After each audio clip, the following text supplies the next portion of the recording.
Coins Academy is partnered with the same circuit, and for every circuit event, we'll be offering one-to-one coaching services as prizes.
Hello, everybody. How you doing?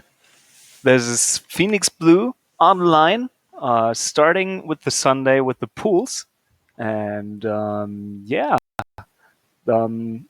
gonna look out for a main queue. There's Lil Fruzy, by the way, and Explo tuning in.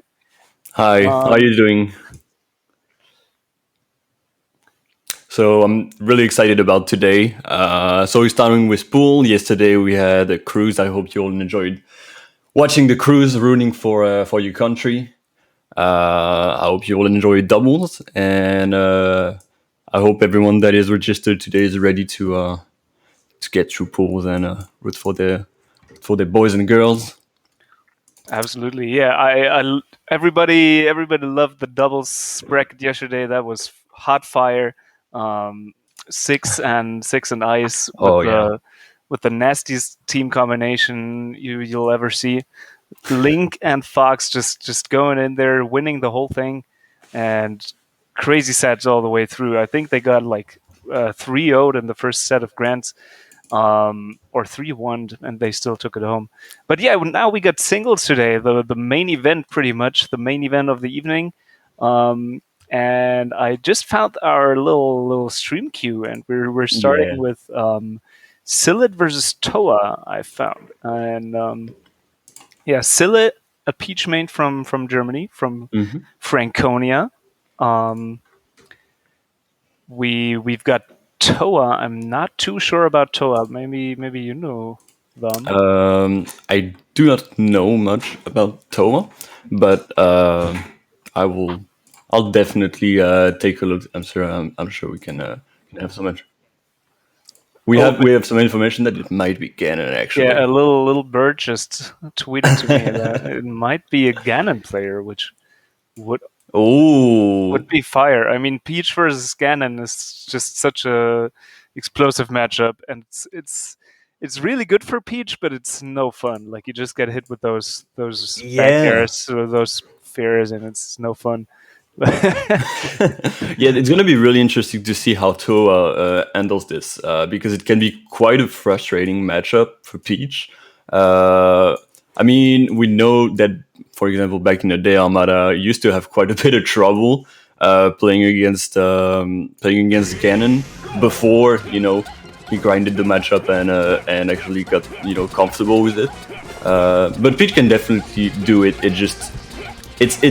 It's weird because Ganon's not considered top tier, but is one of those characters that can definitely be really annoying if you're not ready for it.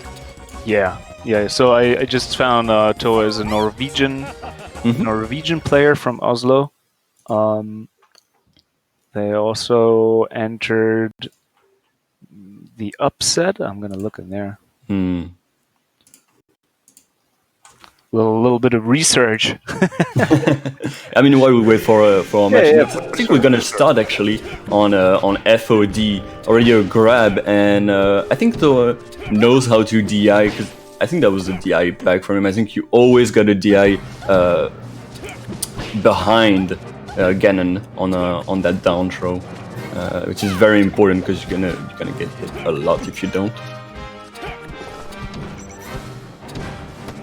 Sure. I don't have the spectate link right now, do I? Oh well, I'll just I'll take over. Do we just use the feed right here? Oh no, you spectate Toa, and already we got a yeah. We got a good edge guard going for Toa. I think they exactly know how to handle this. Ooh, in the forward they are just a bit late, and the boot coming from our Ganon friend. DBZ going on. Let's get back to the stage. Bit of dash dance.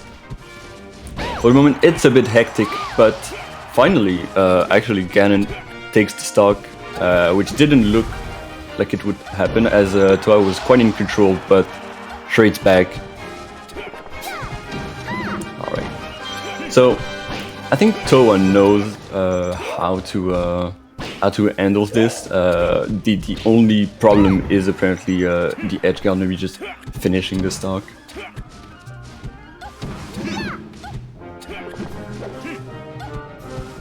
Right. Maybe now staying a bit more away from Ganon, but yeah, it's really tough. Just as you said before.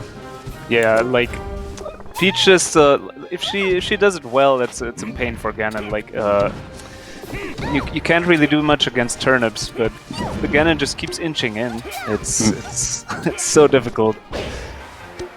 But Sillet's no slouch. I think he can definitely learn how to do stuff in the matchup as the set progresses. Have you got in? No, but it's fine. I'll go between the matches. I see the little stream feed. That's good enough. All right, and I think that's going to be an actual edge guard from Toa, which is what we want to see.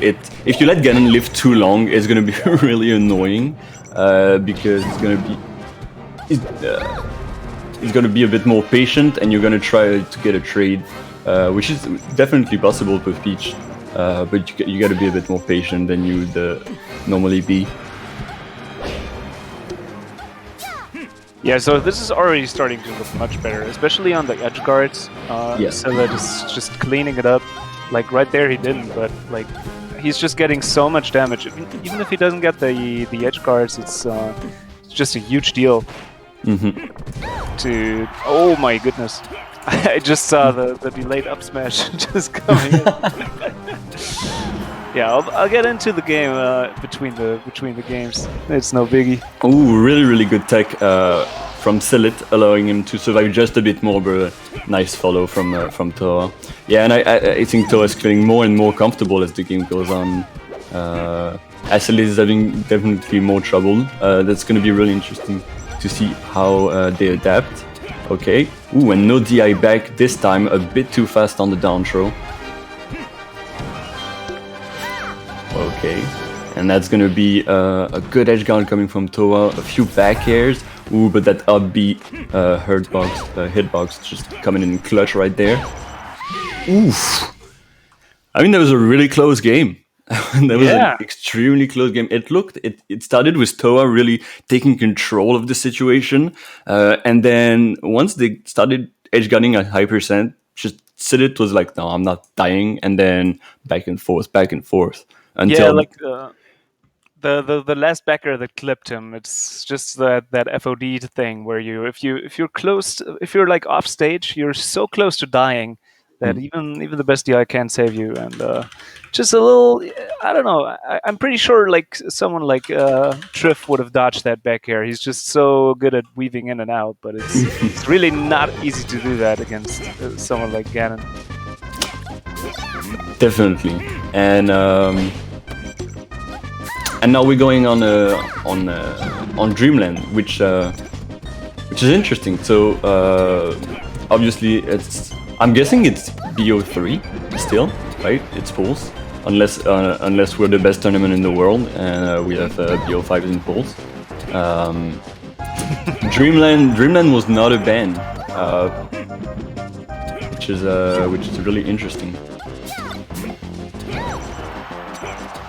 Yeah, that's I don't know. As Ganon, I really like those long, just the space that you have and the long platforms. I wouldn't ban it either. Like I would definitely struggle more on something like FD because you don't really have space to dodge like the platforms. But in the end, it's all preference. So I definitely can see an argument for both. And right now, I mean, it's pretty much working out well. Yeah, you're definitely right. I mean, Ganon is a character that without their platform really struggles moving around. It's kind of crazy how fast he moves with platforms, and then you put him without platforms and it's just like a truck, basically. It's pretty much like Yoshi a little bit, like Yoshi used to be. I mean, Amsa nowadays with Yoshi, he kind of figured out how to play FD because he's gotten better on the flat stage combo game pretty much. But with Ganon, it's a little bit of a different deal because he's not that fast. He doesn't have that much of a combo game. It's definitely a different affair. I just think like as long as Ganon doesn't have chain grabs, he's just lost on FD. Alright, and we get some good counter pressure going on from Sillet right there. Ooh, but really good turnaround.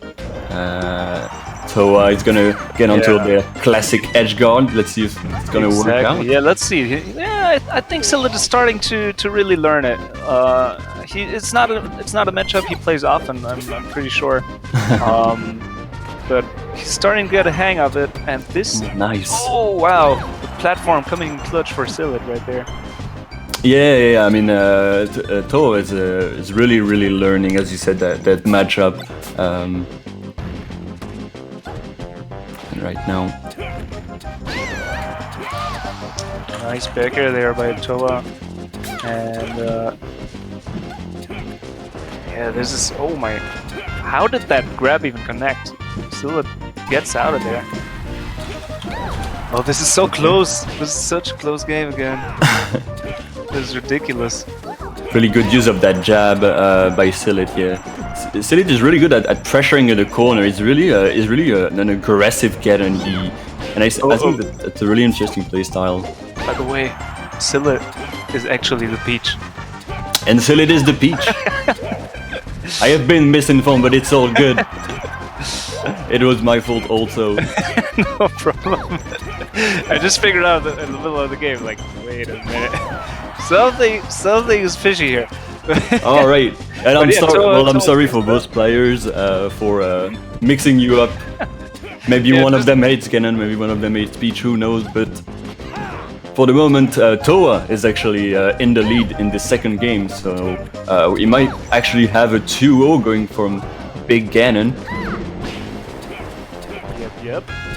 It's I don't know. It's Silit was looking good in the middle of the game, just as he did like last game, but I don't know. Toa is just, as the game progresses, he just keeps getting harder to hit. Yeah. I mean, I think Toa is really using that lead very well.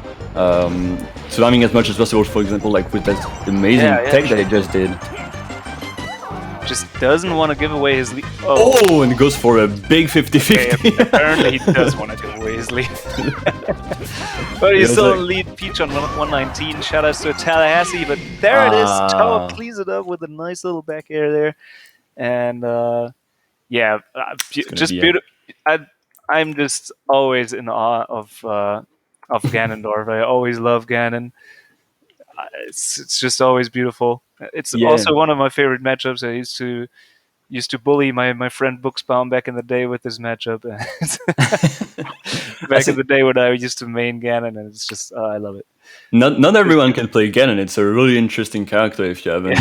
If you've never played it, it's definitely an experience. And I think it makes you learn really how to use platform and makes you appreciate platforms in the game, definitely.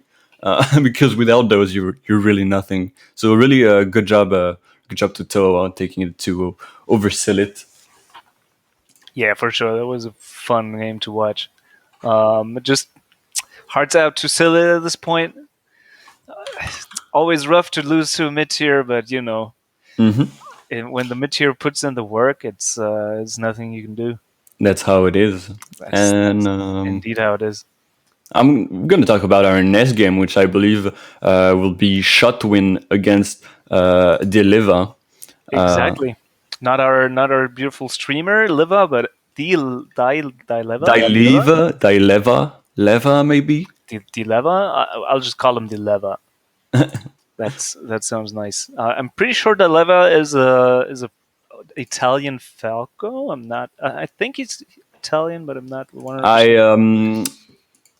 Well, I can talk about Shotwin because he's a French chic who's been doing pretty well lately.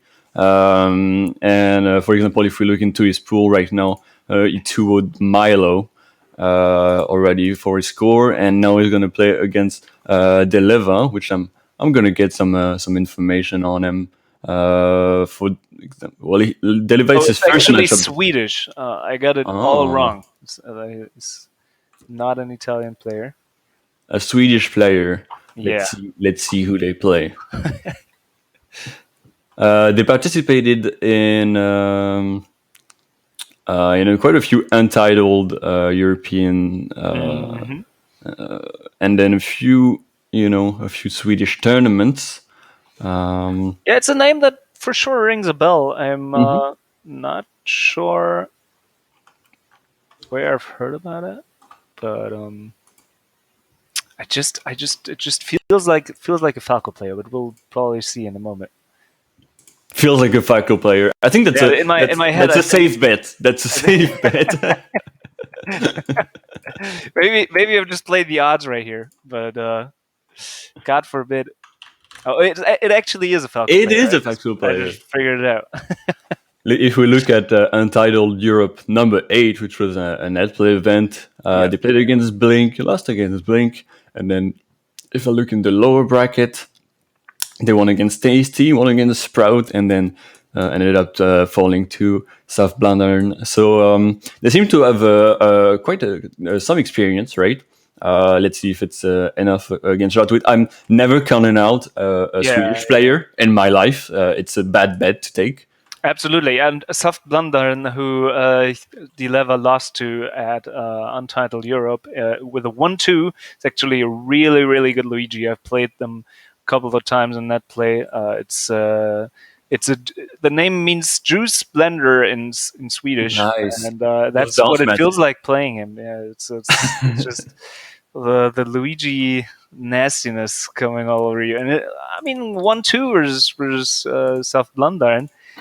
Yeah, that's really respectable. Really not too shabby. And as you said, like Swedish young players is always this phenomenon which you can never count out. It's like there's just so many players that probably nobody ever heard of, and they're just amazing. So yeah, the Leva, he isn't a new player. He's old school. I've pretty much heard about him earlier, and Liva just reminded me of that. But still, Swedish players, just always a treat. Yeah, if you have Swedish players in your pool and you're like, oh no, I don't know this guy, that's going to be easy. Do not count them out. It doesn't matter if they've never played the tournament before, whatnot. It's good. But we're gonna spectate the shot win. They're just waiting. They're just waiting right now. So Sheik against Falco. What do you know about that matchup? I know you play Falco too a bit. Yeah, Sheik Falco is a really interesting matchup. I feel like it's if you're new to Falco, it's a relatively unintuitive matchup. It's a lot about using like the little close space close to Sheik to dance out and bait out forward tills and really punish those like at the beginning if you're starting to learn the matchup. It's really pretty much about that. Like as the Sheiks get better, they are starting to use less and less forward tilt, especially because you can crouch cancel them. They're pretty much no good anymore if you're playing against a really, really good Falco. But pretty much just using your lasers at this mid level is really important to just get out those forward tilts. Go in with a dare, go in with a nair, and get those nice shine combos. And especially the edge guards are just really rough for Sheik because as soon as you're like above 120%, as soon as you're on stage, that down tilt is just gonna end you. So as from a Falco's perspective, it's a really interesting matchup, really fun to play. But from Sheik, it's also it's not a bad matchup. I think like Sheiks definitely have a lot of things to get going for them, especially like the edge guards, the tech chasing. But the thing that I think is that you need to be a good tech chaser to be a good Sheik nowadays. You just need to hit like a truck, and if you don't, you can be as good at neutral as you want, but these kids are gonna hit harder, and it's just not gonna be fun, man. If there is something that has gotten better over the time, is definitely neutral but punish game. You know, people, doesn't matter the level, their punish game is gonna be really, really, it's gonna hit hard, just like you said. And I don't remember exactly you said this on Twitter. I just know Pipsqueak responded to it, but tech chasing used to be like, they said like tech chasing used to be like a style, in a quote unquote. But now it's not like, it's not a style. It's just like if you don't have it, that's a problem. You need to have tech chasing as a Sheik. For sure, especially as Sheik. So, like Sheik's punish game without tech chasing is just not that amazing. Like as soon as the Foxes get above like 40%, of course you get those like nice dash attack, up air, down air combos, but getting there is not going to be easy if you're slouching with the tech chases. So. Yeah, unless you play the Mewtwo King and wait at the edge for an edge guard, you need tech chasing. Pretty much, yeah. And the thing is with Captain Falcon, you can pretty much go for the guessing game where you hit them with the stomp, you hit them with a knee on the roll in, and it's gonna be the stock if you hit them at like 40, 50, 60%. It's no problem. With Cheek, you just don't have that. You just don't Yeah. have that. Like, I mean, you can guess right with an up smash. yeah, you can do the shroomed, which is tech chase like once or twice maximum, and then be like, I'm bored. Yeah, I'll just up smash, right? Yeah, that was good enough in like 2013, but like nowadays, Yeah. it's rough. Like even shroomed, you won't see him do that anymore. Yeah, I think they definitely understand now that like it doesn't work. Like you just need that consistency. Because Absolutely. back in 2014, 2015, you miss a tech chase. Oh, that's fine because if they start a combo, it's like what 40-50%. No, if they start a combo, you're dead. If you lose neutral once. You might as well lose your stock. And talking about this, we're starting against with Shotwin against Deleva on Dreamland, which I think is quite a neutral pick in this matchup. Yeah, this is already starting out beautiful. Like he has not missed a single platform tech chase, and he just gets instant 0 to death. Mm-hmm. What the hell was that? Yeah, Deleva shook right close now. slouched. All right, and he gets a back throw at the edge. That's gonna be really scary. Oh Coming my in with goodness. Oh, is this just gonna keep on going like that, or what? Where did you say was Shotwin from again? Which area in France? I don't. I'm not actually sure. all right. I'm guessing the west of France. Okay.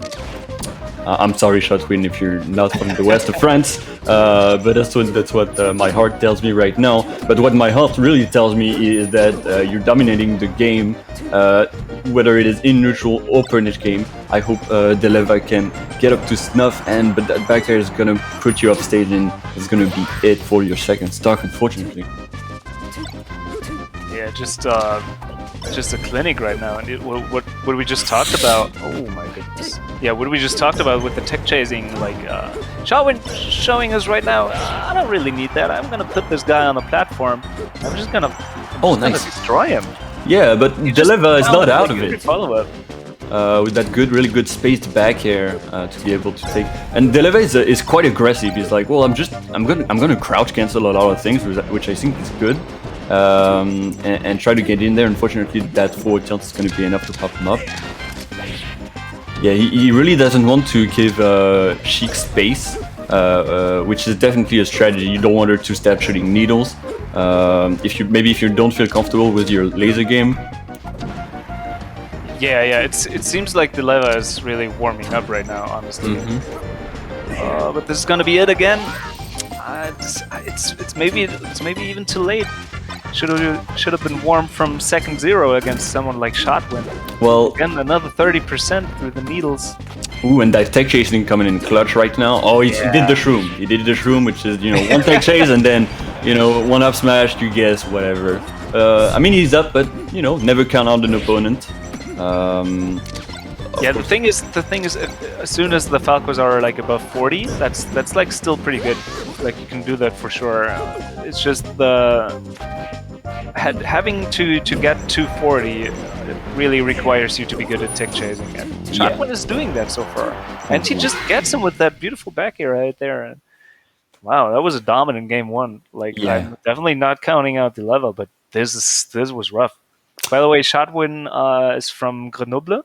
It's from Grenoble. South? So kind of.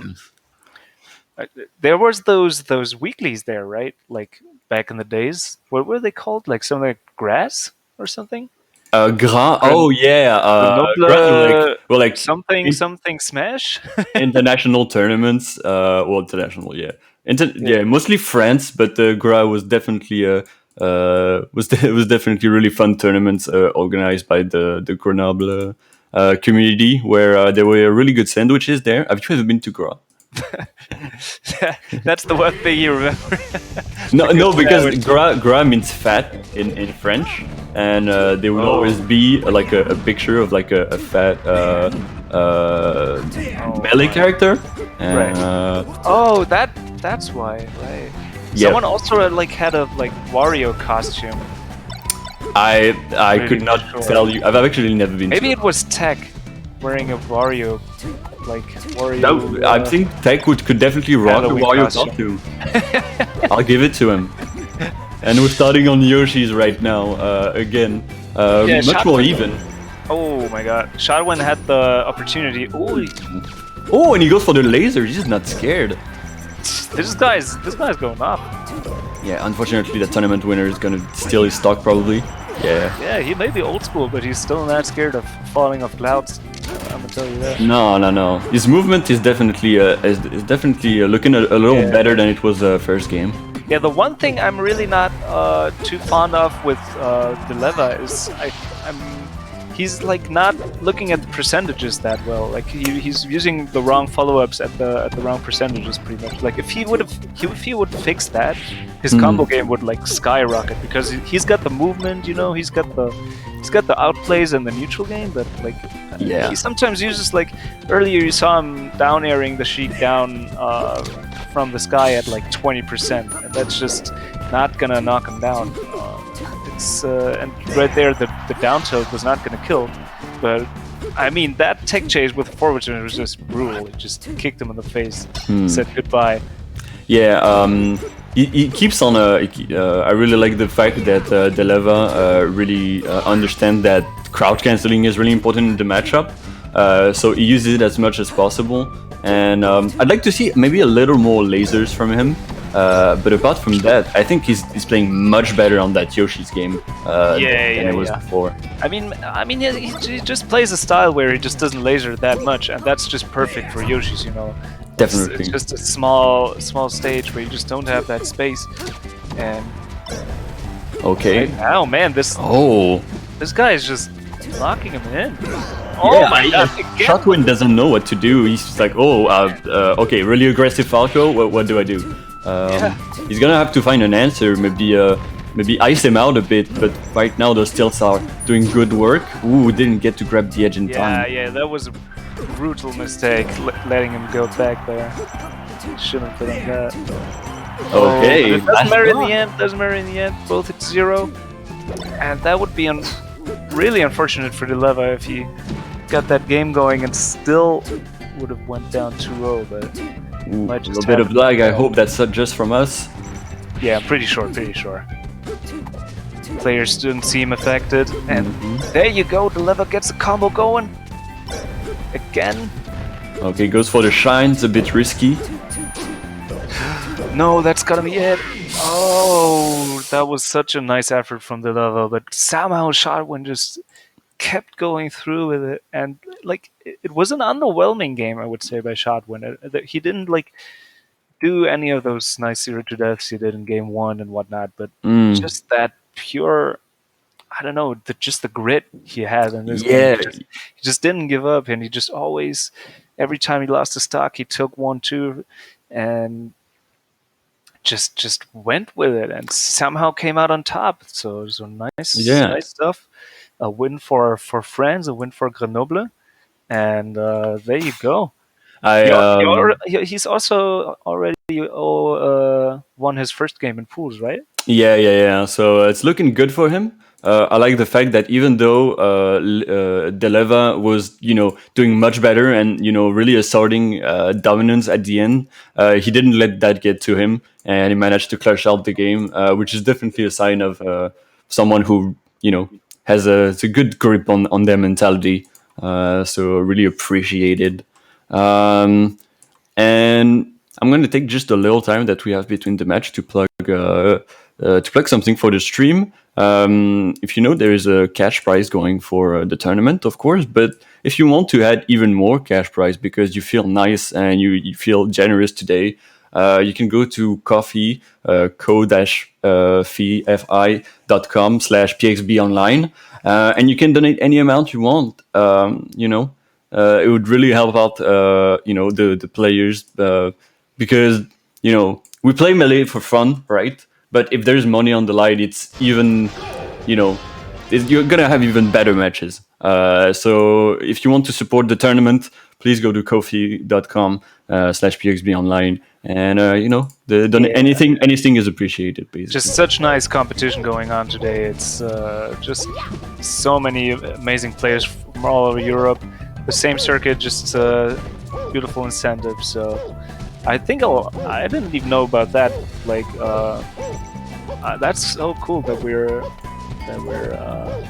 gathering money for the pot. So it's let me see. co-fi.com. PXB or what? PXB Online, I think it is. PXB Online, huh? Let me see. Yeah, I think the next game. Yeah, I just found it. That's so awesome. Yeah, we're already at 61% of our goal. That's so cool.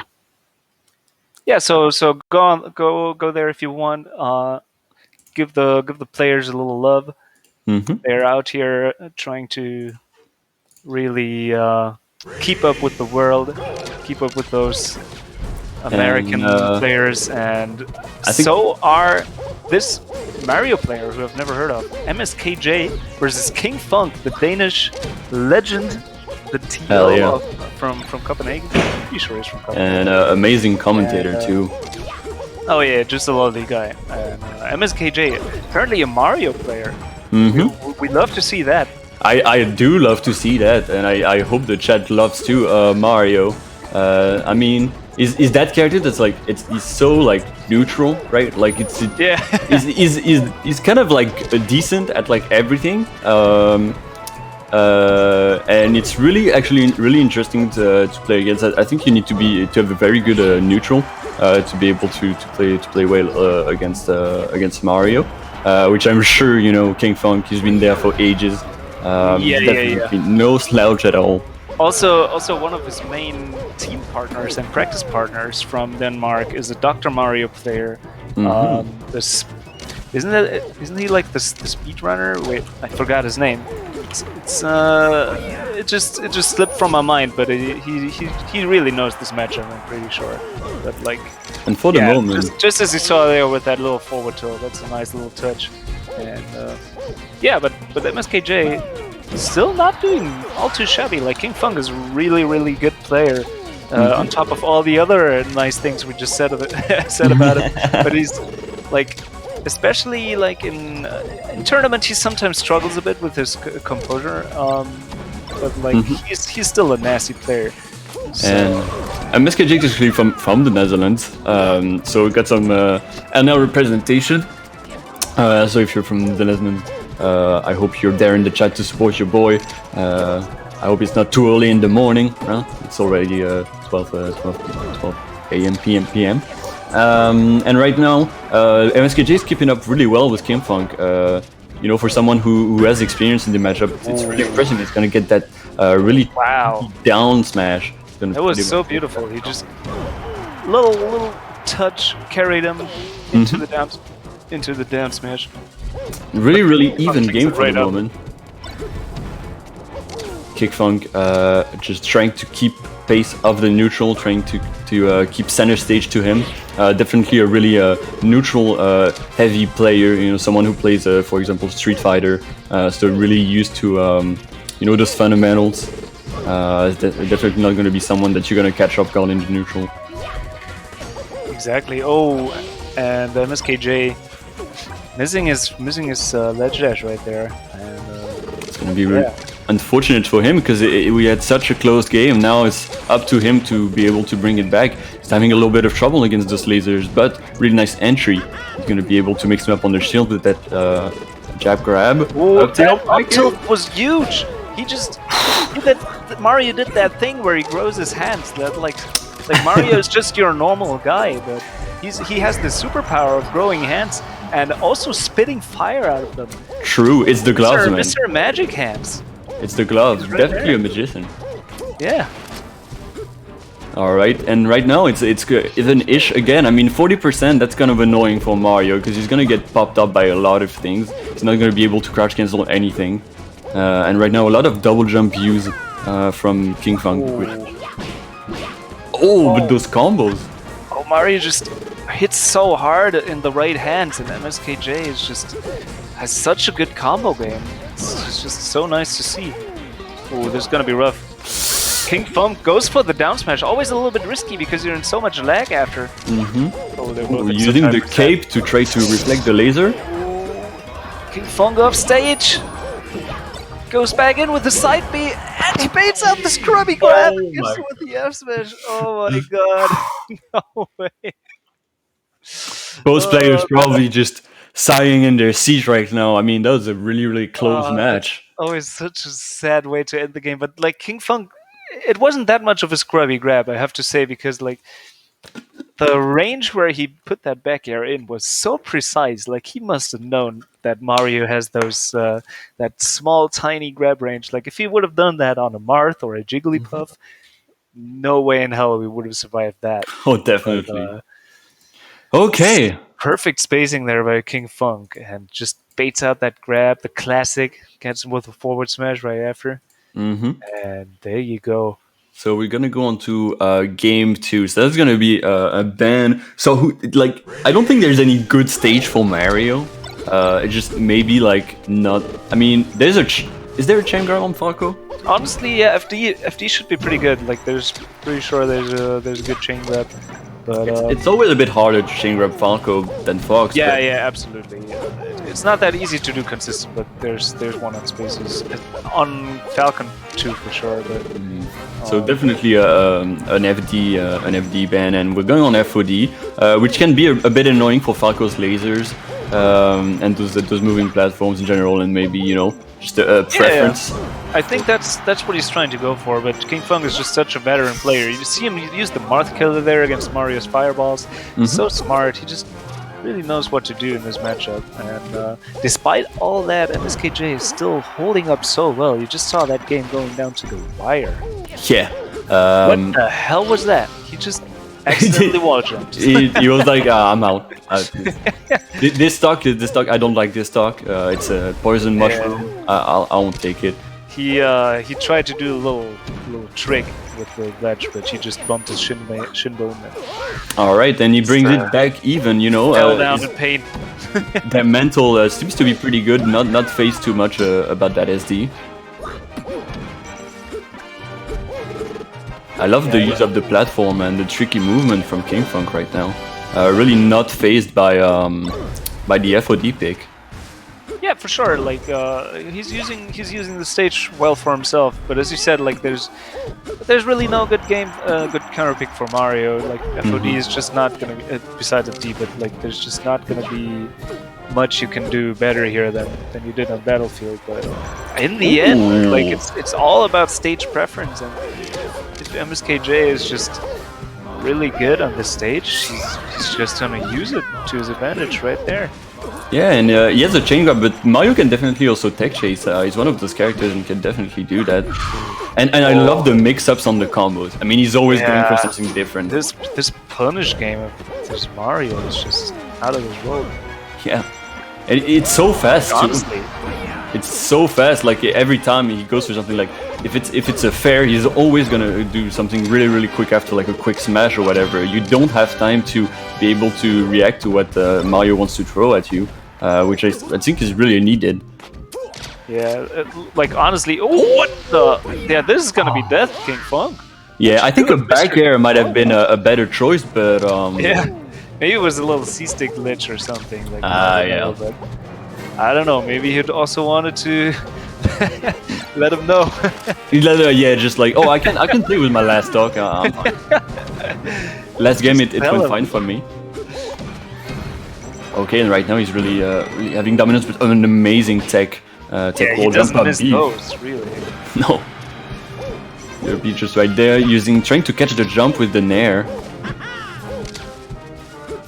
And now he's trying to keep center stage. Oh, the dash dance. MSKJ is just such a well-rounded player. It's really cool to see. Just like Mario, just a well-rounded character and player. He just works really well, but that's gonna be it for him, I think. Oh yeah, that's gonna be it for sure. Like you can be mashing that B button as fast as you want. There's no way you're coming back from that. Yeah, don't catch tendonitis just because you're trying to come back from something you can't. Unfortunately, that's gonna be it for MSKJ. Good job to King Funk and his opponent. Moving on, thinking that match 2-0, but it was so close, right? It's one of those close 2-0s where it could have gone either ways. Where you go to the TO desk and you're like, I lost 2-0, but it was I could have won both games. And the TO is like, yeah, sure, yeah, okay. Interesting. Yeah, cool. I have other players to take care of. But yeah, it's definitely if you're in MSKJ's pool, practice against Mario. Call your Mario friend and be like, I need practice right now. I need practice right now. Do not hold up the pool, but ask for advices because you're gonna need them against that Dutch Mario. Oh, he's Dutch? Oh, I didn't know. Oh yeah. There's apparently a lot of mid-tier legends in the Netherlands. There's a lot of variety in the Netherlands, definitely. Yeah. I mean, there's a new edition with the nastiest Mewtwo I've ever seen. With Nebby suddenly switching to Mewtwo because apparently Yoshi wasn't janky enough, and it's just so sick. And a box Mewtwo too, because why not? Really? Oh way. Yeah, that's. I guess that's what you get from Nebby, just always upping the ante. And next up, we're starting to get like a little bit.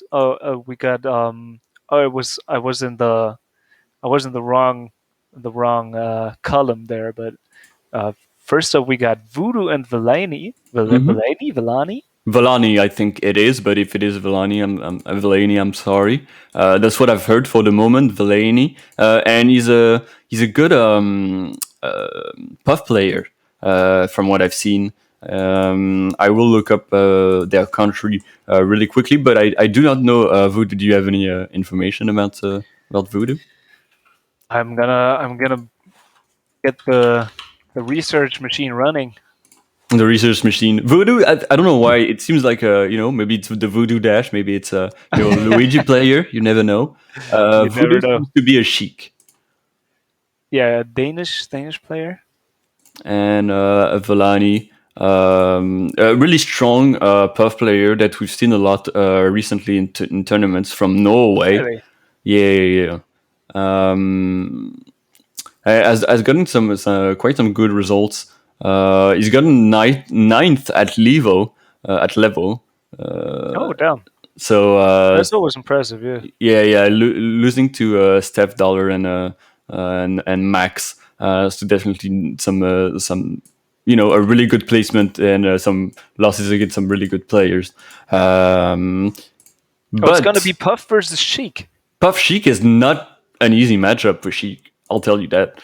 Yeah, especially like I myself used to be a Puff player, as one may know. Mm-hmm. But I've always been really labbing the Sheik matchup a lot, and I don't know. In my opinion, the matchup is really hard for Sheik. I'm not gonna lie, it's really really rough because you have to play the characters so different. Like you can play if you're good at playing Sheik well, you have to learn a whole new character, which is Sheik versus Puff, because you pretty much can't use a couple of moves. You have to be really cautious at using grabs. You have to play certain mix-ups that you usually don't ever have to use because of Puff being able to crouch under your grab. And there's some stuff that you can do with your needles, with your down smash, but it's all just like really unintuitive and really tricky. And especially on this level, the Puffs are just gonna keep on abusing this and keep on making you feel stupid for grabbing them when they're this little flat pancake that can just duck under your grab. But you really gotta be really careful. Exactly. So it's really a difficult matchup. But in the end, if you're really good at avoiding all of this, if you're icing out the Puff, if you're camping with the needles, if you're making it hard for them to get in, and especially in the DC, if you somehow there's some mix-ups with which you can pretty much ensure that you can get grabs. You have tools to kill Puff at pretty early percentages, and it's definitely not that. It's not unwinnable. It's not a 7-3 matchup or anything. Now that we're in NTSC, I think it's definitely doable. In PAL, it used to be like a an uphill battle, definitely. I mean, the Puff players really had it easier. But now that we're in NTSC, you know, the down throw is going to be much more consistent, and that up air is really going to net you a lot, especially on those tinier stages. And I don't know who is. I don't know. I know the person I'm spectating. His name is Girl, by the way. I don't know if it's Vellani or Voodoo, but you know, I want to use the right pronoun. So if you have any information on that, that would be I just that'd tried be nice. to find it out. There's nothing on Smash GG, but whatever. We'll just go with they. That's cool. That's cool. That's cool. Pretty sure that works. Add your pronouns at Smash GG. That makes it easier for everyone. Oh, you don't have jumps! I was just about to say, oh my god. Like, he got that perfect juicy pound, and if the Puff would have had any more jumps left, that would have been a kill with the back air. But they jumped like 5 times in a row, and I was like, oh my god, don't try to jump and back air and fall to your death. If they somehow made it back with that air dodge. That was so clutch. Oh my god. Wow. Okay, and now we're back onto neutral, but high percentages already, and that ground Puff using those aerials very well. Just you saw that right there. That was a perfect timing for the crouch there by Puff. You can just hold down and just. That's also pretty mean that Puff can do that. You can just hold down and crouch on the first frame. Like it's obvious, but right there it made a huge difference. Like if you would have had to time that crouch. Pretty sure she gets that grab, but and I think he was again trying to use that back air and re-grab the edge, which has been working for them. But that up air that we talked about, NTSC, is definitely gonna net you those kills. A really scary up air right there can definitely lead to rest. Not yet though. All right, and I really like that shocking from Vellani. Vellani's playing this really well. Just as I said, just using those little gimmicks, always crouching. It's not really gimmicky, but it can just catch the Sheiks off guard because they're just so used to play a different style. And this Sheik in particular, Voodoo, I can see they're not playing against Puff often. But I think they have a lot of experience playing against floaties in general. Just the way they space, just the way they hit their moves. They take their time, find their right moment, and it's they're definitely experienced. It works really well right here. But yeah, Vellani finding that nice little timing there with the tomahawk grab. Now, I really like Voodoo's not playing the matchup, but they're still playing they're not playing too aggressive. They're not playing. They're really trying to feel out their opponent, which I think is really important in the first game. But as I say that, they just go in. Yeah. That was the. They just made Vellani so used to the style of taking their time and just waiting. Vellani just did not expect them to go out there and just hit him with that raw. Yeah, that really good timing mix-up. Cool. The momentum is now maybe a little bit more in Voodoo's favor. That I hope Vellani doesn't get flustered by that, but they have to realize that their opponent can mix up their timing just like that. That was a nasty ledge dash forward tilt, by the way, by Voodoo. Yeah, that was a lot of galints up there. At least 9 or 10 galints. They're really fast. One thing about Sheik is it's kind of like Ganon, where on the ground she's not very fast, but once she uses those platforms, I mean, she just zooms around the stage. It's really scary. Vellani trying to. He tried to go for that roll again, but. They're trying to hog the ledge as much as possible, and unfortunately, sometimes it's just a bit shy of taking that. But really close game already on Battlefield. The thing is with close games, whenever you play against Jigglypuff, it's not really close. It's always a little bit of a lead for Jigglypuff because that rest is just gonna be hitting that much harder. There's not gonna be a punish if you just end the game with a rest. So. We haven't seen any rest attempt yet for Vellani. They seem to be. That could have been one actually. That could have been a shield drop, double jump rest on that fair, but Vellani not gonna go for it. They seem to be wanting to go for more consistent, punishes. Yeah, pretty much, yeah. But not a wild rester. yeah, but maybe they're keeping their rest for later. Maybe they're trying to make Voodoo a bit more used to like having no rest, and then maybe game 2 just rest off the bat. You never know. I think it can be a really good idea. Yeah. And now that Sheik is at 90%, it's gonna be that much harder to actually find any rest setups. True. Like the only thing could be getting them off stage with like a back throw or a back air, and then resting them when they get on stage. But the thing is with Sheik, when Sheik lands on stage from an up B, there's this weird little animation where they stand up, and it's easy to miss your rest on that. So yeah, maybe we're gonna see it right. Oh no, this is just gonna be it. That was terrible DI on that. That's just it happens. Sorry to say, Voodoo, but it just happens. You just get caught off guard with a foot that's a little bit longer than you think it is, and that's just puff for you. So.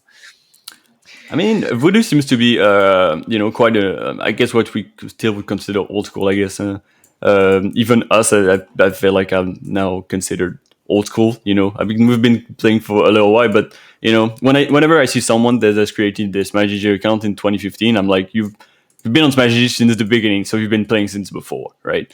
So and we've seen a lot of more, people who haven't played in a while come back with Slippy, and I feel like Voodoo might be one of those people that maybe I do not know from Denmark, but has been playing for a long time and is now coming back to show us what the Danish Sheik can do. And we're going on FOD. On FOD, yeah, I like that counter pick. Sheik with those forward airs as we saw earlier, those are going to kill much earlier on FOD because the side blast zone is just that much smaller. Where Vellani just keeps finding like the thing that nets Vellani the most mileage here is really those grabs. Like she when she gets grabbed by Puff, is just always in a little bit of a bad spot. Down air on early percentages or forward and back throws, and they're just gonna be off stage and they're gonna get edge guarded. So yeah, that's really the thing. Especially Sheik's. And as we were talking about, making Voodoo comfortable and like, there's no rest in this match. There's no rest. It's fine. But then game 2, just going on with that really nice. Shield rest. And I think that's what Vellani has been looking for. You've seen a lot of power shields. He's been waiting, crouching. They've been waiting, crouching, and just, power shielding something. But we haven't seen, a rest out of shield yet. They've mostly been trying to grab, but finally, another rest. Ooh! But that's charge them needles. Yeah, perfect punish there. Nice. Really Another nice. regrab. That was a beautiful 50% already. Really clean, definitely. Yeah, that's what Voodoo needed, honestly, to get back into this game. Like that's whenever someone says like Puff is like I don't know, a top 2 character, like a really good character, they talk about this scenario where Puff just rests you and can get the game really close into a position where if you hit one more rest, you pretty much won the game. And it's really hard to come back against a Puff that's in the lead.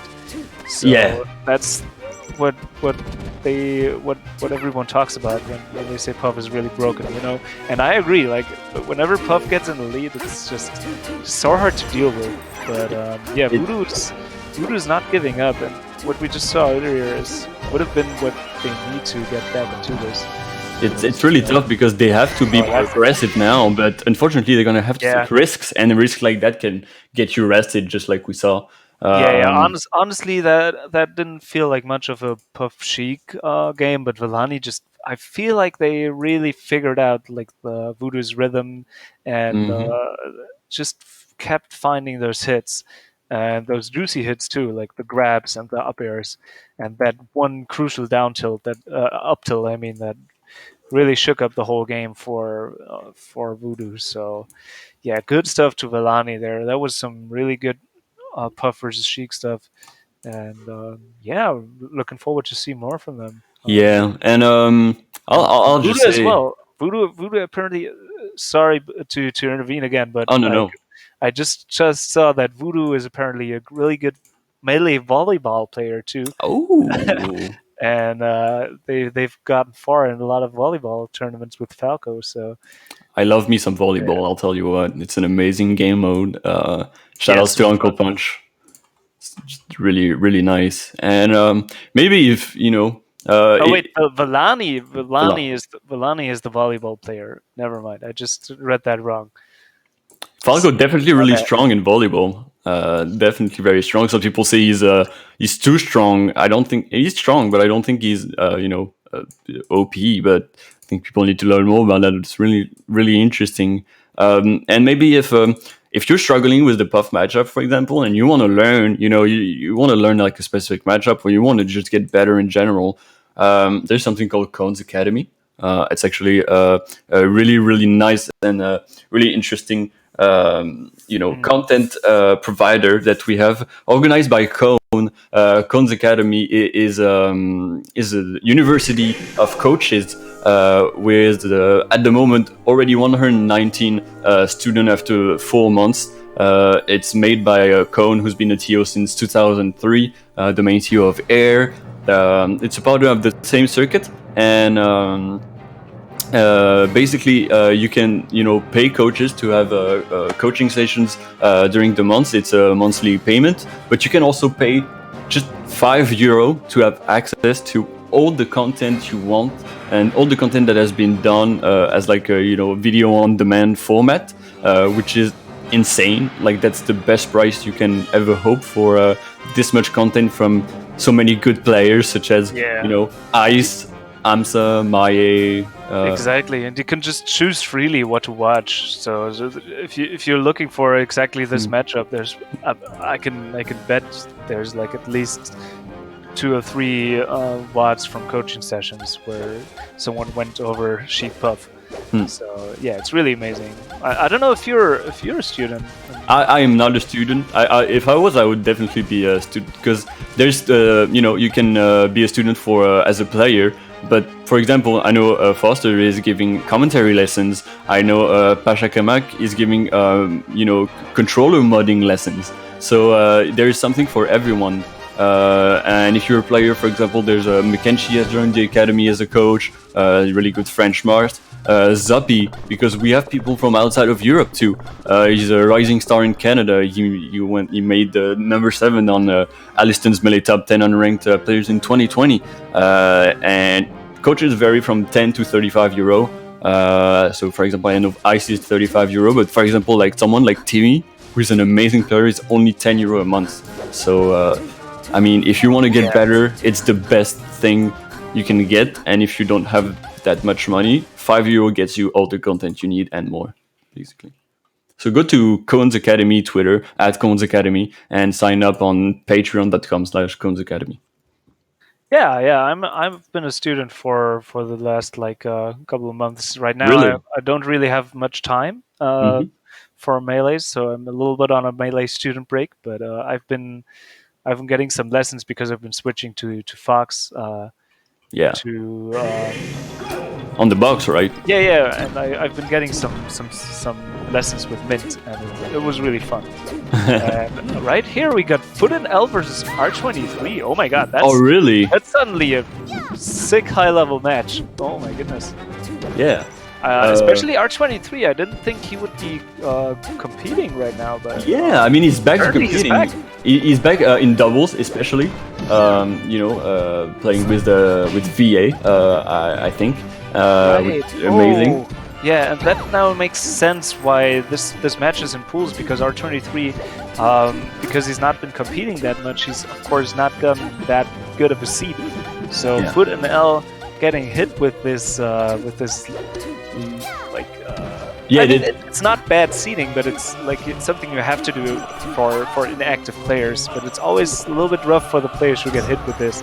Yeah. But Foot and L is just an amazing peach. So yeah, and they're very used to the the Sheik matchup. I mean, with Amsa in the Netherlands, and a lot of training in general against Sheiks. Now we have Slippy. You don't have any excuses basically for having matchup. True. I mean, yeah. Back in the day, we always used to say like, oh, this player, he's from Berlin, so he has a lot of Sheik and Peach practice. But nowadays, it just doesn't make sense anymore. Yeah. Everybody is just a Europe player, Exactly. All right, and right now, R23 taking the lead on Pokemon Stadium, which is an interesting first pick because a lot of Battlefield's gonna be banned, Dreamland's gonna be banned, stuff like that. So at the end, you're gonna end up on like kind of weird stages like that because Stadium is not.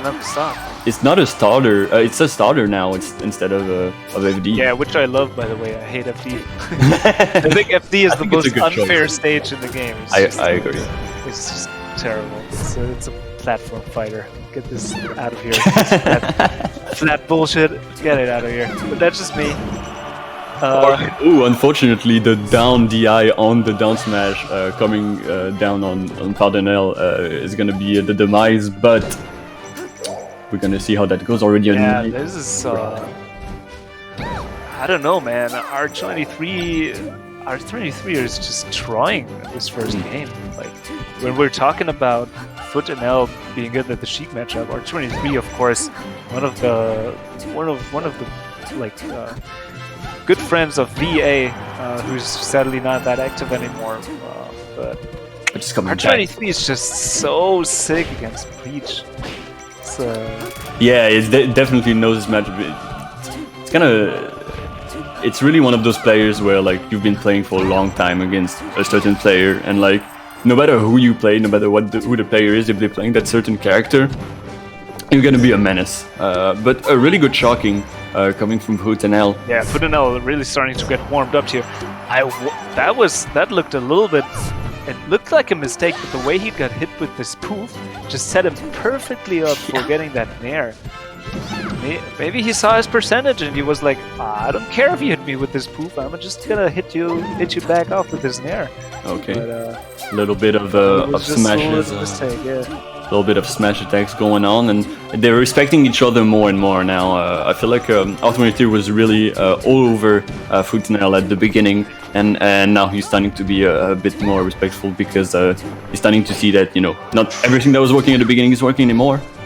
Yeah, I think that thing that R23 is really doing amazing here is whenever he gets a hit, he just notices, oh, Futanel is now a little bit off guard. He's like, I knocked him over with, and now I'm gonna be able to convert this advantage stage. Like, whenever he hits like a nice back air and gets him to the corner of the stage, he's just so good at finding that next hit. Even if it's not a combo, you're gonna see that next game. Even if R23 doesn't have a guaranteed combo, he just always finds that next little hit. Yeah. And just keeps on going with those strings and builds up damage percent by percent.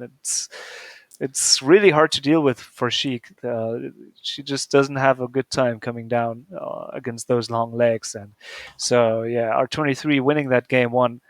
I really wonder where Futanel is gonna go here. Like, I mean, FD is probably gonna be banned, or I'm not too sure with yeah, they can try Stadium again, but that's a bit rough.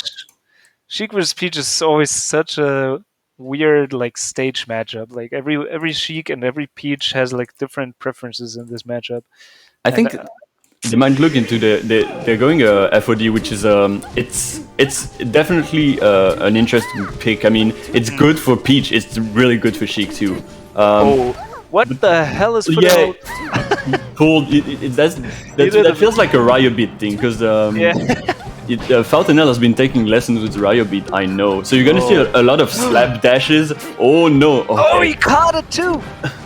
You're gonna see a lot of slap dashes. You're gonna see a lot of those really technical Peach things, and I'm sure he looked into his, his notebook of advices from his great coach player. Oh my god, the way that R23 just uses center stage is so beautiful. he always stays in center stage, doesn't put himself into risks, and this is just beautiful display of this matchup. Ooh, I love the movement because once Peach is on the edge, it's really hard for them to come back onto the stage, especially against Sheik. But the way he moved around, he weaved around, but doesn't matter to R23. As you said, just so good at boxing in the corner, so good at keeping center stage. R23 is back, dude. R23 is back. Like he's not a second seed. He's a first seed in pools. He just keeps on destroying. Oh, another stage. Okay, he's gonna have that stage for the second stock, but it's gonna be hard to keep it. He's just gonna float out stage, trying to keep that as much as possible, but R23 knows how to catch those. Okay. Yeah, look at that. He was in a bad spot right there. He could have been hit by a down smash, so he just jumps off, and he's fine. Yeah. That's just the story of the whole game. Whenever R23 is in a bad spot, he just dips and he's out of there. And whenever he's in a good one, he just keeps it, and he doesn't let go of it, and he just fights those grabs. Nothing has been given to Fountain right now. It's really hard for him because as Peach, sometimes I mean, at this level, you don't want to rely on that, but you're like, oh, maybe I'll get, a lucky down smash or whatever. You're not going to get any lucky down smashes against R23. They're very aware of that. We've seen like one down smash that like properly hit since the beginning of the game, and even then, the spacing on that back air was so immaculate. This looks like a wrap. I really hope for Fountain that they have a trick up their sleeve. Any good player has those when you need to pull them. But right now, he's gonna try pulling a bit more turnips, maybe. Whenever L is in a range where he could be hit, he just always gets out this back air. I have no idea how they didn't get hit by that down smash on the platform. I think they down smash at the exact same time, which made him crouch even further than his actual crouch. Because crouching under a smash attack, a Peach down smash is really scary on FD. Sure. Oh my god. That'll be styling on him. Yeah, I don't think that was a wanted FB, but even then, the roll is not going to be caught by Foot&L, and already 2-stock advantage. Honestly, I think that was all on purpose. Oh, really? Right there. You're gonna give it to him like that? I think it would have been the most hilarious FB to ever hit, like a grounded poof. Okay, gets the down smash. It's looking a bit better for Foot&L. Maybe a comeback. Foot&L saying, "Don't play with me like that, dude." Yeah. Trying to poof me off of the ground or what? Dude, look at me. Do you remember my name? Do you know who I am? Oh, really nice catch from Foot&L, and now we've got a competitive game. Last stock already 59% though, so it's gonna be hard to crouch cancel a bit more percentage, but that grab is gonna net him a 4 there, and he's gonna be able to get that amazing boxing game that he's been getting since the beginning. But now he's trying to keep the center stage really amazing. Down tilt. Dash back. What the hell? R23. I didn't have him, like, I didn't even know he's entering this tournament. Now he's just out here wrecking all your favorite top players. And again, Foot&L using that amazing refresh invincibility, but that's gonna be it. 2-0 for R23. Wow. Who would have thought about that? Or who would have thought of that? Yeah, if there was some betting going on, some illegal betting going on the side, I hope you bet on R23 because you probably made a lot of money. Yeah, don't tell friends. There's been no illegal bets. We promise. Everything's legal here. Legal copies of Melee. Everything. So yeah, there's gonna be a 2-0. Really, I mean, just an amazing performance from R23. Because it's not like Foot&L didn't play well. I mean, they tried their best for sure. Maybe they could have done like even better, but that was a really nice try for them. But like R23, just an expert of the matchup and feeling really hot this morning. Probably woke up and got some a jog in and then some good eggs and a good all English breakfast for to get him into the game, and that was what he needed probably. That orange jam and some Marmite. some of that black pudding or whatever that is. Some I don't know. beans. Some beans, of course. Always the beans. Don't forget about the beans. It's very important. And Yeah, it's gonna be it. I think the beans were honestly maybe the reason why he won that game. It's probably the beans. Probably the beans. If you ask me. The tomato beans. It's always coming in clutch. I don't respect the tomato beans on toast. I think that's you're weird for that. Really? But I will if it makes you play better at melee. I'll give you that. I'll give you that for sure. Yeah, you should try it. Apparently. I'll try it once I can eat real things again, but for the moment that is not possible for me. All right. I do not know who we have next. Yeah, I was just about to say. I'm not sure who we got next. We got in the stream queue earlier we got Lorster versus Grape, which would be a fire game. Yeah, I've actually learned more about Grape recently as they commentated. Smash Sisters. Grape is amazing. Gapes from Gothenburg. Mm-hmm. Okay, Max versus Ninja Go fan is about to happen. Oh, that's a big match actually. By the way, Ninjago fan is the sickest tag ever. It's amazing. It's Ninjago Fan 72. I mean, not to slander the name, just an amazing tag. Yeah, probably one of my favorite tags ever. I mean, you're a fan of the quirky tags, right? You change your tag, but it's still really cute. But you also had a really fun tag before, so. Oh hell no! I hated it. Oh really? Every second of my life, I hated being Frozen Light 1337. It was another era. Finally, I got rid of this tag. And, after all these years. All right, finally the redemption. Right now, Ninjago fan against Maxi is the last match of their pool. Ninjago, of course, the Fox player. Max, an amazing Sheik player from Europe. Max has been. I got it going on my broadcast as well. Mm-hmm. So we got Sheik versus Fox. There's just a lot of Sheiks today. I feel. Yeah. So many. And Max has been, at least in 5 of the 6 games we saw today. Was there any game today where we didn't have a Sheik? If I look back at it. We had Toa against Silit. Oh yeah, those two. We had Gan and Peach, and we had Falco Mario. Falco Mario, a classic, of course. Of course. But yeah, Max has been rocking EU with that amazing English Sheik, and he's playing actually the color of his brethren, R23, and we'll see if he does as well as him, as we just saw. Ninjago, the red boots. Yeah, Ninjago fan, just one of them, he just came out of nowhere, 1.5 years ago, pretty much. Yeah. And started wrecking all over Europe, especially in those NetPlay events. And I've never heard of him before, but he's one of those. Man is just out here. He's an amazing player. He's a really young player too. Really young player, so a really young talent. From the north, never count on anyone from the north again. But a really close match for the moment, starting on FOD, which is it's good for Sheik, but it's also really good for Fox. I mean, Fox has no bad stages basically, so it's a preference at this point. Ooh, try to go for the up tilt, which would have worked, just a bit shy of it. Oh, wake up, shine.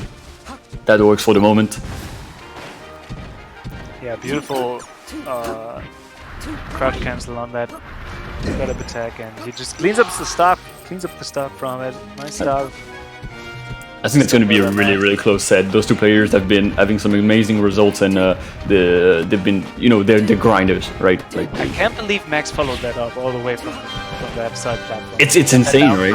Ninjago fan dropped down, got the tech in place, the hardest tech to react to, and he just no biggie, he just does it like it's nothing. Yeah, Put up there with a Ninja nice Go little dash attack. definitely follows. Is like someone that is not phased, and his Fox is so clean, right? Nothing that is unneeded. Just really, really clean hits and movement. Which is- Yeah, that's that new wave of melee. I feel like. yeah, just Really cleaning up, like, because that's the way you kind of learn this game nowadays. Just clean up your movement, clean up your neutral game into your combo game, and the less unnecessary stuff you do, the more you understand. So, like, oh, I can optimize this and that. yeah, It's pretty much how people learn the game nowadays. yeah. Fun to see. There's still a very much a flashy style still in place. Like I mean, people get flashier and flashier as they get better. But I'm glad that there's not. Oh wow, Max is just, dude. The Ma- punish game of these players. Like I was just about to say, the when I was talking about like cleaning up your game, Mhm. Max just, I mean, Ninja Go fan just went in there and came back in the game. Like he was pretty much at a full stock deficit, but somehow he pretty much did a 0 to death on Max to come back to a last stock situation. But Max just said, "Dude, It's I don't care about your last stock situation. yeah.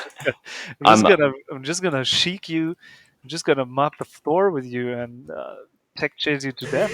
and we're already back, and this time no FD ban. Just I was who they probably ban Stadium. I'm guessing because Yeah, I mean, sometimes sheiks are like, oh, I won't ban FD, and then when they pick it, they're like, oh, you just activated my trap card. Exactly, I'm and a sick tech chaser. and I think Max is definitely, as we saw, an amazing tech chaser. Even on a smaller stage like Yeah, FOD, he was really efficient at it, even with the platforms. there you go. That's gonna be it. One already over. Those two players are so clean, such a treat to watch. Let's see how Ninja Go fan handles that perfect grab of the edge. Max, taking the opportunity of the first game of the first stock to try to go for the edge instantly, and we have a take chase going. Ooh, unfortunately missed the dash. Another one. Oh, beautiful tech trap. He knew he was gonna miss that tech, and right there he wanted to go for that forward air. The thing is, after the forward air, you can even follow up on the tech. Oh my lord! Oh god. So creative. That's something that a lot of sheiks would be scared to go for, but Max is not. He's just like, yeah, I go for those every day. It's a classic. I don't know what you're talking about. Yeah, he just did that 2 times last night, 3 a.m. on Unranked. Exactly. I hope he didn't go to sleep at 3 a.m. You need to be ready for those tournaments, man. Because they're long tournaments. I mean, they last the whole day. It's a one-day tournament, so you need to get those power naps in during the day. And again, really, really close match going. I honestly really want a game 3. Yeah, that's yeah, for sure. Okay, the down smash is coming out. If it works, it works. Oh, that amazing fade back forward air, just tricking Ninja Go. Yeah, I feel like Ninja Go fan was spending half of this match off stage. Like, Max just keeps throwing him off. But the thing is, like, half is matched off stage, but it's because their punish game is so strong. I mean, it's still even, and now it's in the advantage of Ninja Go, because every time Max gets a hit, it's an insane punish, and yeah, this is honestly a really, like, if you would have shown this match to someone playing Melee 5 years ago, it's so weird because they would think these are like 2 really veteran players because of their punish game, but these are new players. They pretty much just they worked on their punish game all their career pretty much. Just out here. Having this insane punish game, just destroying them back. And this is pools. This is the seed 1 and 2 of pools, and so that's a stacked tournament that we got. Exactly. Ooh. It's just all really simple and clean what they do, but the punish game is just so nuts. Ooh, and again from Max, I think that's gonna be it. And Max gets it over Ninja Go fan. That was such an evenly matched set, and just Max adding. I feel like just a tiny bit of advantage either in neutral and in punish game. It was just like so tiny, but just enough to be able for him to clutch out the game every time. So congratulations to both of those players. They both played like amazing. Yeah, Ninjago fan. I feel like Ninjago fan wasn't as hot as he could be, but it's also a thing of Max just every time he gets those grabs, you're pretty much out of the game for 15, 20 seconds because he's just going to keep on re-grabbing you. So it's really hard to stay hot and just to feel like you're actually in the game. And it's rough, man. It was an amazing game by Max right there. And I think next up, as you talked about before, we're gonna have Grape against Lauster. Yeah, I was looking forward to that. So Lauster is a Peach player from the UK who streams a lot and has been playing for a long time now. Really nice person and really good Peach. And what can you tell us about Grape? Yeah, Gabe's is Fox from Gothenburg. He's not that old school, but also not that new school. I think he started playing like 4 to 5 years ago. He's a very explosive fox, and he's really underrated. Like not many people know about Grape, but he's a really amazing player, and I think he's gonna show off here. Oh, definitely. I'm always really happy when I see him entering an event, a big event. So really looking forward to that. Also on the side, shout outs to BDS Smash, Beyond the Summit. I'm really looking forward to their Slippy Champions League that's coming up next, and just a huge shout out to them for giving some love to the European scene, just letting us stream on their channels and broadcasting European Smash to the whole world. So welcome if you're tuning in. You're probably not tuning in from the US right now because it's in the middle of the night. Middle of the night, yeah. But if you're just like Ninjago fan and next grinding unranked at 3 in the morning and having this on your side monitor, then welcome. We have a We're happy to have really motivated scene. We have a lot of like young players, Pipsqueak, Nikki, Mint, Frenzy, Seji, all of those who are really grinding and getting crazy good at the game. So really, whenever all of this is over, we're gonna have a huge reunion. It's gonna be awesome. It's gonna be amazing. I hope all the European Zoomers species are gonna show the world what they're capable of. Right now we're in this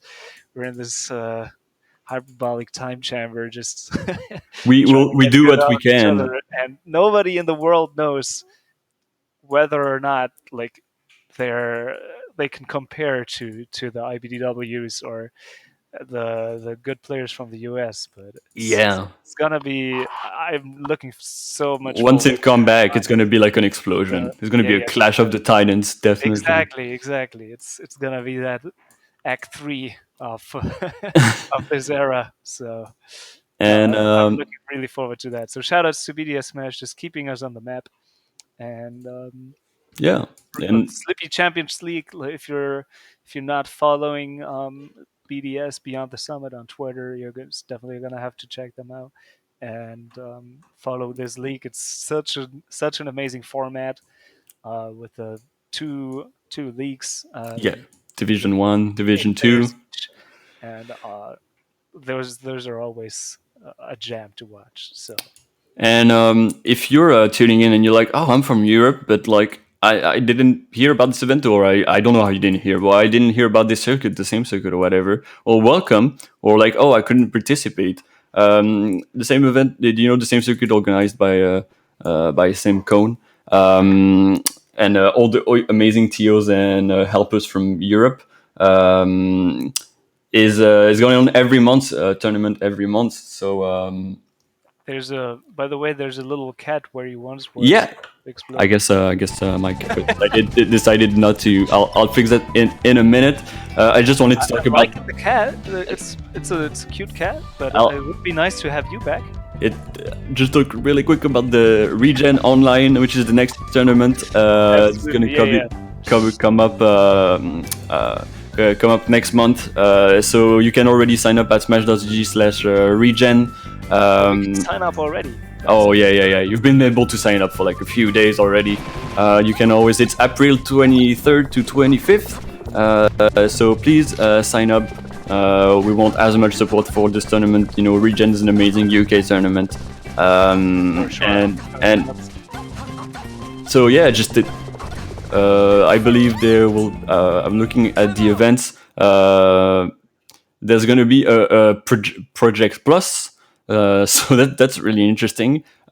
Ultimate singles and melee singles, and ultimate with items apparently. So I don't know if it's actually with items, but you know, there's something for everyone. So please sign up, and I will go fix my camera real quick. And we also already got Lorster versus Grape coming up. The last set of our little pool session here. Lorster from the UK and Grapes from Gothenburg. And yeah, Fox versus Peach matchup we haven't seen here today. Somehow, because we got like a Sheik every second match. But yeah, Grape already starting up strong. And yeah, I feel like Lorster has been. The thing is, I was just about to say Grape should have this, no problem. But Lorster, every time I see him, he's just a better player. Like he keeps on improving so much. Oh, he's definitely someone that you can't sleep on. I mean, you can't sleep on anyone in this tournament. So everyone's so good. It's not like 2014 where you're like, oh, new play or whatever. Like, oh yeah, they're probably like really sloppy or whatever. Someone's been playing for like 6 months, and you're like, okay, this is someone that would have been playing for like 2 years back in the day. So you have to prepare for everyone, and those two players are veterans of the game, and right now. It's not an easy matchup too. For sure. I mean, it's usually like, especially on this level, if you're really good at punish game with Peach, it's really a doable matchup for you. But in the end, if any Fox at any level is really good at icing you out as Peach, it's so rough. Like yeah. And I mean, such a good character. We have the best player to learn from in the Peach Fox matchup with Leffen in Europe. Yeah, he's right there. And right now, Grape is doing amazing against the Peach of last. Just just someone that doesn't go for like insane things, but just something that works, right? And everything that works. Using those back airs really well. And that's going to be the stock for Luster coming back into the game, 67%. Yeah, the thing I always like the most about Grave is just his clean tactical and movement. He's pretty fast, but he's not like too fast. Like he's just at that quickness level where he just can handle his movement still really well. And we just see that like it's really enough to just keep on ranking out percentages and hitting those stocks cleanly from Larser. And it's just what we see. It's not less and not more. So Grape just really knows where he's at and knows what to do with his stuff. So it's always what I'd love to see about it. Yeah, as you said, like, I mean, it's that new Fox generation. We're not into the look at how quick and it's dark and I don't know, like people like that. It's like, look how clean Leffen is, look how clean IBDW is. It's exactly. It's just, and that's gonna be it for Grape. Yep. Just making some grape juice. Grape winning first game here against Larser, so it's 1-0. I'm pretty sure he's gonna ban FD. It's just too big of a counter pick. Yeah. What would you pick as a Peacher? As a Peach player, it's not easy. There's no like. So I think Fox is gonna ban FD, right? Because they don't want to get chain grabbed. And so at this point, you're like, I'm not gonna go on Pokemon Stadium because I mean that's really hard. That was mistake. Yeah, that was a mistake. So probably Dreamland would be the pick, right? Yeah. A bigger stage. Yeah, but FOD is always a little bit scary, especially against someone who has like good at the matchup as Grape is. You're right. Because the space is just not gonna help you a lot as Peach. And Fox is still gonna find those kills early with like Wave Shine Up Smash and whatnot. So I think FOD is a good pick here. Even going back to Battlefield would have been fine, I feel, but that's of course the stage he lost, and it's always nice to pick something new. And right now it's working out really well, and he reads that straightforward angle, and there you go, Larcer getting the lead here in game 1. Ooh, really nice bait for Grape. Just like I'm gonna let you stay in shield. Yeah, that's the classic, of course. Beautiful. Just the way he stood there for a moment.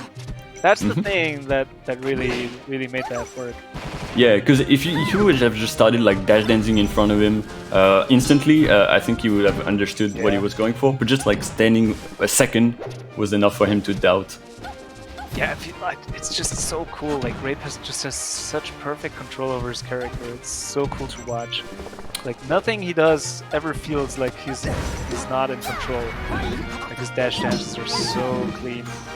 Oh my god, that was such a weird situation with that platform. Yeah, Luster is definitely using FOD really well right now, using this platform at his advantage. But he's gonna get caught off guard. He was just moving on the platform trying to be sneaky. But Grape is like, no, I have up air, I will up air. Look at the screen, my friend, he said. Come on, I'm right here, I'm just gonna up air you. You think you're cute, but... Yeah, exactly. Right there, if a Sheik dash attacks your shield as Fox, you actually have time to just wave dash down out of shield and then get a shine conversion.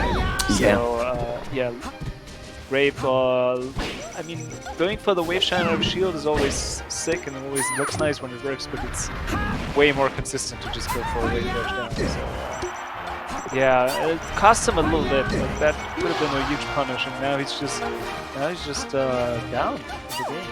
I mean, Peach is at death percent, but a good Peach is not gonna get you. A good Peach is not gonna let you get that easily. But I mean, a good Fox is still gonna find it somehow in some way or the other.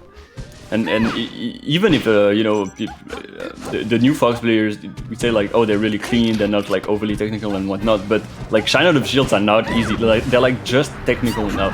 That they need it. Also, even just the wave dash out of shield, getting into a shine conversion, it always looks smooth and easy, but it's so hard to do consistently. So yeah, big props. Very, very close game is going to be an edge guard for Luster. You just keep sniping him with those turnips, and there you go. Luster. I mean, game 1 we also had a situation or two where you sniped him with that turnip, but it wasn't enough to get the edge guard. But right there, and we got a game 3. It's been a while since we've had a game 3. Lots of 2-0s. I mean, it's pools, so you expect them, but these are such good players that at some point you're bound to get game 3s. And now it's the turn for Grape to choose a stage. So did we even have one game 3? I think we had one game 3. I think I can't remember who it was. Actually, I think we had only 2 O's. Really? Yeah. I feel like we had one, but maybe I'm mistaken. You're right. So probably ban the stadium. Oh, great fight! Oh, great! Oh, and the shine! Oh my god. Okay. He tried to go for it all. It's really, really hard. It's harder than it looks. It's always definitely like you can't just spam side B. You have to do it in a certain timing. You also have to get the smash input on the side B to get a strong Peach bomber, and it's not that easy. All right, and Luster tying it up. It's gonna be really hard on Yoshi's. Those kills, like the up smash is gonna kill at an insanely low percentage. Up smash in TSC. Grape is trying to be cheeky with that falling up there. But he just gets that strong back air. Luster getting caught with no DI on that. So Yeah, it's always scary to trade against Peach, but that was a really nice time to trade with that back air, with the up air of Peach. yeah. We're not scared to just turn around up tilt. That would have been an insane down I feel like smash. Grape is speeding up, and that's what's giving him the edge here. He's just always a little step ahead, like right there on that back here, with that up tilt. And oh, lucky that Lorcia got that smash DI, because that would have been like curtains for the whole game, honestly. Yeah, but I mean, this one still is in not the gonna end. get it. Grape, Unfortunately, yeah. Just like you said. Damn! That pick was really nice because you know, if you pick Yoshi's story, you have to be fast. You have to be like, okay, Gets him with that little waveland back, looking like Zamu. But this forward throw is gonna do it. Actually, not. Oh my god. no, really good DI. He was definitely ready for it. Great. This one? No. Oh, the Trif, shy the guy. shy guy. So that's even a better recovery right there for. Okay, really good up air catching him. And Lost now moving around. Let's see if he gets caught. No. Ooh, really good drop turnip. He's gonna get the nair. That could He's be a gonna get the hit head right guard. there. Oh wow, the Yoshi's platform really helping him. Just Oh no, that's so unfortunate. And that's gonna be it. He went for it all. He went for it all. What was that? And I think we got Just a heartbreak. we got an escape because like it bugged the game for me. But yeah, that was a heartbreaker. Unfortunately, he went for it all. He could have gone for like a nair maybe, or something. But he was like, I need to get that forward and I need to get. He really was in this position where he had to get that game to get back into the game, but it was just too risky in the end. Like Grape took full advantage of that, and here you go, 2-1 for Grape. Good stuff. So that's actually it. Yeah, that's gonna be it for us. I think Pools are actually all done. We were planning to have a second stream, but that somehow got scrapped. So we go into a little break. Yep. And maybe someone can tell me when the stream is gonna go on. I'll look at the schedule real quick. Singles record 2 p.m. So in probably just 20 minutes, it's gonna go on with the singles bracket. So please be back for that.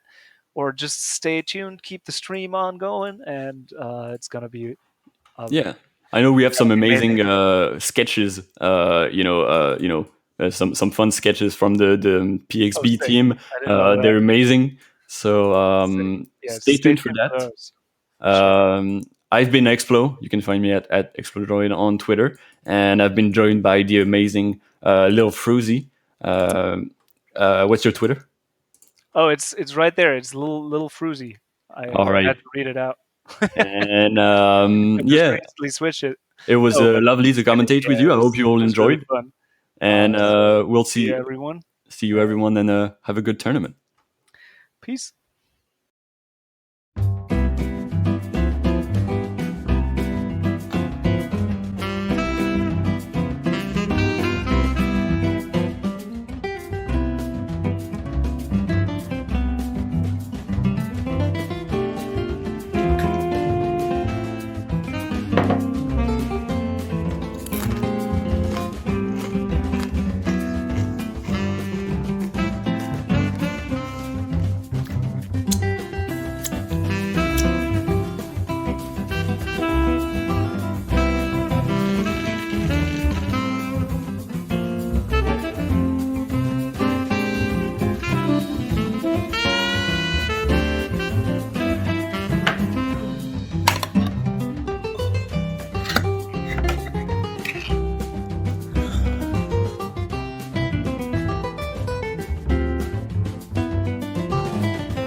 Hey, what's up, man? Oh, hey, dude. You wanna play some friendlies? Oh, sure. Right.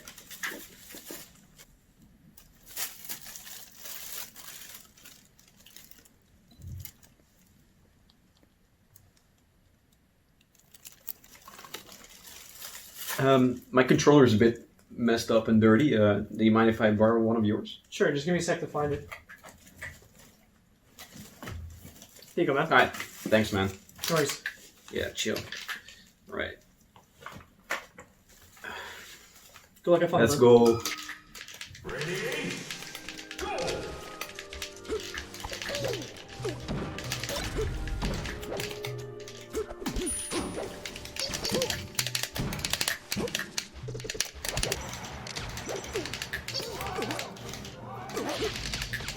Come on.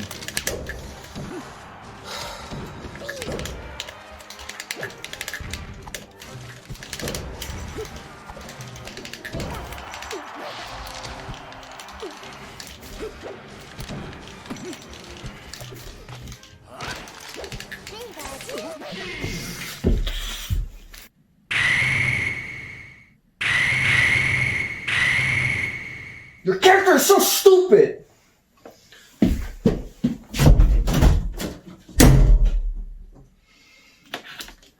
Oh, man.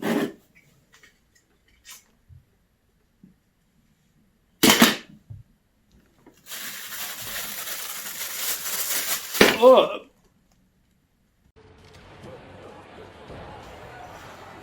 Yo, what's up, man? Oh, hey, what's going on, dude? Who are we watching on stream? Is this just friendlies? Yeah, I think it's just friendlies, man. The tournament hasn't started yet. Oh, okay.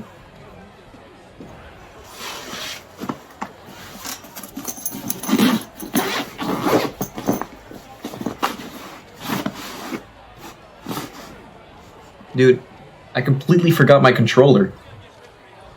Do you maybe have one, like a spare one for me? Yeah, man, I got a spare one for you. I swear to God, man, you better not throw this one. And if there's a single bean on there, I'll suplex you.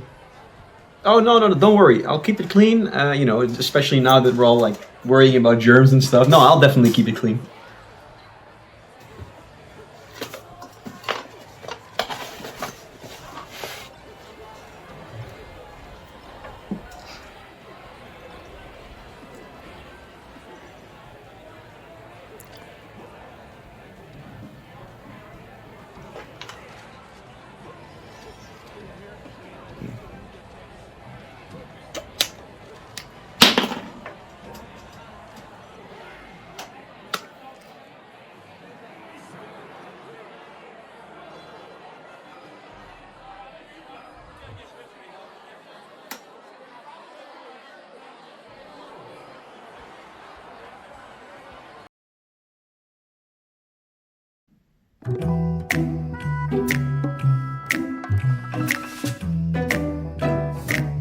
Yeah, you know what? I'll just start off like where we all start off when you start seeding, first and second seed, of course. There's a lot of things to consider if you start seeding.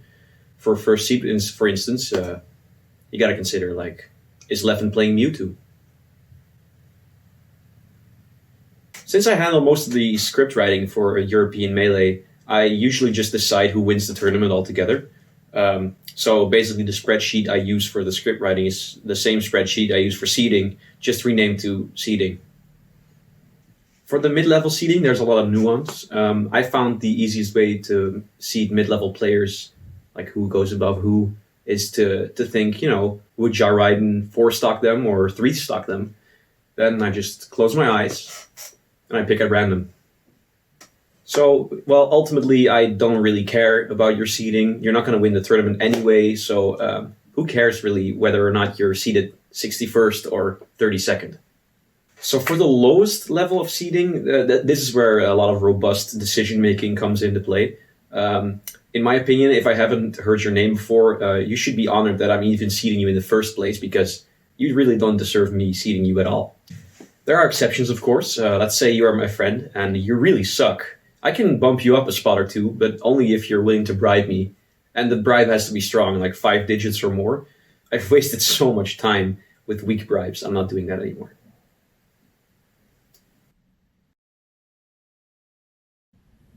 All right, attention everyone. The Samus exam is starting. No talking. Remember to use a black pen, and good luck. All right, this is my chance. I was born and raised in a Samus main family.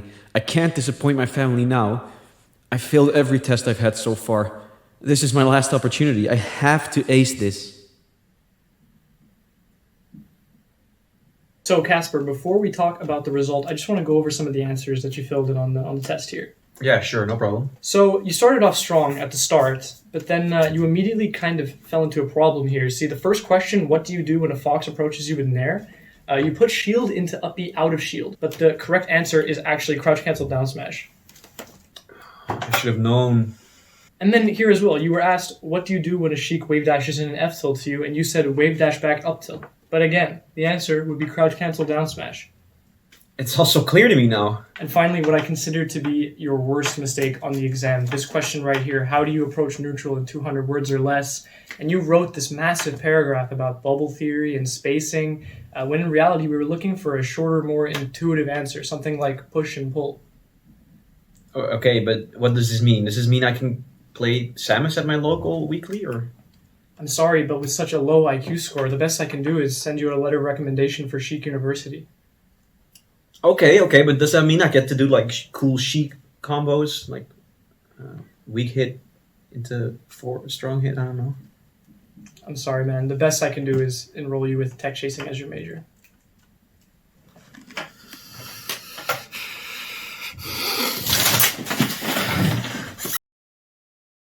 I've got a little bit of a feeling that this may not be the real Fade. What are you talking about, you ball bag?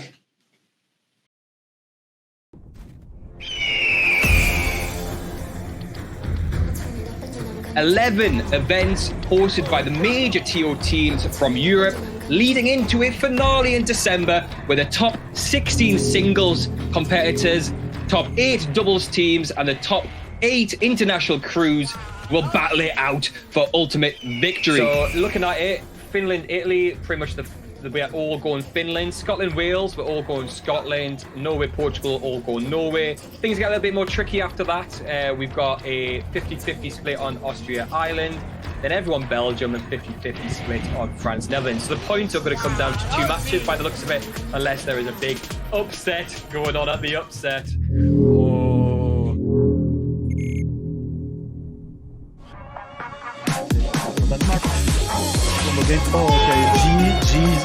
And the oh, that was a bit tricky. Oh, is he gonna get the angle? Nice! Hashtag up smash, not quite. And he's hanging on by a thread. Still possible for Austria, but it's the hope is getting... Okay, it's gone. The hope is gone. Nicely done by Mims. All hope is lost. You say you're experienced players, but I assume absolutely none of you have experience this as a youngling. Well, actually, just to cut you off, like, really briefly, because I was expecting this. As I told you before the match started, Falco players have an ego, and when you're getting hit by an S-smash by Falco, all you want to do is like give that S-smash back, and they're in that circle right now. Get the pickup, but there gets it back and then drops it again, and this. Oh my god! Oh my god! Trying to think like a Frenchman, getting into the head of my opponent, how it would feel to lose to the Netherlands, just like that. I've been thinking about it a lot the past 2 weeks. Est-ce qu'on peut terminer le nerf? On n'a toujours pas tué ce Captain Falcon, c'est insupportable.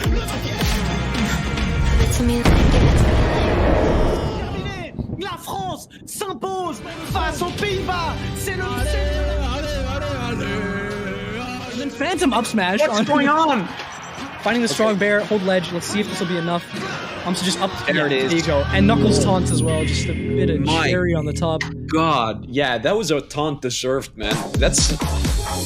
Both Ricks and BA are super high percent. So and R23. Yeah. Cool. R22 try to get a cheeky gimp on Ginzo there. This is looking, man. This is, that should be it. That's all it took. All it took there was R23.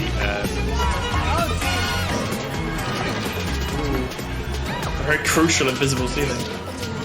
God, it's so hard. It's so hard for Sheik to do anything. Fox is 0. Oh my, they're both just going in now. Silly. I don't know. I wouldn't. Yeah. Okay. Almost like if they're all perfectly evenly skilled, I think this is an even game. Oh my It's goodness. a back air then an up smash. And one of the foxes is gone. I could just kind of use the run and an up smash at this point. What's it got to lose? Just go for it. Not the best DI. Dead. That's it. Damn. Well, That's disgusting. what can you say? 6-0. My Pipsqueak and Nikki. They. You know, there's a timeline where we'd be like, well, of course they did that. That's not surprising. Yeah. But after the match they just pulled, their route to get here is so surprising. Yeah. This shows how far we've climbed, even if we haven't quite reached it. We all agree. Pipsqueak showing us strong buttons. And now for my next number, I'd like to return to the classics. Grabs him on the drip back, up smash, and So many really good recoveries by Trif. But the pressure's still completely on. Up being right away. Another one. It's too late! Oh no! That's such an unfortunate SD. Not approach me! But Leffen doesn't care! He will go for you! Oh, okay. It's very, very hard. I remember Leffen doing it many years ago. It seems really tough for Frenzy. Looks pretty grim, especially with all the turnip and the nair on the vegetable, unfortunately. Oh, another dash kick again. And that's gonna be a good tech chase. Good tech chase, ready for it. Blade Shun up smash to close out the tournament. Yeah, Leffen is the champion. He is. Maybe not an upset, but I mean, he is the winner of upset. I mean, is Leffen on the frame one? He lost the last major. I mean, true. Somehow. But Pip is an edge gone away. Oh, and I think this is actually it. No way! Pipsqueak takes it. Wow. Solid stuff from Pipsqueak. You know, the guy has been putting in the work. He definitely deserves it. Goes high and Dady with another forward smash that comes up. Professor Pro goes out to Dady. 3-2. My God! With the flag, all the crew is here on stage because finally, Dady made that upset.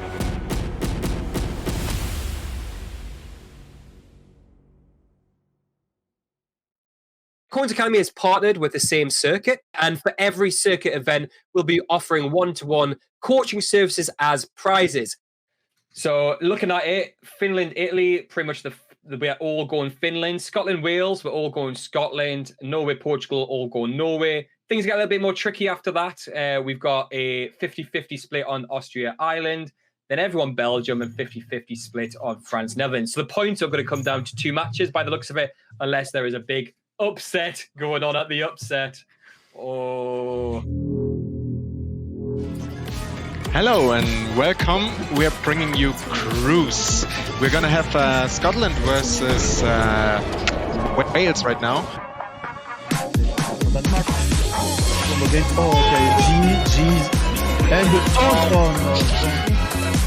Oh, that was a bit tricky. Oh, is he gonna get the angle? Nice! Hashtag up smash, not quite. And he's hanging on by a thread. Still possible for Austria, but it's the hope is getting. Okay, it's gone. The hope is gone. Nicely done by Mint. All hope So you say you're experienced players, but I assume absolutely none of you have experienced this as a youngling. Well, actually, just to cut you off, like really briefly, because I was expecting this one. As I told you before the match started, Falco players have an ego, and when you're getting hit by an S smash by Falco, all you want to do is like give that S smash back, and they're in that circle right now. Gets a pickup, but there gets it back and then drops it again, and this. Oh my God! Oh my God! Trying to think like a Frenchman, getting into the head of my opponent, how it would feel to lose to the Netherlands, just like that. I've been thinking about it a lot the past 2 weeks already. Est-ce qu'on peut terminer? Le nerf! Ah, on n'a toujours pas tué ce Captain Falcon, c'est insupportable! It's me. La France s'impose face aux Pays-Bas. C'est le... Pip is an edge gone away. Oh, and I think this is actually This is it. it. No way. Pipsqueak takes it. Wow. Solid stuff from Pipsqueak. You know, the guy has been putting in the work. He definitely deserves it. Goes high and Dady with another forward smash. It goes up. Professor Pro goes out to Dady. 3-2. My God! With the flag, all the crew is here on stage because finally, Dady made that upset.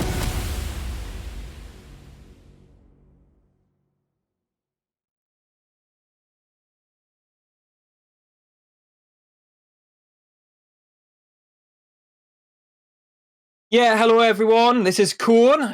Korn's Academy is partnered with the same circuit, and for every circuit event, we'll be offering one-to-one coaching services as prizes.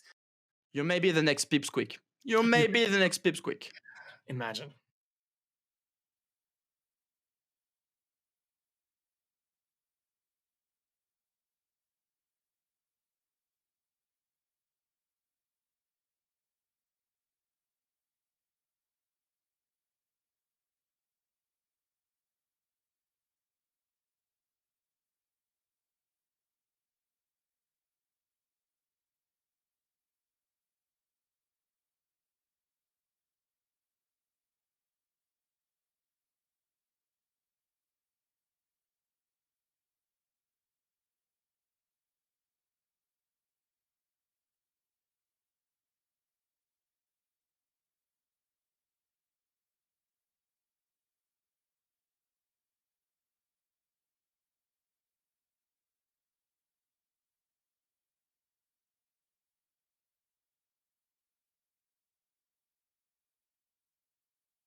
And we're back, guys. Welcome to the first part of Bracket.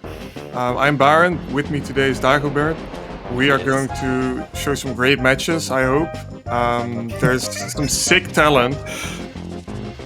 Of course there is. Yeah, I like how you said you hope. Of course, it's gonna be some good matches. Of course, But you never know how it goes, you know. Sometimes the matches are like really sick, and sometimes they're just medium sick, you know. It's...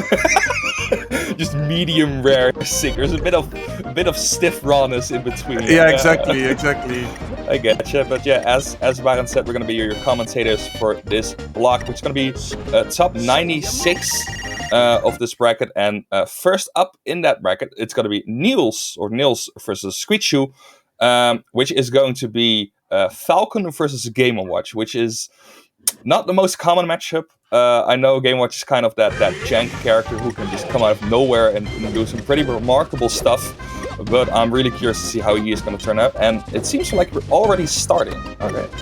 Or they're just practicing for now. It seems like they're just playing the game. It seems to be doing fine, and we're going for Dreamland for the first stage. And as we said, Game Watch versus fucking Dreamland. It's gonna be a big stage. And what do you think they're gonna look for at this point? So Falcon versus floaties, lightweight floaties, is probably gonna be a lot of grab and a lot of down throw into knee comfort, just like that. That is it. I see.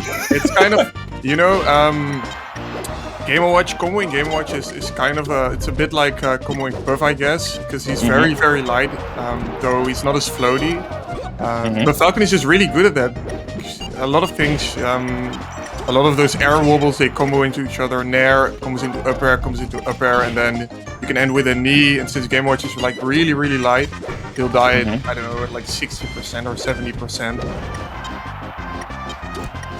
And so for Squeachu, I think I'm not sure. This is I don't commentate Game Watch a lot. I think he's like the only Game Watch player we have in Europe of this level. So I guess he just wants to juggle Falcon a bit. All right. Seems like that's gonna be the second stock whack. Yeah, that key spike is gonna be detrimental for Falcon there. Of course, spikes that spike is gonna be hard to recover in any way. But Falcon is kind of a tricky character to recover with in most parts. That knee is gonna not be it actually gets the reverse hit and Game Watch still dead. Surviving, but yeah, not getting back to the stage. Great ledge grab there from Falcon, and for now it seems to be just two stocks fairly equal for the most part.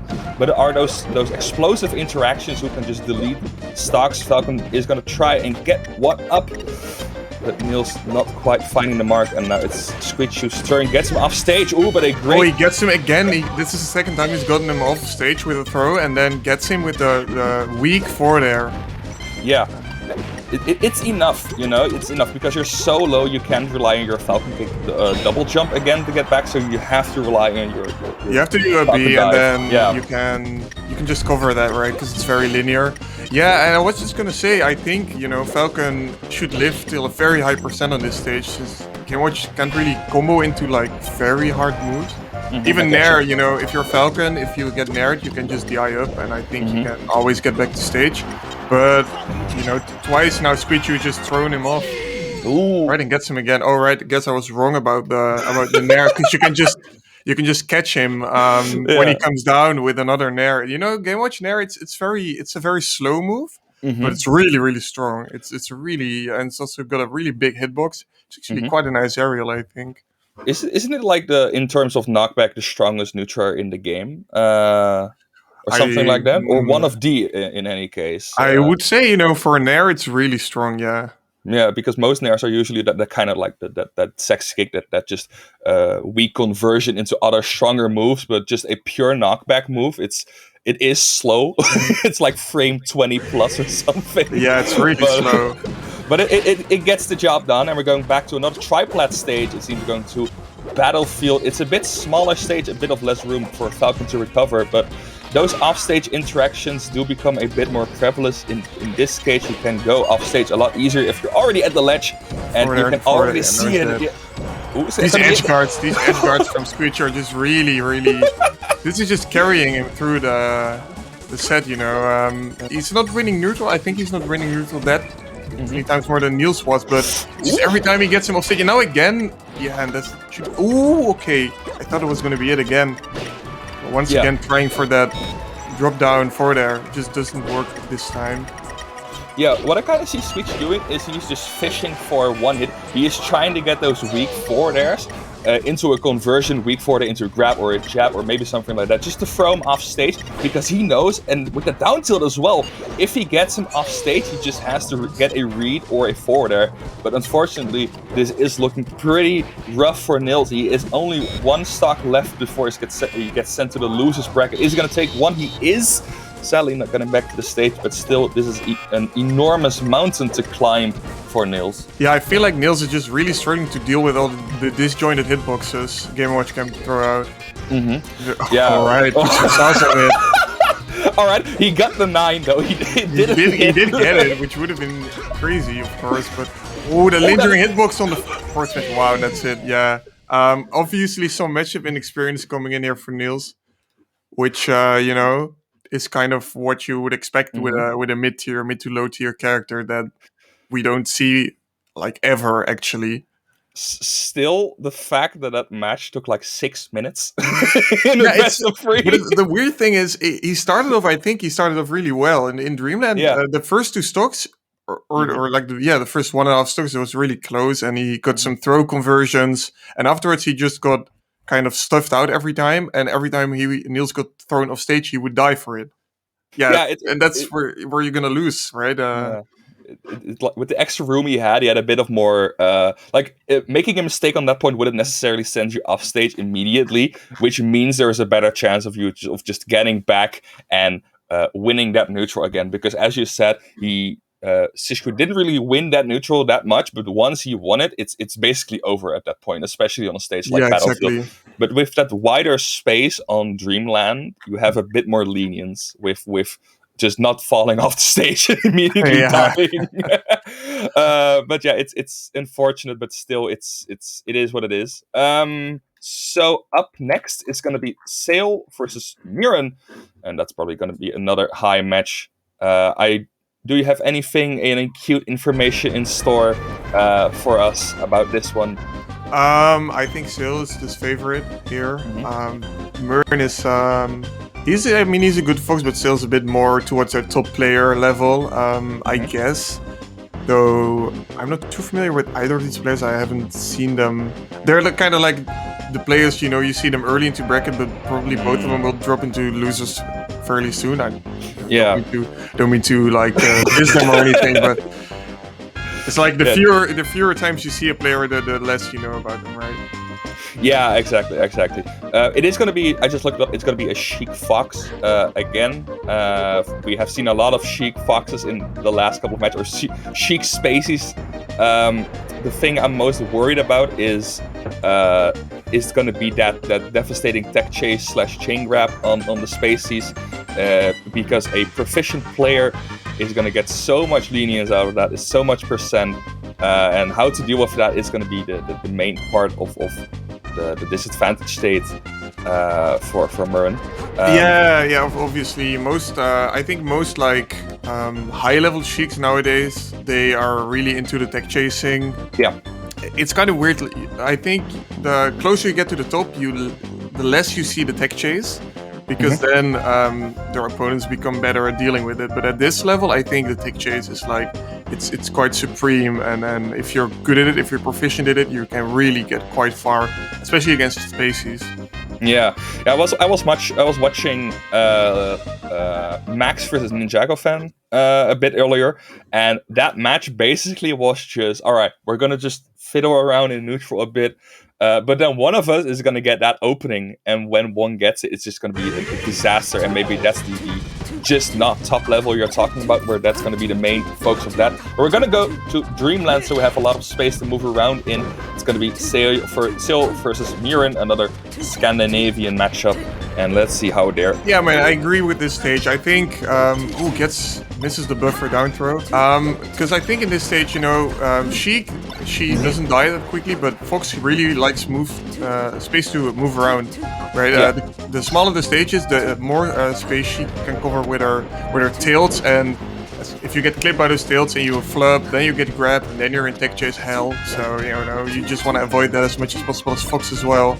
And the trade-off that Sheik lives a little longer, that's fine, but you can, 100% you can still combo weak Nair into up smash, and she just dies.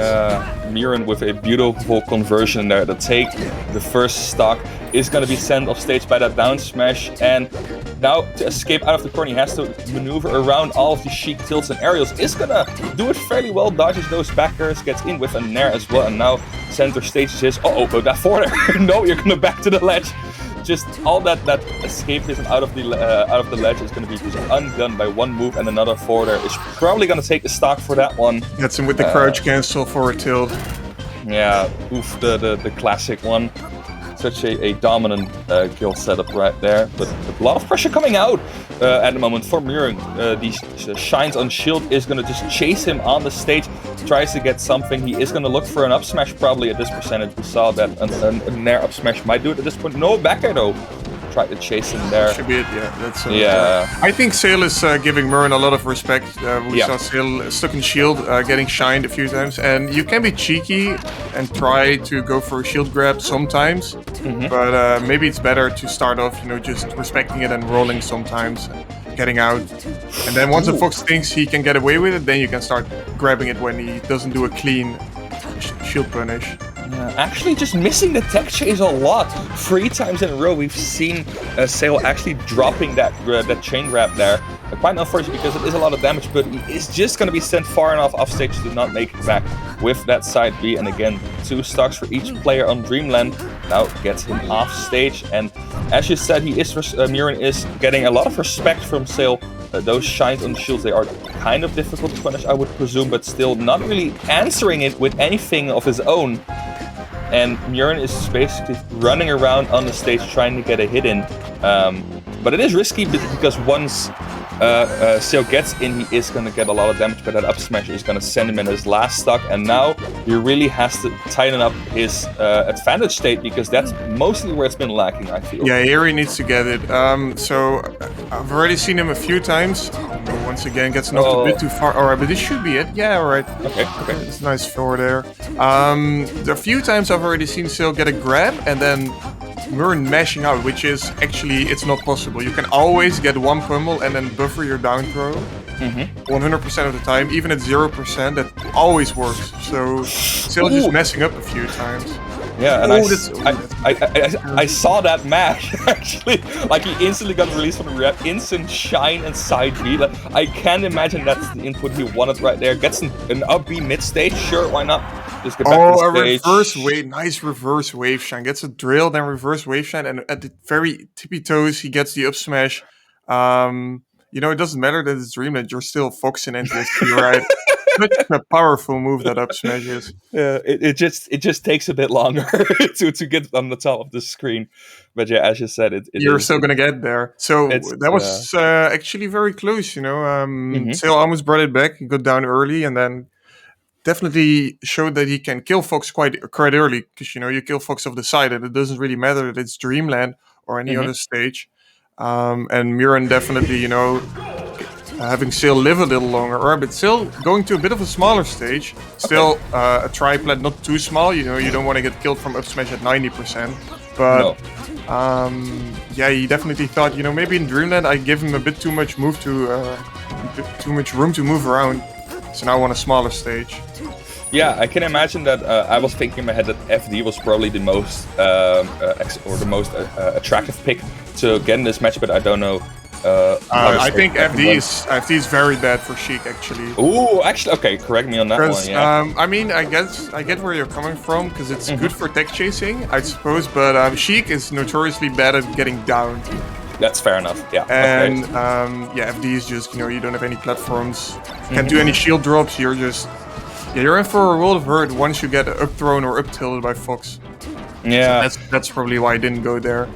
But still, this stage pick doesn't seem to be going that well either. Got up smashed a bit earlier, and already it seems like that Murin is already or close to lapping in percentage. Gets the grab in now, gets a couple of hits. Oh, but shine up smashes out of that grab actually to get out of there, and now it's still both players at a decently same percentage, but tries to get away from that up smash and flubs it at the ledge. Now Murin up one stock, both at 0%, but still that pressure from Murin and those grab escape into just a shine everything has been so prevalent for now. He gets out again. Gets out again. Oh, alright. Actually, in the first stock, Murin also did an accidental side B, but he got forward aired by Sail at like 0%, so that's like an SD that he got help out of. Yeah. Now he does do one, alright. Are we going to see? Alright, he doesn't go for a needle read, which I like. Right, boost grab, and now he does go for a read. Okay. Not really sure. I don't feel like these reads are working out for him. No, it's like he's trying to get something in, tries to get a read, but 9 out of 10 times, Murin is just putting an option out there immediately, either a shine or a side B. We've seen them a lot, and now he actually gets caught up there with the up air. Sail losing his third stock, and now it's his final stock, perhaps before he is sent into the losers bracket. He is getting a bit more out of those grabs. He is getting a bit more consistent out, but still so read heavy and not getting any reward out of it. Last stock for both players at this point. Let's see if Murin can close out the set, or if Sail can get a word in here at there. Yeah, and again, Murin really finding these up smashes as well in neutral. I like this, you know. Just go for like wave shine up smash. It's 25 to 30% of damage, and you have Sheik above you, which is also nice. Alright, once again, a bit too late. Yeah, nice shine by Murin. And this should be it. I guess an up air. Yeah, that's it. Right, it's too... Doesn't go for a mix-up near the ledge. Sail doesn't. And it's just a reaction for folks there. Alright, so I wasn't expecting... I thought Sail had this matchup unlock a bit better. But yeah, he didn't really get those tech chases, which we really were talking about, that were so important in this matchup at this level. Yeah, well... Not only because just the damage, but what it looked like is that when both players were on equal ground, it was just looking like Murin's game all the way through. Like he Sil wasn't really getting any big answers in the neutral, except for when he got a grab or maybe when he got a tilt into a forward. But he didn't get that much pressure in on his own, and then it's just Murin just running around, shining everything, trying to get something started. And once he got started, it's still a lot of damage. It's Fox. It's going to do a lot of damage. And if you don't have an answer for that, but you're only if you have one answer for that as your game plan, but that answer is constantly getting flubbed, then you have just such a big disadvantage to work from at this point. And yeah, then he is going to lose the set, sadly. Yeah, it's like it's a saying where she doesn't really have the best neutral against these fast top tier characters, or against Marth for that instance. But it just, once you get the grab, once you get the punish, you need to maximize it. It's just really important to get your punish to the Sheik, and if you don't get him, you see like neutral just isn't that good for you, unfortunately. Yeah, you're gonna lose those interactions, and then it's gonna be over. If I am hearing this correctly, we're gonna for sure get Meaty on stream, which is Marth. Yeah, it's gonna be Meaty versus Shifting Shadows. Okay. So Shifting Shadows beat Ryzen 2-1, and it's now up against Meaty, who he got first in his pool, which is good. Meaty, really nice Marth. I really like his playstyle. And Shifting Shadows, I haven't seen that much of him, but it's gonna be Falcon Marth, which always, it's such a double-edged matchup where both characters can just really crush each other when someone isn't paying attention. It can go both ways really, really hard. Yeah. I remember that I think I saw Shifting Shadows at Valhalla online as well. I'm going to try and see what he was up to there, but I believe he put up quite a show last time we saw him.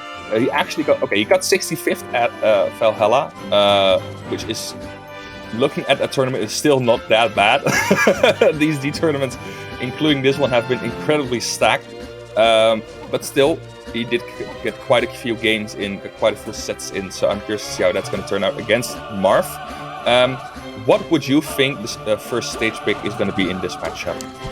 So in this matchup, it's kind of a weird matchup where usually Marth doesn't really mind having space, but against Falcon, too much space means that Falcon can just run around as he pleases. And as well, usually FD, FD is a counter pick stage now, but when it wasn't, it was a really big Falcon stage, because your punishes as Falcon are just very good against Marth. But Marth punishes against Falcon are also really good, so it was kind of a weird counter pick stage. So what I'm thinking is, honestly, I'm just thinking Battlefield, because Meaty's probably gonna ban Dreamland and Fountain, and then we're gonna see from Shifting Shadows, he's probably gonna ban Yoshi's, because Marth's sword is too big on that stage, and then he'll ban, what will he ban then? Stadium. Yeah, okay, I get you. So they're just gonna try and look for those close quarter combat stages. It's gonna actually be Stadium, okay. A bit bigger than the stage we were expecting, but we'll see how that's gonna go. It's gonna be Meaty versus Shifting Shadows, and we see some great encounters off stage. Already, Meaty going for a really cheeky, goes for a crouch cancel, and then goes for a down throw near the ledge, and then does a reverse forward there, which clips Shifting Shadows, but Falcon is really heavy, so he's still high enough that he can be back to stage. But already, in the first 2 seconds, we almost saw both players die. Now you know you have an explosive match on your hands. Now it is going to be Shifting Shadows, sadly not getting back there to the stage. First stock gun for him. But gets that stop in! No! Yeah, Marth, you don't have invincible ledge options. I'm sorry, Marth. Your ledge dash isn't that good, and what can you do? Just refresh by the ledge. That also isn't invincible. So Shifting Shadows just stomps on his head and he dies. Oh man, it was quick. I could just imagine coming from that respawn platform filled with rage from that SD, just instantly going for that stomp. Just instantly going. Yeah, I'll teach you, dude. Take this. Alright, he is going to be left at the ledge. High recovery from Shifting Shadow, and that tipper forward smash. Beautiful there. is going to take care of the second stock. Yeah, this is also something we should look Meaty to doing is to get Shifting Shadows off stage as much as possible. Yeah. You can combo him vertically, but it doesn't really work as Marth because you can't. Eventually, you have to put him off stage on the side because you're not going to kill him. Yeah, now, alright, you see him juggle and then trying to get Shifting Shadows to the side of the stage because now vertical moves aren't gonna do anything. And Marth, he doesn't have like a Fox up smash or anything, so he can't really kill Falcon off the top. Yeah. I actually I'm already noticing how much more afraid Shifting Shadows seem. Like at the beginning of the match, they were instantly off stage getting in each other's face. But right now you see actually Shifting Shadows respecting that space, trying to be a bit farther away than usual. Is going to try and close the gap for now, but when it comes down to just the neutral interaction, it seems that Shifting Shadow is so afraid, gets that up B though, but it's not going to be that big of an impact. Put that up air into. Oh, I thought that was going to something. Yeah. Yeah, it's like for Falcon this matchup, you also really kind of want Marth to swing because you're fast enough that you can basically always punish, right? Falcon can just fly in with whatever, a bear or a knee or a nair, and nice down. These edgeguard situations are very much in favor of Meaty. Yeah, Shifting Shadows didn't really get any big conversions, which you kind of do need against Marth. You know, your punish game is really good on Marth, but Marth's punish game is also really good on Falcon. So if he gets a good punish, then you have to answer in kind. You need to also kind of destroy him once or twice in a game. Otherwise, Marth is just going to pull out in the lead. And yeah, he got 3-stocked, even though it didn't feel like Meaty was really crushing him or anything. No, I get you. I think what you were saying was that he tries to get Shifting Shadows off stage as fast as possible and just tries to get the edge guard. And we already saw him getting clipped twice or 3 times by that tipper down tilt at the ledge into a forward smash. That is such a dominant option because at that point you probably don't have a double jump. You're not going to get back onto stage, and even if you've played the most of the game just really well, once you're in that position, it's really hard to get back from that and just get back to the stage and clean it up. But yeah, those offstage interactions were the downfall at that point. Even on a bigger stage like Pokemon Stadium, that would be the case. But we're going to, as you said, Final Destination, good Captain Falcon stage. Maybe this will be this will change the tides. But for now, it seems that Meaty is already just rolling again with 35% already on the counter. Yeah, on this stage, the good thing on this stage for Falcon is that Marth, once he's getting comboed, he can't go to a platform, right? You usually you can land on a platform and you can and up air into knee, and this should be dead. Yeah, you can make that. And you see Marth usually he can go for a slide or he can tackle on a platform and then he can shield. But because they're on platforms, once he's in the air and he's in a disadvantaged state, then yeah, you're in trouble against Falcon. Yeah, I can imagine that. What I also saw in that Pokemon Stadium game, and that's probably one thing Shifting Shadows does not want to deal with. Oh, tries to get another stomp, but it's going to get back. No, is those platforms on Pokemon Stadium. He did get up. Once Shifting Shadows got caught up there, he got hit by so many up tilts, and he basically got 100% last game. Oh, almost gets second knee. Those platforms, but no. Oh no, double knee into SD. He was really rolling him, dude. He also killed him very quickly on the second stock, and then maybe feeling himself a bit too much. Yeah, you don't. Alright, don't always tech in. Oh my god, stop teching in! That's 4 techs in, yeah. And at low percent, Marth needs I think until 40%, Marth really just needs to. You need to tech chase Falcon. Yeah. Because you can't combo out of your throws at low percent, but Shifting Shadow is making it easy for Meaty and just. Oh, nice catch! Just rolls in 4 times and allows himself to get hit up to 40% and then gets comboed and basically dies for it. But now he didn't have a jump. Yeah, he could have held the ledge. Kind of flubbing those edge guards at this point. Once Meaty got the tech, and now he is just too late with that backer. Like if you're looking from this at the first stock and now this point, it seems that there is a bit of a sloppiness just slipping in slowly. Is gonna get that stock there though, so it's gonna be the last stock for Meaty there. It's looking a bit better, but I'm still extremely impressed with how this game is going. Actually, it's still kind of sloppy on the most parts. Misses that chase there, and back to neutral for now. Yeah, I feel like Meaty is still really trying to do his best with the punishes, but it's just such a rough stage for Marth. FD, I think, the most polarizing stage in the game. Maybe Dreamland in some matchup, but FD in many others, and you see in this matchup as well. Suddenly, it's just all Falcon. Yeah, that can happen. Oh, but what is not all Falcon is messing that around SD. off stage, yeah, and SD's already. I mean, it's one strong hit for Meaty to die. Stop teching in, please. No, Alright. No, he didn't tech in and he got out again. That must be some miracle in his head. Just please do it again. No, he's not gonna do it again. Not gonna learn And from I tech that out? mistake. Yeah, alright. Yeah, alright, now we're even, I guess. I mean, one grab from Falcon will be death, because you can just down throw knee, but also one F smash from Marth, or getting a tip of forward tilt or something like that. If Shifting Shadow gets sent off stage now, he's probably gonna lose the game. Uh-oh, okay, gets No the jump. sour spot. Oh, he did have his jump. Oh, what he did no. 3 times in a game. I mean, once, I mean, twice, even twice he would have gotten away with it, but 3 times, that's just a bit too much. Yeah, and looking at the player cam, he doesn't seem that happy, understandably so, but still, it's a sour way to go out. It's a sour way to go out. It's weird because he was so far ahead at the Shifting Shadows was so far ahead at one point, not only just in stocks or percentages, but the control he had over the pace of the match. He was king of this game. Yeah. The first 2 stocks, actually it all went wrong when he was a 4 stocks to 2, and then he had Meaty, he did that knee, and then his second knee, it reversed, and then he SD'd, and then all of a sudden he went from being king to being like, just a regular old race car driver again, and his armor fell off, and Meaty started playing again. He went back to the farm. Yeah, I can't imagine that getting it's a stressful situation you're under, especially after that game 1. You really want to get back on that, and you have basically everything going for you, but then messing it up yourself can be such a hard blow to your mindset. And just losing your cool there against a character like Marth, as you said, has a great punish game on Falcon. That is, if he stays cool at that point and you don't, you lose.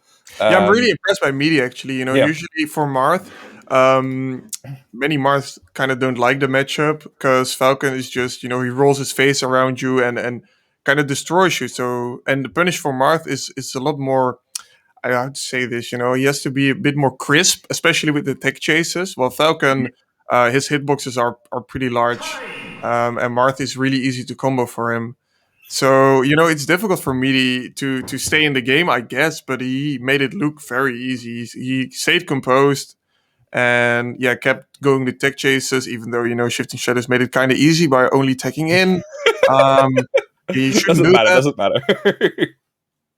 But, it's a good showing from Meaty. Unfortunately for Shifting Shadows, he kind of dropped the ball that second game, but he's still in it. This was only winner's bracket. And loser's bracket is still there waiting for you. Or, even though it's a shark pit, you don't kind of want to be there, but at least you can still play. Exactly. Well, you still got like top 96 winner side on the tournament as stacked as this one, because I was looking through the attendees and oh boy, how many good players are playing in this tournament. We've got Pipsqueak who's doing well. We've got Pro still in the bracket, I believe. Frenzy is still up their eyes. There's so many good players in this bracket, and that's just the top. There's an entire layer under there of these scary players you've probably never heard about. And those are always the scariest. Yeah, honestly, it feels like, even if you're a 3rd seed in this pool, even if you're a 4th seed, these players are actually really, really good, It's like, but that's what it is, I guess. Since it's online, only the true grinders will show up, If you don't feel like playing, you just don't attend. But so everyone who comes is like really dedicated, and with all these netplay weeklies we have, people really can play a lot of high level melee. So I think that's why it's just such a high level. Yeah, that actually just shows how, because I heard the other commentators in the block before talk about how many new players are doing amazingly well. That actually means there is such a healthy improvement rate at this point, where it's really easy to just get a lot better at the game, especially with these online weeklies and big tournaments like this. There's always a shot to get in some good matches, get some good practice in, and actually get your name out on the map. And next speaking, game. oh yeah, Let's be quick. Let's be quick. Yeah. Ooh, that's gonna be in. Mint. Ooh, okay. It's gonna be actually. This is a really weird match to throw here because it's gonna be Mint against Levingi. I didn't check pools because I was playing my own, but apparently Mint got second in his pool, which I would count as a massive upset. I think Mint's like probably like a top 8 seed, or maybe like top 12, and Levingi the same.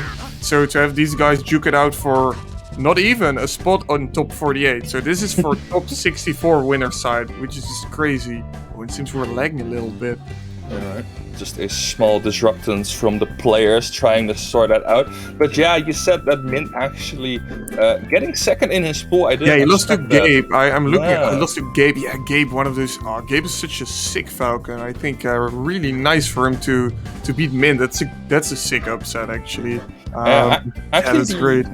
He only Gabe actually dropped one game in his entire pool. I mean, if you 2-0 Mint, then if you Yeah, 2-0 of Mint, you're gonna on paper you're gonna 2-0 everyone. So it's kind of strange to even hear that he even dropped the game after 2-0ing Mint. But whatever, I guess. Sure, why not? Why not? Let me just check. Yeah, okay. So it is probably just going to be a bit of a check to see that the connection is going. I'm just going to dive quickly in Levingi's pool, and he seems to be having a pretty decent pool as well. Did beat Nebby 2-1 in his pool, which is quite an accomplishment. It was Mewtwo. I'm just going to add a question mark to that. But No, still, I'm sure Nebby's a Mewtwo main nowadays. okay, he switched over. Well, I mean, you know, with everything still being online, I guess Mhm. you can't really call it a switch. It's more like, you know, he really likes Mewtwo now, so I'm not sure if he'll go back to Yoshi. And I mean, Levingi, actually, I'm more impressed that Nebby took a game there, because Nebby, I mean, yes, his Yoshi was, I think he was number 5 of the Netherlands at the last ranking. He beat Amza in the tournament, like, before Corona. Because he had switched to box like a year earlier, so he was kind of set back a bit, but he was getting close to his former level. It was still a bit lower, but then Corona hit, so then he switched to Mewtwo, and he's basically, I think since Slippy released, he's only been playing Mewtwo or barely playing anything else. So now he attends this Mewtwo, but Mewtwo obviously being, you know, a bit worse of a character than Yoshi, and also not really that developed. I'm still really impressed that he is able to, you know, take Levingi to a game 3. That's quite an impressive feat. That's quite an accomplishment. All right, if I have to believe chat, it seems that Mint is also using box at this point. So maybe that's why he lost in his pool. I think Mint has switched quite some time ago to the box, but I'm not sure still, actually. Maybe chat can enlighten me how long it's been for Mint that he's made a switch. Yeah.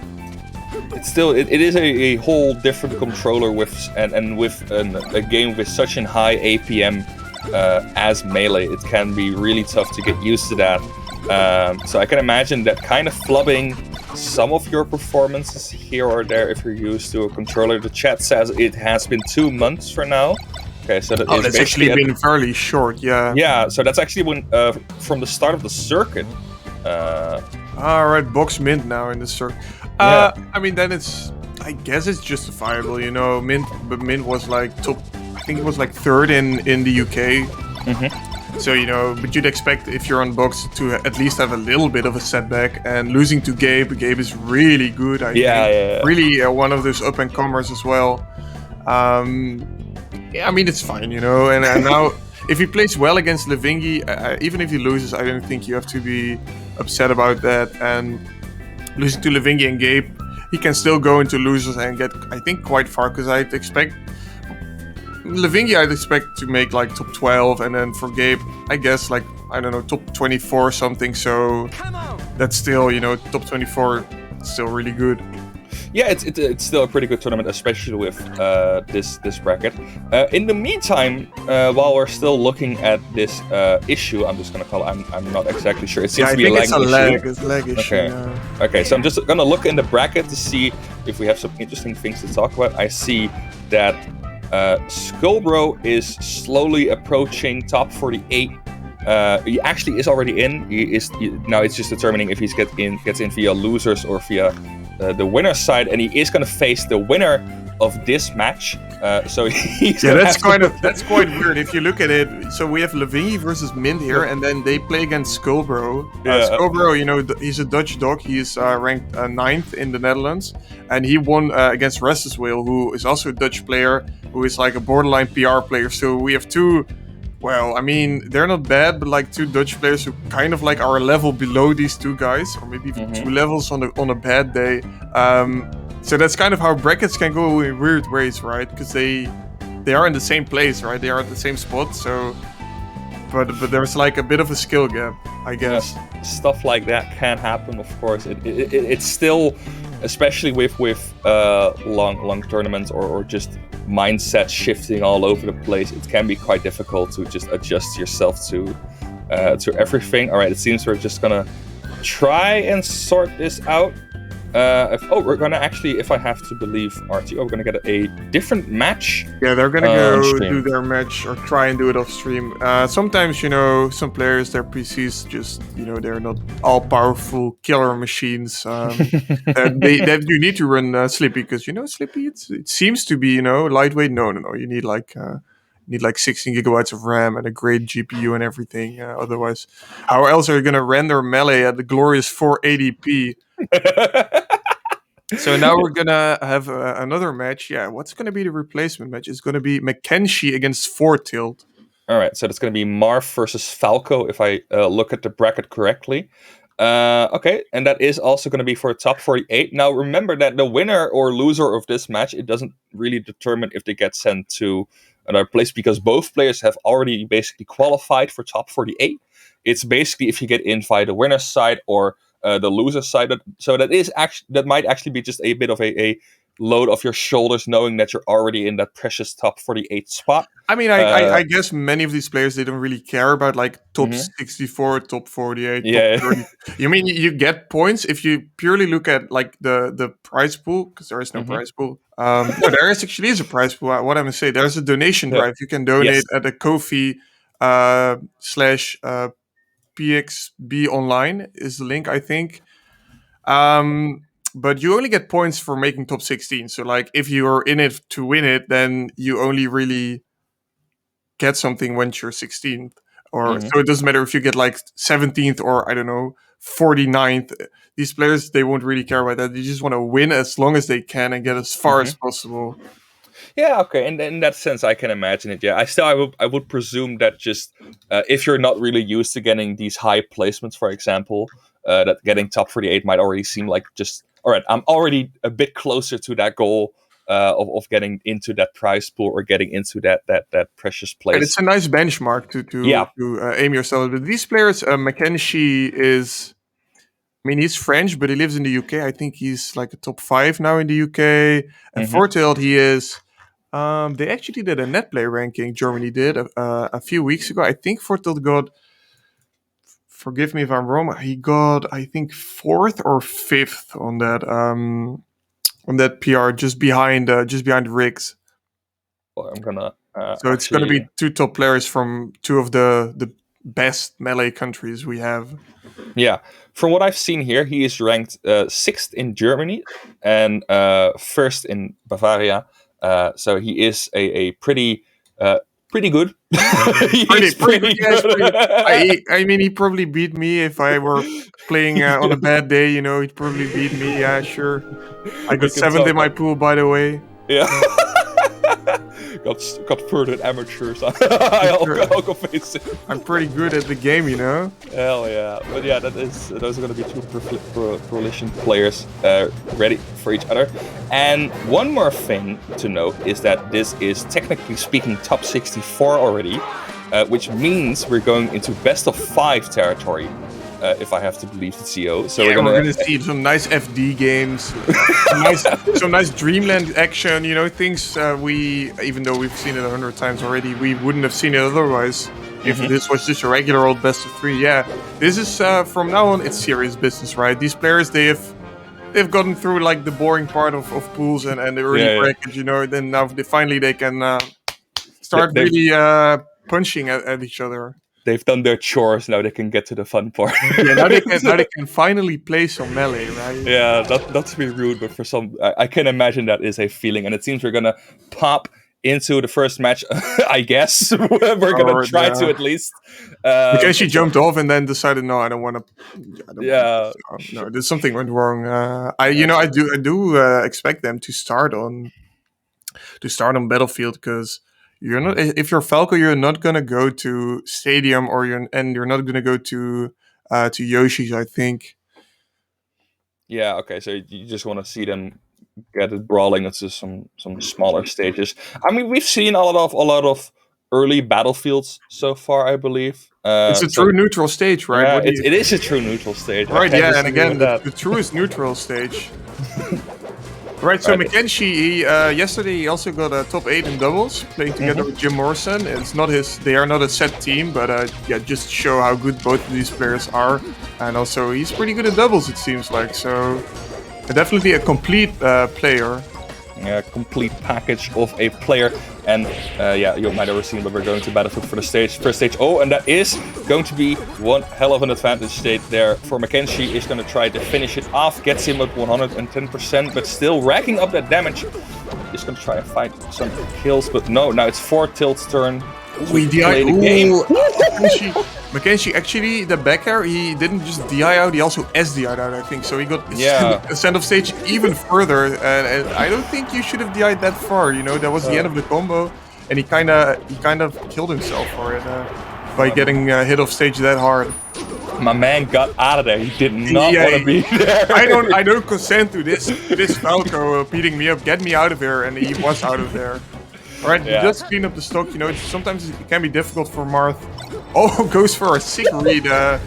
Hard reads the get up attack. Would have been cool, but Fortail is playing very calm. I feel like he's not really going for these crazy scrambles. He's just trying to get tries to get his hits in. Tries to get his hit in, but doesn't overly force anything, which I think is good against Marth, right? Because Marth thrive on getting a grab, and the shield grab is also a grab, so...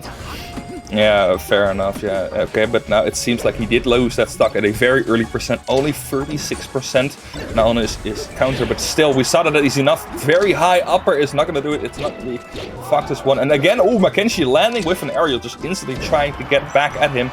But that Nair is going to send him off stage. Lasers are going to be dodged. He's going to get back, but that beautiful crouch cancel down smash is going to make sure that he loses that stock. Falco's down smash is just a great tool. Even if you get hit at a low percent, it doesn't matter. And then a high percent, it's actually invincible on his legs. So you can, except when Marth, I think, really does a sick sweet spot, you can always hit him with a down smash. But he has to watch out. He has those invincible legs, but he also has only one stock left, so he has to watch out what he's doing. Gets a big combo in as well. Ooh, but misses that down there. That would have probably been the stock. Again, high upper, not going to be it. Is going to have some trouble finding that kill. Mackenzie does still have some movement. Oh, look at that spacing by Fortail. Just runs up and then no, just F smash there. Yeah, I'm not over there anymore. Now I'm over here. Unfortunately, he doesn't get a punch. Oh, and now he's off stage. This is it. Oh, wow, great instant up B after the jab, great DI in. I saw the jab and I thought that would be curtains, but I'm thinking of lesser Falcos, and Fortail isn't just any regular chicken from the rotisserie. He's a prime bird. Oh, but yeah, he is going to get slashed right there on the platform. Forward smash going to close out that game number 1. Mackenzie still up 2 stocks. Quite a dominant game for the most part, and what I was really scared about is, as you said, that spacing at one point got really precise. He was really trying to get in with these really close falling neutral airs. But at the instant he got off stage, Mackenzie was just there with the down tilts just to get him back off the stage. And it sent you so low with that shortened recovery from Falco that it's just over at that point. And he died at like 40 twice or something. Like, he just got robbed a couple of times. So I hope that he is going to try to maybe avoid that situation. Would you say that a bigger stage is a better pick in this situation? So the classic counter pick, since it's best of 5, or I can just talk about theory because there aren't any stage bans. The classic counter pick is Dreamland, just because of the fact that you have a lot of room to move around as Spacey, and even Falco.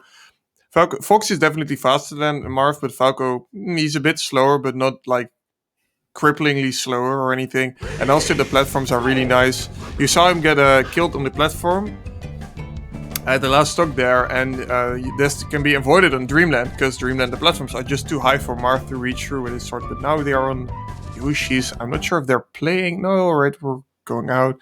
Yoshi's also, I think, you know, if you like it, I feel like it's a bit of a toss-up stage. Yeah. Yeah, right. So Fortil definitely likes it, because you can close the gap on Marth. Falco wins if he gets in, right? But Marth wins if he can keep Falco just outside of his range. Beautiful angle. Great angle to avoid the counter. Yeah. Alright. Nice drop down. Alright. Gets burnt. Nice angle again. Just barely gets out of the forward smash. And Mackenzie, I feel like he is doing the right options to go for the edge guards, but forward tilt is just very deftly avoiding them. Oh, yeah, he's gonna try his best. He is already behind a bit. Oh, gets the laser. No forward smash, sadly, but is gonna continue that advantage, or at least try to get grab at the ledge. No, and now he has to go back on stage, and sadly just barely misses Randall. Barely misses him with that side. Yeah, he barely missed the ledge, and he also barely missed Randall, so it's like he went for both and then got none. He squeezed through everything to SD there. Alright, but okay, I mean, at this stage, this is definitely the kill percent. Just up smash, not that strong, unfortunately, for Falco. Upper also just barely doesn't kill. Why are you going for vertical kill moves? You're Falco, you're not Fox. This man is thinking he is playing Fox, it seems. Gets that backer in, though. Crosses him up after the laser, and that is going to be the first stock done for Mackenzie. Still is going to instantly get a grab and get an advantage stage going. This is looking pretty dangerous now for Fortil.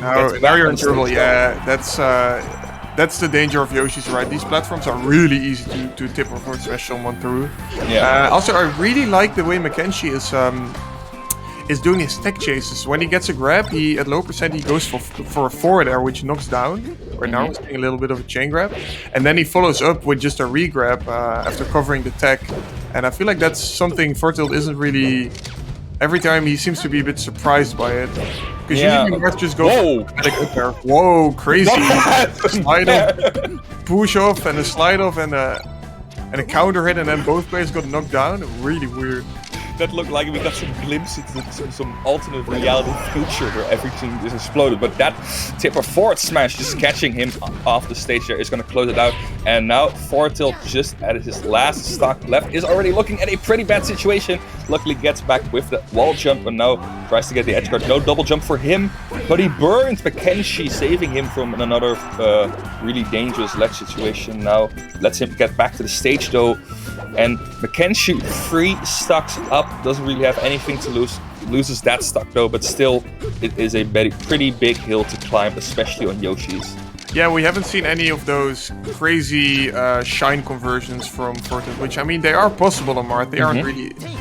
They don't go as far as against, say, Falcon or Fox, but you kind of do need them. Alright, DI's in. Yeah, DI's in on the. Or I should say, doesn't DI out on the forward air, which you need to do. And gets down at. And I feel like Fortil is. I mean, he's getting back. Most of the time, but it's just Mackenzie throwing him off stage so many times that eventually he'll get a gimp, right? He got like 2 gimps last game. You know, if you even on Yoshi's, if you kill Marth at 140% or 120, then that's just not good enough. Then you need to avoid any gimps, or you need to kill him quicker. Yeah, a thing that was also happening a lot is that Fortil was doing a lot of aerials on shield, and he instantly got shield grabbed and thrown back off stage, and it took like 20 seconds for him to try again to get back to that point. And he didn't even do that much damage on that point, but he is just getting him in an unfortunate situation where he is just not able to do anything, or not what he wants to, at least. He's just throwing him out of that game plan, what he wants to do. For game 3, we're going to go back to Yoshi's. Okay, that's a surprising pick. Didn't expect him to go back there after that. Yeah, I feel like the stage didn't work out that well, so I would have. I don't know. I think I would have liked seeing Dreamland anyway, but maybe it's just me being stuck in a thinking pattern that is how did. All right, okay, and already he's killed him at 75%, which is the earliest he's killed him in 3 games. So if he keeps doing that, those are the follow-ups I'm talking about, right? If you get those, then it's an even matchup. Then I feel like Fortil has leveled the playing field. But then he dies at 65 from a tipper. Tipper F smash mid stage. Oh, that's gotta hurt. Yeah, Marth can just throw that out, you know, sometimes to check it. It's a bit of a cheesy move, but whatever. If it works, it works, right? You're allowed to do it. Yeah, if it kills, it kills. And now another interesting port is rising up. Oh, it's probably gonna die from that. No, I back. can't go. No, Gets back. Yeah. Ooh. Whoa! Okay, Wow. Great tech into the instant back air right there from Fortilt. He is on some serious stuff right now. He's been so quick. Lucky to be alive, because he got once again he got like double down tilted into and then jumped into a double jab near the ledge, and yeah, he threw his stock away by jumping too early. But Randall coming in with the clutch. Last game he didn't bless him, but this time he does. Yeah. A thing that I also really saw in the first stock and not seeing now is that Fortilt has some kind of kill switch built in that as soon as he gets something going, it's so easy for him to continue. But once he doesn't, he has so much trouble finding another startup point again. Like he is back at that start space, but he just doesn't know how to throw the dice to get back on the board again. And now he is going to lose his second stock there. It looked so good for him in that first stock, but now he's already behind. Is gonna throw Mackenzie off stage, but still, he is trying a lot, and it's not always working out. All right. Reed Mackenzie going down. I was just gonna say, we saw him really destroy Mackenzie's first stock, and then it kind of turned into what it looked like the first two games, where he got some openings and then converted them, but not hard enough, and also didn't get that many openings, unfortunate. But then he gets Mackenzie off stage, just with a back air, and then grabs ledge as you should. But once again, Fortilt he's getting hurt a lot more than Mackenzie is. I feel like the percent game is also really in favor of Mackenzie's. Oh, another great tech right there from Fortilt, but that forward smash is going to do it, and it seems, this game seems Mackenzie favorite at this point. It looks a bit like Fortilt is just struggling to get completely what he wants, and then it just falls apart. Now, 4 forward tilts in a row are just going to be so much damage. Gets that up smash. Wow, and already, he's got Mackenzie's opened him up once, or maybe 1.5 times, and it's 110%. So, I mean, it's Marth, obviously. Marth is just really good against spaces, against juggling them, but, you need to get some back. All right. Oh my gosh, crazy. All right. Nice. Goes for like a run of shield breaker, misses, but then clips him with the UB, which strikes. Fortilt misses the attack. I would have expected this to be a bit closer. Mackenzie kind of making Fortilt look like he couldn't do that much. Yeah, I get you. It really was that he just couldn't find an opening. He had such a I don't want to say linear, because it kind of was, but you get what I mean. It was kind of really easy to see what he was going to do. He was trying like a couple of options, but nothing really there weren't any tricks in that box. It was just, I want to do this, and I just want to do it over and over and over and over again. And if I can't do it, I just die.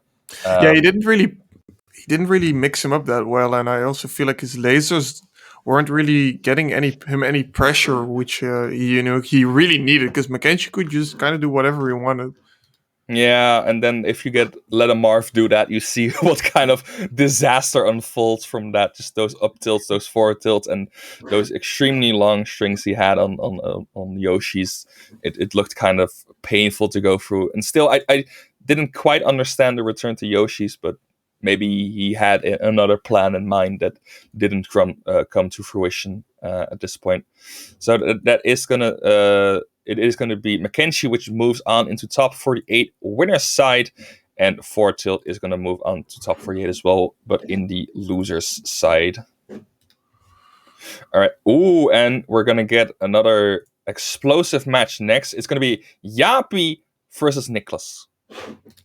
Yeah, I mean, explosive from one side, and then from the other side, it's just going to be Nicholas is notorious for being a percent gamer, right? He doesn't really, he doesn't care about like stocks, like combos, whatever, dude. Yeah, Nicholas just wants the lead, right? As long as he has the lead, it's just whatever for him. Which I feel like you need to have sort of iron will to be able to play the game in such a way. It's so tempting to just go in and do some combos, but Nicholas is just, he's cool, with that. He can just get a percent. And then Yapi is, of course, he's Yapi. We all know him. We all like him.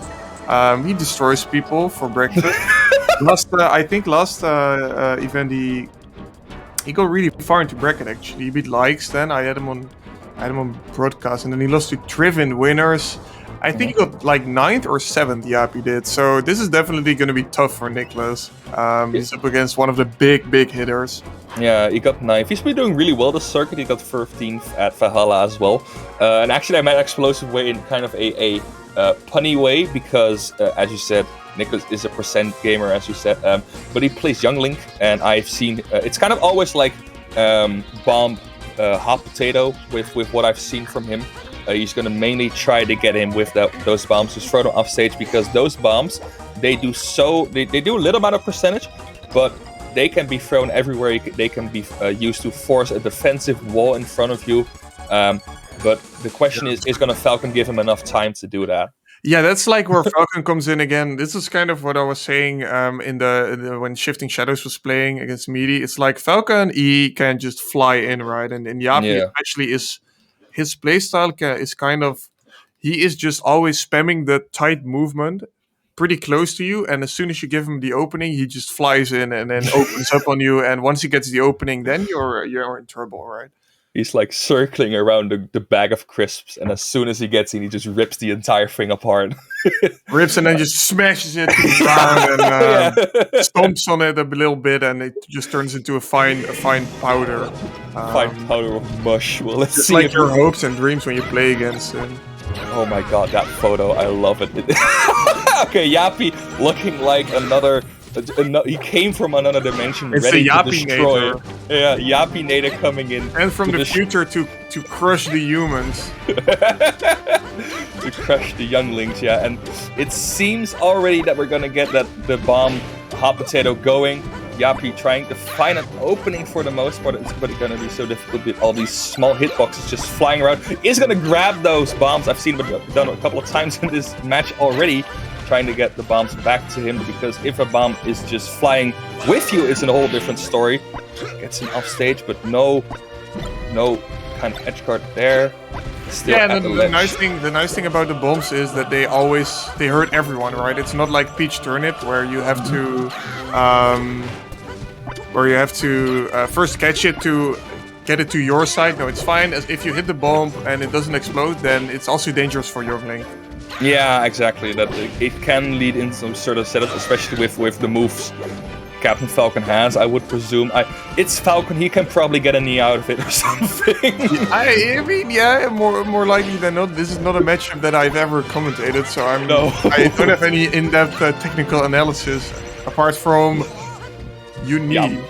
You hit an E and then you kill him, and then Nicholas is just going to probably try and get Yappy to real high percent and then kill him with like a Nair maybe, or hit him with right like that, yeah, and or bear him off stage. Yes, down smash. Yeah, I forgot about that. Youngling's down smash actually pretty strong. I mean, not really like incredibly strong. Most of Youngling's moves aren't really that strong, but down smash definitely one of his better ones. Yeah, I can imagine that. It's also just a quick option, I would presume, to just get him out of there. You have that Nair also to get him out of there. And the thing I'm already worried about is that I see Yappy jumping a lot to get over these bombs. Oh, gets the down throw Nido. At 150%. Nicholas did full DI in. I'm not sure what it was. Maybe he was afraid of... I'm not sure what he was afraid of there, actually. Up or something, maybe... I wasn't really sure, but what I was saying is I see Yappy jumping a lot, and that Nair from Youngling is gonna get enough, but if he gets stomped into the abyss, it's not gonna be the case. This is difficult for Nicholas, right? The first stock he kept it really even, because, you know, even if most people will be rooting for Yappy because he's a cool player, Nicholas is kind of the underdog here in skill. But now, yeah, in the second stock he DI'd knee very poorly, and he just dies at like 60%. Which, that's just how it is. Yeah, and the second time he's DI'd in conversion poorly. We saw it with the down throw, and now with the knee. He is going to close out that stock, playing a bit more aggressively, and now Yappy gets in. Oh, but that bomb is going to interrupt that tech chase. Youngling, get it out of there. Yeah, hot potato in your face, right? Yeah. You held it for too long, and now you've burned your hands. Yeah, sadly, he is going to try and escape for that, but I find it funny you said that he is going to make up with the... Once he is down a stock, it's looking really hard. And you instantly see that shift in playstyle from Nicholas. As soon as he's down a stock, he is way more in your face. He was just getting in there with those nair and down smashes, just trying to get the percentage in and get it out of there. For now, he's trying to get the percentage lead again. We're both down 2 stocks. Has the lead right now. And now he can just do his percentage game again. Yeah. Alright, as I say that, he actually...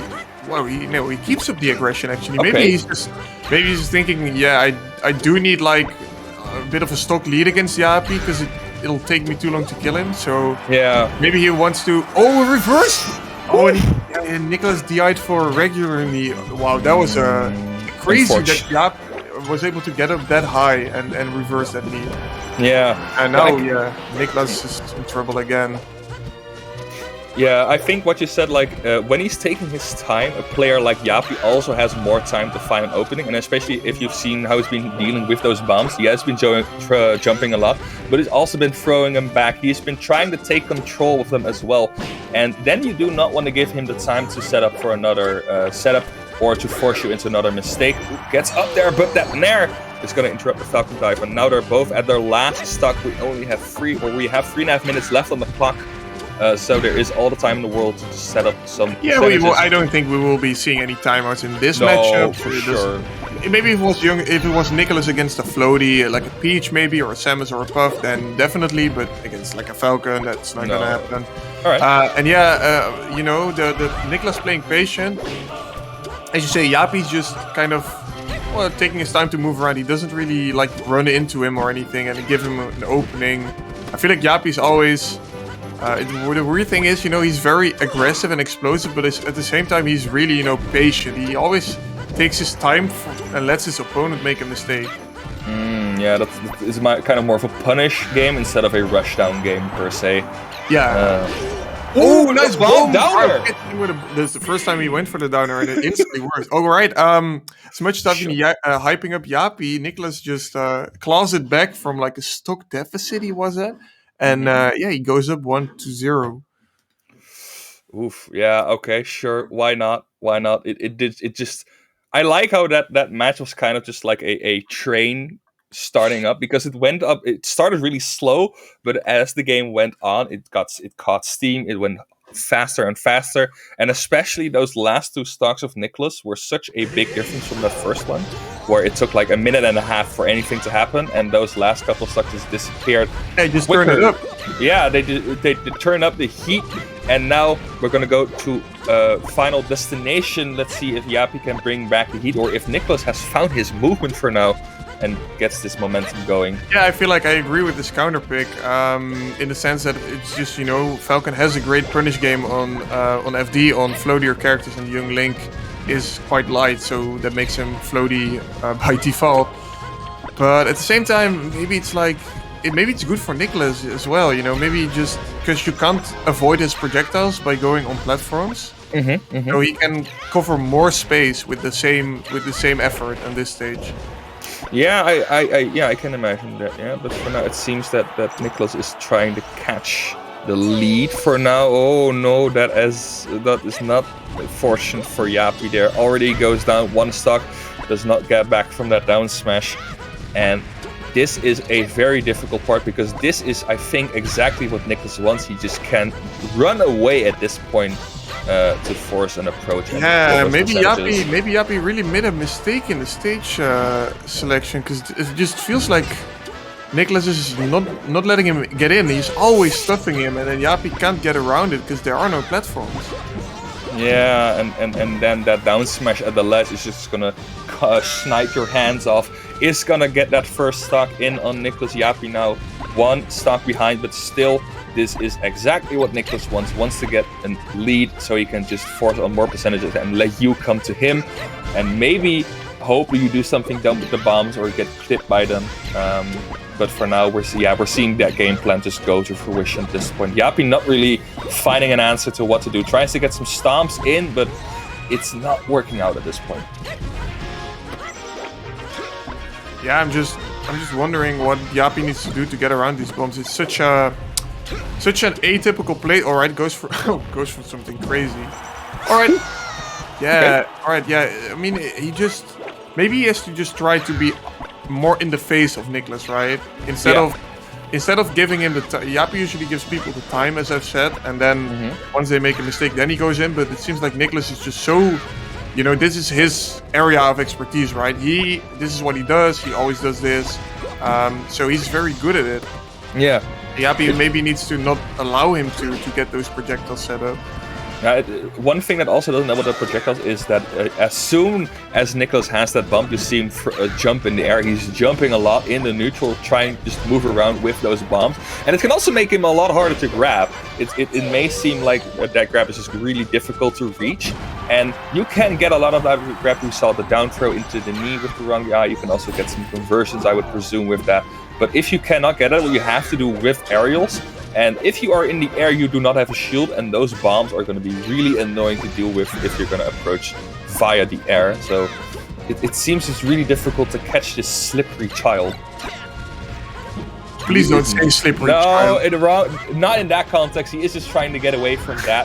Oh, sure, whatever. A couple of nairs getting in there. Yeah, and Yappy, he almost cleaned up the stock, but Nicholas DI'd that knee at 100% really well, and now...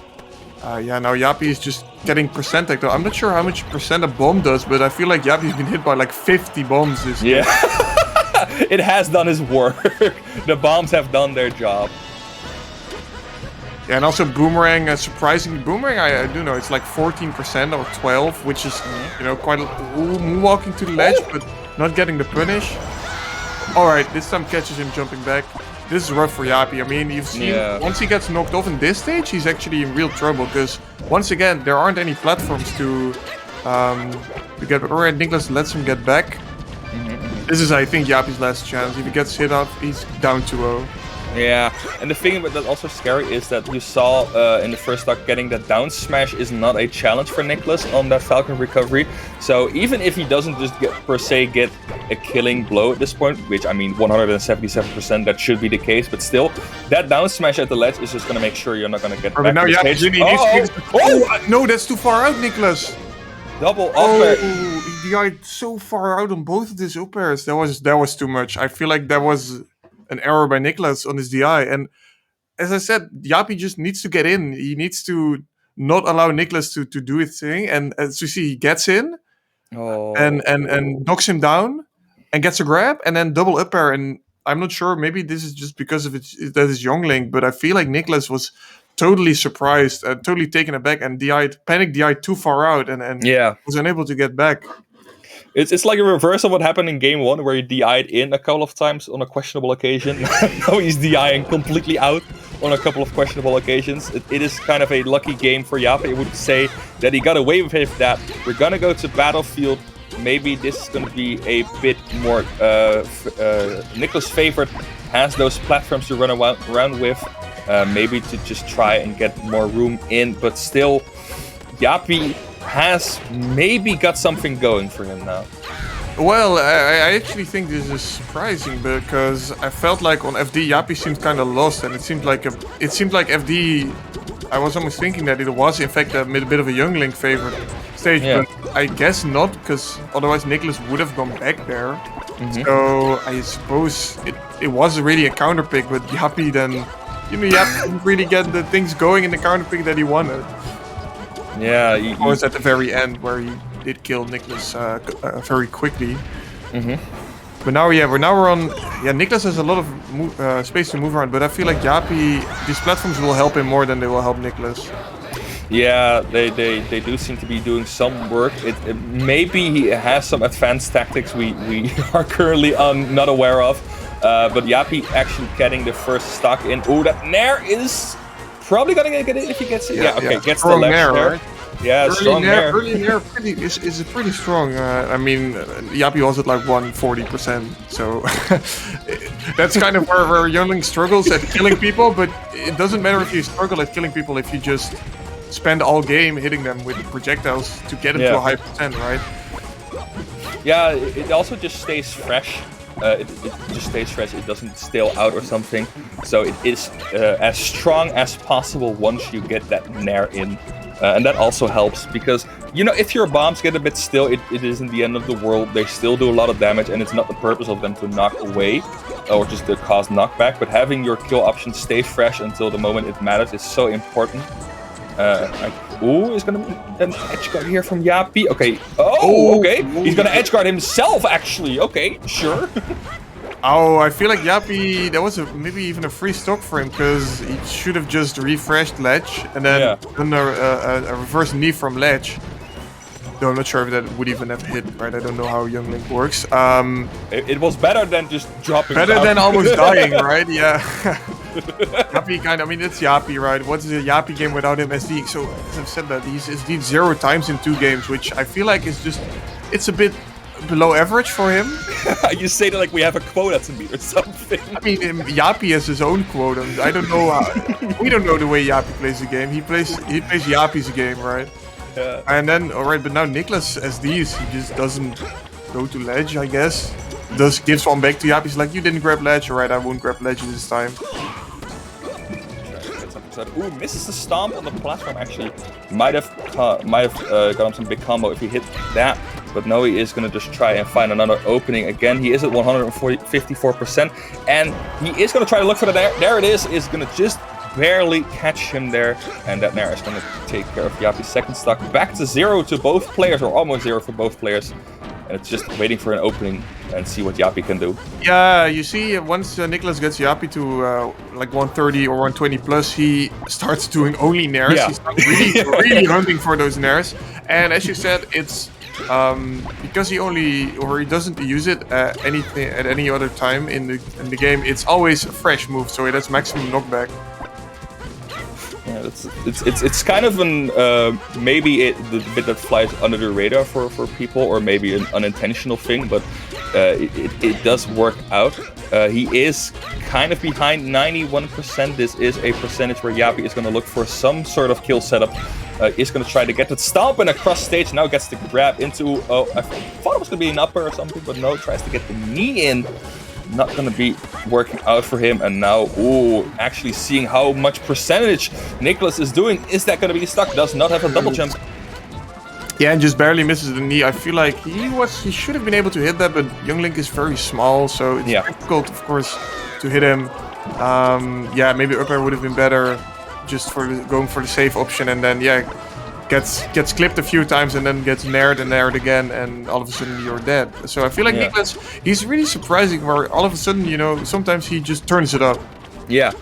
Yeah, that's kind of the ebb and flow gameplay you can fool your opponent with, because if your opponent is in that ebb mindset where you can just, I have to play more patiently, I just have to wait for an opening, and then suddenly you're saying you have no time for openings anymore. That is such a big disruptance in your game plan as the opponent.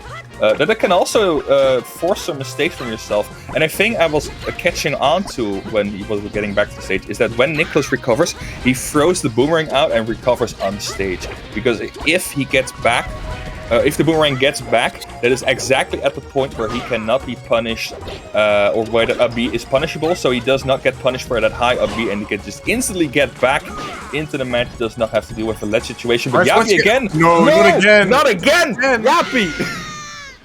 Alright, so it turns out if you're Young Link and you get grabbed at 50% by the ledge, you're dead, because he will just do a up throw double upper, and it kills it's killed twice out of 2 times. And I feel like Nicholas, you know, he knows his character, he knows this matchup very well, I suppose. So if that's just how it is, then that is just how it is, I guess. Yeah. Oh man.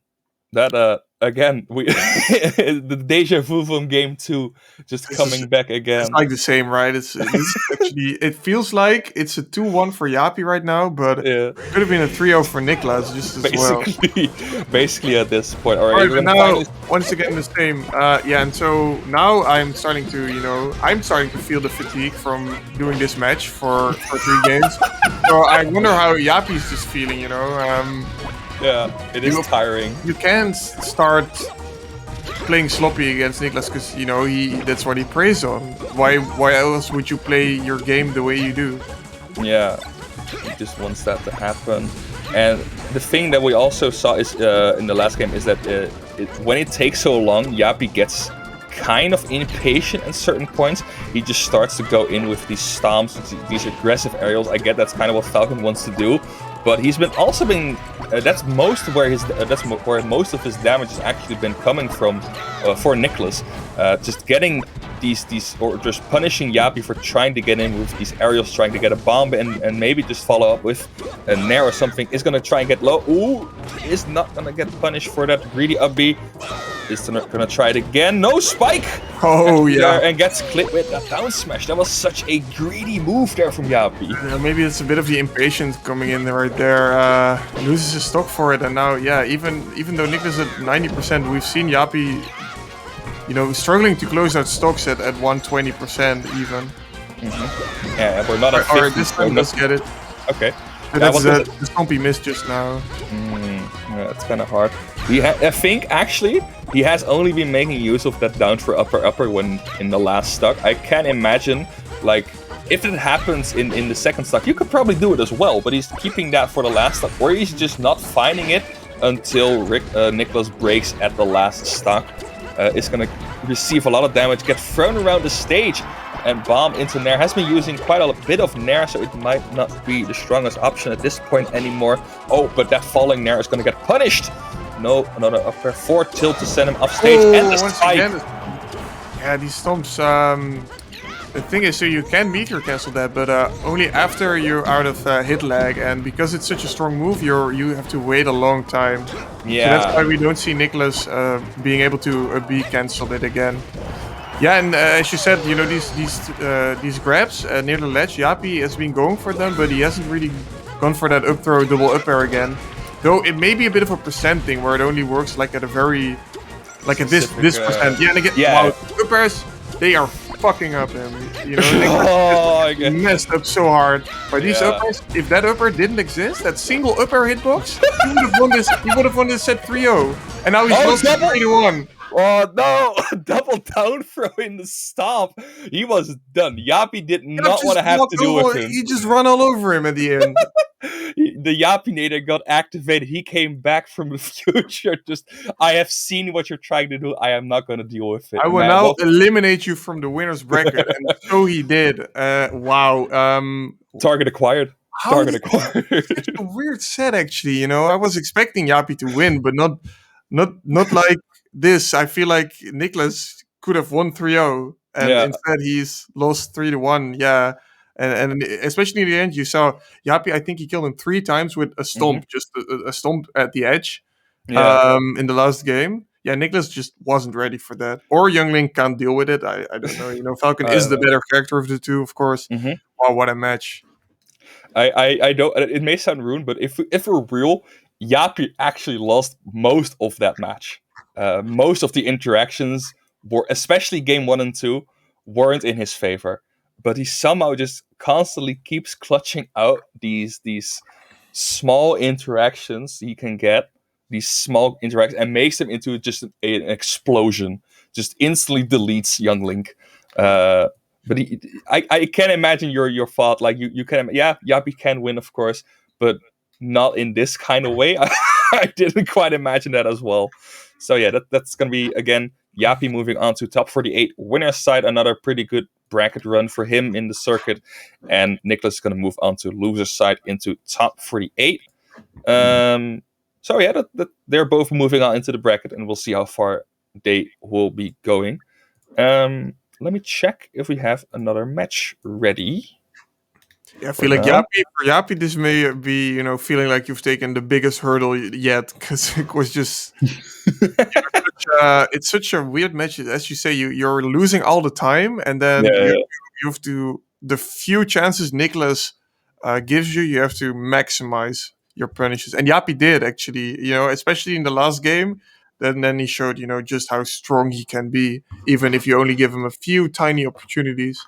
Yeah. All right. It seems that we have a bit of time. We're going to get the next match setting up shortly. In the meantime, I want to talk about one of the main sponsors of this circuit and this event, which is going to be Kony's Academy, your number one place to learn more about Super Smash Bros. Melee. It doesn't matter if you're a player, a commentator, or whatever you're doing. There is a place for you within Kony's Academy where you can learn more about your game. 119 students have been first there in the last 4 months, and stuff that you can do there includes VOD sessions, VOD reviews, just everything you want to do with notable top players like Ice, like Amsa, Nikki, Fauster. There is a lot of talent there in that academy, and for only a small price per month, you can get access to some incredible knowledge from the Melee community. So if you want to check out more of Kone's Academy, make sure you visit patreon.com/Kone's Academy to see what's best suited for you, and maybe try to book a session with them, because they've been doing some amazing work for not only this circuit, but in general as well. Yeah, and even if you're like, oh, you don't know for sure what you want, there are trial VODs available. I think there's 10 VODs of an hour long of coaching sessions for many characters, so you can just check what it's like.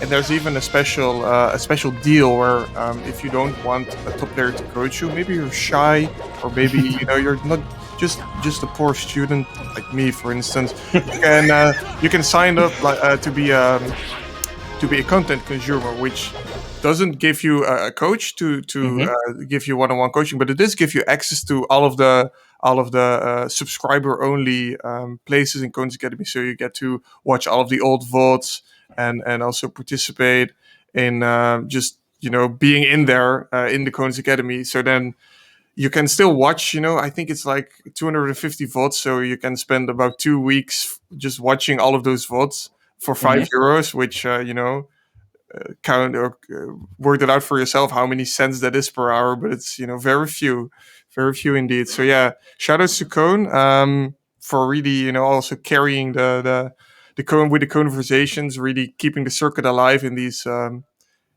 dark days of humanity where we can't go outside and we can't have fun and we can't play Melee with our friends except online.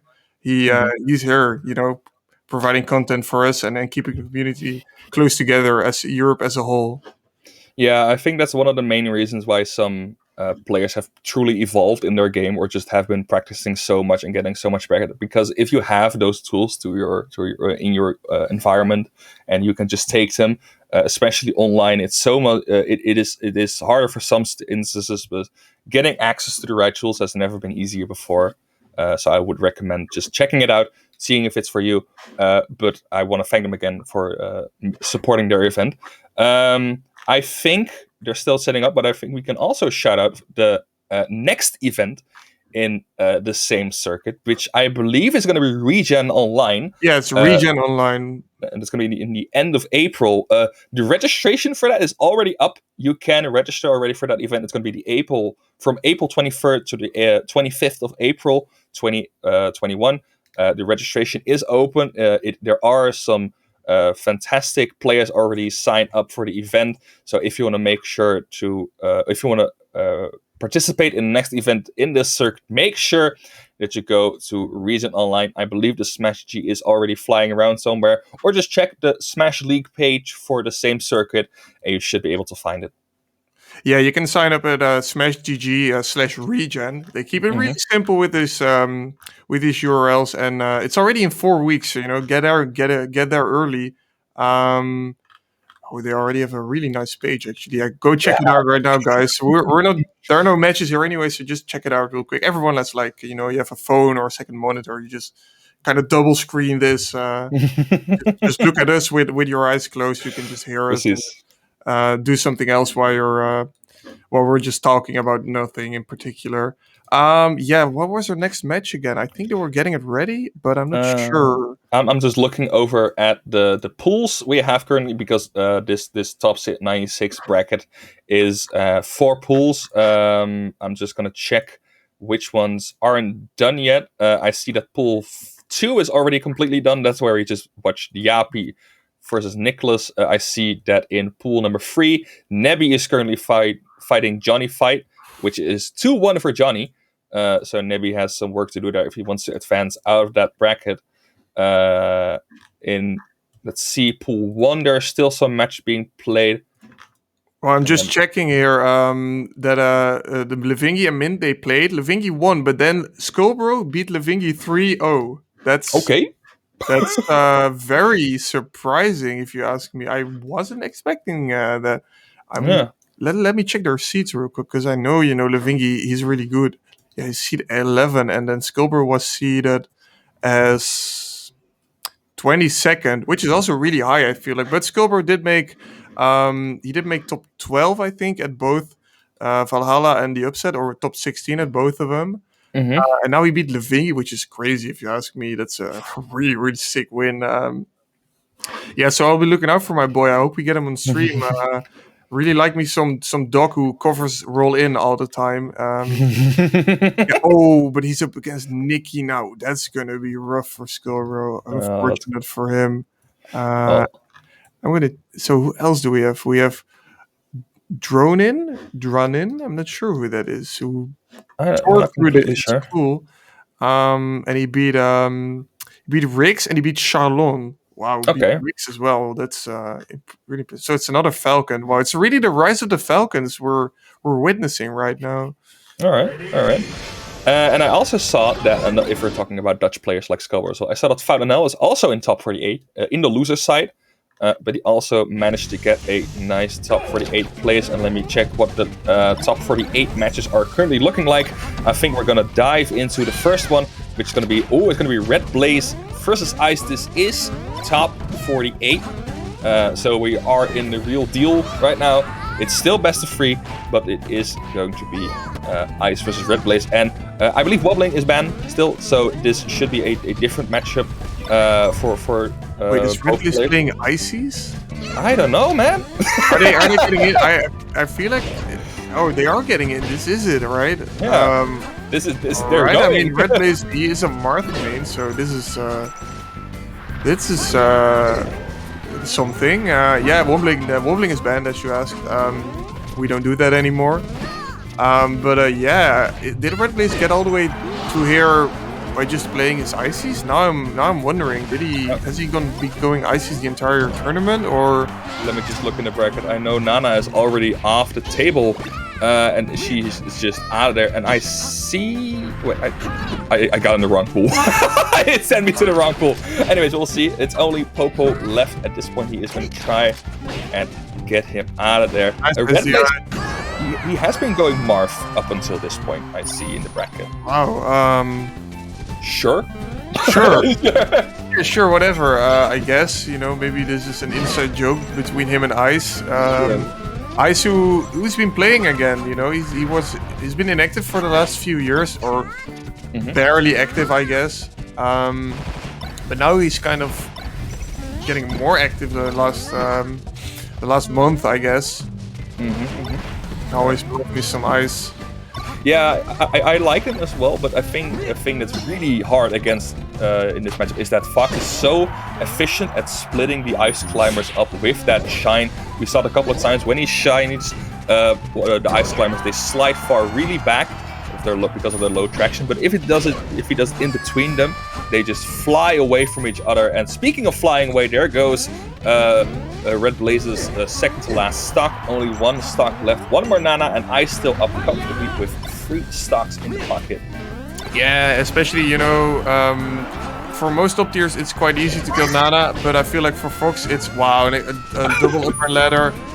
He's so efficient at killing Nana, and I think Red Blaze's Popo, he put in work in the first stock, but Popo is just like a mid-tier at best against Claudia. You're not gonna win that, unfortunately. So I'm also surprised they went to Yoshi's. I mean, I like that it's a bit of a smaller stage, so Ices can cover a lot of space, but at the same time, your Nana dies really, really early. Yeah, I don't know. It's 115%, 120% on a Sopo. Oh, that's gonna be. Oh, okay, that went out. He was done. He was done. Red Blaze is like whatever. This he got game, out of there. It's over. Whatever, dude. Yeah, right. So maybe you can go Marth now. I didn't feel like the Ices really, got to do what they wanted to. Yeah, I don't know. Maybe he's got like some appointment later today or something he really needs to get. But perhaps we'll see the Marth, or maybe he's just so scared of Ice knowing the Marth matchup that I'm just gonna try to oddball him at this point. I'm just gonna try and see if I can get away with some cheesy stuff. But I can't imagine anything else but Marth for game 2, or at least if he wants to win the game. That's that's an important thing to say with that. If he wants to win the game. Okay, interesting game number 1. We're going into game number 2, and yes, there it is. It's going to be Marth on FD, of course. Why not? And he is going to make sure that he doesn't flop this second game. Is going to get the grab it as well. Oh, but misses that one. Gets to try again. Yeah, Red Blaze, the first game was just, I'm not sure, whatever it was. He didn't seem to mind that much, but now he is going to go serious on Ice. Yeah, he is going to try to catch him properly this time around. Catching him with these big aerials of his. Ooh, tries to spot dodge and get something out of that down. Okay, I thought it was going to be a forward smasher after that down air. But no, it was just a whiffed grab to not punish a get up attack. Another get up attack from Ice there and gets the high up B. Sure, why not? It is nice sweet spot by Ice, yeah. I'm also surprised why he went for the grab. This is the percent where you. What are you gonna get out of a grab as Marth? Yeah. Oh, another sour aerial. Oh, it's gonna get a forward smash though, and that's gonna be. He did a tournament winner and still got a punish on the B on the Firefox. That's crazy. All right, but Ice cleans it up. Yeah, already we're in a competitive set now. Game 1 wasn't that, so... No more friendlies, Okay, Ice now getting in some damage. Ooh, tries to catch him with the upper, but that side B stall is going to make sure up throw down air. Why not? Is going to just try to get nice conversion. Yeah, and then gets a juggle up air into tipper. Alright, nice spiteful laser by Ice. 3%. Wow, that was actually the down air. I thought he was cheesing him, but it turns out he wanted to go for a tech chase, and he gets the kill off of the tech chase. So that was actually a very smart option by Red Blaze, I think.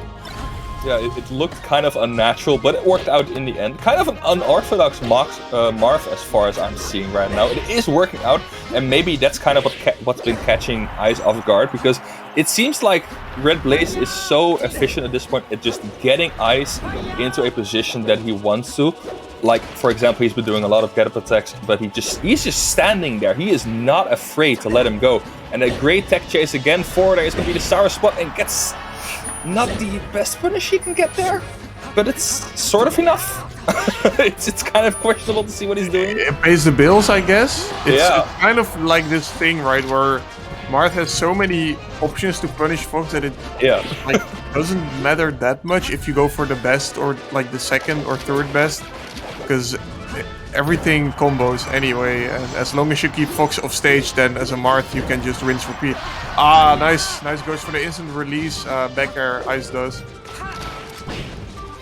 Alright, and then that definitely was a nice back air. Yeah, it certainly was. But he does not have much time for more nice back airs. He is at his last stock. Another great stall there from Red Blaze with those side Bs right there. They are really tricky to catch, and he is going to go high up. Another upper is going to send him into the upper blast zone. Last stock for both players. Ice kind of feeling it right now, but maybe Red Blaze can get something started again. No, Ice's turn is still going. He still has all the cards in hand. Red Blaze SDIing out of this up air. That's been like the 5th one he's SDI'd out of. That's very important. I mean, if he loses this game, then he not only is he down 2-0, but he's also lost on FD as Marth. That's just bad news all around. Oh my god! Nice spacing. That wasn't the best side B by Ice. I feel like no. Maybe he wanted to mix up Red Blaze, but he didn't shorten it either. So maybe he missed his shorten. Actually, is also a possibility. But that kind of fell right into his sword, and then Red Blaze instantly being there with the tipper F smash as well when Ice wanted to do an up B. So right now we're 1-1, and now it's just a regular Fox Marth, I guess. I wouldn't call it regular after seeing what he's been doing game 1, but we'll see where it goes. I really like that forward smash, that last forward was so pixel perfect. It was the upper tip of the hitbox. When looking back at it, he barely got him with that, but still got that game. Final destination in the pocket for Marv or for Red Blaze. Right, yeah, so now it's just probably going to be Dreamland for Ice, and we're kind of going back to the regular scheduled programming. But I mean, not to this matchup or anything, but No, I get you. It's like quintessential enough, and everyone's seen it so many times that usually I like talking about counter picks and what's good for which character, but I feel like most people know, right? Yeah, it's kind of enough times in their life already. So I feel like Red Blaze, his playstyle, I really like. You already said he's really unorthodox. Oh, all right. Now everything can go out the window again because Ice is going his Sheik.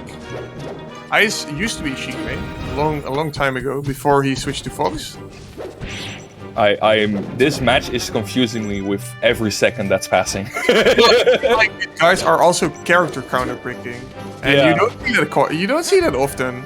At this level, certainly you don't know. Most people main one character, and I feel like Ice is probably, kind of not taking this too seriously since he is still not very active. He's kind of over playing melee for the top level.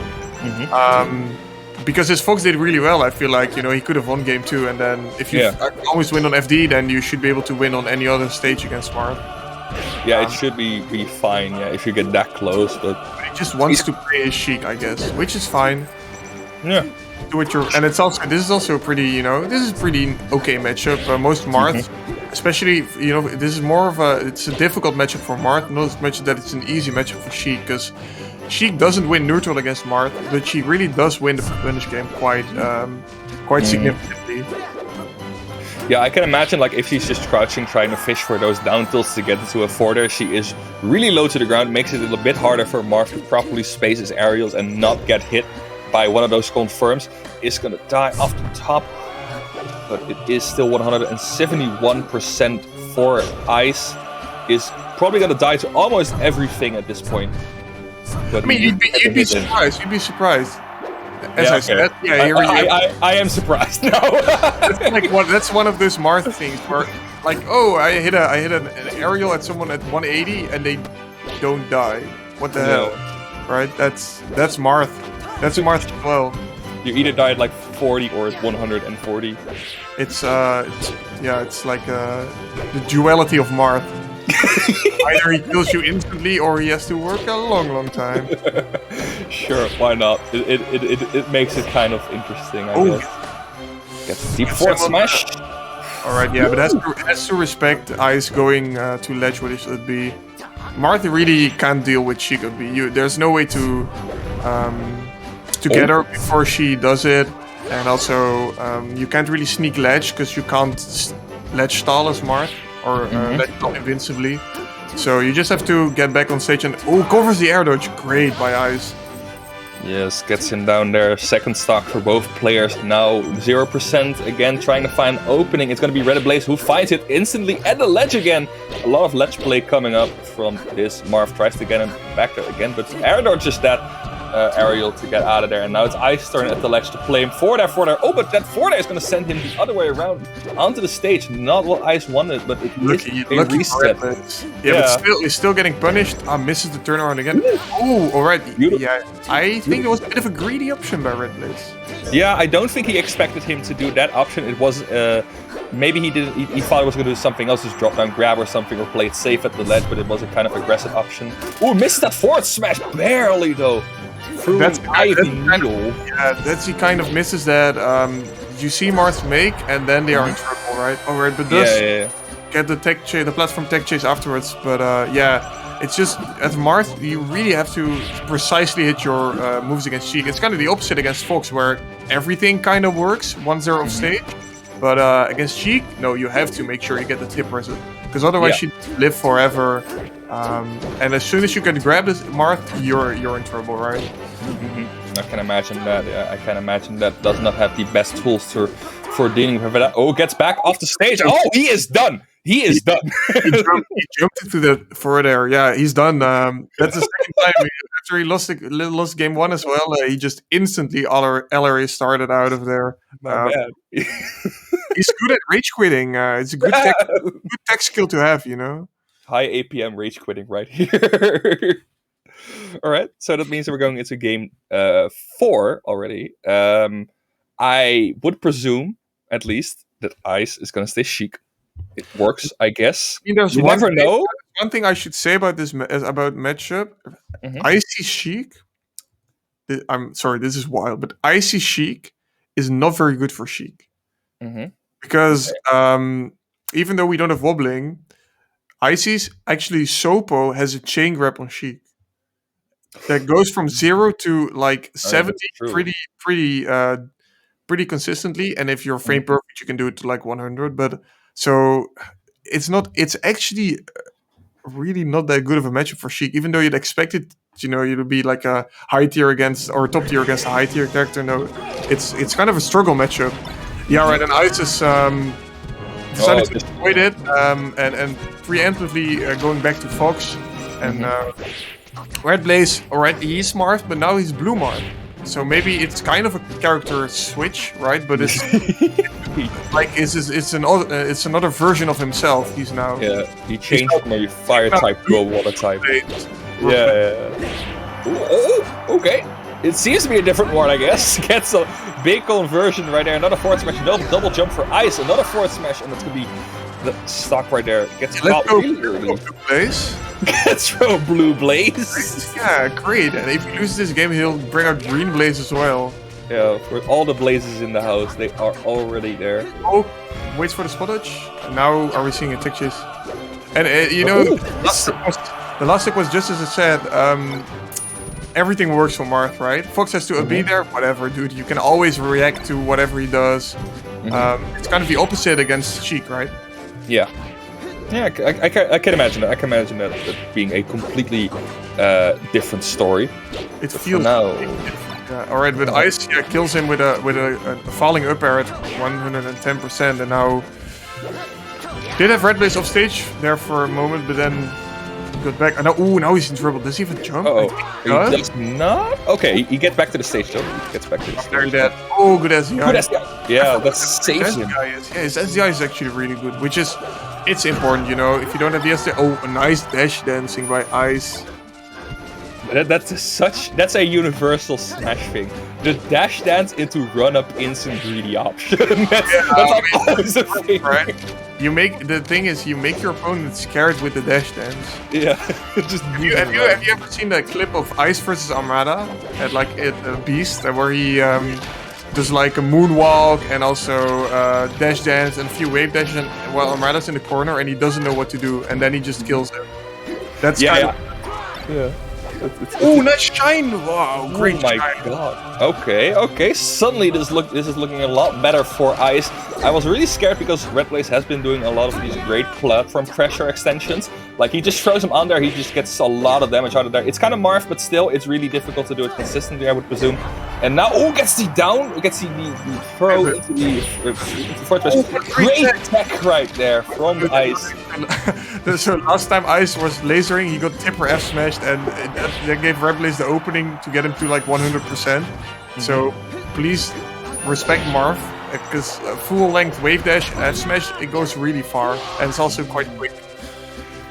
Alright, so now it's the last stock for both players. This could potentially be the end for one of these players, but Ice is at match point at this point. He's going to try the edge guard. Forward tilt to... Alright, and doesn't even go to ledge, just, forces Red Blaze to be. Red Blaze, once again, quitting out quickly. He's very good at it. But it's going to be Ice 3, and then Blue Blaze only winning one game. Yeah. I suppose, this could go either way. Ice is really good, but not that active, and Red Blaze is really, really good, but still kind of up and coming, I guess. Really one of those new age players. Yeah, Red Blaze and loses. That's pretty. It feels like it's early, but it's not, right? Yeah, I gotcha. Still, it's so stacked that it's understandable that you're in loser at this point. Like it's super understandable. They're 1 round away. If winner of next round goes into winner's top 8. So Yeah. Ice is now winners quarters, right? So it's like super far into bracket, but it just doesn't feel like it for some reason. It's really quite something. I get you. All right. It seems that most matches of this side of the bracket are being playing right now. I'm gonna give you a quick update on that if you want to. Pipsqueak versus Johnny Fight is actually really close at this point. It's 2-2 there. So that's really gonna be a close match. They're fighting it out at this point. I see that Professor Pro has 3-0'd Yapi, and he's now gonna face Kinzo in the winners quarters finals. It's unfortunate to see Yapi go down that way, but Professor Pro is still Professor Pro. You can't really bring anything into that. And also Frenzy Meaty is going on. We saw Meaty early on stream. Frenzy, of course, the Falco. It is a 2-1 at this point, and he is going to those players are going to face the winner of Ice versus Red Blaze, which can be Ice. So that's another difficult match before top 8. Really, really strong killers here, and I think we're going to get another one because we're going to get Mahi versus Trif on stream, if I have to believe it. That's also a super match. Though Mahi, he switched to box recently, so he's not at full power. Mm-hmm. Still, he is here, so there is some power left. there is some power. Right, but it's going to be, I suppose if I look at it like this, it's probably going to be like seed 1 against seed 16, so there may be a bit of a so there is a bit of a discrepancy, but I want to see what it looks like, right? Once again, Trif kind of being the favorite here. There's a bit more difference than in the match we just had, but at the same time, Mahi's really improving as well in this box, so I want to see what he can do. Yeah, just from my recollection, it's going to be Marth Peach. I don't know. Peach, yeah. Okay, how would you see that matchup going in the first game? So, I feel like usually this matchup is like Marth really wins neutral, but Peach is a bit better at the punish game, and also Peach lives still really high percent. But Trif is quite an aggressive player. Like he's or I shouldn't say aggressive. He's like really clean when he has to. He lets his opponent get in, and then once he gets the opening, oh, that was a stitch actually. Oh god, already. But alright, gets back. Alright, yeah. So Trif kind of plays the sort of a bit of the waiting game, but then once he gets a hit, he's so devastating on the punish. Yeah, I can imagine that. That's also quite a strong point of that. But we'll see how that goes. Oh, meanwhile, Mei is just trying to get some damage in, try to make up for the earlier deficit he has been having. Gets another down throw right there at the ledge. Trif is just safely gonna make it back. Spot dodges that forward smash. I don't know if it would have hit if he didn't, but still, it's really close there, and is not or is not willing to lose that first stock, dodging another bullet with that F smash there. But that one is certainly gonna hit, and now it's Mahi up 1 stock already. Oh, gets a Saturn. I thought it was a Saturn. I was really scared. I didn't quite see well. You never know with that. Just a regular turnip. Well, I mean, the first turnip he pulled was a stage. So, oh my, he misses his OB. That's too bad. All right, we're even again.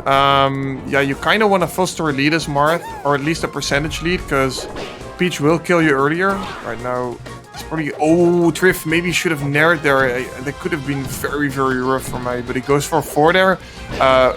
And he doesn't really have the time to finish his 4 there. All right, oh, Trif, you're so sneaky.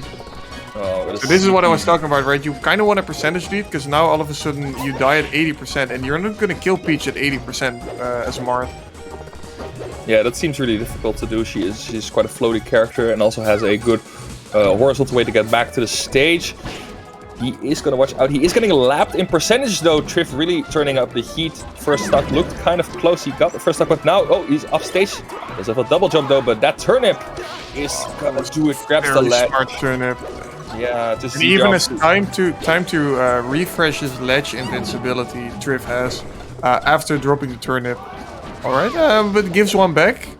Okay, this is a weird game.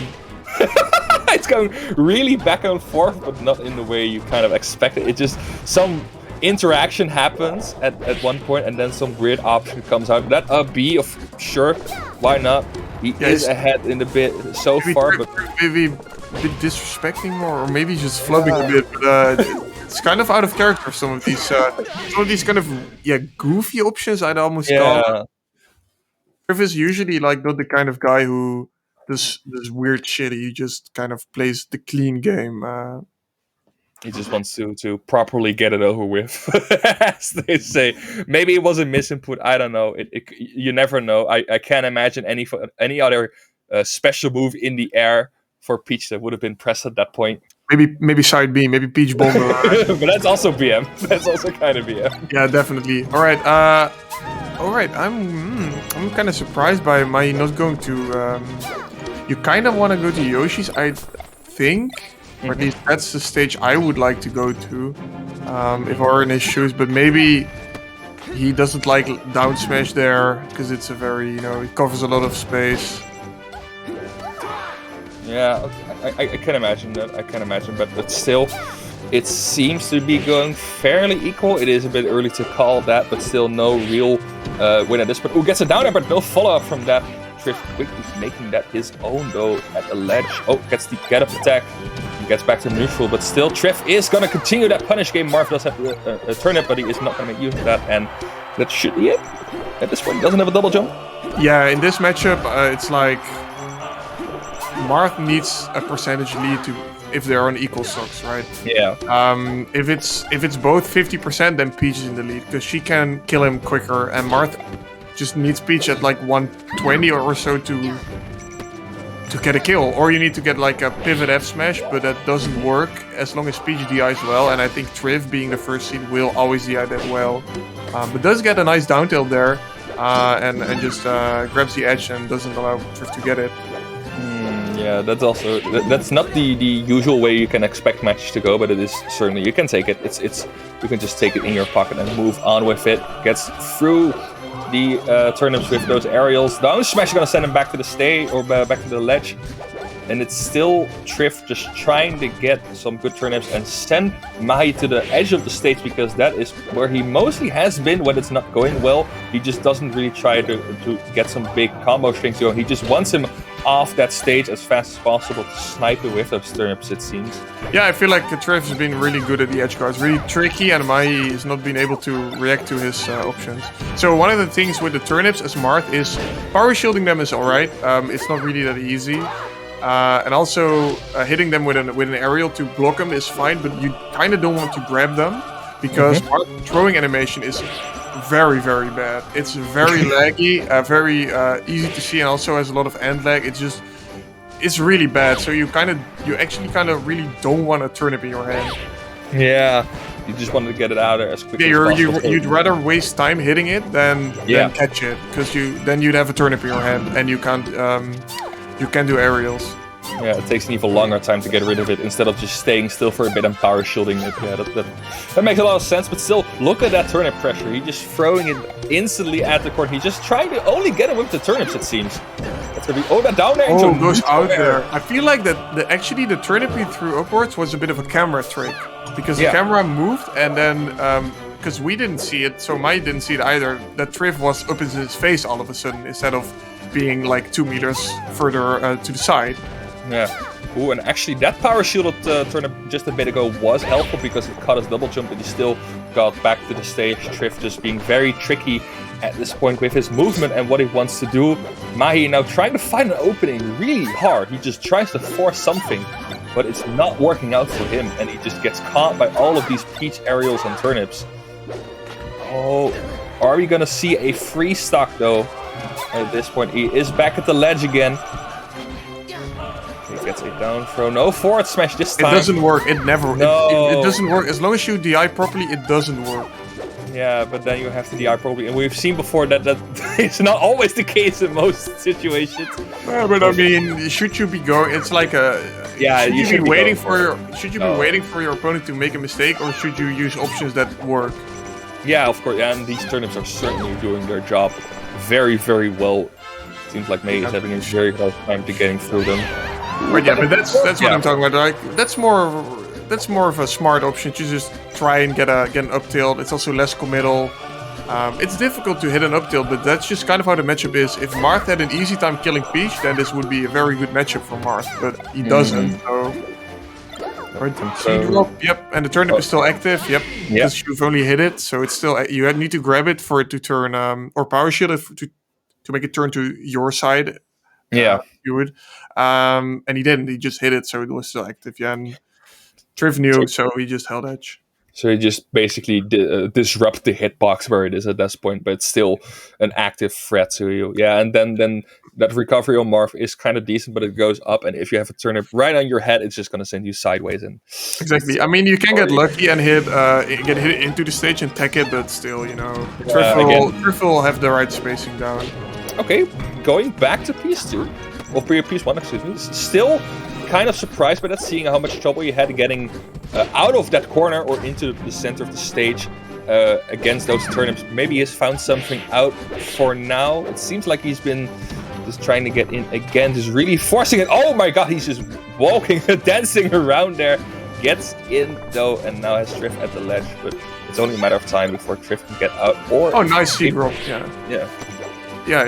Exactly. Trif is, being quite... Oh, not the best counter there. So Mai just reacts to it. Yeah, I feel like Trif is...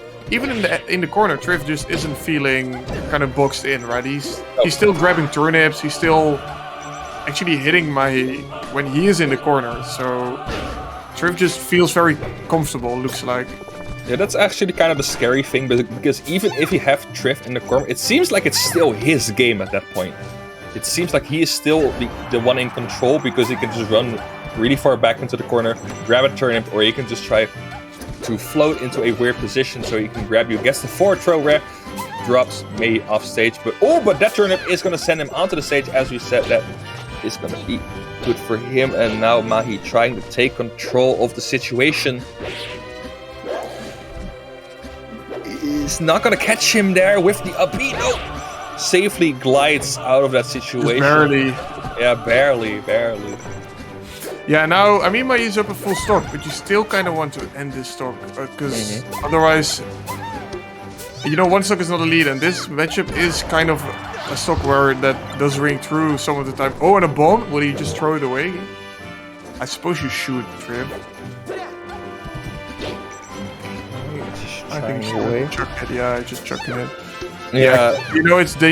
Bomb is dangerous because it can always explode in your hand, and since Trif is at 100%, he would just die, and Mai wouldn't, so just get rid of it. Use it to cover your landing, but don't do anything crazy with it. Nice side B up tilt. Yeah, another up tilt at a platform, same way as the first stock. Gets an up tilt on the platform, catches him, and it's looking a bit better for Mahi, but still, if that wall gets properly set up, then Trif has the cards in hand, but Mahi has been doing a great job this game, just getting through it or preventing Trif from setting it up. Oh, gets caught out a double jump though. Yeah, we see in this game more than in last game that the turnips, they are great for Peach, but they are also kind of crucial. If you don't have a turnip in your hand, then you can't really play neutral against Marth.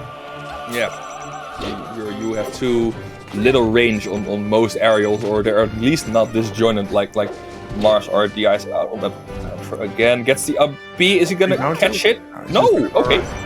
Great drift by Trif. Yeah, Peach's up B is really tricky to hit because you can control it. If you can control it precisely, then you just have so many options where to glide and how quickly to fall down.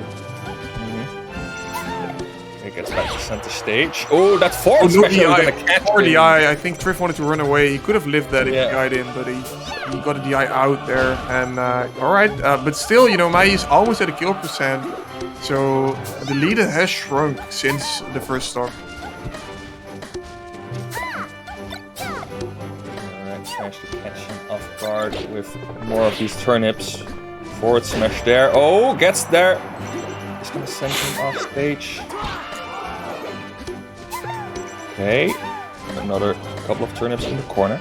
Tries to get him back off the stage, not let him back to the neutral stage. He seems to be a bit more afraid of what Mei is able to do. Oh, he should be dead. Yeah. Even if you DI up, it's such a strong kill throw. I mean, one of the few kill throws we have in this game. It's quite rare, but it's a great tool for Peach. You know, if only Marth had a kill throw, then this matchup would be a lot easier for him. Oh, nice float cancel. Down smash. Yeah, Mei wants to get out, but it's so dangerous. One strong hit and he will be dead. Ooh, it's looking really difficult, and it is match point for Trif. Don't forget it's 2-0, right? Mei needs to win this game to even go to a game of Dreamland. Yeah. It is looking kind of difficult. The 134% on Mei. We're getting close to that percentage where almost every single kill in Nair center stage will probably do it at this point. Yeah. At this point, you're really every hit will put you in trouble. Yeah. What will he do? Trif can just get back. Oh, goes for right. Nice SDI on the down air. He bets it all. Yeah, but he will. Good kill. Yeah, that kills. It does. Okay, that looked it's such high percent, right? It doesn't really matter. So wow, Trif actually clawed that back really well, and at the last look we saw him once again really get the turnip farm going. The veggies, the healthy veggies, he started chucking them out left, right, and center. And you know, even if one of the turnips doesn't deal that much damage, if you eat like 10 of them in a stock, then all of a sudden it's like 60% or so. Yeah, exactly. Yeah, so it's hard. He really clawed that back. Really great job from Trif. Of course, Mei is going to try that again in the losers bracket. Has another chance to do so. But I believe, if I have to look at the chat, I believe our time is up for this block of commentary. Next up is probably going to be the top 16-ish of the bracket, and you're going to have Baumi and Laats on the commentary there for you. For now, this is going to be it for us, Bart. I want to really thank you for commentating with you. I had a wonderful time getting to watch some great matches with you and discussing a bit about it. Yeah, thanks. Likewise, I really like these matches. You know, the level it's always so high at these same events. Yeah. Once again, we've had 250 people sign up for singles. I just hope that for Regen it'll be the same. You know, just great, and almost all of the top players are in attendance each and every time. Yeah. This online melee, it's like the sickest it's ever been, and we get these tournaments every 4 weeks. It's really quite something. Yeah. So thanks to Taros for hosting this tournament. He's really putting in work. Also with his weekly, every Thursday, Seeding Paradise. Please check it out. It's like a €3 entry. It's really cheap. He's also seeded quite well this time. You know, we always make fun of his seeding, but he's done his best, and it seemed to have worked out really well this time. So yeah, shout out to all the TOs, everyone working on the production as well.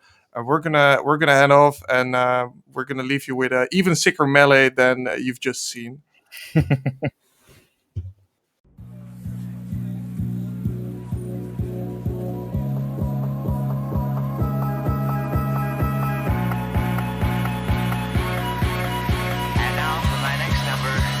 I'd like to return to the classics.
Coins Academy is partnered with the same circuit, and for every circuit event, we'll be offering one-to-one coaching services as prizes.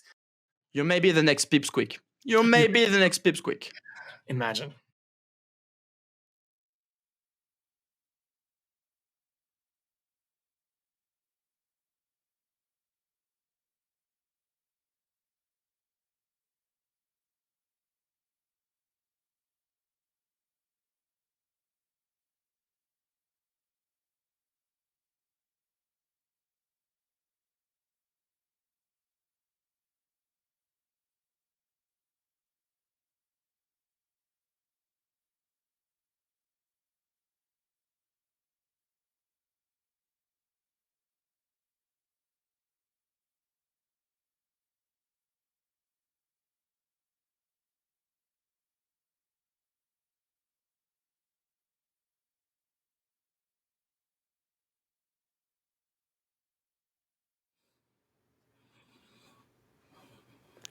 Hello, everybody. It's time for the rest of our top 64 here, going up to the top 8. I'm Balmy. We've got lads here. I'm very excited to have a look at some good old Melee. How are you doing? I'm doing pretty good, man. About yourself? Oh, fantastic. I'm just excited. Just saw Trif bully Mahi a little bit. Oh, I wouldn't use the word bodied, but man, like... Sorry, I didn't mean body. I mean bully. There were a lot of turnips. I feel like if somebody's eating that many turnips at me, then I'm feeling a little, But hey, still an exciting match, right? I'm sure there's more exciting matches to come. Now, we do have to say something right away. I'm sure a lot of you were excited to see Professor Pro, but Professor Pro actually DQ'd, I think himself, or I'm not entirely sure what exactly happened, but sadly, we will no longer be seeing any more Professor Pro matches today. It's unfortunate, but at least we got Frenzy still in bracket there representing the UK, so I'm very looking forward to that. And many others, actually. I think another notable one, Pipsqueak versus Nikki. That's always a stellar match to watch. Oh, I mean, there's going to be many stellar matches today. I'm very excited for all of them. We'll see which one we start out with. Do you know by any chance? Frenzy Ice from what we've just been told. Oh my god. I couldn't ask for something, but that's what I was hoping for. Yeah, bro. Frenzy and Ice. The good old Fox Falco. I'm hoping it's going to be Fox Falco. I know Ice has been playing a little bit of Sheik, right? But still, the classic. So I'm very excited for that, of course. Yeah, I think Ice just coming back recently has been a bit inactive.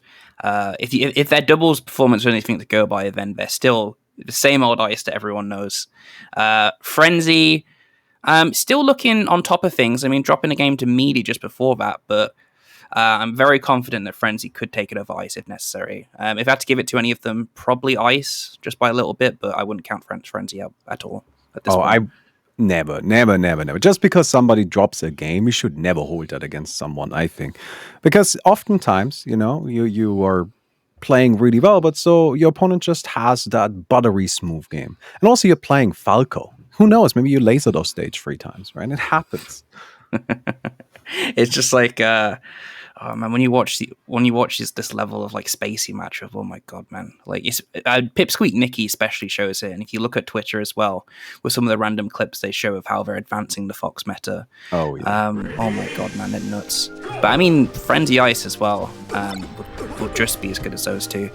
But I think as well, Frenzy with the notorious aforementioned Prof matchup experience, like every time he was playing in locals and regionals here, always Frenzy versus Prof grand finals, always. So he's got plenty of top level Fox experience.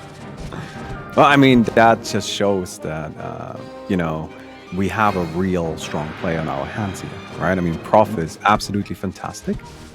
We saw Frenzy. I was commentating a bit of doubles yesterday, and we saw Frenzy there as well, doing very well. So, you know what? We'll see how this goes. They're currently in hand warmers, just both getting ready. So we should be starting in any second. What do you think? Where are we going first? I always feel like Fox Falco, there's so many potential starting stages, and it just comes down so much to, I don't know, I guess what the players prefer, right? Less so than the matchup. I feel like a lot of the spaces are to keep it super neutral, knowing them. Yeah. So probably Battlefield or Yoshi's knowing them. But we'll have to see. Just watching handballers at the moment, but I'm really excited because I can't actually remember the last time. I think Frenzy's played Ice before, but I can't actually remember. But yeah, I think if Frenzy's matches with Prof is anything to go by, then Ice has definitely got a very, very tough match to get into top 8, assuming Frenzy shows up. Oh, you're giving Frenzy the edge here. You think Frenzy is more likely to take it? I think it's super even. That's the problem. I think it's like super even, but slightly favored in terms of Ice. Because Ice, I'm sure you saw in doubles. They didn't look rusty at all, to be honest. But Ice is not peak Ice right now, but I could see Frenzy taking Dreamland though, from the looks of things. Game 1. All right, we're heading into it. Dreamland, game 1. Gonna be good old Fox Falco, Frenzy versus Ice, and they're already going at it. Nice quick little chain right there into the forward smash. Not going to be able to close that out. Just a little bit too early on that there. Laser. And going for a back air. Is that enough? That's enough. Yeah, and Frenzy's already taking the first stock straight out the gate. Frenzy already looking super smooth, taking center stage. Oh, nice. I love that. The beautiful, beautiful shine on the shield. And then a quick little edge out. Honestly, those are... You can't be dropping these things versus Frenzy. He's going to kill you for it straight away. It's one of those things about Melee that I find so fascinating, right? Like, once you get good enough at it, eventually attacking becomes so incredibly dangerous because you make one mistake on shield, you're dead. And that's exactly what we saw right there, right? Just one mistake on the shield, the shine on shield into the combo. And I was getting scared for Frenzy there. Fox in the corner, it could easily get a Shine Spike on Frenzy. Oh, gets the back here. Gonna go ahead and just try and get out of there. I like seeing this, but I'm a bird myself, right? I'm a big fan of the bird. Alright, and so I always feel like in this matchup, as Falco, you kind of need to make sure you aren't slugging too much with the Fox. Because if the Fox is in your face the whole time, you're probably gonna have a bit of a rough match. Right, and that's what I'm seeing here. I'm seeing Frenzy finding the spots to get out of these skirmishes and then just kind of take the favorable little engagements. Oh, beautiful shine. Small little mishap at the end there. I think it's people who know the history of Frenzy. It's crazy to see it. Like I remember back when DreamHack Winter was going on, and Frenzy was having an absolute crisis versus Fox, saying like it's unwinnable for Falco, and Fox really has the advantage. Look at him now, man! Like such a difference within like a couple of years. Oh, just going for the double air smash. That's a little bit of disrespect right there, honestly. Gonna go for nice, beautiful there. Gets the spike, and that's game one. I mean, that was dominating. Very, very strong game one. I'm not sure. I think Ice might go FD in response to that, but Ice is gonna have to show up a little bit harder than that. Definitely. I feel like that was just also a little bit sloppy from Ice. You know, Frenzy able to escape a lot of combos, being able to get counter hits. We're really, you know, at this stage of the tournament, you can't get shined out of shield that easily anymore, right? Exactly. You gotta kind of be a bit more aware of these things. But hey, you know what? It's just game one. Can't overthink this stuff. Game one is always just warm up anyway. Prof in chat saying that's my Frenzy as well. Prof really liking what's going on. And I have to concur. Of course, of course. I mean, as you just told us, there's a bit of history there. Oh, nice shine. Hey, look, this is Fox privilege, right? We take those. Man. I mean, it's fine scrapping with Fox in center stage, but the moment you're on ledge, you can just die instantly from 2 shine spikes. So, Frenzy's got to be a little bit careful. Oh, gets a quick little back air into the shine. Not able to follow up on it too much, though. Not reading the get up attack too well on that. And we're back to just a bit of neutral. Ice is just kind of trying to brute force his way in there a little bit. You know, going for these multi-shine pressure on shield. Frenzy's spacing with just like the aerials and lasers on platforms, man. So good. Yeah, for sure, for sure. Gets back on stage. Ice looking at a bit of a higher percentage. Not gonna let that be a problem though, and gets a quick little pickup. So that's actually a pretty significant lead for Ice now. Looking like a bit of a turnaround compared to game one. You know what? It definitely has been a turnaround, right? But admittedly, it doesn't. In the first game, Frenzy felt like he was in control the entire match, right? And this one, even though Ice is in the lead, of course, it does still feel a bit more even. Yeah, I think Frenzy just has such a good control of this matchup, and it not at any point besides maybe the first 30 seconds of this game have I really thought that Frenzy's lost control. Ooh, not quite able. Kind of going for something a bit unorthodox with the jab, but sadly it's not going to be enough. A few more hits right here. Ice on stage. And Ice losing quite a bit of their lead now, unless they get this stock off Frenzy. Oh, not again! Yeah, that's all. Stock back. Such a struggle. You know, you're playing Falco, you're off stage, you would think the bird can fly. No. Bird doesn't have wings, can't fly, goes fact- down immediately. It's very much so the opposite. You can sneeze on Falco off stage and I'll die.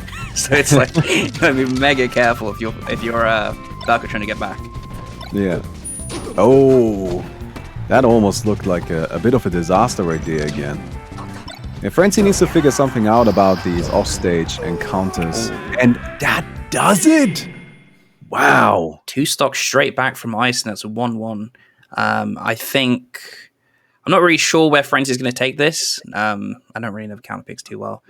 I'd imagine maybe FOD or Battlefield. Depends. Yeah. I mean, also maybe just go back to Yoshi's, something like that. That's fair as well. That's fair. Right? Like, I honestly feel like that wasn't actually that bad. Like, yes, okay, Frenzy lost. But most of that was actually just losing 2 stocks and getting shined off stage. That's a very clear And it might be path. another shine off stage. Oh, no. Man. Oh, Ice. Ice. This reminds me of, like, I queued into 11 on that play once, right? And I did well the first 2 stocks, and then that right there happened to me 8 times in a row, and then he quit on me. This is what that reminds me of. I'm just having a little bit of, a recurring nightmare. Flashbacks, yeah. Yeah. I mean, like, I feel like, Fox Falco, part of the winning condition is just trying to set that situation up so much for the Fox. If you've noticed as well, when Foxes are really on top of the Falco in this matchup, they're shining them like 8 days a week off stage. It's terrible. Yeah. Oh my god, just these back air strings right here. I find that very funny how you can, just spam that one move and somehow it just leads into more of itself. Back air is very good. Oh, bit of a mistake right there. I'm getting a little bit scared for Frenzy now because it feels like all the momentum's slowly going towards Ice as it progresses. Yeah, definitely. It just feels like Ice has kind of found his groove. Maybe playing a little bit slower, not getting in there as aggressively, and just waiting for his moments. And, well, they are coming. Ooh! Could have that been was a very stock close. Ice just about getting out of that. I think that was some very smooth DI right there in that last second. Because I feel like that could have ended very poorly. Falco up smash making the rare appearance and looking really just about DI in. Ice is surviving. I think that's a good sign. That shows confidence, right? Being able to react to these things, that shows that, maybe he's figured out where to push the buttons on the controller, right? Oh, nice. DI out, Get be up out of there. How much of a lead can Frenzy get from this? Ooh, not that much. Well, it's not too bad though. 40%, that's the kind of amount where it doesn't take that much to lead into a quick little spike off stage, right? Like that. Ooh, not quite. Drops through the platform, tries to pressure with that back air, and now going in. And now we're back here. Frenzy putting straight back in the corner again, and it's the stock. Yes, it is. There we go. Yeah, it's just... I feel like Frenzy right now is just content to build up some damage, right? And instead of going for the big combos, let's just, get one hit here, get another one over there. And as long as it gets the job done, that's all we really care about. I think Frenzy is so good at cornering Fox, and not even just with like crazy shield pressure, but just really accurate spacing and just the right options. It's kind of crazy for me to watch as a Falco, and I'm sure you could agree. Yeah. Every time I see another Falco, I'm like, if I tried that, I would have gotten grabbed and thrown off stage. Yeah. And at that point, I might as well just, give up. But these players are not known to give up. No. They're playing absolutely fantastic. Ice off stage here. Reacts quickly to getting hit by that laser. And another back here, though. It feels like Ice is running into a lot of these. Like, that's maybe something to think about. And another one. Just like short hop retreating back airs just seem to be knocking them out a lot. And that's 2-1 to Frenzy. I feel like that's actually really the main thing that's helping Frenzy regain control over this, right? He's figured out where to position his back airs. He's really on top of the spacing. Not so much the big combos. We don't see too much of that here, right? Like it's again more of a scrappy game, not so much a combo game. But nonetheless, hey, as long as it works, and back air is powerful, it gets the kill. If you've heard any commentary for more than 1 hour, then surely Right, you nice know back that. Oh, I'm just happy whenever I get to talk about back airs, right? Because then I feel like a commentator. Yeah. Okay, then I feel The like true commentator lines, bro. But if I was... Oh, okay. FOD going out from Ice. Game 4. I think this is actually a stage that just that Ice just kind of likes a bit. Like I've seen him go here like a surprisingly high amount, I feel. And I'm always just... It's such a weird stage, but I feel like more and more... A lot of people have become more open to it recently. Yeah. Especially floaties. Just don't remind me. So, of course, Falco, I feel like, has some problems on the stage. And we just saw it right here, right? That's exactly the issue. The platforms mess with the lasers. And that just can't... I don't know. That is just a little bit... It's difficult to deal with, right? Because Falco likes to build this certain rhythm to the gameplay where he's controlling with the lasers, then occasionally getting a hit in, leading into combos. But FOD always feels like it's messing with that a little bit. You need to really change up your game plan. Yeah, it's one of the only stages, I mean, before Pokemon was changed, that has like moving platforms like that. So you have to really change up and be more aware on your punish game. And also notably, Prof in chat also saying Frenzy hates the stage, so if that's anything to go by. But Frenzy looking really clean. Nice, going for the shine back air on that. You know, I feel like most people will try to get a quick little dare as the Fox is trying to recover. But of course, then you're leaving yourself open to the tech. And this is a little bit safer, but also requires much more precise timing. You can see the confidence with which Frenzy is playing. Frenzy's pulling out the gun a bit there, but getting Shine Spike 2 stocks apiece. Well, on the other hand, that, not the most difficult thing, getting that shot. Of course, getting the Frenzy into the position, very hard. But Fox has a bit of an easier time taking down the Firebird. Is it a Firefox if Falco does it? What do we call it then? Oh, another one. Yeah. And Ice looking like they're on pace to take this to a game 5. Oh! Not another. Yeah. Who goes for it? That was pretty, I don't know. Diving out there like that. Just kind of hoping not only you guess the angle right, but then also hoping that you connect with the one frame of invincibility. Maybe feeling the stage a little bit. Yeah, and I think, when Fox has got the lead like that, they can take that risk, because it's well worth the reward. And, using the illusion. Oh my. That is some wild stuff. Ice, I feel... Weird game. Yeah, just about clipping him there at the end with the back air for a game 5 situation.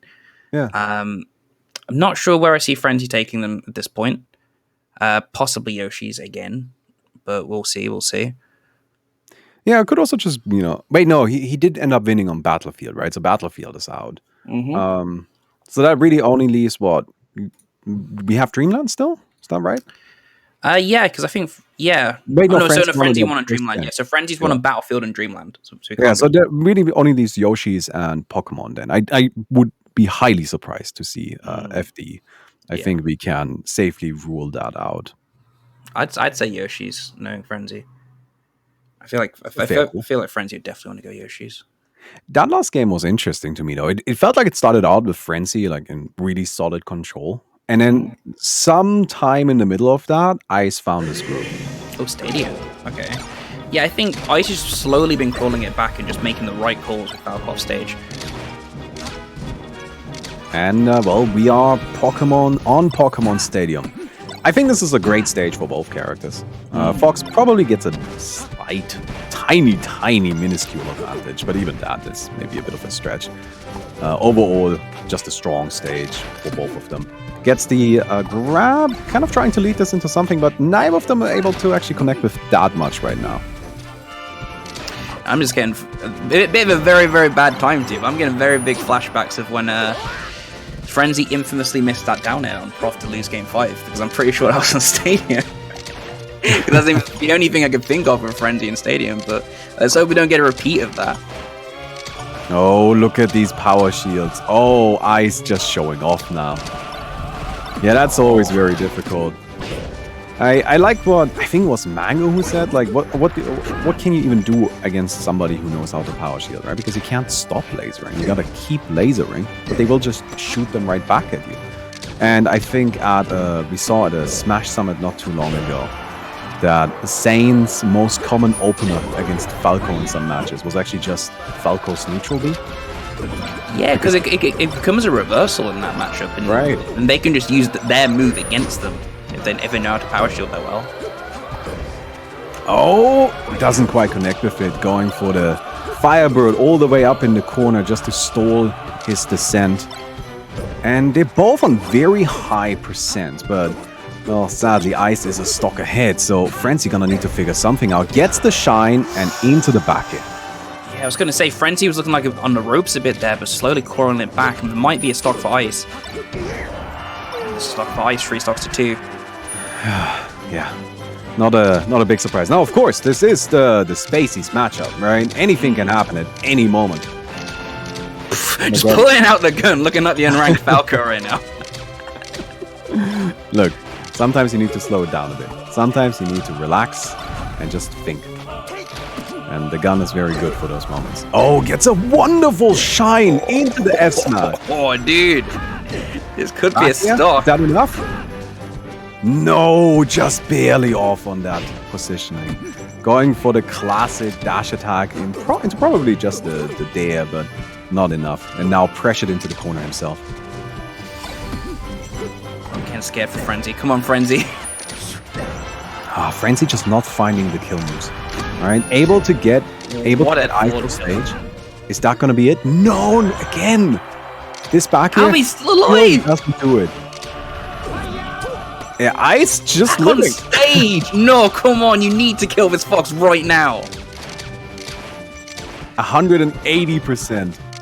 Oh my god. You don't like seeing this in a floaty matchup. You definitely don't want to see it in a Spaceys game. Oh my, 197%. Ice will take that stock to the bank. That's some incredible value. And now sitting at a comfortable 91% lead. Ice gets the back here. Oh, wow. Oh, nice DI up there. And catches him this time. Giving Frenzy no opportunity to SDI out of that up throw up here by delaying it a little bit and just going for the single hit.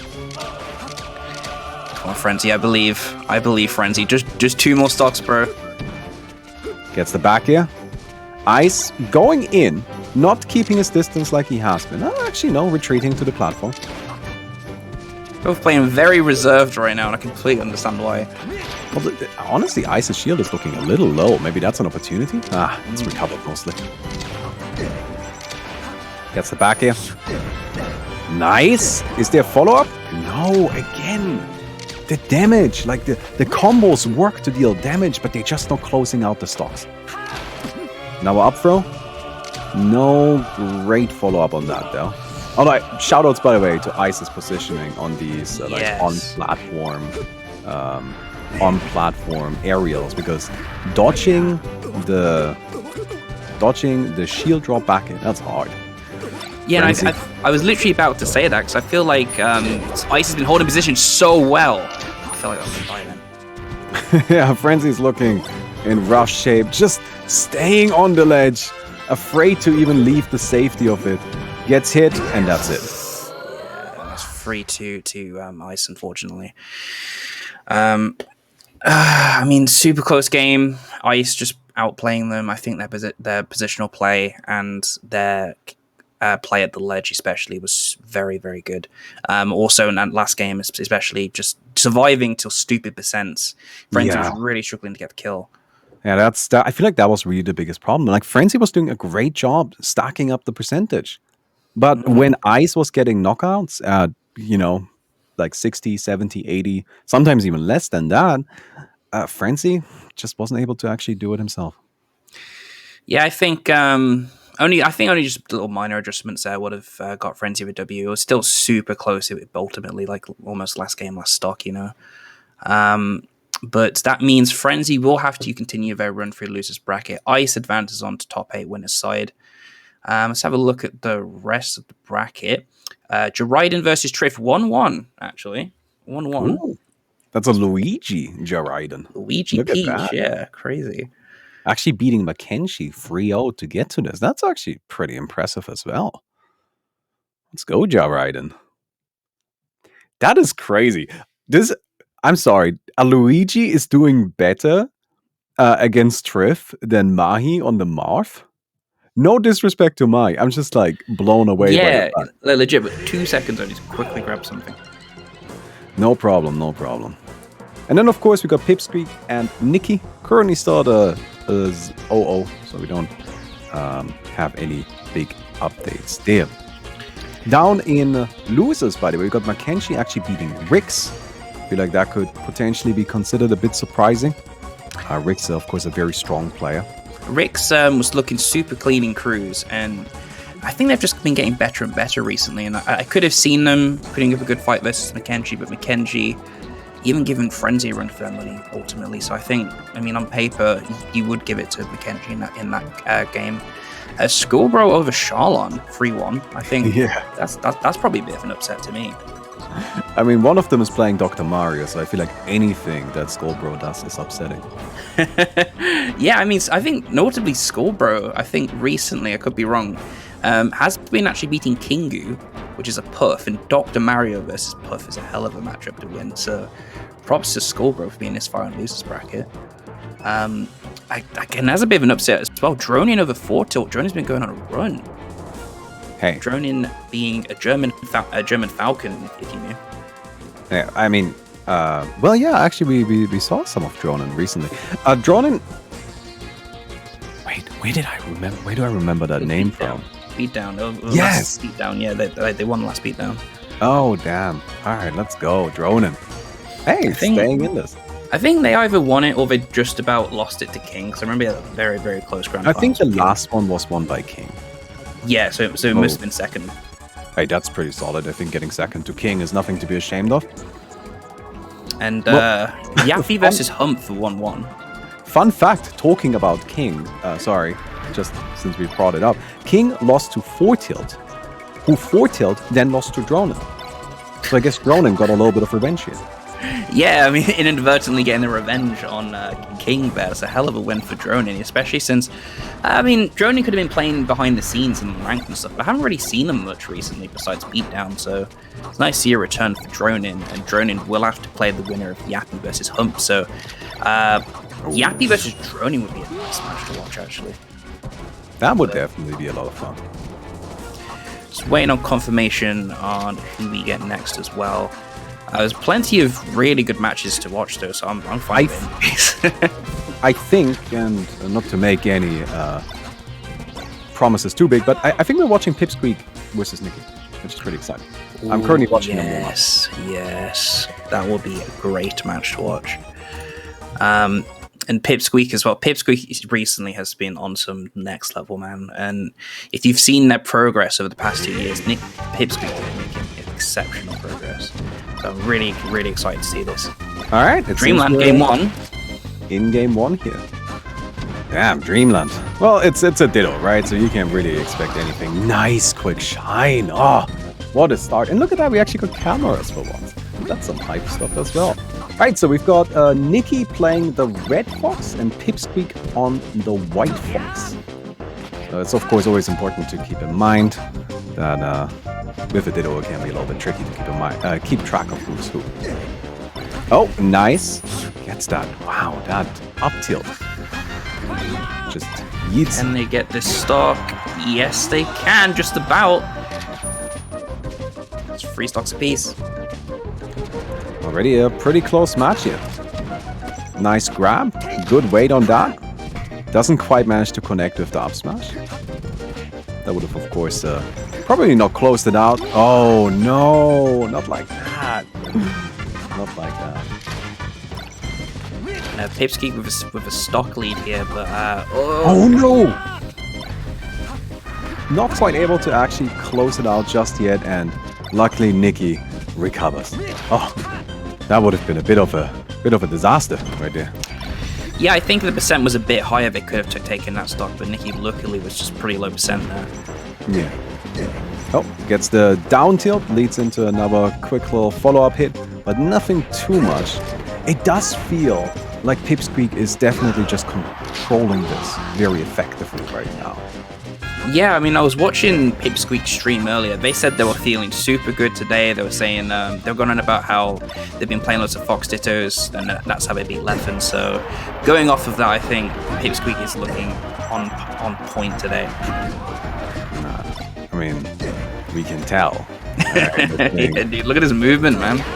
That's some buttery smooth movement. Gets out of the up throw up air. Smash the eye on point as well. Quick little up tilt. Not quite enough. Now actually off stage here. Recovers. Wow. Not gonna be quite enough, but still 41%. If you have a free stock lead, we'll happily take it, right? That's absolutely plenty. 2 stocks to 1. Nikki, this is a Fox Ditto, so Nikki could easily still take this back, but not with how Nikki's playing. And the up smash. We've got Nikki off stage, back air. That's gonna be it. 2 stocks to Pipsqueak for game 1. And since it's a Ditto, a lot of the stage choice is almost preference, but we'll see where they go. I still feel like this will be really close regardless, but I think just judging by that, Pipsqueak is looking super smooth today. Well, what a recommendation I would put in the room is maybe try avoiding FD, right? I feel like right now Pipsqueak is moving so quickly, so smoothly, and then playing on FD is just a nightmare, right? If you're going up against the Fox who's just managed to get the new robot arm implant, we'll try to avoid that for now. So we're going to Yoshi's. Gets the shine. Up throw, do we have a follow-up? No, slightly off on the timing and the get-up attack, preventing any sort of follow-up hits there. And but on the other hand, look at Pipsqueak waiting it out, exact same situation, and manages to actually get the kill off of it. Pipsqueak is looking so good, taking first stock. Can Nikki get the stock in the corner? Oh, up Almost. B. Firefox. One more. Oh, getting pressured out. Not a huge surprise. Honestly speaking, as good as Fox's recovery is, I feel like in the Spaceys matchup, it's just a little, I don't know. Back here just kind of beats it so handily that it becomes very easy to exploit it. Yeah, I think when you watch these two flowchart, the edge guards, that was a nice platform cancel, but when you watch these two flowchart edge guards, they just make the recovery look so bad sometimes. Oh, nice drill into the shine right there. We don't see drill too much these days anymore because players have gotten too good at it, or too good at getting out of it, which is kind of absurd if you ask me. That's some crazy stuff. That's the meta, man. It just keeps going and going. Even these slippy arrow players are looking crazy. Oh, gets the up throw, up air. This time a bit more of a follow-up. That's good, that's good. Maybe we can see Nikki getting a bit more into the groove here. Oh, this is where we push R, my friend. Or L, whichever one you prefer. That's still gonna be enough. And we are even.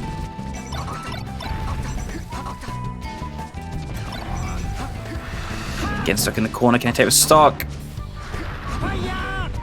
Oh, nice. Gets that.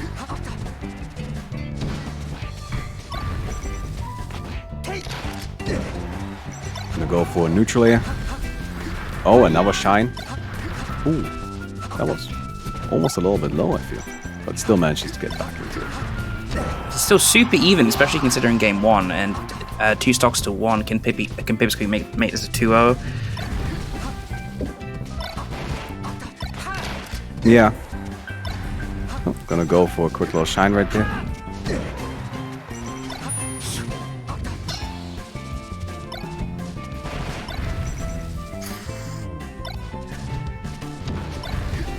So what do you feel like looking at this, right?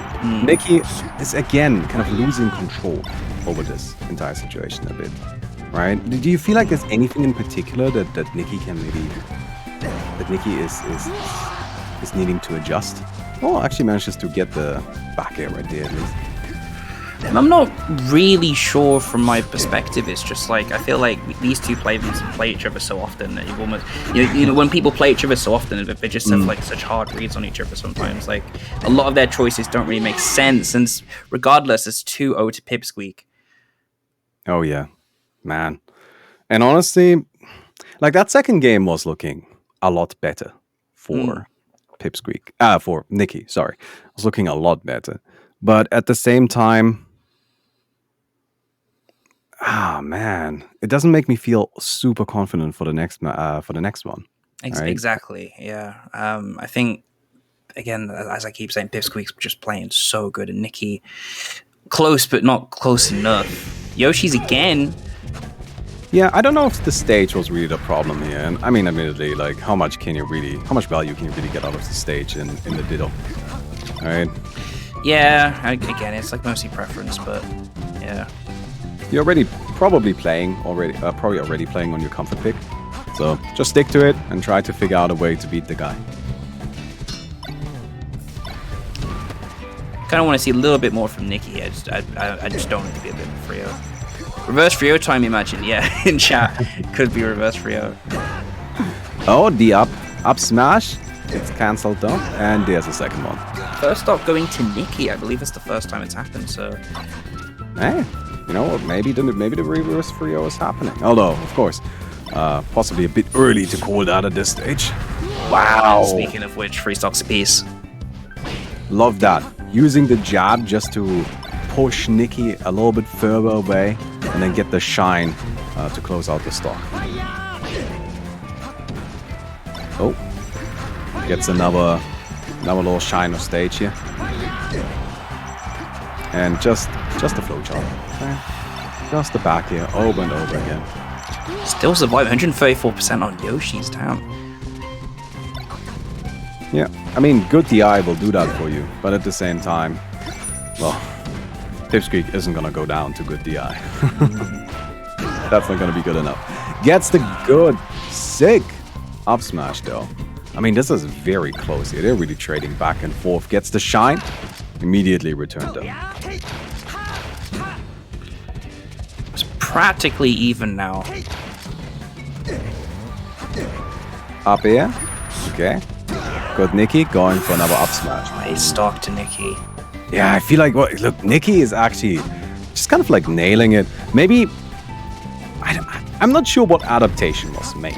Like it just feels like Nikki all of a sudden much more comfortable, much more in control, and mostly I feel like not getting run over so much anymore. That's I feel one of the big things. We saw Pipsqueak be so smooth on the movement, like always going in exactly when it's right. And right now, I feel like Nikki kind of managing to mess that up a little bit.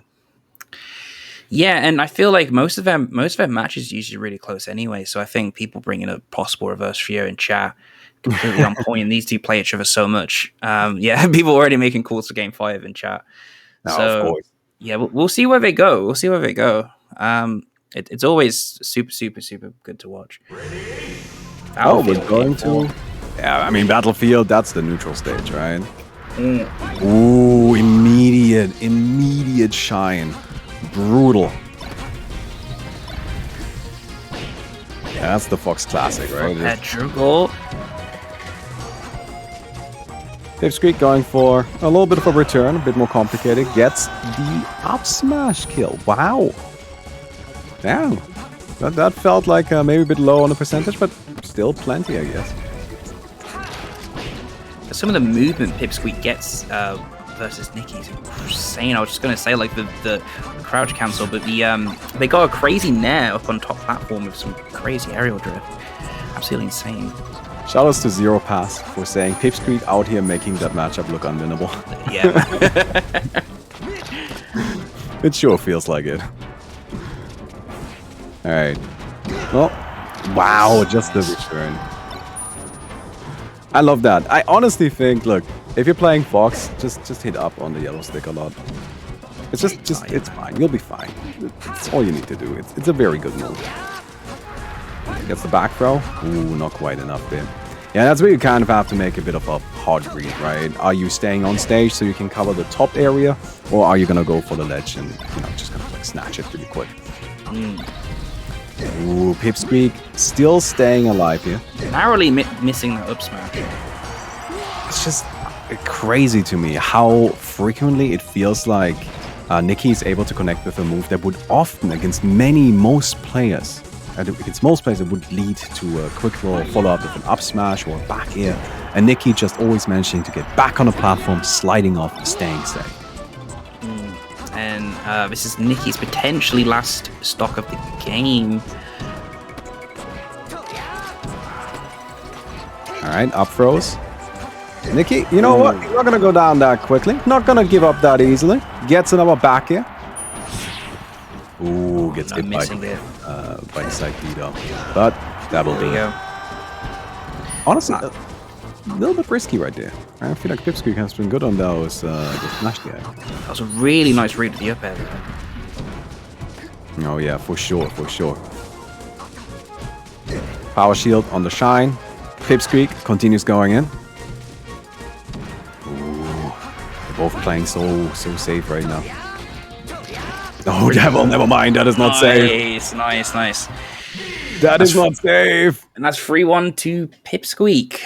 Super duper close, and it could have been game 5, but again, most of us games were super close, and Pipsqueak again looking super smooth, progressing on to winner's side of top 8, and Nikki going down to losers. I think that's I honestly think Nikki was playing super well. Right, that was nice, but Pipsqueak just looking like a whole other level of beast right now. Absolute god, yeah. So that was fantastic, exciting. All right then. So in the meantime, we'll have a quick look at what's going on in the bracket.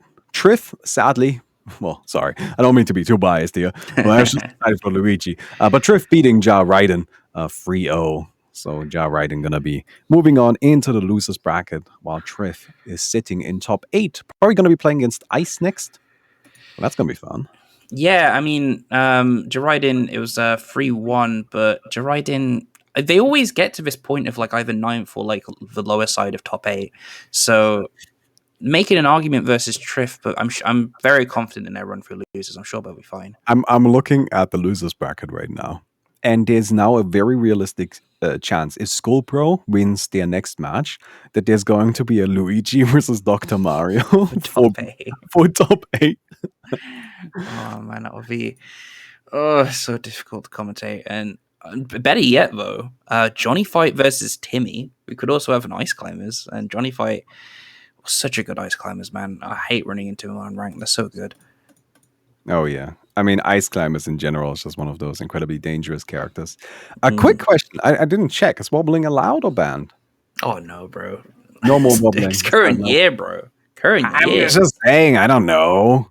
Look, I grew up with wobbling just being fine. Oh, actually, no. Originally, it was banned, and then people were like, no, we'll do it now," and now we're banning it again. And yeah, I was just wondering, Yeah, and I'm very glad. And Johnny Fight, if you watch them to any capacity, they make. I don't even think they did wobble back when wobbling was. They did for a little bit, but I think even before it was banned, they didn't really wobble that much. So, I mean, they're super good, bro. They don't really need it. Speaking of super good, though, Meaty versus Max 2-2. The winner of that goes on to fight Levingy. So that is, and Max going on a run though. Max beating Nintendo, otherwise known as Mithra, and Nebby. Well, Nebby playing Mewtwo though. So, I just noticed. Well, maybe we shouldn't think too much into that then. A little bit further down in the bracket, we got Jeppy actually losing to Humper. So Humper is now playing Ronin, currently up 1 game. Okay, I thought Yappy would have actually taken that, so it's a bit of an upset, to be honest. Yeah, I think so too. Although, admittedly, it is Falco versus Falcon, which I feel like that's a relatively good matchup. You're happy about that? So yeah, it is pretty difficult, but no, I'm waiting for confirmation on what we have coming up next. Just looking through. All right, so we are gonna be looking at Levingi versus the winner of Meaty and Max afterwards, I believe. Okay, cool. Currently, that match is sitting at a 2-2. Levingi being a Falco, and Meaty and Max. What are those two playing? A Marth and Sheik. Oh, actually, just finished. Meaty taking it 3-2. I have my bias towards Max because they're from the UK, so it sucks for Max. There's still a really good run for Meaty, though. Meaty going on to fight 11 years, you mentioned. And the winner of this pretty much actually goes on to top 8, because since Prof DQ'd, this is pretty much going into top 8, so whoever wins this is in top 8.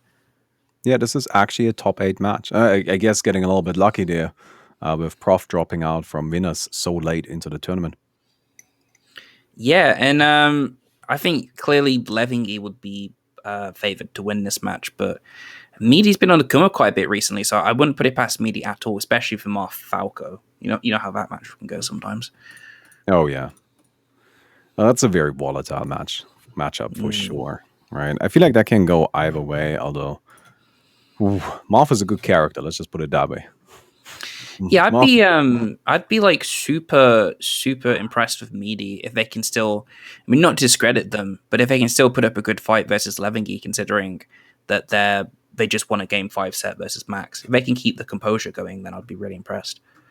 Yeah, I feel like that comes down a lot to what kind of player you are, right? I feel like some players they like that flow, right? Like we had the high of just winning this best of 5 and let's go on to the next one. I'm ready, I'm feeling it.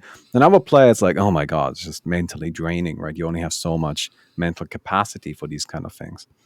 And you know what? This is like both, of course, is perfectly fine. It just depends on what kind of person you are. So we'll kind of see how it goes. Yeah, it's like, you hear Melee players going about mental game all the time. And I was saying last time that I was watching the Reads with Zane as a guest, the podcast that Scar and Toph do. And he was talking about how, because he lost so many game 5s to HBox and he was struggling to win. He actually talked about how in order for him to practice and prepare for that, he used to do loads of $5 money matches with Junebug in last stock, just one stock games, $5 money matches, just to get as close as they can to that feeling of you got one stock, you got to make that stock count. And I feel like almost I want to steal that, to be honest. I feel like that's probably one of the closest ways you can get to emulating that game 5 last stock situation. Yeah, that's definitely kind of difficult, right? Like, how do you ever create that kind of pressure again? All right.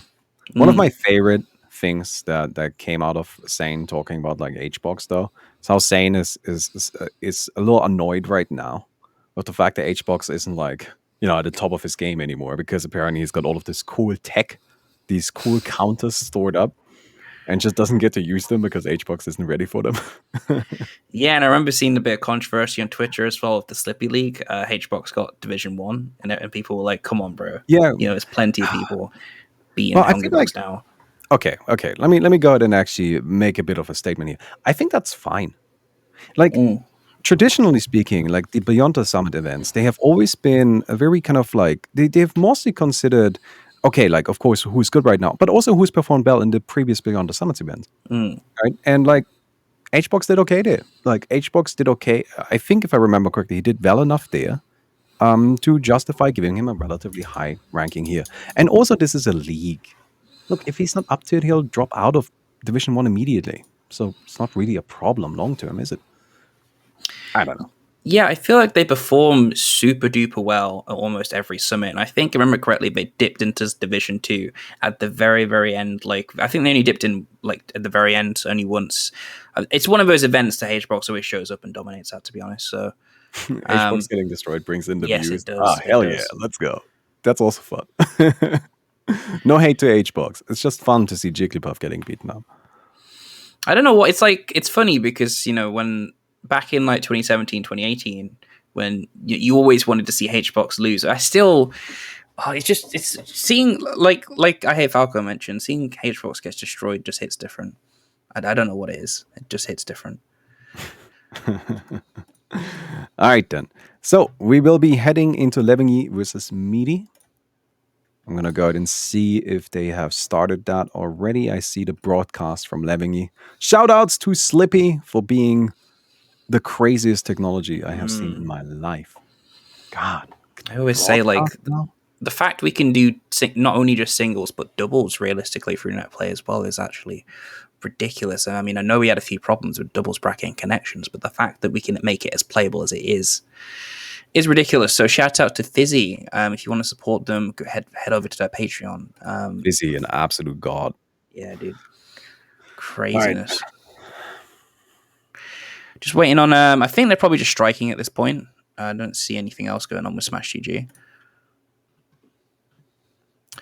Yeah, it's just started on Smash GG, so I think they've just started striking. Probably also a good idea to give a quick shout out to Regent, which is one of the upcoming tournaments. That's also part of the, I believe, same circuit. I want to make sure that I have that right. So Regent, of course, the next tournament of the same circuit. That's going to be next month at the end of April. You can already sign up, I believe, right? The signups are open? Yeah, signups went live a few days ago. Yes, and you can sign up. You can also contribute to the prize pool if you want. It's going to be a tournament every month, and I'm sure it's going to be just as exciting as the tournament we have today. So be ready for that, and maybe have a quick look. There's probably a chat command for it, right? Probably like something we can find there. Yeah, I've seen Moobot has been just spamming stuff in there, so it will probably come up at some point. Also, the prize pool as well for Phoenix Blue. There is a donation for it, is grassroots. Anything you donate towards, I think it's Ko-fi. That links around somewhere as well. And then PXB Online. That's where you can contribute to the prize pool for this tournament. I wonder where it's at right now. I don't have the page open right now. Yeah, I threw €5 at it, so I want to see where it is actually. Wow. That's exactly what we need. So we're currently at 61% of the €500. Go €500? Come on, guys. Stop being so stingy about it. 61% of €500. All right, come on, everybody. Ko-fi.com/PXB online. Chip in $1. If everybody chips in $1 right now, we'll be at way beyond the 500. So let's just go ahead and get ourselves up there really quick. And this EU Melee, you gotta support it, all right? Like, this is kind of a thing about this, right? There's always been American Melee, and American Melee is big, right? They have the scene, they have the players, and as such, they just have a bit of an easier time finding the money because there's just a larger quantity of it. We are smaller. We need to stick together, and that means also supporting each other in, well, frankly, financial ways. So if you can, please feel free to contribute to ko-fi.com/PXB online. By all means. And still just waiting on the game to come up. I think another thing to mention in terms of good investments, Cohen's Academy. You've probably heard plenty of it if you've been watching the stream fairly frequently, but if you're not in the know, Cohen's Academy is the go-to place for coaching within Europe and even in America, having coaches from not only just Europe, but America too. Notable coaches include Ice, Amza Mahi, Mo, and Nikki from America, LSD, Zamu, Zuppy, the likes. Very, very good coaches, very, very good information. I mean, we just saw it, right? We just saw Nikki play. We just saw Ice play. You want to play like them? You go to Cohen's Academy, bro. Go to Cohen's Academy. And even if you don't, I think the best value, as Skips mentioned before on the stream, is a content consumer. If you pay, I think about €5-ish, you have access to all the VODs, and that is invaluable information, in my opinion. So that's probably the call. Even if you're a bit unsure on your coach, that's probably a good shout as well. So still just waiting on. Oh, see, say that. We just got in. Assume it's just hand warmers at this point. Well, yeah, I would assume so, right? Yeah. But the good news is the players are here, they're getting ready, so it will be just moments before we start. And Levingy will be favored to win this, but I think with how Marthas' Falco is, and especially if you watch anything like Zane versus Falco, this will be pretty difficult if Media's on their A game. So we'll have to see how Levingy deals with this. Not sure where they're going to strike. Levingy, a bit of a strange Falco, if you've kept up to date with them. Notable for their uses of side B, if I remember correctly. They like to use side B very strangely. One of the best players from Finland. I don't know too much about Meaty if you do. I know they're from Sweden. Oh no, sorry. Yeah, they've on the come up recently. I have seen them a lot recently. And also notably, so the winner of this will progress onto losers side top 8. Thankfully for them because Prof DQ'd. So we'll have to see what happens. Still striking. So, just to kind of like again clarify that point a little bit, we are actually only at losers round 4 right now. We're probably going to tackle some other matches in losers round 4, depending on how the timing works out, of course. But we are not currently, most players are not currently playing to get into top 8. It's just these two specifically are because Professor Pro DQ'd. Oh, by the way, quick update. It seems Humpe kind of destroyed Drone and Frio. That was quick. Yeah, that was a very quick game. Humpe's on a roll right now. Who's Humpe going up against? Frenzy. Well, okay, Frenzy. Okay, good luck with that, bro. Good luck with that. Frenzy was definitely also looking pretty smooth. Still just warming up this top 8. I mean, I'm going to have a quick look at my top 8, see if we've gotten there at the moment. On winner's side for top 8, we have Trif and Ice. And we also have Kinzo and Pipsqueak. So the winner's side is already confirmed. So at this point, we're just confirming the loser's side. The champion side. Thing as well, I don't know if you just saw this. Mackenzie versus Mahi. The two French Marths facing off to face Nikki for top 8. I think of all the players to meet for top 8, your fellow French Marth is not one of them. Yeah. I mean, that's kind of brutal, right? Like, first you have to knock out your comrade, and then you're thrown to the lion that is Nikki. Have fun with that, whoever wins that. That's his hell. And Yoshi's for game 1 in Meaty versus Lemmingy. Alright then. I feel like that's, yeah, you know what? That seems like a pretty reasonable stage for both of them. Oh, immediate start from the Marth there. Not quite able to actually get that much, though.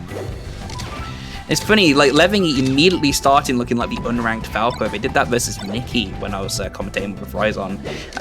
Frenzy and Lemmingy looking like a little bit like unranked Falco every now and then. But can I really quick weigh in on that? I find it very funny that we always call out the unranked Falcos as if there is ranked.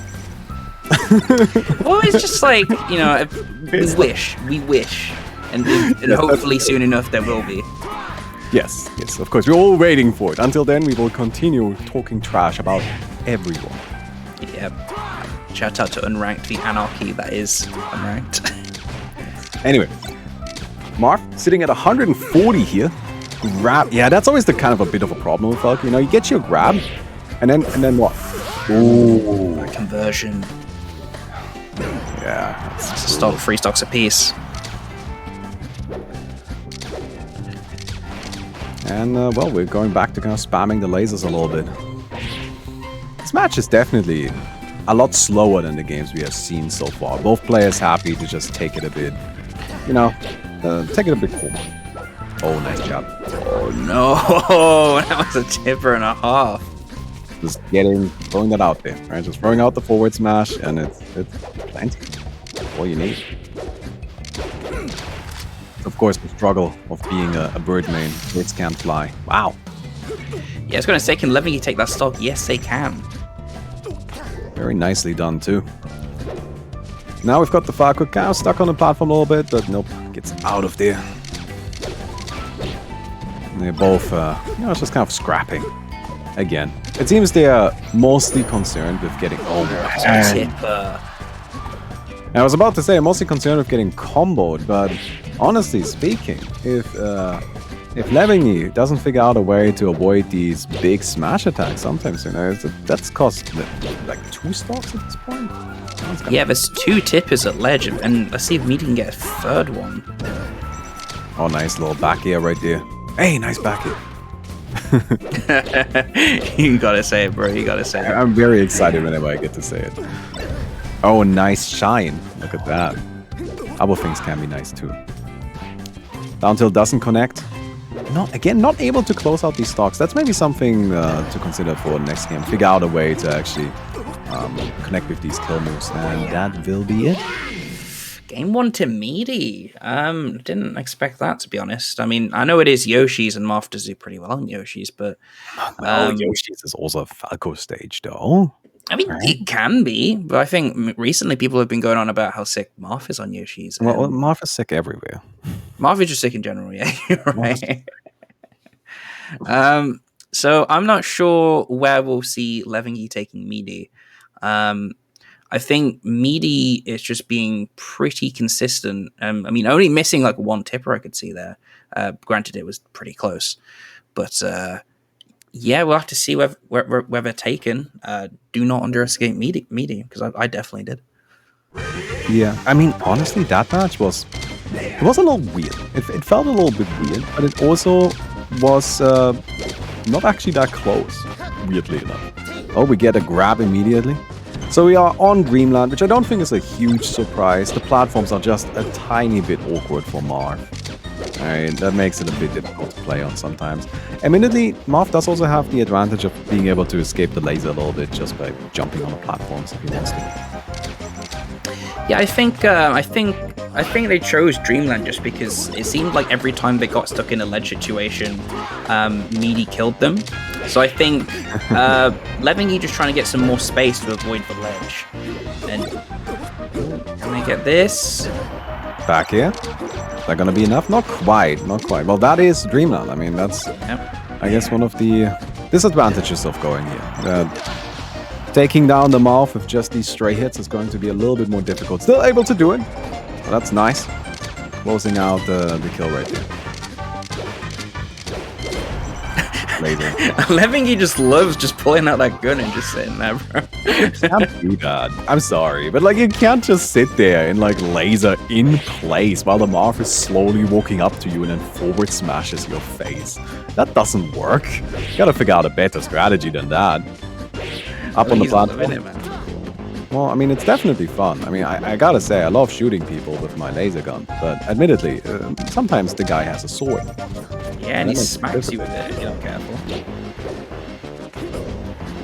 Up you go. Levingy, gonna be chased down here. Just missing that follow-up there. Just a little bit off on it. Gets the recovery. Like a 3 dash attack. What was that? And taking the stock off of it as well. I don't know. Hey, if it's working, right? Sometimes that's all it takes. I think he's going off on one man. I don't know what they're doing. It does feel like Meaty probably kind of having a little bit of a similar experience to us. We're just kind of a little confused by the level that Levingy is up to, and also surprised that it's working. Yeah. It just seems like Levingy just throws himself in the corner and just throws that laser a lot, from what I can tell. I love that. Did you see that forward air slide off the platform? I mean, come on, that's some beautiful stuff. Didn't really do anything, but it was very pretty. 180% for Levingy. This bird needs to die. Marth right is up it. Spamming side B in the middle of neutral. Very good. Missing the jab as well. Levingy trying to take the stock to the bank. And there we go. 17%. Yeah, that's not good though. You don't want these to take that long. Well, it seems that the confusion strategy is definitely working out so far though. I mean, 124% on Meaty already. I mean, it's just really any stray hit will do it at this stage. I think another good aspect of the lasers for Levingy is they're just ever so slightly positioning themselves in a way where like Marth really has to commit to punishing them. Oh, and there we go, 2 stocks to 1. That was really, really nice. I liked that. Because these days you don't, I don't know, people are a bit too happy to try and do stuff on stage when they are edge guarding, in my opinion. I feel like sometimes it's good to just like stay on ledge, hold and click R, you know? Yeah, I mean, if you watch Nonator on their stream, bro, they always just like bring their controller up to the webcam and press R and then go back to the game. So yeah, definitely. All right, we get ourselves the lasers again. Just kind of lasering for damage, honestly. Not even for positioning that much. Just trying to get some hits in. Yeah, just taking advantage and playing the lead, to be honest, looking like. Oh, nice crouch cancel. Come on! Can this you is blame for him? top 8, my guy! Can you blame him? Yes! Yes, I can. What is this? Well, it worked out. It worked out. It worked worked. out. Yeah, Nikki immediately brought up Frenzy. I didn't want to say it, but yeah. And being corrected, that's not Non, that's Bond. Yes, pardon me. Yeah, it is Bond. I love Bond. Bond and Wizzy fan. I don't know if you've seen Non stream. Oh, of course. I mean, yeah, I love. My favorite's Wizzy fan, to be honest. How he just like sits in the corner. Oh god, I love Non stream, but maybe a bad time. But yeah, 2-0. Was it 2? No, it's 1-1. Sorry, 1-1. At the moment. So. Yeah. Where do you think they're gonna go? Well, FD. Oh yeah. Well, FD, right? Like that's the obvious one. It's gotta be. You gotta perfect time. You want to get the momentum back. You want to not have to worry about weird stuff. You just grab the Falco, throw him up, and then grab him again, right? Yeah, that's you the just plan for the rest of this game 3 here. You just press the Z button, to be honest. And yeah, you are correct. They went straight to FD. Oh, I like that. I like, honestly, that situation right there is one that you find yourself in pretty frequently as Falco, where you just can't really get anything else anymore. So using the Firebird just to get a bit more damage, and honestly, it actually hits pretty hard. It hits hard, but not hard enough, leaving you losing stock 1. Well, yeah, that's well, that was just getting morphed, though. I've got nothing to do with that Firebird. And nice. Free stocks. That was actually very beautiful on the positioning for that there. Waiting. Because I feel like a lot of players would have just gone straight for the full hog there. But with the positioning, we actually would probably have allowed the Marth to get back on stage by just DIing all the way to the right. And making sure to come in from the right angle by jumping all the way up. And your laser. Go, Levy. I love that, man. Look how he's go.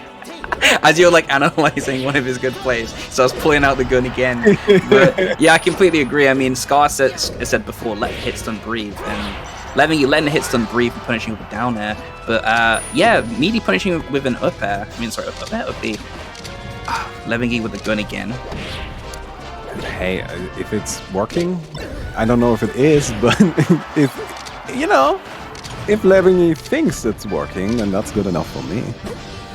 Yeah, and I think FD is definitely a really good stage for it. I mean, you can make advantage of the space that you have. Oh, I'm surprised the down air didn't come out there. Yeah, that was a Ken combo, absolutely. Maybe a bit of a missed input. Oh, and, well, we're back to a reversal here. Levingy now in control. The up air comes out, but yeah, there's no surviving that at 167%. Back here, way too powerful. However, now Marth, of course, has some breathing room. Immediately shine out of it, though. Yeah, I think, there we go, Levingy side B. I told you, he loves his side B. I can't believe it. And I mean, it somehow worked. Exactly, like, again, doing it again. They just love to do it. And I think notably, another side Come on now! That's too much. The first two were funny. Now you're just being silly. I believe Levingy can actually do this. I mean, bear in mind, if they take this on FD, they're probably going to have to go straight back to it. But Levingy, with their very unique game plan, making it work, another side B. Yeah, sometimes you can win just because your opponent wasn't ready for your nonsense. Oh, just about. Meaty was not ready for that. That was a Phantom as well. That was like very close in multiple ways, because I feel like that Firebird might have actually taken out Meaty here. Alright, well, Levingy's sitting at 160. And Meaty just kind of hoping to find a hit. Well, I guess that is a hit, but not necessarily the one you're looking for. 170%. This is a good stock for Levingy. He's just lasering in the corner again. And that's gonna do it. Even. Both at pretty much 0. And it's FD, so anything can happen. I believe. Come on. Here's the shine. Oh, that's the combo! but not quite able to. Straight back to the gun. Hey, you know what? I tried the combo thing once. It didn't work. I'm gonna do the good old. Nice shine again. Honestly, like, I'm very impressed with how Levingly has been able to just find these stray shines. It's very, very difficult, actually, because, like, you know, oftentimes you just get grabbed before that happens. We found a new move, I think. We found a new button. We found forward tilt. Yeah. I'm just like, I'm just laughing how, like, for like a good 10 seconds there, they were just lasering, forward tilting, lasering, forward tilting.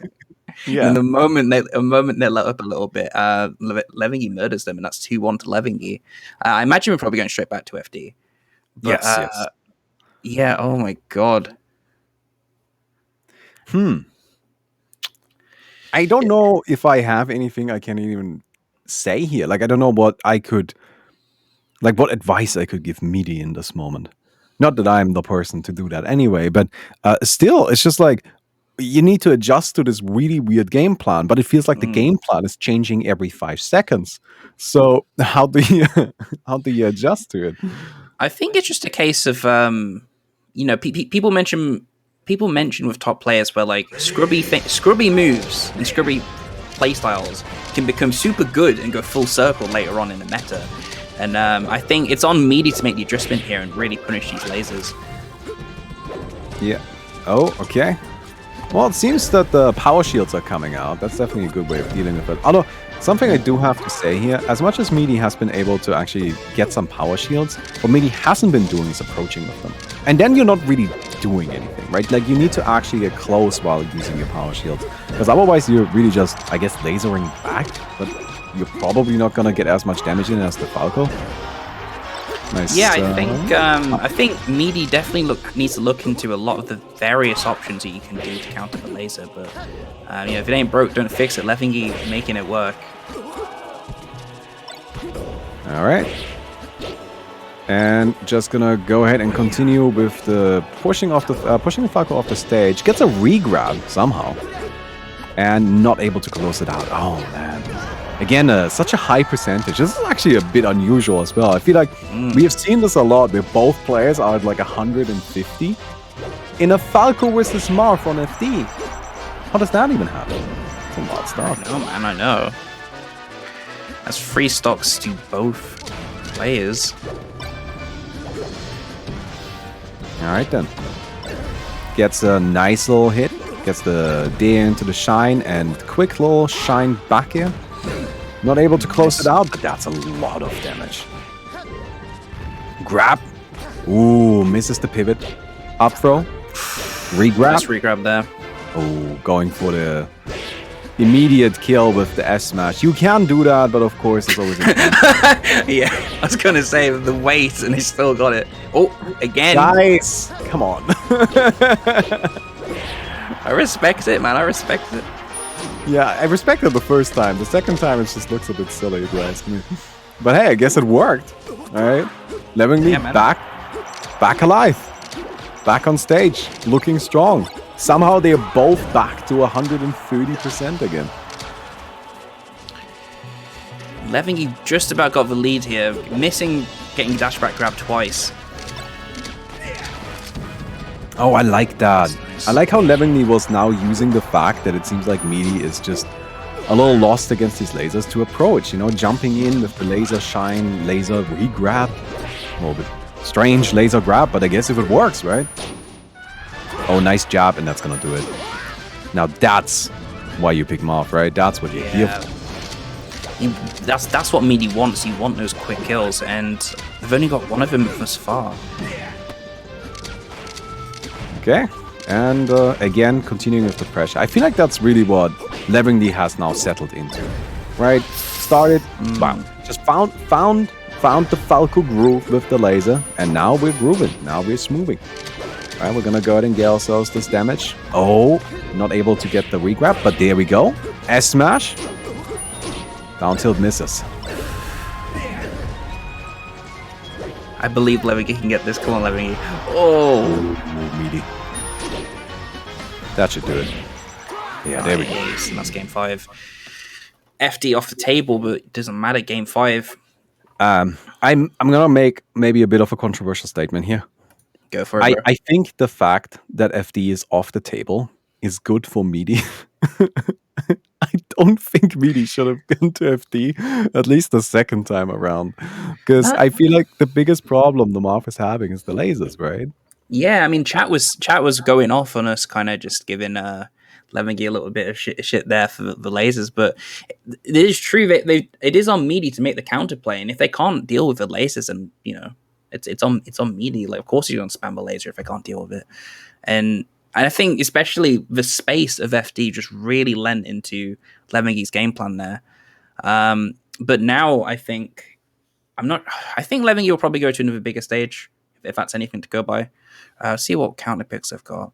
No, I feel like the obvious choice there is probably gonna be Stadium, right? Although, no. Dreamland was already a stage that Levengy won on, right? So I fully expect Stadium here. I wouldn't be crazy surprised if we just end up going to Battlefield, but I don't expect FOD, of course, because if you're trying to laser, the platforms, they kind of mess with stuff. Oh! Yoshi's! Okay. Well, I guess, yes. I suppose you are allowed to go here. And if you want to go for a mix-up, then sure. I'm just going to let Levengy do Levengy, because clearly they know what they're doing. Hey, maybe the plan is to just completely mix up the game plan again. Who knows? Alright. Oh, that's what I'm talking about, right? Power shield the laser and then go in! That's not what you want for Levengy. Wonderful. I mean, that was very nicely done from Meaty. Meaty getting a quick pick off. And now, actually, it feels like Meaty is immediately just way more comfortable with this stage and what's happening here. Oh, it's looking a bit scary for Levengy and Meaty. Oh, no! That reminds me so much of Game 1. I know, man, and this is 2 stocks up for Meaty, possibly 3 if they're not careful. No, it's not going to be that easy. Not that easy. The up B from the Marth and the down smash to close it out.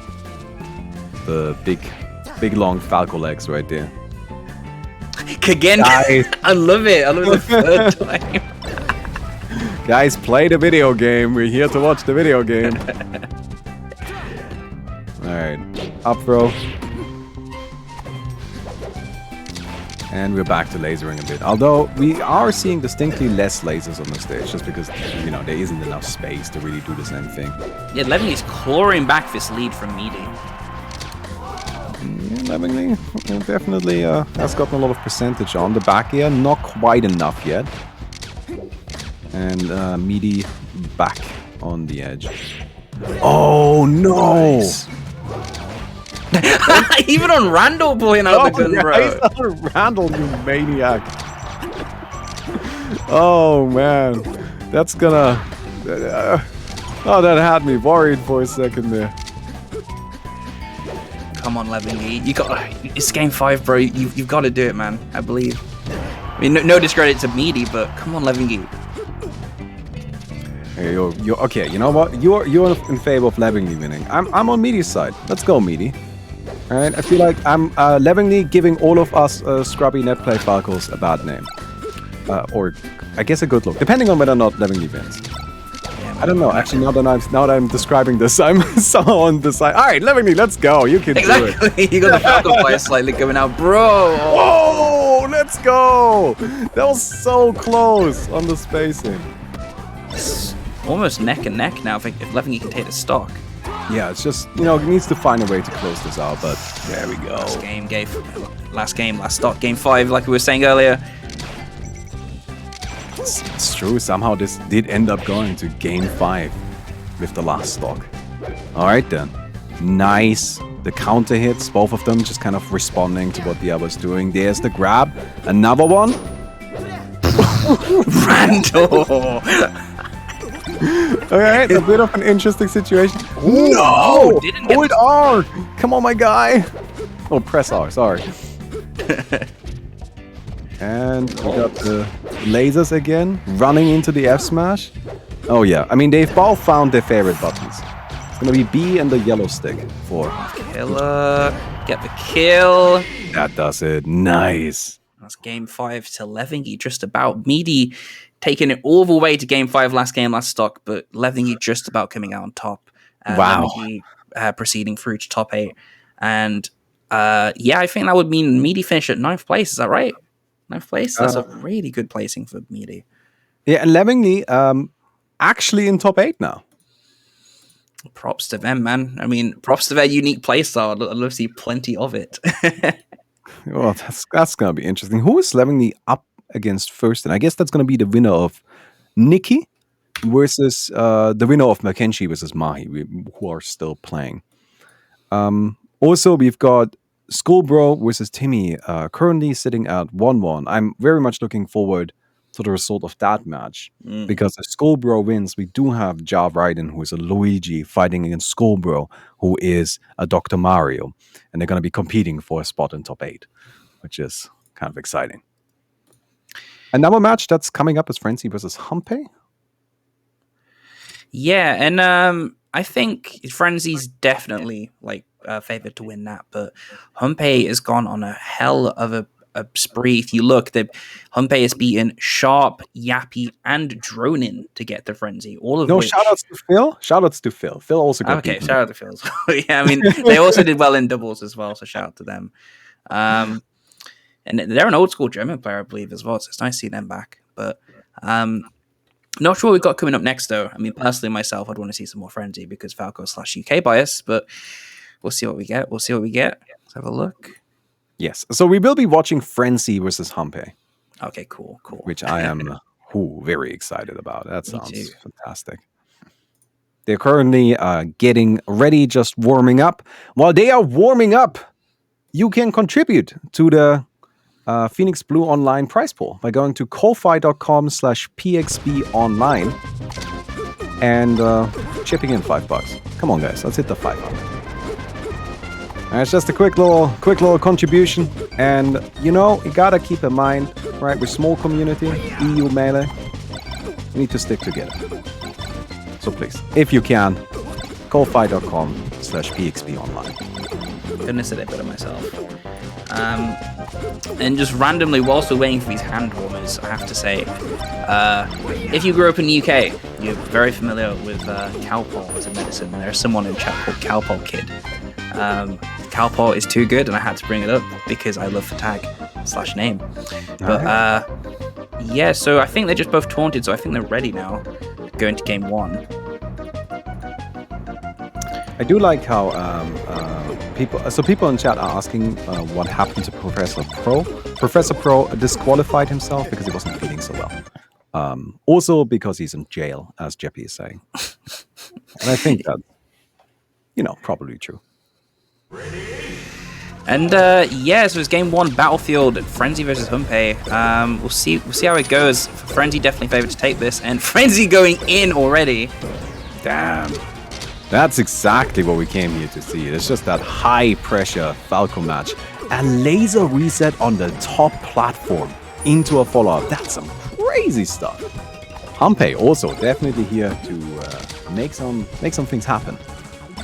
Yeah, and both of these players have already faced each other in doubles, and it was a very, very close game.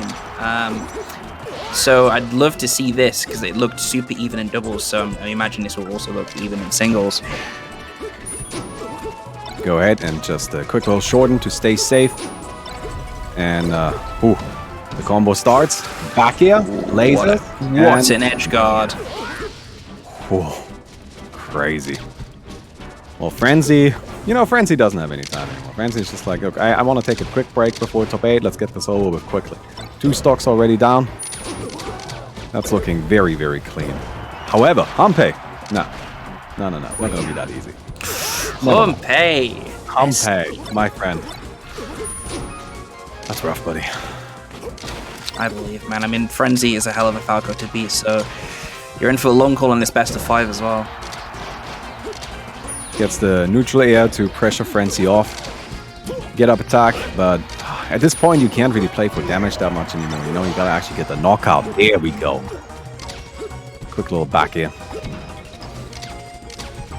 And we're back to neutral. Of course, this is gonna be a bit of a rough one. Of Hampe down. Oh, is that a JV? Yes, it is. Oh. Oh no. Not a great start for Humpe. Definitely needs to step it up a little bit if you're going to take it over Frenzy. Don't know where we're going to go next. Again, it's ditto more down to preference, but Frenzy looking on par to take it to top 8. Yeah, this is always a bit rough too, because like, what do you really do, right? Like, there's not really a stage you can counterpick. You're playing the same character. You didn't really have enough time to get any big adaptations ready, right? This game was over so quickly. It might be best to just maybe go for a bit of a larger stage, maybe like Dreamland, and just say, okay, I need to figure something out here, so let me play for a bit of time first. Although, of course, that kind of comes down to what you are more comfortable with, right? So, oh, there we go. So, a bit of a larger stage. It makes sense as well. I think definitely if Humpe has any chance in this, they need to slow down and call their shots a bit more versus Frenzy. Oh, and they might be able to do that. That was so smart. Yeah. That was so incredibly smart going for down smash. I feel like most players would have just, okay, never mind, I'm not getting that, right? I'm not getting to the legend time. But Humpe not settling for that, not at all. In fact, honestly, that's a pretty easy tech to get usually, and Frenzy just wasn't ready for it. Free stocks to both players now. Humpe dropping the punish there. Oh, Frenzy connects with something, gets the quick little pick off, and that's it. Oh, never mind! Humpe! Showing off that, no, this is not it. I'm not done yet. Look, I made it all this way, I'm here to win. Oh man, Frenzy got the laser reset and read the roll in as well, but... probably a stop for Frenzy, yeah. The back air closes it out. Oh, the grab. I like that. I think a lot of Falcos these days are... I don't know, they learned how to multi-shine, and so that's what they do on shields, and I just think it's bad. Come on, just grab the gun. Yeah, I liked Frenzy was looking almost surgical there with that corner play. That's scary. Right. Oh, look at that. Very good extending with the up air. Sadly, a reversal on that back air. So not going to be enough to get the knockout, but still applying a lot of damage and also just so much pressure because you're down a lot at this stage. You need to close this out. There's the neutral air. One more hit will do it.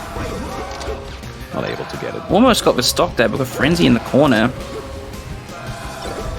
Ooh. Gets the shine and then up air. Power shield shine. I mean, honestly, up air on Falco I think is like actually a surprisingly solid option. It's a bit tricky because you gotta hit the right hitbox, right? It has a lot of bad hitboxes. Yeah, I almost think it's the Magi. I feel like Magi really showed how you can combo super well with that. Speaking of combos... Oh. Nice, nice. Get the series of shines there. And back throw. Laser. Grab. Beautiful. Last stock. Can Humpe take this to make it 1-1? Shine. Connects with a few more hits here. And... Oh, just about. Frenzy actually getting the down there to take game 2. So, yeah, it's looking a bit rough for Humpe. They looked a lot nicer in that game, but still just not enough. Might be reverse 3-0, but Humpe needs to keep the composure there if they have any chance of taking over Frenzy. I think, honestly speaking, I have a lot more confidence now. All right? Yeah. That could have gone either way. Both of them were on the last stock. They had basically 0%. Right? In Falco versus Falco, that just means whoever gets the first combo. And that could, they were both playing so well, it could have gone to either one of them. So Humpe has a very real shot at, even making the reverse 3-0 happen. Of course, Frenzy might have to say something about that. I think Frenzy is looking to make this a 3-0 as soon as, and that's his first stock going to Frenzy. Ah, brutal. Again, these moments, they're just so rough. Gets the up air there. God. Shine. Shine back here is so good. And I love up smash. Up smash is like Falco's most underrated tool, I'm telling you. It's actually so juicy. Because again, specifically in space, it pops them up in a way that's like, it honestly feels a bit similar to Shine, where you just have so much time to do whatever you want to do. Yeah, and I feel like Frenzy's actually made some really good use of it, surprisingly. Right. Well, Frenzy's been making really good use of pretty much everything. I mean, look at this. Oh, nice return, Ditto. Ampe, again, not going down too easily. Although, currently looking at a bit of a disadvantage here. And now Frenzy's only up 1 stock, and this is potentially Humpe's last game if they can do anything versus this. Nice shines right there. Just kind of... Those lasers! Oh my God. Yeah. Back airs, very good. Randall, kind of like, throwing in his hat as well to say hello. Yeah, Randall's really making loads of appearances now. Oh my God, the movement! Just about catching him with that forward smash as well. And no back air. A reversal, but it's still gonna do it. Ampe has a hill to climb. Oh, I like it. The side B, right? Now you just need to do a bunch of standing lasers and F hills, and... No. And that's Frio to Frenzy. Frenzy looking completely dominant besides game 2. And yeah, I think if you are going to beat Frenzy, you're going to have to play a bit more better than that. Humpe finishing at 9th place. Frenzy progressing on to loser's side top 8. We'll see what else we've got coming up next. What did you want to say? Sorry? I'm just excited because Skullbro actually won. It's going to be Ja Raiden versus Skullbro for top 8. That's going to be Luigi versus Dr. Mario. Oh man, is that going to be on stream? Oh no, it's going to take forever. Well, we're probably going to be watching Nikki versus Mackenzie, I expect. Yeah, that would be crazy. I think, remember correctly, was it either Mahi or Mackenzie that played Frenzy recently, and Frenzy popped off over it because they won. So that will be a really good match because I'd put Frenzy around the same level as Nikki. It's probably going to be a really close match. Oh, actually, I'm not sure if we're doing another one. It seems that, like, I'm just kind of reading the Discord right now. If you guys want to watch Skullbro versus Ja, you can do so on the side stream. Pure Skills side stream, which you can, I can click on the melee category in Twitch. You know how it works. Yeah. Don't need me doing that for you. But for our purposes right now, we are going to be going into a break, and then top 8 will be up next. Okay, cool. I mean, I'm all about that. Let's go, top 8. It's exciting. Yeah, man, and the last top 8 for the upset was crazy as well. So, I'm really looking forward to it. So, having a quick look at the players you can expect for this, we've got Trif versus Ice coming up, Kinzo versus Pipsqueak, then Levingy going up against the winner of Nikki or Nikki versus Mackenzie, and we've got the winner of Ja Raiden and Skullbro going up against Frenzy. I mean, that sounds exciting. Yeah, and it's still, I feel scared for the mid tiers. The mid tiers, again, will have to beat Frenzy, one of the best Falcos in Europe, to progress if they beat, well, whoever beats each other. So, yeah, good luck with that, Jared and Skullbro. Oh, yeah. Honestly speaking, like, the Luigi is probably gonna... I don't know. They're both gonna have a hard time. Everybody would have a hard time against Frenzy. Frenzy is looking spicy right now. Well done. Okay, so I imagine, just having a look at the chat now. Okay, cool. Yeah. So probably going to get to break now, aren't we? Yes. Okay.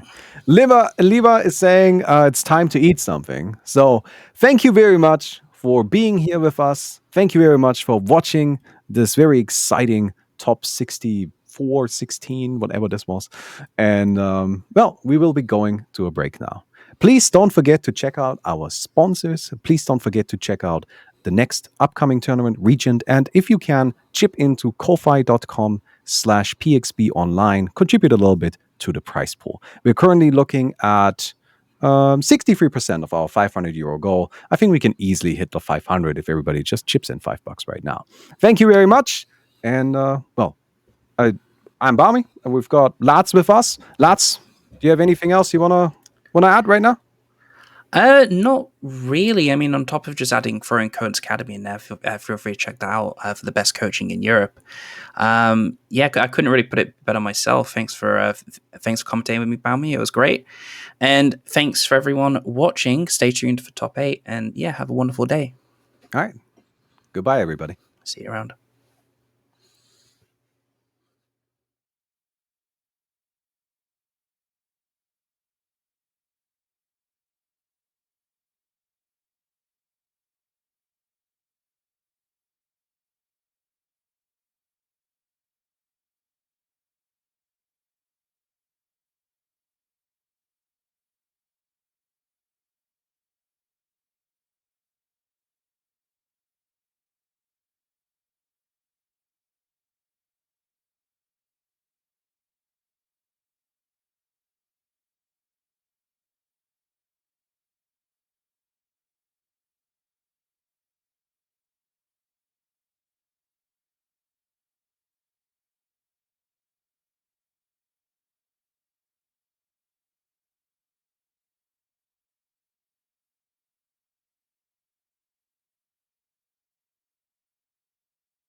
Good evening, gamers, and welcome to Phoenix Blue Online. It's time for Top 8. I hope you've been joining us for the whole bracket, but now we've got a fantastic Top 8 coming up for you right now.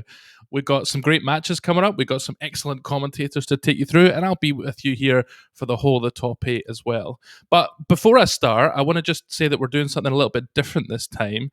At this time, I really want to hear what you guys have to say, so I want you to use the hashtag PXBO, that's Papa X-Ray Bravo Oscar for all you phonetics nerds out there. And I want you to tweet at me because I read the Twitch chat, but I'm such a boomer. I don't get all your like peppy frogs and your silly emotes. So I still only use Twitter. So please tweet at me. And if you're really, really, really lucky, you might just get your tweet read out on stream. But without further ado, let's get started with our first match. And I'm going to hand over to our fantastic commentators, Restless Whale and Jin. Take it away, guys. Hello, everybody. Welcome to Top 8. Thank you so much for Sheezy dropping us in like that. That was a great intro, I have to say. How are you doing, Zin? How you doing? I'm doing good, man. I've been watching bracket all day. I'm excited for Top 8. And we're going to get into it pretty soon with Jay Ryden versus Frenzy first, losers round 1. So far, lots of upsets, lots of expected results as well. But this Top 8 is to be expected. Professor Pro sadly dropped out earlier because he was feeling sick. And, I mean, he is sick, but he's also ill. So yeah, unfortunately. But, I mean, overall, we got some great players in the Top 8 as well. It's going to be exciting either way, really. Those loser matches and the winners matches look just, like, so insane. I can't wait to get into it, really. It's going to be really, really cool. Yeah, man. I mean, Jay Ryden got into top 8 by beating Skullbro, who had like a crazy bracket run. Shout out to our Dutch homie Skullbro, getting all the way to almost into top 8. But Jay Ryden was in the way, and now he's sitting pretty in losers round 1, facing off against Frenzy. I think Frenzy and Jay Ryden have played quite a bit lately, and I think Jay Ryden has the edge, if I remember correctly. Also, it just speaks volumes to the fact that Jay Ryden's able to close that matchup out against a Dr. Mario, because that's really not something you encounter a lot, especially a Dr. Mario as good as Skullbro, and he was just like, yeah, no worries, 3-0, just real quick. So really good consistency from Jay Ryden there, pushing through to get to top 8 again at another same event. Absolutely wild. Yeah, I mean, he keeps surprising me, and he's really consistent at hitting these top 8s at these same circuit events. He's going to be, drowning in all of these same circuit event points by the end of this. He's up to his neck already. He's like, oh god, please get me too many points. I don't even know what they're for. But no matter what they're for, you better keep signing up and getting those points because they're for something, and it's worth quite a bit. Or so we're told. Yeah, and we're almost going to go into it, but before we start, maybe we should preface by saying you can support the prize pool. If you want to donate some money, you can check out co-fi.com, if I remember correctly. Yeah. /PXB online to donate to the great cause of providing these players with, a little something for getting so far in the bracket, doing so well at such a huge tournament. I mean, again, we almost broke 300 entrants. We were close. We were really close. But absolutely wild, the support that these same events have been getting so far. And I only think that from here on out, it's going to get better. I mean, we get community feedback from every event. We get TO feedback even with small struggles. And it just, every time we push further and further to kind of optimizing this format, right? The online tournament, the enigmatic online tournament. No one knows how to run a perfect netplay tournament, right? It's really hard. Yeah, apparently running doubles brackets is hell on online stuff with like VPNs and connection issues. But it's so worth it in the end. Because we are going to have a lot of really good doubles matches every single same circuit event as well. So look forward to that. Yeah, and we get to see a lot more breakouts, really. I think a lot more players do well because there's not the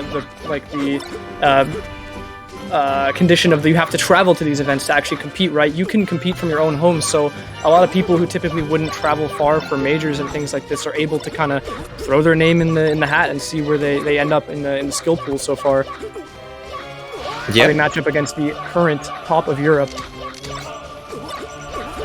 It looks like they're getting into it. They're doing some hand warmers right now. Yeah. Okay. So for this match, I'm gonna say, if I remember correctly, Jay Ryden beat Frenzy last 2 times they met. I'm not sure actually. Right now they're 3-4 in sets. Frenzy with the advantage there, 4 sets over 3. Oh, then I'm remembering not correctly. And Apparently. the last 3 times it looks like, or no, the last 4 times Frenzy actually won this matchup. So we'll see how he approaches it here. We are getting into game 1 on Battlefield. Pretty standard pick. I mean, most characters pretty comfortable on this stage.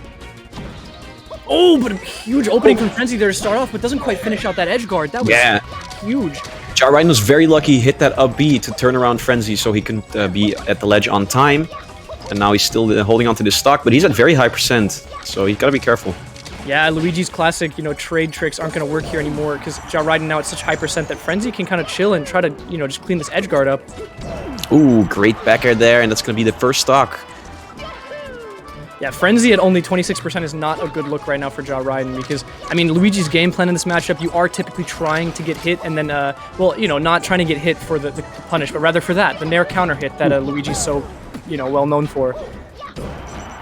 Yeah, that was a nice find from Jarriden there, using the down B to open up on Frenzy's stock there, and got a nice conversion off of it as well. Real quick, and even to back up quite close here now, all Jarriden needs is one grab. He might be able to even out the percentage here as well. Well, you can see Jarriden struggling to find an opening, and yeah, Frenzy's laser pressure is really working well for him here in this matchup. Yeah, Frenzy has to be careful because Jarriden's punish is very strong. He makes Luigi look way, way stronger in terms of knockback than he seems because you die just out of nowhere, right? Yeah, his punish game is crazy. Oh, now this is a good opportunity for Frenzy. Yeah, just grab the ledge. The down B is not very safe because you have to wait a long time before you can actually up B, so... Yeah, and that's one of the caveats of picking the stage first. As Luigi, I mean, you do end up having to side B a lot back to stage, and if you side B below that lip, it's very difficult to get back. Oh, if he hit that misfire, that would have been insane. Okay, so Jarriden does get back, actually quite unscathed, but Frenzy actually found another opening there, and he's still going. Oh my god. Yeah, and backs off from the ledge there, knows that Jarriden's going to be able to grab it. That was very tricky. Yeah, Luigi's grab box on the ledge is so big. Like I never expect him to grab ledge so early, but he always does. But yeah, Jarriden really has trouble finding his way through these lasers right now. He's managing to find a few forward tilts, but they're not getting him enough mileage to really take this stock. Although that forward tilt should have been enough, but okay. A tech flub from Frenzy seals the deal for Jarriden. He's still in this stock-wise, but he's slowly but surely losing the first game here. Yeah, very solid game plan from Frenzy so far. Hasn't really dropped the lead in any serious way. Nice laser to stuff out the side B. Oh, accidentally inputting a forward air there. That's unfortunate. With the backer, he would have been able to catch that, but does clean it up with a down tilt in the end. Yeah. Yeah, side B, of course, very laggy move, so if you can punish that end lag, you're going to be sitting pretty there. Yeah, it's also very telegraphed. I mean, as soon as you put yourself into the side B animation, Falco knows exactly where you're going. I mean, pretty difficult to move out of that from then on. Ooh, I feel like yeah, Jarriden is going to close this out, and he's actually only 44% down now, slowly bringing this back.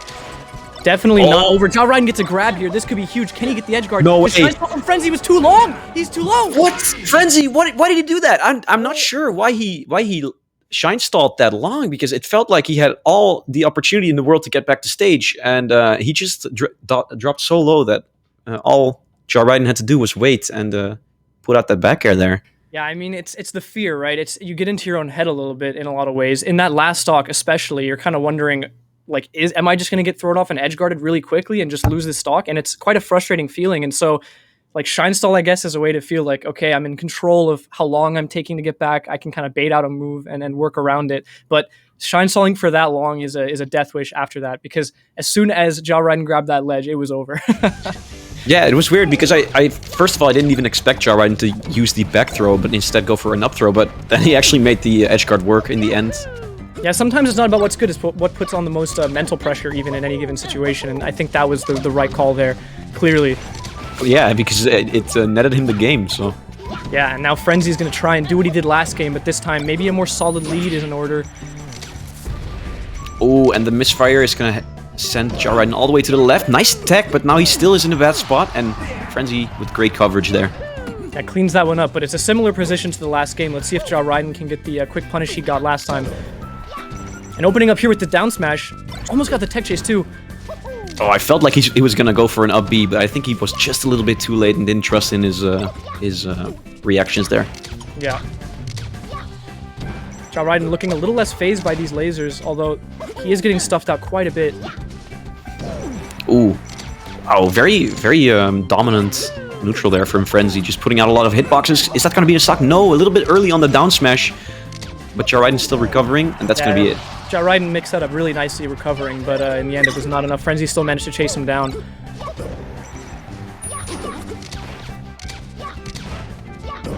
Wow, great combo there. Weak nair into down air is going to do that for the first stock, but he's a full stock down. Never mind! No, Frenzy, that's not how you want to go on your first counter pick, bud.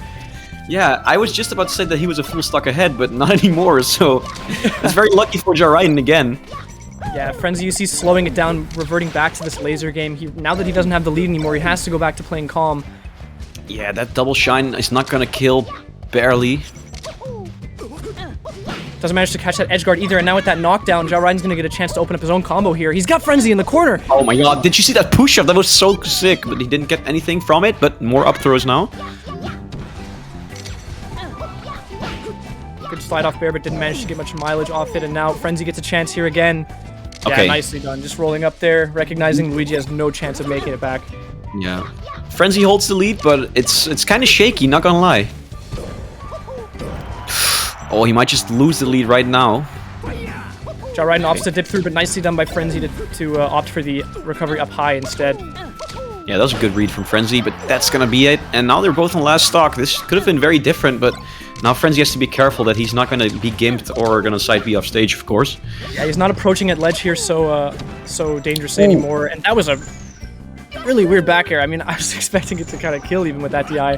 Wow, I can't believe Ja Raiden landed on stage there, but another tech flip there is gonna seal the deal for Frenzy. That's 1-1 now. Yeah, closes out. He really needed that game because as soon as he SD'd there, it was looking very shaky. And you need that win on the board. You need to get back to the point of being able to counterpick for the rest of the set instead of playing on your opponent's counterpicks all the time. So well done to Frenzy. 1-1 now. Wonder where Ja Raiden's going to take him. I would say FD probably. I think so too. Yeah, that seems like a solid pick at this point. I've seen his punish game on FD, and it's nasty. So Frenzy's got to be very careful there not to get grabbed because he's going to be chain grabbed and whatever Ja Raiden has in store for him. Yeah, for sure. Although we won't see the earlier kills with Dare as we were seeing on Yoshi's story, of course, with FD being a bit of a bigger stage. But even then, Luigi has a lot of gimp potential as we saw from game 1. So Frenzy really has to be careful about all this. Oh, great wave dash in to catch a jab, but didn't get a punish off of it, and now Frenzy's putting on some more damage. And that knockdown's pretty big, but Ja Raiden does not manage to convert with that second down smash. Now Frenzy's turn again.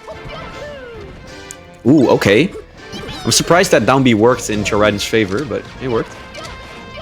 Down B is one of those Luigi traps that is so hard to adjust to. I mean, there's a chance you get hit by one hit, and then you hit the ground first, and then you get hit by the second hit. There's a chance you get hit by both hits before you hit the ground, and so teching it is just a complete... It's so ambiguous. Yeah. Oh, nice forward tilt there. He's not going to get the edge guard because the backer sends the wrong way.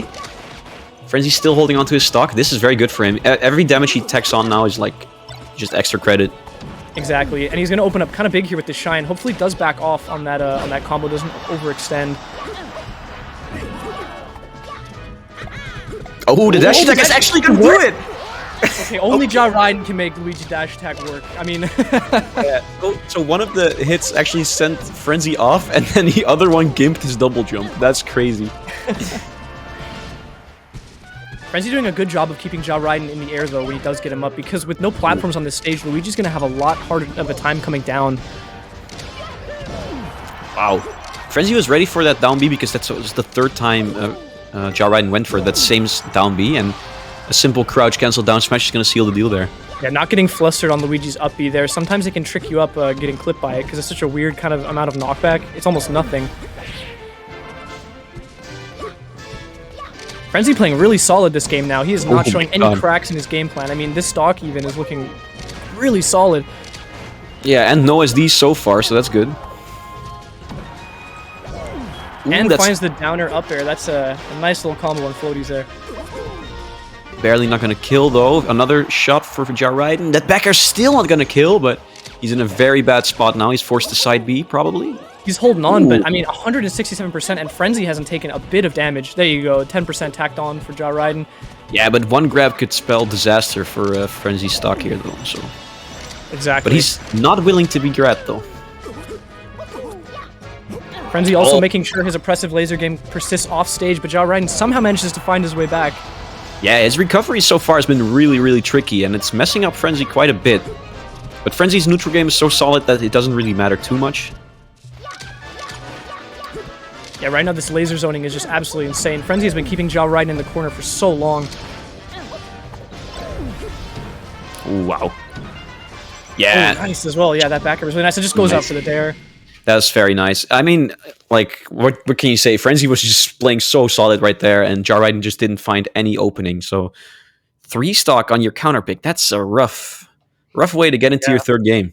Especially as we hyped it up, we were saying Ja Raiden's punish on that stage is so strong, but he looked kind of helpless there against Frenzy's persistent lasering game plan. Like, it seemed like he just could not break through to find those grabs he needed.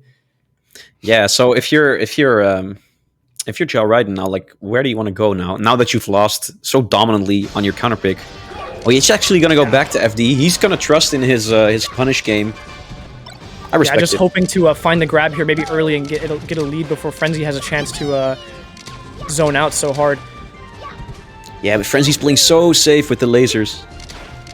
Yeah, Ja Raiden can't make much progress, and when he does, sometimes he even overshoots Frenzy there. He did get a grab, but didn't manage to get much off it. Yeah, that's unfortunate. He misses the re-grab. Oh, but this could be huge for Ja Raiden. That's a re-grab. Another one. And here we go. Up tilt. Oh, he's going to go for F smash immediately, but now Frenzy has a chance to get back to stage. And he does get back to stage. And that forward tilt's not going to make up for it, but that one might. That's far enough out that he just grabs Legend. That'll be the stock. Alright, Frenzy right back at it with the laser game.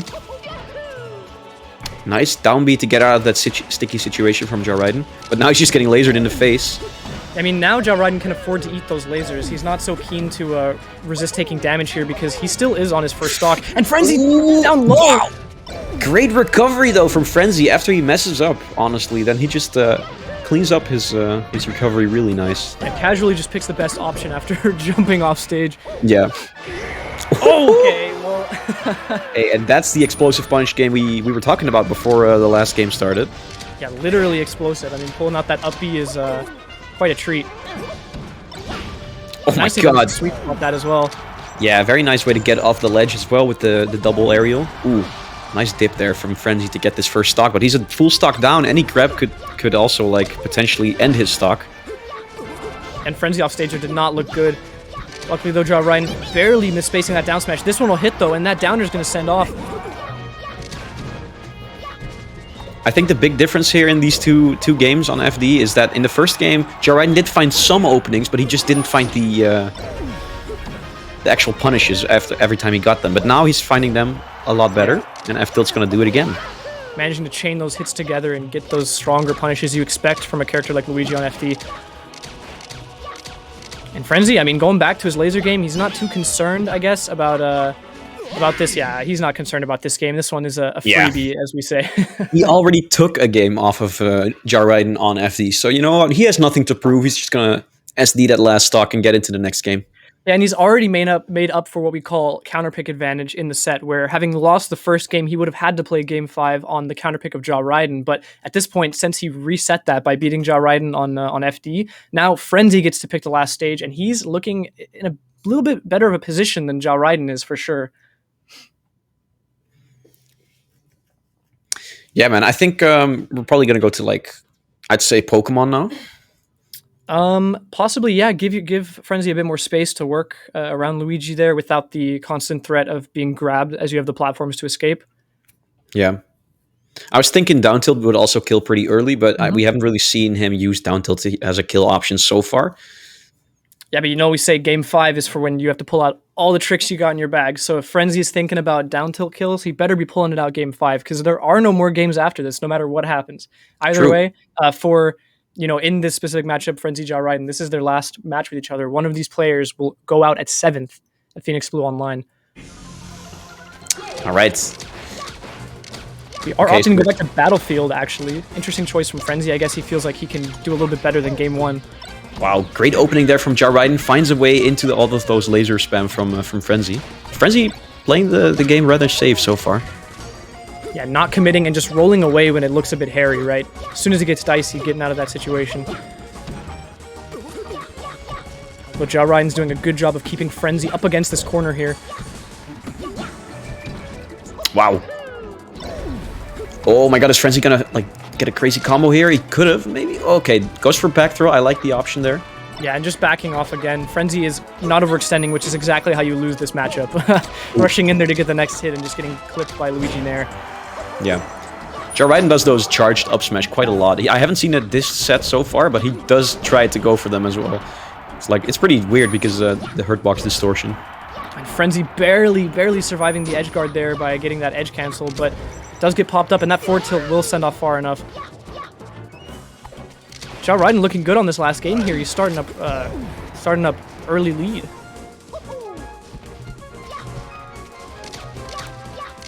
Okay, patient gameplay from both of these players so far. Yeah, Frenzy not getting too eager here. Even with Ja Ryan at 140, there's no sense in rushing the kill here. What? He actually manages to get back. Okay, so the forward smash is going to seal the deal, but I'm so impressed with Ja Ryden's recovery, man. It looked like he was just doomed to die there, but he still manages to get back. Yeah, it's pretty wild how he mixes it up. Oh, you gotta be careful for those up smashes or down smashes from Luigi, because if Luigi gets a knockdown on Falco, it's big trouble for Falco. Yeah, and this was looking hairy. That looked like a grab situation there. But Ja Ryan's gonna keep the tech chase going with these down smashes. Wow, he actually finds the grab on top platform, tries to go for the forward smash, but it's just not gonna combo. I'm thinking he was going for slide off fair there maybe and just didn't quite make it off the platform. It would have made more sense assuming Frenzy is falling to the side plat, but I'm not entirely sure. Yeah, but Frenzy's clawing back though. Nice Yeah, recovery this is, again from Ja Ryden. It's looking rougher and rougher, but if Ja Ryden does get a nice opportunity here. Oh man, this is gonna be a very close game. Yeah, so far it's not looking like there's any clear favorite to win this. Ja Ryden finds his way out with an F tilt there, but doesn't quite manage to close out the stock with the F tilt on the side. Frenzy forward air again instead of back air. Ooh, this is scary for Ja Ryden. He's in the corner. How is he gonna get out of this corner with all the lasers coming into his face? Wow, and the wave dash F tilt is gonna do it maybe? No, not yet. Yeah, he was trying everything. He tried the power shield, he tried just tanking him, and then he went in for that wave dash F tilt and got it going, but still couldn't close out the stock. Wow, he actually found that F tilt, and that's gonna do it for this third to last stock. Oh my god, 2 stocks apiece. That was scary. I really thought Ja Ryden was giving Frenzy the ledge there. Luckily, Frenzy just barely too far out to make it back. Oh my god, he just finds the up smash, but luckily for Frenzy, he was at so low percent, it doesn't really matter. And chased with the down B off the platform. That's pretty wild. Ah, that's a little bit antsy there with the up tilt from Frenzy. Ja Ryden also looking like he's trying to find a nice nair in neutral, but might be getting too antsy for it. Wow, I like that waveland on up tilt. That was very nice to catch shield drop. Yeah, Frenzy's been mixing up how he gets up on these platforms. He's been using shines and then wave landing with shine again in the same spot, and that up tilt was just another step in that, just more conditioning. Ooh, 2 knockdowns there. Oh my god, Ja Ryden finds another forward tilt, but Frenzy gets back to ledge. This is such a close game. This should be the stock. No, that downer's not going to send off far enough, and Ja Ryden has a chance to edgeguard here, but nice shorten by Frenzy making it back, but that F tilt should do it. All right. Wow. Frenzy's on his tournament stock here. He's got to make something work. Oh, that's so scary. Oh, I don't know what to say, man. A little bit of damage. It's not going to be a lot, though. I mean, Ja Ryden really has to make more damage here if he wants to get a clear advantage on this last stock. Yeah, Ja Ryden decided, like, you know what? I'm not going to approach too much because you're going to have to work for this stock. Exactly. Yeah, not so clear cut how Frenzy's going to close this stock out without a safe option to come in with. Yeah, and all the power shields are doing a lot of work in Ja Ryden's favor as well. Oh, yeah, okay. I respect that trade, you know? That's a decent trade, yeah. I think Ja Ryden is happy that he got Frenzy at 46% already for knockdowns. Yeah, now Ja Ryden can look for a big combo into an edge guard if he wants to, but that shield is tiny! Frenzy yeah, oh my god! But Ja Ryden finds a nair and a grab! This should be a big combo! Frenzy's very far off stage. Let's see if Ja Ryden can finish this edge guard. That back guard should be enough. Nice! There it is! Ja Ryden takes it! Frenzy eliminated at 7th in Phoenix Blue Online. And that means Jarviden is going to go into losers quarterfinals. That means he broke his 7th place curse, I think, because I think he placed 7 at both earlier same events, same circuit events. Wow, Yeah. Jarviden clawing back, man. Yeah, that was really nice. Well done to Jarviden, keeping it together there, especially after losing that FD counter pick. That can be so disheartening when you lose on a stage that you think, this stage should be somewhat guaranteed for me in a lot of ways. But just, keeping his cool, going back to FD and clawing back those last 2 games. Yeah, he was just playing really well, honestly. He found a lot of crazy openings. He was using Power Shield on the laser a lot that last stock. Just keeping his composure all together, and Frenzy just couldn't find any more big openings. Yeah. Well, that was a great set, but we do have another one coming up for you guys. We got Lavingi versus Nikki on the other side of losers. So the winner of this will go on to face one of the losers of the winner semis matches, as does Jarviden. So we're going to see now. Lavingi and Nikki, pretty wild to see them meeting in losers for this event, I think. I mean, it makes sense when you look at all the players, but just 2 such strong names in losers already. I mean, yeah, and Nikki lost to Pipsqueak in winners. And Lavingi actually lost to Skullbro, who barely didn't make it into top 8. But yeah, Lavingi, he also had to beat Mint in winners round 2. Yeah. Because there was a crazy upset. Mint got beaten by Gabe. The whole bracket was a mess. It was a mess. Yeah, but I also heard Mint was playing box, if I'm not mistaken. Yeah, but he's been playing box for 2 months now. Okay. Ish. I mean, he's new on box, but still, him getting upset in pools is quite surprising. Yeah, either way. But yeah, Lavingi, Nikki. I don't know how they fare historically. I would say Nikki has the edge. But Lavingi is such a wild card as always, man. His game plan is pretty different from most Falcos in Europe. We can say that again. I mean, we're probably going to see a lot of those patented Lavingi side Bs where you just, side B randomly in neutral or side B on the stage and your opponent has no idea it's coming. And it looks like the worst side B you've ever seen, but somehow he makes it work. Yeah, he always makes it work, man. Yeah, so and actually... It's frustrating, man, if you get hit by that. It's so frustrating. So actually, they played at the upset and Nikki 3-0'd Lavingi, so... Right. Historically, I guess... Nikki 3-1 against Lavingi so far in sets. It's not looking so good for Lavingi here. But of course, anything can happen. I mean, we just saw Jarviden beat Frenzy, and we kind of, not to say that we expected Frenzy to win, but I think he was the favorite in that matchup, or at least I would say so. Yeah, that's true. That's true. I mean, Frenzy did have his number for a couple tournaments in a row, but this time Jarviden actually won this set. Yeah, he's sitting pretty. He's got to play the loser of Kinzo Pipsqueak later, Jarviden. Yeah, that's also rough. I mean, Falco into Falco, assuming Pipsqueak wins that, or even into Fox, both pretty rough for Luigi there. I mean, yeah.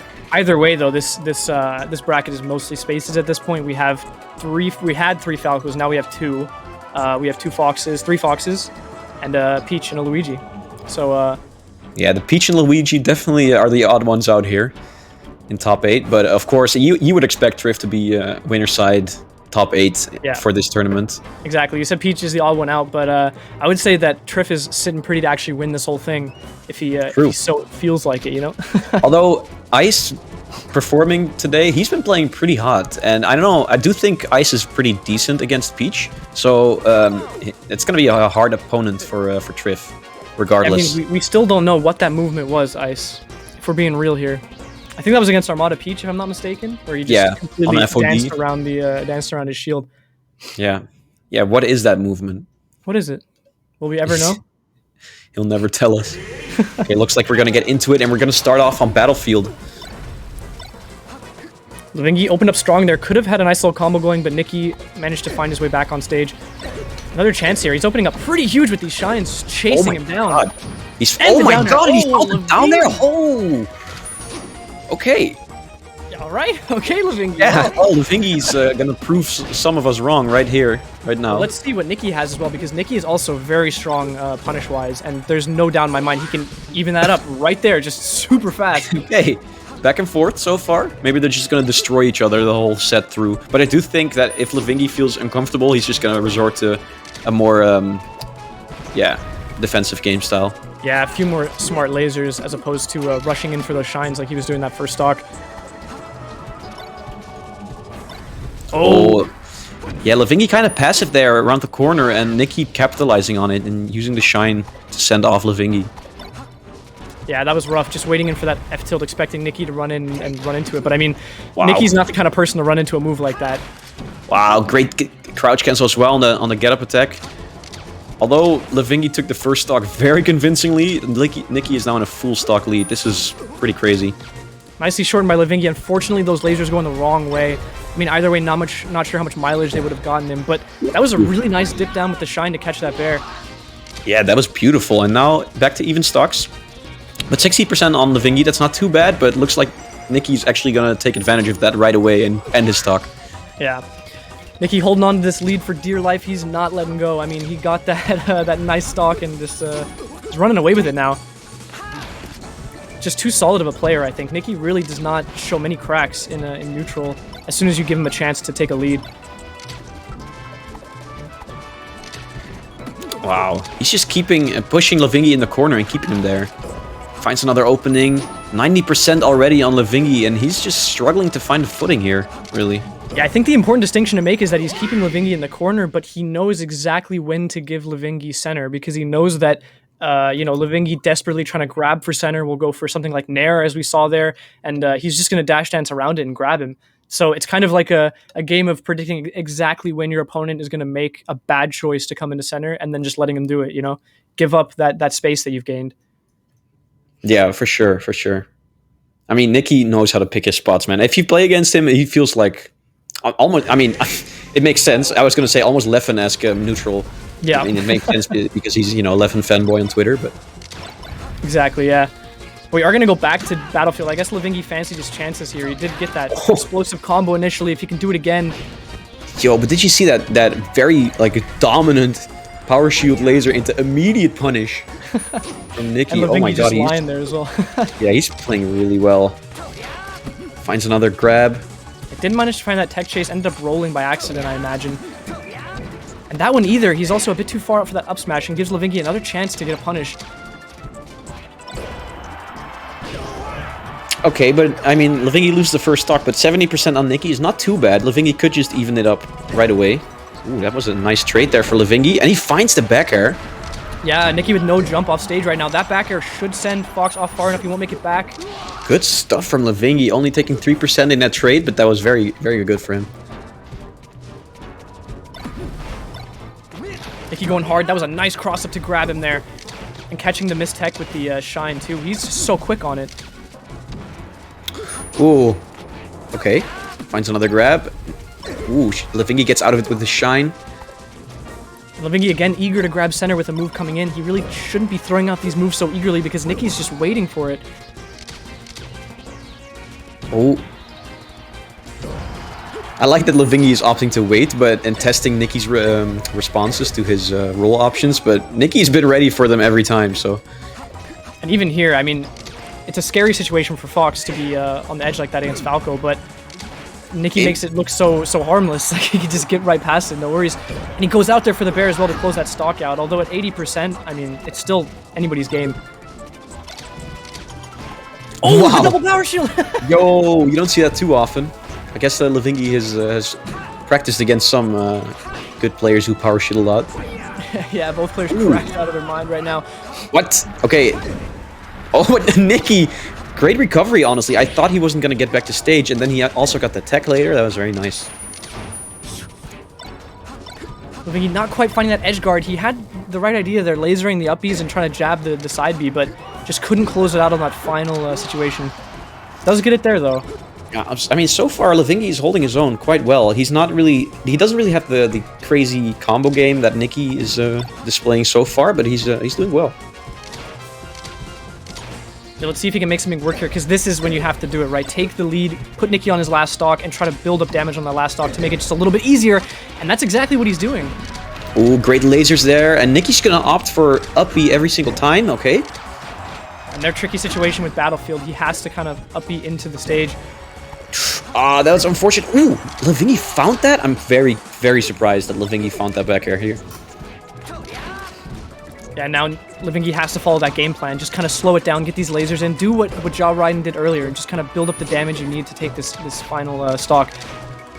Yeah, the pressure's on Nikki now to take this stock, but yeah, just make sure that you're not going to give any openings for free. Levingi playing patient on that side platform, finally gets back to center, and is just going to reset with some lasers here. Wow, great find there from Levingi, and he's going to close it out with the down smash. Nikki gets back to ledge, though. Opting for double jab there, knowing Nikki's going to smash DI the first jab. I think the forward air was a tech flop, but now... Okay, so Nikki does clean up the stock. Back to 1 stocks apiece, but 100% on Nikki. One strong hitbox could be the end of Nikki's stock here. Nice shine grab there to catch the spot dodge. Finds the dare, and that'll be it. Levingi takes 1 game. He's on the board. I'm honestly kind of surprised Nikki didn't tech that one. I would really expect him to smash the eye in and tech that. But, I mean, you can't win him at all times, so... Only so much you can do, man, at that point. I mean, Levingi really played solid at the end there. We saw as soon as they were both on 2 stocks, he just really cleaned his game plan up. Yeah, that was very, very good stuff from Levingi. I'm actually surprised he took this game so solidly, because after the first game, it was looking like Nikki was going to 3-0 him again. But looks like Levingi has prepared a little bit for Nikki. We're going to Yoshi's now. Kind of an odd pick. I mean, a lot of Foxes don't like to pick FD against Falco. This is what's very questionable. Okay. Both players just waiting. It's a Oh, reaction. and Levingi waits again, and now Nikki's just deciding, like, okay, if you're going to wait, I'll just hit you while you're laying down. It's a reaction test. I mean, Levingi's reaction testing himself by not hitting that, by not using a tech option there. You can't reaction tech chase if you're not reacting.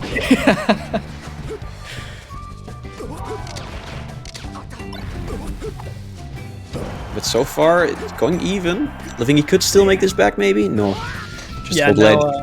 Let's see what Nikki can get, what kind of mileage Nikki can get from this stock before Levingi has a chance to close it out. Which is why I kind of don't like Yoshi's as a pick here. I mean, Falco can close these stocks out a little bit earlier, even.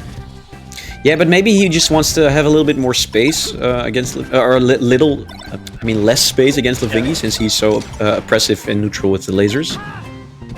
Exactly, yeah. Kind of like make it so that at the end there, Levingi does not have the option to do that, the laser game he was pulling out. Because Levingi's lasers are top-notch, I have to say. He finds very good times to get lasers out. Yeah, he just knows where to put the lasers, so they're a threat, even though you're not even there. Like, he can just find good opportunities to use lasers, like in every situation, basically.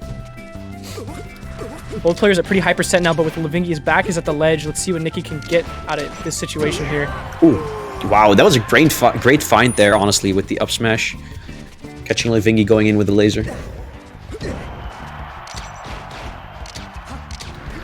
Can't close that edge guard out. Nicely done by Nikki to get back. Firefoxing near the ledge. This is going so even, though. Finds a great knockdown, though. That's 40% already. Yeah, suddenly not so even. Nikki has tacked on 70% in no time at all. Yeah, that's Fox for you. Like 2 up airs and an up smash, it's 70%, baby. It's dumb. And right now, the question in Levingi's mind is, how do I kill Nikki for sure? Like, at 153, and that's not how you do it, unfortunately.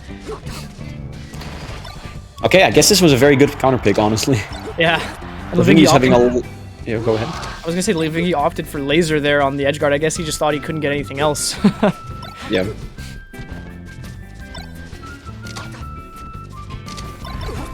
Ooh. Levingi back in the corner. Finds his way out of it, though. No, it gets another backer in the face. Nice short, and the Shy Guy blocking the laser there. The Shy Guy assist for Nikki.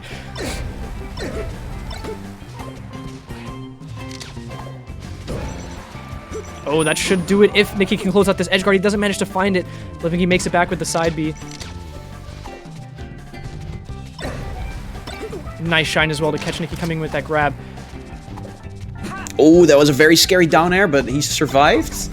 Now he's back off stage again, and he flubs his recovery. Okay, well, 2 stock from Nikki. I mean, it was his counter pick, but it was Yoshi. So, yeah, where is Levingi going to go now? I'm kind of scared. I mean, I figure Dreamland is a decent pick if you want to kind of slow it down and continue to play the laser game that Levingi was playing in game 2. But I think it's either that Nikki wants to save FD for the final game, or Nikki does not like playing FD against Falco, in which case I think Levingi could take advantage of that by taking Nikki to FD. Although, of course, the chain grab always a threat. It's just that Falco's punish game becomes somewhat trivial on that stage. I don't know, man. I feel like, oh, we're going to FOD. I think this is a pretty decent pick as well for Lavingi. Okay. Oh my god, that was so sneaky from Nicky, and he immediately ends the stock with the ramen noodle there. Yeah, I was going to say this stage is not so great because moving through the platforms, you're often in a position where you're in the air and Fox can kind of grab a Randy Shine on you and send you off at a weird angle. Yeah, that's exactly what happened, and Lavingi wasn't able to get to the ledge on time, and Nicky stole it from him, and now Lavingi in a terrible spot, almost 2 stocks down here. Okay, Nicky didn't find the edge guard there, but... Oh my god, the jab! Nice tech by Nicky, and doesn't get the edge, the recovery. That was a crazy edge guard by Lavingi there. Yeah, that might have been what Lavingi needed to stay in this game, but Nicky is still in the offense here. Ah, the laser's the wrong way. That's extremely not safe.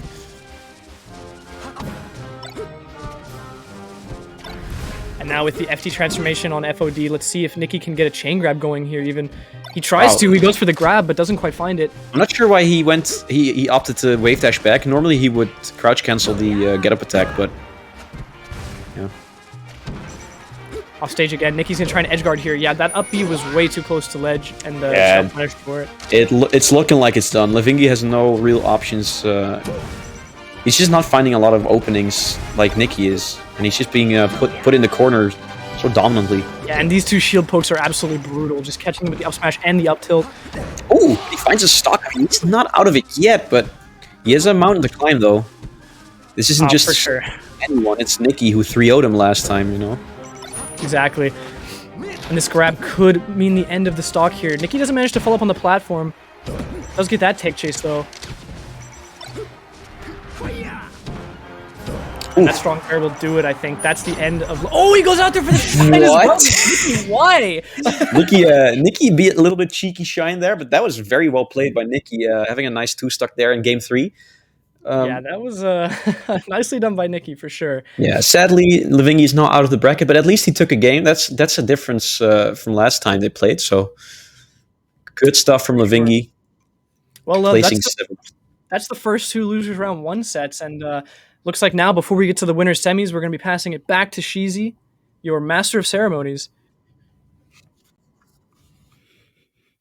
Thanks, guys. Oh, it was a hard time to be a Falco main watching those 2 sets. It's pretty hard going for both those players. Sadly to say, we say goodbye to Frenzy and goodbye to Bibingi, the wonderful Finnish Falco. And next up, we've got the winners' matches coming, and actually, I think they're going to be really interesting because one of the matches we have is Ice versus Trif, and we haven't seen Ice in a long time, so I'm really interested to see how he stands up. Especially if we're lucky, we might see that famous Ice Kirby. I'm just looking at some of your messages here in the Twitter just now. People saying lots of Germans in top 8 and the English are gone. Maybe there's something new happening here. Maybe the Germans are making a comeback. What else we got here? Nothing much, but please do keep sending your messages hashtag PXBO, and I'll try and read some of them out as well. Send it back to the commentators just now. See you soon.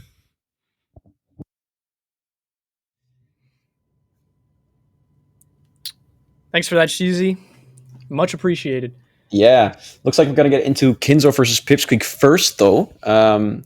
So, I mean, Kinzo getting into top 8, I saw him posting on Twitter that he wasn't like feeling very deserved of top 8 because he was supposed to be facing off against Professor Pro in winners right before top 8. But, I mean, Professor Pro DQ'd right before they had to play. So, Kinzo didn't really feel like he deserved to be here in top 8. But now he has his chance to prove that he does deserve to be here, although he has to play Pipsqueak. Yeah, it will be absolutely wild. I think Pipsqueak is going to have a grudge against Professor Pro if Kinzo takes this cleanly, because it'll be like, why, dude? Why couldn't you just... No, but in all fairness, of course, things happen. And Kinzo very much deserves the spot as well. I mean, he placed top 8 at the last event as well. The upset, I believe he got 7th alongside Joe Ryden. So either way... Yeah, he's either gonna mirror his placing now or get better placements. You never know. He can't mirror his placing anymore because being on winner semis, if he drops to losers, he gets 5th. So he's already outplaced the last placing he got at the upset, which is just great. I mean, it's good to see nice progress from the players here. Yeah. Wait, I need to join the broadcast real quick. Forgot about that. Also, we cannot stress enough, guys, if you guys are enjoying the tournament and you want to support the donation drive, it is ko-fi.com/pxbonline, and you can donate towards the prize pool of this tournament. And Much appreciated. We're close to 500 euros, I hear, so that's pretty wild, guys. If you're feeling generous, go right ahead. So who do you think's going to take this, man? I mean, I honestly would not be able to tell you. I mean, I'd say Pipsqueak is the clear favorite. Mm-hmm. Although Kinzo, he can fire it up. Personally, I would love to see Kinzo win, man. Me too. I mean, Kinzo has been making strides just in general over his career the past year or so, even 2 years. I mean, I remember Super Boo hearing about him beating Ice, and that was just wild to me, right? But, yeah. Yeah, that was also, I think that was also around the time that Ice didn't even get on the German PR, right? Yeah, but that was more for inactivity, if I remember correctly. True. We are getting into game 1 on Yoshi's this time, so kind of a shake-up from what we saw last set. Wow, great punish so far from Pipsqueak. Let's see if Kinzo can make it back. Ooh, a bit of a flub from Pipsqueak, but he still manages to find the stock. He's going to wait for Randall. Randall's going to be back, but he's a little bit too far off. Yeah, now Kinzo gets a chance here with the shine off stage, catches them with the up tilt on that side B, and continues on with the tech on the platform. That was really nice to recognize the tech in. Yeah, crazy that people are like covering ARMS attacks, even in that situation. Like, people are so ready nowadays. The top players, at least. Ooh, another great ARMS attack from Pipsqueak, but great coverage from Kinzo, stealing that ledge from him. And I see Slipe, but Pipsqueak cleaned that up so quickly and just so nice as well. Just a few moves, bop, bop, bop, and it's over, right? That back air was just so solid. Oh man, Kinzo down a full stock already. Needs to find a big opening now, but no, Pipsqueak finds another one. Oh, he gets a shot out of shield. Kinzo, oh, missing the L cancel. They're not quite finding the shine afterwards as well. Clips with the side B though, that's pretty nice for the recovery. And dodges around that get up attack. Doesn't get much mileage off it though, unfortunately. I mean, he's not getting much off these neutral wins. That was a really sick read there, but unfortunately Kinzo kind of forfeited his stock there. And that F smash, how does that work on the top flat? Although quite surprising they started on Yoshi's. That's what I was saying. It's a weird mirror of the last set because we saw Yoshi's as a counter pick for Nikki and he ran over Lavingi, so kind of odd. I guess striking just brought him there, you know? Yeah, but oh my god, that was a very dominant performance from Pipsqueak. 3-stocking Kinzo in the first game. Kinzo has to change something up if he wants to take this set. I mean, going to Battlefield makes a lot of sense here. Just Yoshi's was a bit too cramped. Kinzo needs more space to work his laser game, as we saw from Lavingi last set against Nikki as well. Oh my god, these up smash tech chases is working really well for Pipsqueak.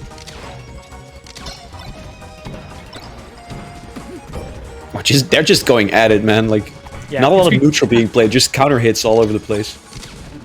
And that's sort of the problem here. Kinzo's not getting as much mileage as Pipsqueak was in that first game off the counter hits. And so he's just falling behind after small micro situations. I mean, one after another.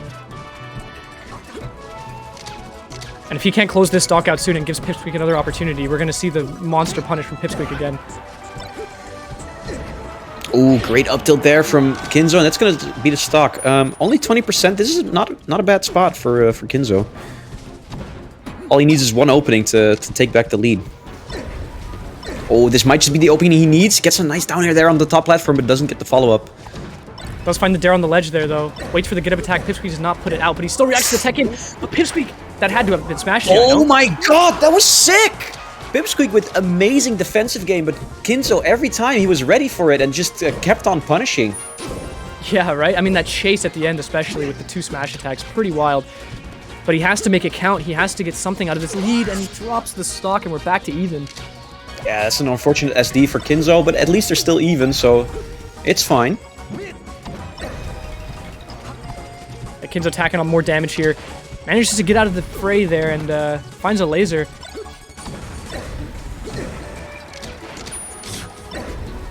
Again, opening up pretty big. Opts for Nair. They're nicely done to clip with the soft hit. Yeah, Nair's a nice option because it extends forwards and it's also a long-lasting hitbox, so... Yeah, the amount of times it clips people is very insane. Pipsqueak stuffing out that jump there, though. Seems like he's getting into the groove of it again, and if he can close this stock out, it's going to be pretty difficult for Kinzo. Very, very clean from Pipsqueak. That was a nice... That's like a Fox stock, if I've ever seen one. Yeah, for sure. Now Pipsqueak's going to run a little bit of a train here for a second. Doesn't get a lot of mileage off it, though. Oh, that up smash call out. This is huge for Pipsqueak. Gets Kinzo off stage. No jump. Kinzo has no jump. He's gonna hold Yeah. ledge, and that'll do it. What a swing at the very end, man. Oh. That was heartbreaking. Kinzo jumped right into that shine, and that was the end of his stock immediately. And these players are eager to play the set, because as soon as the match ends, they're back in the next game. I mean, I'm sure Kinzo does not want to lose momentum there. He was winning up until that final moment, so if he can just carry some of that back through to this game, he should be able to get on the board at least. Yeah, although last game he was ahead for the full game, basically, and now he's fighting from behind even more, being 2 games down. Has to make something happen here if he wants to stay in this winner's side. Pipsqueak getting a forwarder there. Not sure that was intentional. Probably would have opted for an up air. Ooh, that was a great catch with the back air, and now that's no jump on Kinzo, so that's going to be his stock. Kinzo with the triple bear coming down from top flat. Finally connects the last one, but doesn't manage to get the kill off it. Ooh, Pipsqueak barely living. I don't know why he went for down air, honestly. I think back air would have sufficed, but... Could have been a flub as well, but luckily he does manage to clean it up before he takes on any more damage. Pipsqueak was making the most of that invincibility to tack on more, but now even without the invincibility, he's getting a lot of damage here. Oh, great crouch cancel to get that punish on a dash attack. I mean, get up attack. But that slide off shine was also insane by Kinzo. Both these players pulling out all the defensive stops they possibly can to get out of each other's strong punish. Ooh. And Kinzo does the same air dodge. Very unfortunate. Yeah, must have been a misinput. Yeah, these players waste no time playing neutral game. They're only like punishing each other and getting like combo breakers on each other. And that shine would have, that laser would have been absolutely insane if Kinzo managed to follow up, because he just fearlessly lasered Pipsqueak side being in the stage. All right, okay, back to 2 stocks apiece. But yeah, Kinzo in a pretty bad spot if he wants to take this set. He has to 3-0, reverse 3-0 Pipsqueak, and that's not an easy feat. Yeah, still playing pretty smart around Pipsqueak here, but now that he's in the corner, it's a bit tricky. Does find his way out and gets the reset. Ooh. Oh my god, all of these arms attacks they are pulling out. Oh my god, their defensive game is really, really good. Yeah, oh, the that dare. Yeah, he connects that dare every time, man. Kinzo, what a legend.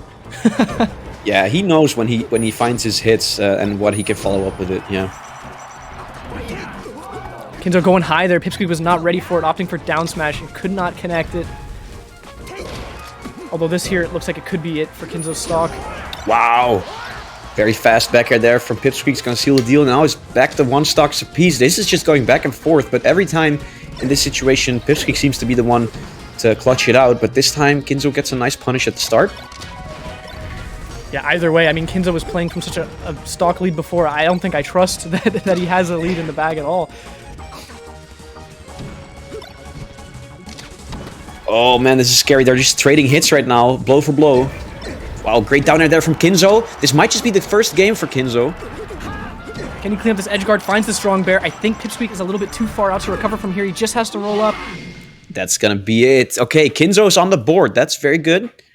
But now he has 2 counter picks to deal with if he wants to take this set. And they're gonna go back into it immediately. They're not wasting any time. These players like the momentum. They don't want cold hands. Yeah, they like pressing buttons. That's why they bought the box, right? Oh, true. They're just typing. These guys are typing up a storm right now. Yeah. 200-word essay due tomorrow. While I play my melee match real quick. Yeah. Pipsqueak 0 to deathing as well at the start of this match. It's looking pretty rough for Kinzo now. Oh, man. I mean, it could go back and forth still. I mean, like, Kinzo has crazy punish game as well, so... Ooh. Oh, but those gangster lasers are not going to serve him well. Pipsqueak gets a free little punish there.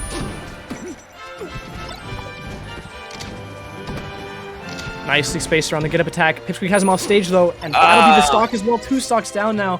Very unfortunate tech flop from Kinzo, and now it's looking very, very rough for him. He could still make this, though, but that edge guard, he really couldn't afford to drop that now.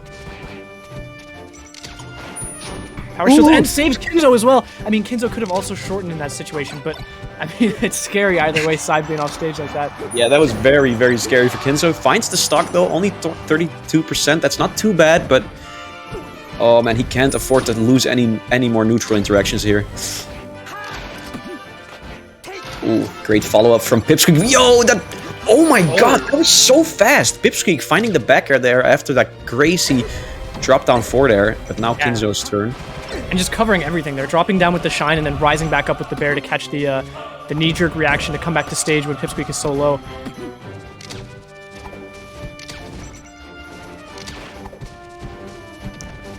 Ooh, oh man. I feel like Kinzo's just not in it anymore, man. He's just losing neutral all over the place and dropping his punishes. But now he finds a good one, though, with the laser reset. Yeah, let's see if he can clean this up here. It doesn't look very hopeful, especially with this back to ledge like this. Yeah, Pipsqueak very content to trade off that nair there in neutral. Ooh, yo, Kinzo's kind of fighting back here, man. He's moving a little. Oh my god, no. Nice tech there from Pipsqueak. Kinzo's still letting it rip, though. Yeah, and doesn't find the down air. I thought he did in the counter shine. But Pipsqueak's not going to be able to grab ledge there, so Kinzo gets another chance to close this out. I thought it was done. Oh my god, amazing tech from Pipsqueak again. And the shine to side B, the shine to stall momentum you get from the Amsa tech, and just instantly side being back. Ooh, yeah, that should be the stock. He has one more chance, though. Oh my god. If Kinzo brings this back, I will eat my shoes. No, I wouldn't. Okay, luckily it doesn't have to happen. Thank goodness. That was a close call, but I mean, props to Pipsqueak there, holding it together, getting that set done. And of course, it's not the end of Kinzo's run. He's now in losers. I believe he's facing Ja Raiden. Yeah. So, sorry, Ja Raiden, you're going to have to play another Falco. Sorry to say. I mean, I would say a pretty different style of Falco, though. I think that's even worse, really. I would say that trying to switch up the style of Falco you're playing against, it just kind of messes with your preparation a little bit, your adaptation. But we'll see. They both very strong players, so I'm sure they'll work something out. But either way, Pipsqueak is your first winners finals player. And we'll go on now to see Trif versus Ice to find out who is playing against Pipsqueak in winners finals. Yo, this is going to be a battle of the ages, man. I haven't seen Ice and Trif play in so long. But this is bound to be good, man. Yeah, this will be wild. I mean, like we were saying before, Ice does have quite a bit of Peach practice, or at least we think he does because of how he plays against Armada. And of course, Germany does have a few notable Peaches. Blaze, for example, was playing this weekend in doubles, so could very easily have warmed up with Blaze or any other strong Peach for that matter. So I'm interested to see what he has to pull out against Trif here. Yeah, I mean, I would say, this is so hard to call, honestly. I mean, Trif, of course, the player that plays the most, apparently. I'm not sure if Ice has the amount of practice hours that Trif has, but... That's a losing battle, man. You'll never... No matter if you play now until the end of time, you still won't make up the difference. That's the Trif difference right there. The bar is too high now, guys. There's no way. He plays melee sped up, so he can get more hours in. Yeah, are you guys going into practice mode too? Changing it to ×2 mode? I get double the practice in. It's great. Have you ever played slow-mo melee and then for like 20 minutes and then go back to normal melee? I've played, I think to learn moonwalking, I played slow-mo melee a little bit. And then doing it in, like, going back to normal melee afterwards, I was like, this is impossible. Yeah, don't go into slow-mo melee ever, because once you go back to normal melee, it's like, what is going on? It's so fast. Your brain can't process it anymore. You unlearn everything. Yeah. Nah, this is going to be a hard one to call, but I mean, Ice, of course, historically, like a top 10-ish player, top 20 at least, back when he was still very active. Mm-hmm. But I mean, he hasn't been active for a while, and now it's very good to have him back. But Trif, on the other hand, he's been consistently like a top 20 player. So, yeah, there's the difference, right? In that Trif has been with us for a little while now, while Ice kind of had that absence. So it's a wonder of whether or not Trif has surpassed Ice at this point. To a point where it's like undoable for Ice, but we'll see again. I mean, it's also a pretty favorable matchup for Fox, I'd say. Yeah, and I don't think that that any player is undoable for Ice, honestly. I mean, go watch Evo VODs and tell me that again. Okay. And also, like, sorry to say, but I think the craziest thing we would see here is potentially Ice pulling out Sheik if Fox doesn't work, which I think would blow all of us away, but I would not hold my breath for it. I don't know. I don't think that's very likely. It would be funny, but I don't know. You think it'd be funny? I think it'd be hype, man. I haven't seen. I'm gonna laugh. I'm gonna laugh so hard if that happens. Commentary will just devolve into chuckling, light chuckling. Let me see, because Ice beat who to get into top 8 again? He beat Frenzy. Yeah, that's a good win. Like, It was a yeah, very Ice, this is what I was thinking of. Ice pulled out the Sheik against Red Blaze earlier today. Yeah, I mean, but that makes sense. Like against Marth, it makes a lot of sense. Like, I mean, you've seen a lot of Foxes switch to Sheik lately. I mean, you have Leffen, you got IBDW also trying out that Sheik versus Marth. And I mean, Red Blaze was also switching characters a lot. So Yeah, I guess so, but I also feel as if because you imagine like you play the first game and it just feels so daunting. It feels so out of your grasp, and I feel like Sheik is somewhat like almost as strong as Fox is in the matchup, but the ideas behind how you kill Peach as Sheik are easier, despite the fact that overall the matchup I'd say is a little bit harder. So it's a trade-off to make, right? If maybe Ice is feeling confident in the Sheik, I mean, he might pull it out even, but I like I said, I would not hold my breath. I think in this case he'd rather just play Fox, just stick to Fox. yeah, I mean, I don't know, man. I don't think you wanna try your Sheik against Trif, man, because Trif, his rinse repeat punish game on like Sheik recovery is very, very good. Yeah, but he's also a Fox Slayer, man. I mean, he Yeah, eats but Spaceys for breakfast, buddy. It's not but at even. least you're a Fox main, right? So I don't know. I think it would make sense if Ice were to stay Fox. But hey, let's make a bet. Okay, let's make a bet. I bet Ice is gonna play Kirby. Okay, 100 million euros. Dude, shake on it, man. There you go. Bami GG. No, all right. Looks like they're about to get the broadcast set up. But yeah, no, I think it's just lovely either way that Ice is competing again, and that he's going to face off against Trif now. That's just one of those old school matchups that we love to see. For sure.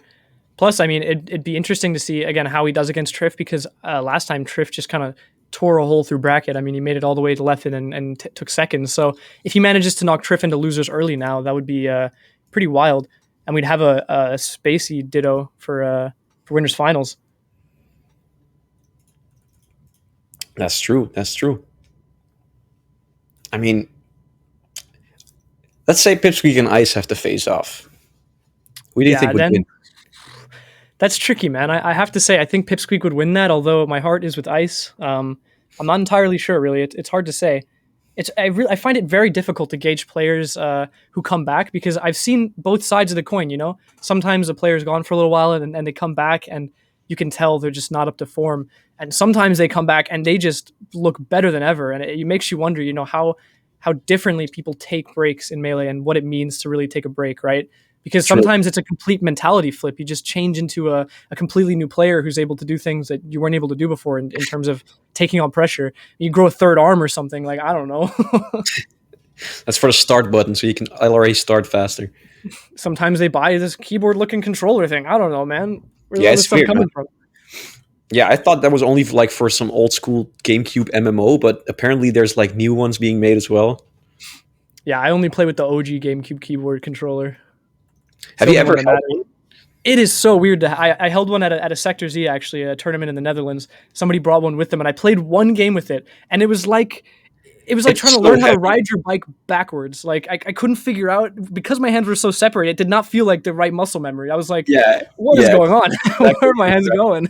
Yeah, and it's also very heavy, right? Because I've seen players with those controllers, they play like with their controller on their lap because it's pretty heavy.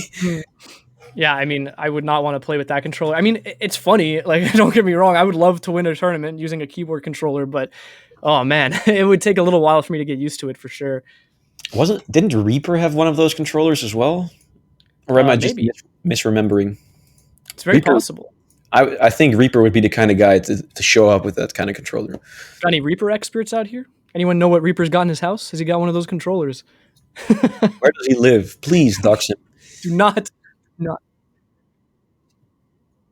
Okay, so I was right, apparently. Leva just gave us some insider information. He did show up with the keyboard controller at multiple events and play with it. That's sick. See, I think optimally for a net play setup, you do want that controller, because you can beat somebody, you can four stock somebody, and then talk trash to them on the Smash ladder immediately afterwards. Yo. You don't even have to have a computer set up, man. Just a monitor. Yo, honestly, since the Slippy era, I kind of miss the Smash ladder, the post game chat, man. It's either nothing is being said or there's extreme toxicity. The extreme toxicity was just insane on that site, honestly. I mean, in general, I had more good experiences than I had bad, but thank God there's no chat feature on ranked right now, man. I think it would kill my motivation. I mean, you can be happy that you play Falco because, I mean, if you play a non-spacey, you're going to get flamed for just playing a non-spacey. Pretty much. I mean, even on unranked now, I've heard it's very difficult. I played Sheik one game. They just left after like one game. I was like, or just quit out halfway through the game or whatever. It's like, I had no idea it was so hard being a Sheik, man. I'm sorry, guys. I'm sorry you have to go through that.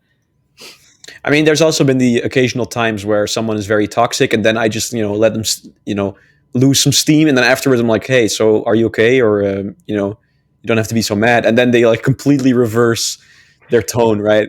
And they're like, oh, I'm sorry, I was just salty, and I have this problem. And okay, well, get this whole backstory. I mean, that's something that I definitely miss with the Slippy era. Yeah, for sure. I mean, the one stock Falco players are always fun to play against on Slippy.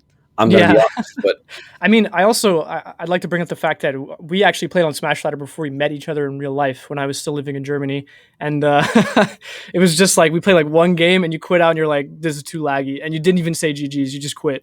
So I never fully recovered from that. I think that's what turned me into such a cynical competitor. Hey, was I wrong though? Was I wrong? I mean, they weren't good games, but that's because you play Pikachu. It's a different story. No, it was because it was laggy.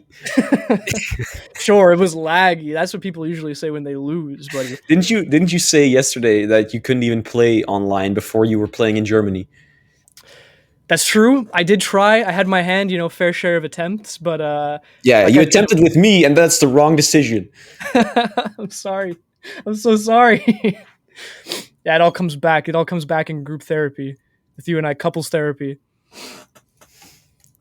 Yeah. So for anybody wondering, we are just waiting for the broadcast of the players right now, so there's a slight hold up, but just hang on for a sec. We're almost there.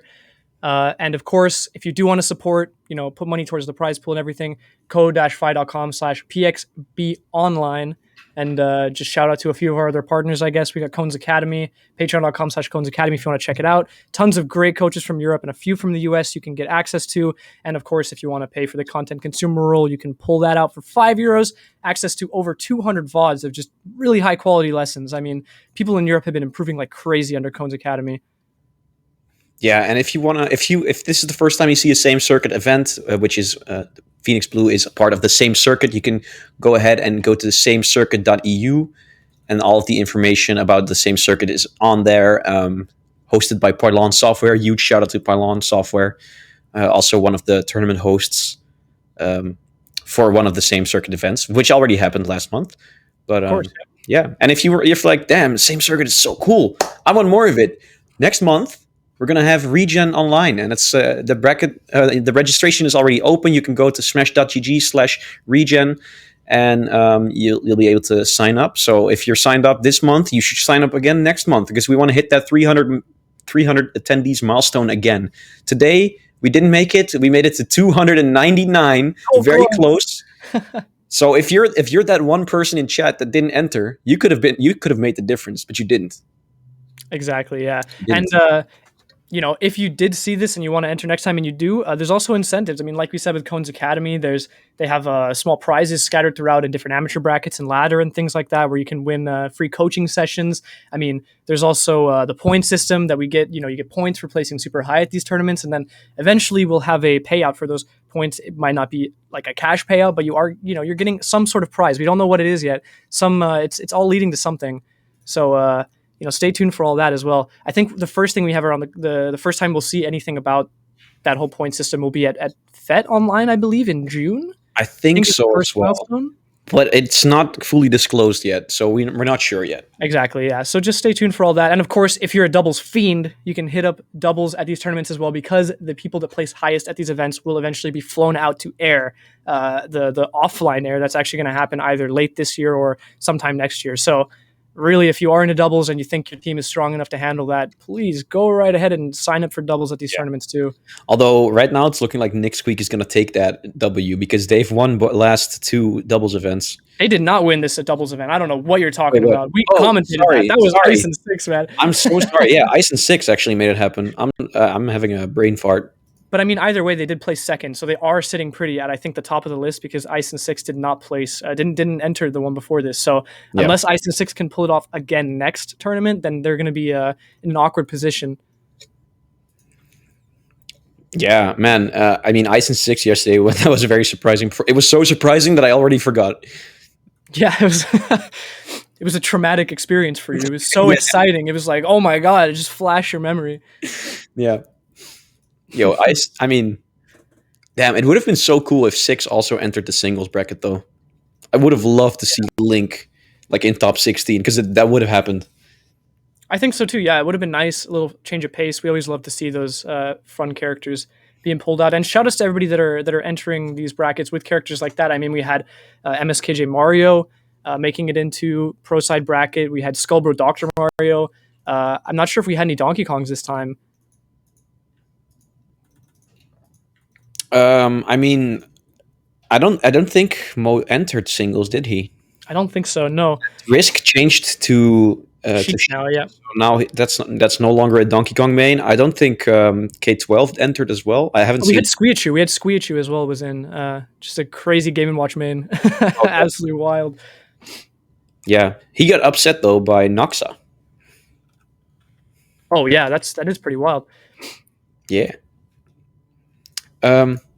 Yeah, for the people at home wondering what's going on, we are still having to wait a little bit on Ice versus Trif. They're taking their sweet time to set up this upcoming match.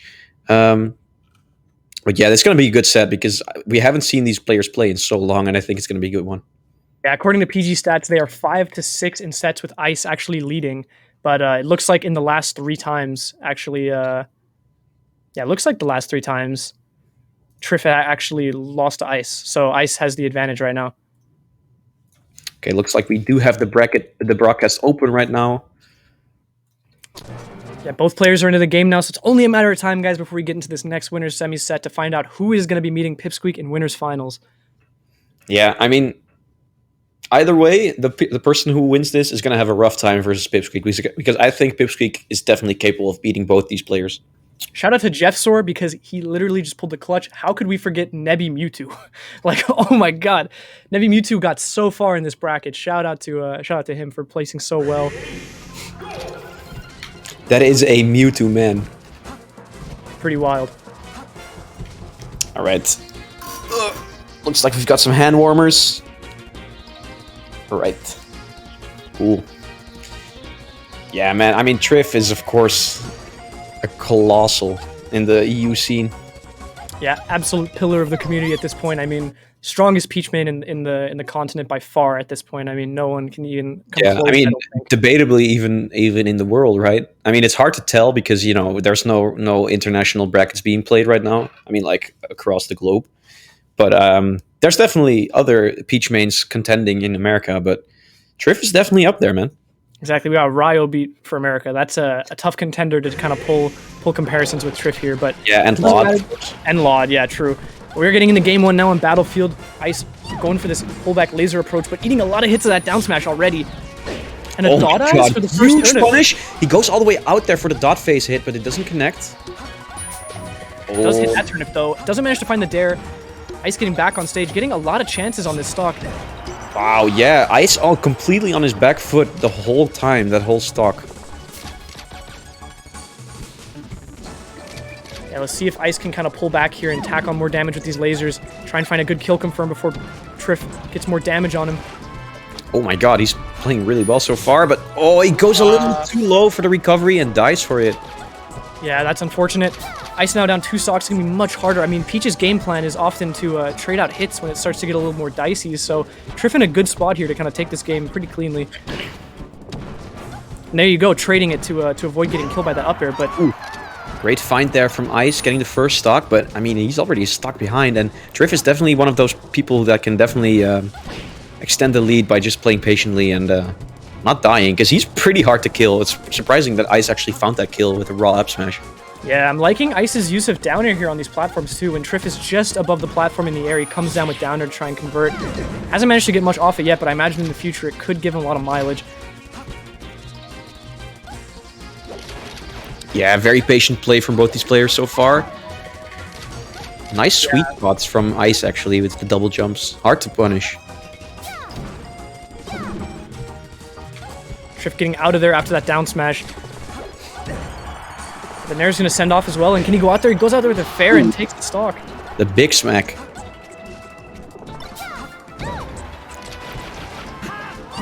Yeah, and Ice knows how to play this matchup. I mean, just tagging on those lasers, but Trif a little more solid on the punish here. Not sure why. Yeah, his tomahawks are really good. He uses float so well to get the tomahawks. Again there. Yeah, that float just barely above the up smash range and dropping down to get the grab. Absolutely wild. Man, 100% already on Ice's last stock. This is looking very, very bad for the German Fox main. Yeah, and Trif gonna go back with the Nair. He runs out of float though. Was not able to close that one out like he'd like to. Wow, and he's gonna use that turnip 3 times. This time Ice was like, nah, I'm not gonna get hit by that. I'm gonna move out of the way.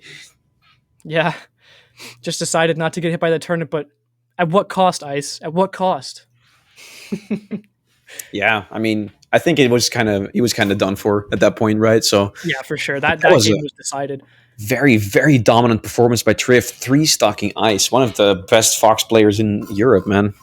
Yeah, I'm imagining now, I guess Yoshi's is probably a good pick to try and just get those Trif stocks a little bit earlier, but even then, you have to play on FD at some point, and Trif is just going to be an absolute monster. But he actually opts for Pokemon Stadium here instead, just going for the low ceiling, but also maintaining the space of the stage to be able to reel back and shoot some lasers later down the line. Ooh, that was a nice couple of wave shines there from Ice. He's getting his punish game back up in order. Oh, but he's off with no jump, and Trif goes deep for it as well. Finds the trade. You were talking about this earlier. Trif's ability to go down and trade with Firefox so well. Yeah, that's one of Trif's specialties, man. He knows when to put out the Nair just so he can trade with that up B, because that's gonna end the stock of the opponent and gonna make him survive, because he was really, really down low there. Yeah, and also I like to point out Trif I think he just dropped a stitch there at the beginning of the game. I'm pretty sure he got one. Just threw it straight down. He does not care about it. He's like, I don't need stitches to beat this Ice main. This Ice guy. Oh, down throw up smash. He actually read that tech to the left. Very nice. Trif gonna take a second here on the Angel platform, try and find a nice opportunity to come down and get Ice with the invincibility, but didn't find it. Ice sneaking under the float as well. Nicely done. Playing smart neutral here. Ooh. Oh my god, no double jump on Trif. He jumped. Yeah, he double jumped into that dash attack, and I heard the jump. Yeah, the float noise, but Trif made no attempt even to come back after that. I guess it was just... Maybe his music was too loud. He didn't hear his double jump. True. Trif, if you can hear me, turn your music down. Yeah, turn it down. The neighbors are getting tired of it. Oh no, he can't hear me. The music is too loud. No one can stop him. Oh, but he goes out there for the forward air, and that's going to be the second stock of Ice. But this is looking way, way closer for Ice than the last game. Yeah, he's holding it pretty much down to the wire here. But holding down on that down smash is brutal. He's back to even in percent against Trif here. Ooh, great air dodge there to get back to stage, but now he's back into a difficult position. Oh, that down tilt timing was so nice. Yeah, smart to wait it out. I mean, Peach's Parasol is such a commanding hitbox coming up from the ledge like that, so you have to find some way to poke at it to get that edge guard. Yeah, that up air will kills barely, but that's a good spot for Ice to be in. And now, oh, nice sweet spot there with the shortened side B. He does manage to float back and find that Nair, and now Ice is going to have to clean this stock up from an even position, which is easier said than done against Trif for sure. He can make you feel all kinds of pressure at the end here. Oh, huge fair there to get a knockdown on. Oh my god, that up air! Yeah, he popped him up and got the fair to send off as well. Luckily, Ice going to that platform, nicely done. Oh my god, great awareness there from Ice, waiting for the air dodge. Got clipped by the Parasol, but not phased by it either, just waiting, because he knows Peach at the ledge is pretty useless. Oh, great find there at the up smash, and it's 1-1. Good stuff from Ice. After getting 3-stocked first game, he kept his composure and got the second game. Yeah, cleaned that one up nicely, but like I said, FD's on the table, man. I think we're going FD next game, and it's going to be pretty brutal, I think. Trif's punish is on another level, so we'll see how Ice decides to deal with that, especially with the lack of platforms, too. You don't have as safe of an option to kind of pull back and get some space to shoot lasers. You know, you have to go through Peach to do that, either that or above, and I would say both are equally terrifying. Yeah, man. I mean, Trif's punish game is crazy. He's like one of the hardest players to hit in general in Europe. I would say like the two hardest people to hit, or three, of course, are Leffen, Trif, and Ja Raiden, in my opinion. Mm-hmm. For sure. And Although Trif just hits so hard as well against Spaceys. Yeah. Like I was saying, he's a Spacey Slayer and a half. He understands those matchups insanely well. All right, and here we're going to go to FD. As you said, he's going to try and get a chain grab going. It will not kill at the end, but he'll get a nice 110%-ish to finish it there. Against a player like Ice, guaranteed percent is a godsend for sure. I mean, so many more situations boil down to whether or not you can get that grab in neutral. Yeah, although it is quite difficult. Peach's grab isn't super big, so... Yeah, so far he's having trouble. Ooh, great dash attack there to get underneath Ice, but oh my god, that up smash is barely not going to kill. Good DI from Trif. Yeah, Trif getting a little eager there with the grab. He is telegraphing it a bit, and that will be the stock. Ice takes a lead on FD now. This is not what we expected. Yeah, he's schmoving right now. He's playing very, very good. But that was a nice catch with the Nair to stuff Ice's approach by Trif. Man, Trif is not, yeah, he's not down and out yet. Trif is having just a lot of trouble finding openings there, not getting any grabs. Good DI every time on the down airs. Rinse and repeat on this edge guard. Oh, he tries to go for a back air and immediately Ice techs it. So Ice's recovery versus Peach is very good. Oh my god, he's still living. Insanely good. I mean, he knew exactly what to do in that situation. Trif was reeling back to pull that turnip to be able to finish out the downer edge guard, but Ice was like, no. Yo, that's not how it works. He even got out of that situation using falling up air off stage. What a crazy, crazy man. And will he still survive here? The downer combos are the downer edge guard's gonna continue. Doesn't manage to find the turnip. Ice is still living. Wow, Ice, what is this recovery game? What is this recovery, Ice? Yeah. What is this recovery? Oh my god. Stop. Oh, and that's a great shine. Very bad spot for Trif. Luckily, he still had his double jump. Yeah, now Ice reeling back to shoot some lasers, get Trif to a nice kill percent here. Yeah, Ice just shooting some lasers, but Trif with the power shields. Actually, Trif is shooting the lasers here. Yeah, he's turned it around on him. And now with this grab, it could actually turn the entire game around. Wow. Nicely done by Ice getting back there. Yeah, that shine usage was very smart. Oh, that's a stitch. Throws it out. Yeah, I mean, no point in holding onto a stitch if you need to get an edge guard first. That forward air is going to send off pretty far, though. And will Trif try to go for the traditional edge guard here? What? Finds the backer. That was a weird interaction. Yeah, it was a phantom strong hit back air into weak hit back air, I think. Yeah. I think so, too. I mean, I didn't see any fire animation on the Phantom, so I don't think it was Firefox clipping. Oh, and he gets the wave shine, and he evens it back up, but small lead for Trif, but Ice is keeping it real close on this counter pick. Dash hatching around, managing to find the dare, but now that he's off stage, it's pretty tricky. Great DI again, and he's got the tech instant side B. Ice's recovery is very, very good. Yeah, Ice just figured out how to not die in this matchup, and as I say that, he does die, but... I mean, the recovery Trif, he makes Trif work for it super hard, and Trif is one to edgeguard very well in general, so if you manage to make Trif work for it hard, then you're doing something good.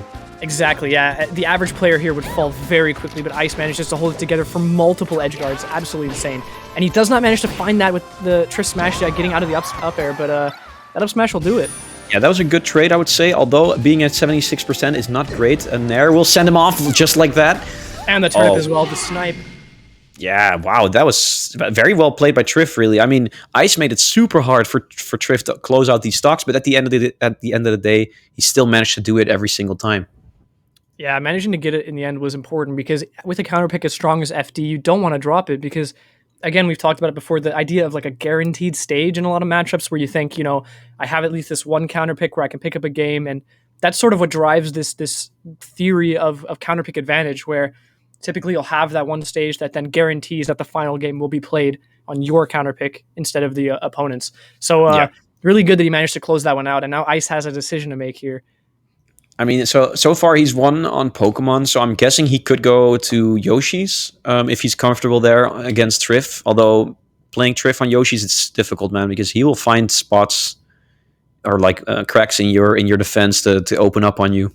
Exactly, yeah. I mean, the Pokemon Stadium pick was the Yoshi's pick, minus the stage being a lot longer, so there's a lot more space to move around in laser. He is going to Yoshi's, opting for those earlier kills, but let's see if Trif can get anything out of the closed space between them now. Although I gotta say, Ice has definitely fired it up since game 1, man. Yeah. He's playing way more solid than he was game 1. But I think they're both playing great, honestly. Yeah, in the absence of Professor Pro, Ice is greasing it up, as a matter of fact. True. Someone has to do it. Oh, and Trif was ready for him to get up on that platform there. Taunted! Was that a taunt? He taunted on Randall and then he died. That's the true combo. Taunt to get bodied is realer than ever. I love it, though. Seems like Ice is having fun. Nicely teched by Trif. Not getting sent off stage by that Shine. Oh, that was scary, though, for Trif. Could have been an up air, but that's the up air, and that's going to be the even stocks now. Ice, clean it up. He has a little read on that aerial drift now. See if he can put some work in here with that. Get some early stocks. Oh my god! Trif is gonna get the early stock. That Nair chain was insane. Yo, the awareness Trif has whenever he works spacies off stage is so insane. Oh, and goes for the land on the platform. Doesn't quite find anything out of it.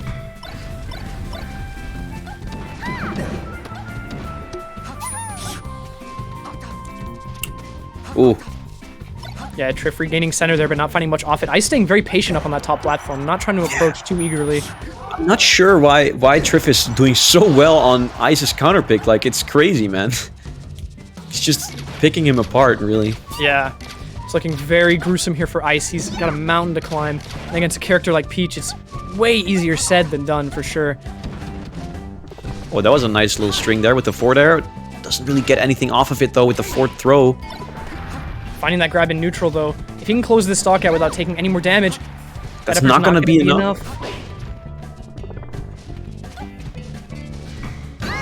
Wow, okay. Yeah. That dash attack was definitely not a safe dash attack, and Ice is going to capitalize on that, but it might just be a little too late for Ice, because he can't really trade hits. Yeah, and Trif finding that Nair there is going to be huge, because that crouch cancel on the get-up attack sends Ice off. And now with no jump off stage, he doesn't find the Nair, though. Yeah, good up B, because that pops him off up a little bit, so... Oh my god. Down? Okay, but Ice makes it back. Yeah, that was pretty nuts by Trif if that had worked out. Oh, wow. Great patience there from Ice, and he knew exactly when to go in for the shine there. Yeah, he's bringing it back to last stock now. Let's see if he can make some work happen here, but... Tournament winner was not a great message, though. It's a great power shield. Ice going for safe shines here and just backing off immediately, not trying to get too up in Peach's space for any counter hits. Oh man, Ice needs to play so defensively. He got Phantom bared. Oh my god, this could come back to bite Trif. Oh man, Ice cannot take a single hit right now. He has to be so careful. Goes in with the crazy Nair. Another one. Game right now says it all. He's just dash dancing around waiting for the right opening. He finds one. Sneaks in with an air and a shine. Oh, and he was a little antsy on the down air there, and he gets hit by the down smash, and that's going to be it. 3-1, and it goes in favor of Trif, and now Trif has to face off in winners finals against Pipsqueak. Yeah, so looks like we'll hand it back to Sheezy now before we get into these last two loser sets. Yeah, Sheezy, take it away. I can't believe how close that was. That was so tight up at the end. But I suppose it's almost summer, so the ice is slowly melting. And as you say, we've got a really interesting match up next. We've got Trif versus Pipsqueak. I don't know if I've ever seen them play before, so I'll be really interested to see what happens next. But Keep sending your messages to me on Twitter. I'm reading some of them. Some of them are a little bit racy to be read out on stream just now, but thanks for your contributions anyway. We're heading into the last 2 matches of this half. I can't believe we're almost halfway through the sets now. And so we'll have to see now if we've got Yaraiden versus Kinzo, and we'll see if Kinzo can hold on by the hairs of his chinny chinzo. Okay, back to you guys. Okay, well, no, I love Sheezy, man. yeah, thank you very much, Sheezy. That was a good joke. I like that.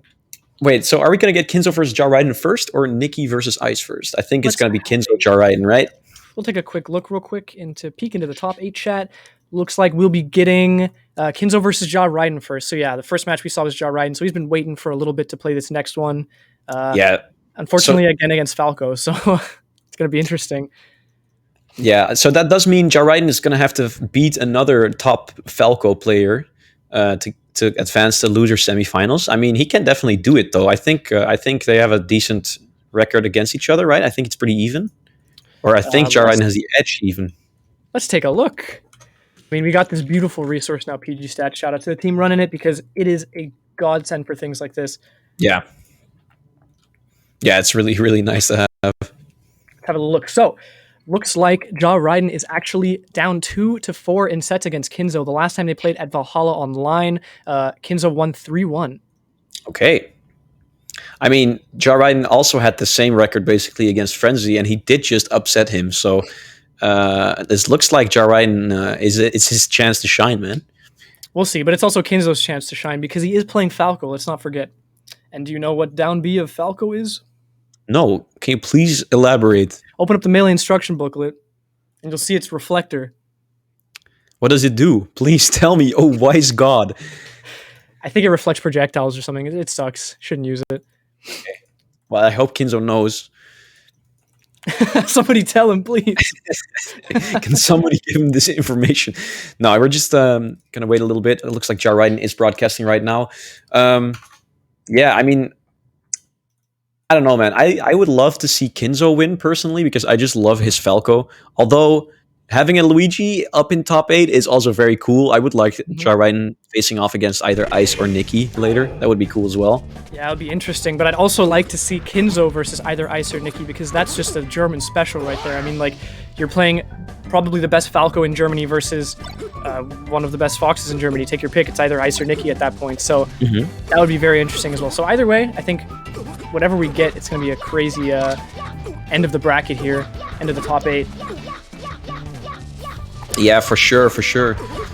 I like Jaraiden's movements so much, man. His wave dashes are so crisp, and he knows how to mix up like wave dash lengths as well. That's something that's very important if you're playing Luigi or Ice Climbers, for example. Exactly, yeah. With the fact that you have such a long wave dash, you have so many more opportunities to microspace with that wave dash, just barely out of range of your opponent and punish afterwards. So it's quite a technical way to play, really. Trying to play for those like perfect wave dash lengths. Yeah. Looks like they're just doing some of the stage striking right now, and they're going to be going into it pretty soon. Yeah, man. I think this is going to be a good set. I hope so, at least. Same here. At least close. You know, we've had a few close sets so far, and it's pretty nice to see, but some of them have been, you know, we got that one Jaraiden Frenzy set, and all the other ones have been 3-1 so far. So hopefully this one goes to Game 5 too. Give us a little bit of a treat here. Oh my god, his shield's looking so tiny already. Jaraiden on the ropes in the corner. Yo, Kinzo's pressure. Whoa, that was a weird series of death. I mean, I do think Jaraiden could have done something there at the end to maybe save his life, but yeah, I mean, at the very least, mix up the uppie, because if you do clip with the uppie at the ledge there, it's kind of dicey for Falco. You have to make a quick snap decision about how you want to recover. True. But I'm not sure if Kinzo would fall for that, really. I like Jaraiden's usage of down B to get out of like non-true combo interactions from Falco. He used that against Frenzy as well. That was a nice little conversion with the up throw up air 4 there. That's a nice combo. Yeah, nicely picked up. So far, not so bad. I mean, Jaraiden can get a nice combo here and at least bring it back to a favorable percent before he loses the stock, but Kinzo is not having it. Yeah, now Jaraiden is forced to side B, but luckily for Jaraiden, he's knocked onto stage. Doesn't matter though, Frenzy still cleaned it up. Not Frenzy, Kinzo managed to clean it up. Oh, sorry, Kinzo. I'm sorry, I'm always thinking about Frenzy. I mean, for all we know, it could be Frenzy. You know, Kinzo just gives Frenzy the controls. Here's your second chance, bud. This is my Slippy login. But yeah, now the lead is just getting bigger and bigger. Kinzo is really capitalizing hard off all these punish opportunities. Kinzo is just not giving Jarraiden any space to breathe. Very different from how Frenzy approached this matchup, where Frenzy really tried to, you know, control neutral with lasers. Here, Kinzo's just pressuring Jarraiden at any point in time, really. Yeah, trying to get in Jarraiden's space, not letting him use any of his tools he has as Luigi to get a quick combo going. That was a pretty weird shine there to kill off the top. Good stuff from Kinzo. He's 3 stocks to 1 ahead. Jarraiden's gonna do some crazy stuff to win this game. Yeah, and as we said, he's building a pretty big combo here. Although Kinzo comes back with those lasers, and now he's building a combo of his own. Ooh, nice. I mean, if you remember the Frenzy Jarraiden set, you'll remember that the first game, actually, Jarraiden brought it back to last stock and then got that Gimp at the very end. So it's definitely not over until Kinzo is closing this final stock out, but although that would mean a lot rougher. Yeah, that would mean Kinzo would really have to have some massive tech flubs. This should be the stock. That's a JB3 from Kinzo. Very solid performance so far. Yeah, found the lead and did not drop it for the entirety of the game. Really well done. I mean, people will often say that this matchup is very hard for Luigi if the Falcos know what they're doing, you know, with lasers and things like that, stuffing them out. But Kinzo just a completely different beast, I think, to Frenzy in that vein. He's found a way to punish very hard on neutral wins, which is exactly what you need, because Jarraiden is going to do exactly the same thing to you. You have to find an answer for it. Exactly. Okay, so we're probably gonna go to FD now, just like Jarraiden went to FD versus Frenzy. I mean, yeah, his punish game there is just very, very good, so you don't want to get grabbed if you're playing a Spacey. Exactly, yeah. So far, it's not looking so good for Jarraiden, but this could be a huge opener for him. He finds the down smash into up throw chain here. I gotta rejoin the broadcast. Kinzo finds a forward air, doesn't manage to connect the down air, and now he's in a tricky position on ledge here. Jarraiden goes for the forward tilt, doesn't find it. And now Kinzo gets another opportunity here. Wow, good smash DI in there from Jarraiden to land on stage and grab the edge, but yeah, the pressure from Kinzo in the corner is just too much for Jarraiden, and he dies. Yeah, now Kinzo opening up again on this stock. Jarraiden cannot close this stock out easily, it seems. Nicely done by Kinzo to get behind Luigi after those jabs. Ooh. Wow. Kinzo is impressive. Yeah, he's so, I was just gonna say, he was so impressive in just this pressure on shield and stuff, giving no space for Jarraiden to think about his actions. Yeah, and debating out that dash in with the nair and finding the shine afterwards as well. Great little option there by Kinzo. Jarraiden not finding anything here though. I mean, he did find some down smash there, so that's nice. A few, but that's not the mileage you need when you're down this low. I mean, ideally you get a grab at that point, because then you could at least tack on quite a bit of damage. And you see he's still looking for it. Yeah, that's unfortunate. That was good DI though on the up tilt from Kinzo. Wow, he caught him jumping out of shield. That's unfortunate for Jarraiden, but he still has a good chance to get back here. And the roll is just long enough for Jarraiden not being able to grab the ledge there. Yeah, and now Kinzo, just waits there with the shine stall. Nicely done. Jarraiden was not expecting that. I think he was expecting a reel back there. I think that's kind of also the difference here, is that Kinzo is not afraid to overextend, because a lot of times you'll see, you know, a situation that scares you and you don't want to go in there, but sometimes that kind of situation is exactly what you need to take an early lead and end up taking the game. Yeah, that was a pretty funny interaction there with the trade into Nair off the top. You don't see that too often versus Spaceys. Yeah. Oh, but that side B is very questionable, because now Jarraiden gets a nice little punish here and will probably even up the percent. Yeah, this is the first time he gets this nice combo going on FD, and this is exactly why he picked FD, and he's going to end it with an up B. Very classic stock from Luigi versus Spaceys here.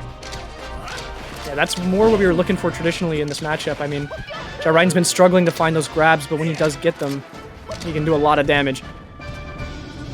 Oh my god, Jarraiden's just standing there. Oh, and he approaches with the down B, but luckily Kinzo was ready for it and shields it in time. Yeah, from that far away, you can react to it as long as you're not too antsy rushing in or something on an approach. Yeah. Wow, good stuff there from Kinzo, evening it back up. It's only 20% on Kinzo, but he gets a nice knockdown. Doesn't get the follow-up, though, with the grab. Yeah, nicely done by Kinzo not to get tech trapped there. Ooh, nice. He got out of that situation because he was about to be forward if he went in there. Yeah, and the problem here is Ja Raiden got that nice stock, but Kinzo is still just playing so solidly that he's making this struggle for Ja Raiden to close this game out. Yo, if Kinzo wins this game, this is going to be very, very rough for Ja Raiden, because that would mean Ja Raiden would have to beat Kinzo on 2 counter picks. This pressure is so good. He goes out there. He might just die. He might die. Okay. Oh. Yeah, nice awareness by Kinzo to grab that down air, knowing he'd make it back. But, oh man, that got my heart pumping a little bit. I thought he wasn't going to be able to get back to ledge, and that Ja Raiden was going to stall just long enough for Kinzo to die first. But, oh my god, that was very scary. That was dominant at the end there. I mean, Kinzo down air Ja Raiden's shield like twice, and Ja Raiden had no way of converting off of it. One time he went for, like, the grab distance would just be way too far away. There's no chance of grabbing it, so Kinzo just making sure his pressure is safe and very oppressive. Yeah. And back to FD, this makes sense, of course, but yeah, the shield pressure that Kinzo is putting up on Ja Raiden in neutral is just so good. Feels almost impossible to break through, as Luigi just does not have that many good out-of-shield options. Yeah, but that down smash will set up for the... Oh, he goes for the spike even! I was thinking a forward air, but he knew, I think. I think he didn't really go for the meteor there, but he did go for the strong hitbox, probably. Oh, that's fair as well. I mean, either way, you know, props to Ja Raiden for finding that combo, but Kinzo answers right back with a combo of his own. Yep. Oh, that was scary. I thought Kinzo was going to get grabbed there for a second. Man, this is such an even game, though, but on FD, it shouldn't be an even game if Ja Raiden wants to win this set. Yeah. And Kinzo has been keeping Ja Raiden's shield so small. He's just been able to shield poke a lot of times here. Oh, I love that so much. Like the jump upwards and then down B to go down again, just to mix up your landing timing a little bit. But he didn't quite find the second hit of down B. That would have been ideal to pop Kinzo back up for a follow-up move. True. Ooh, nice patience there from Ja Raiden. Wow, the falling nair is going to do it, and he's not going to get the edge guard, sadly. Now Kinzo has got another chance. Oh my god, he goes down.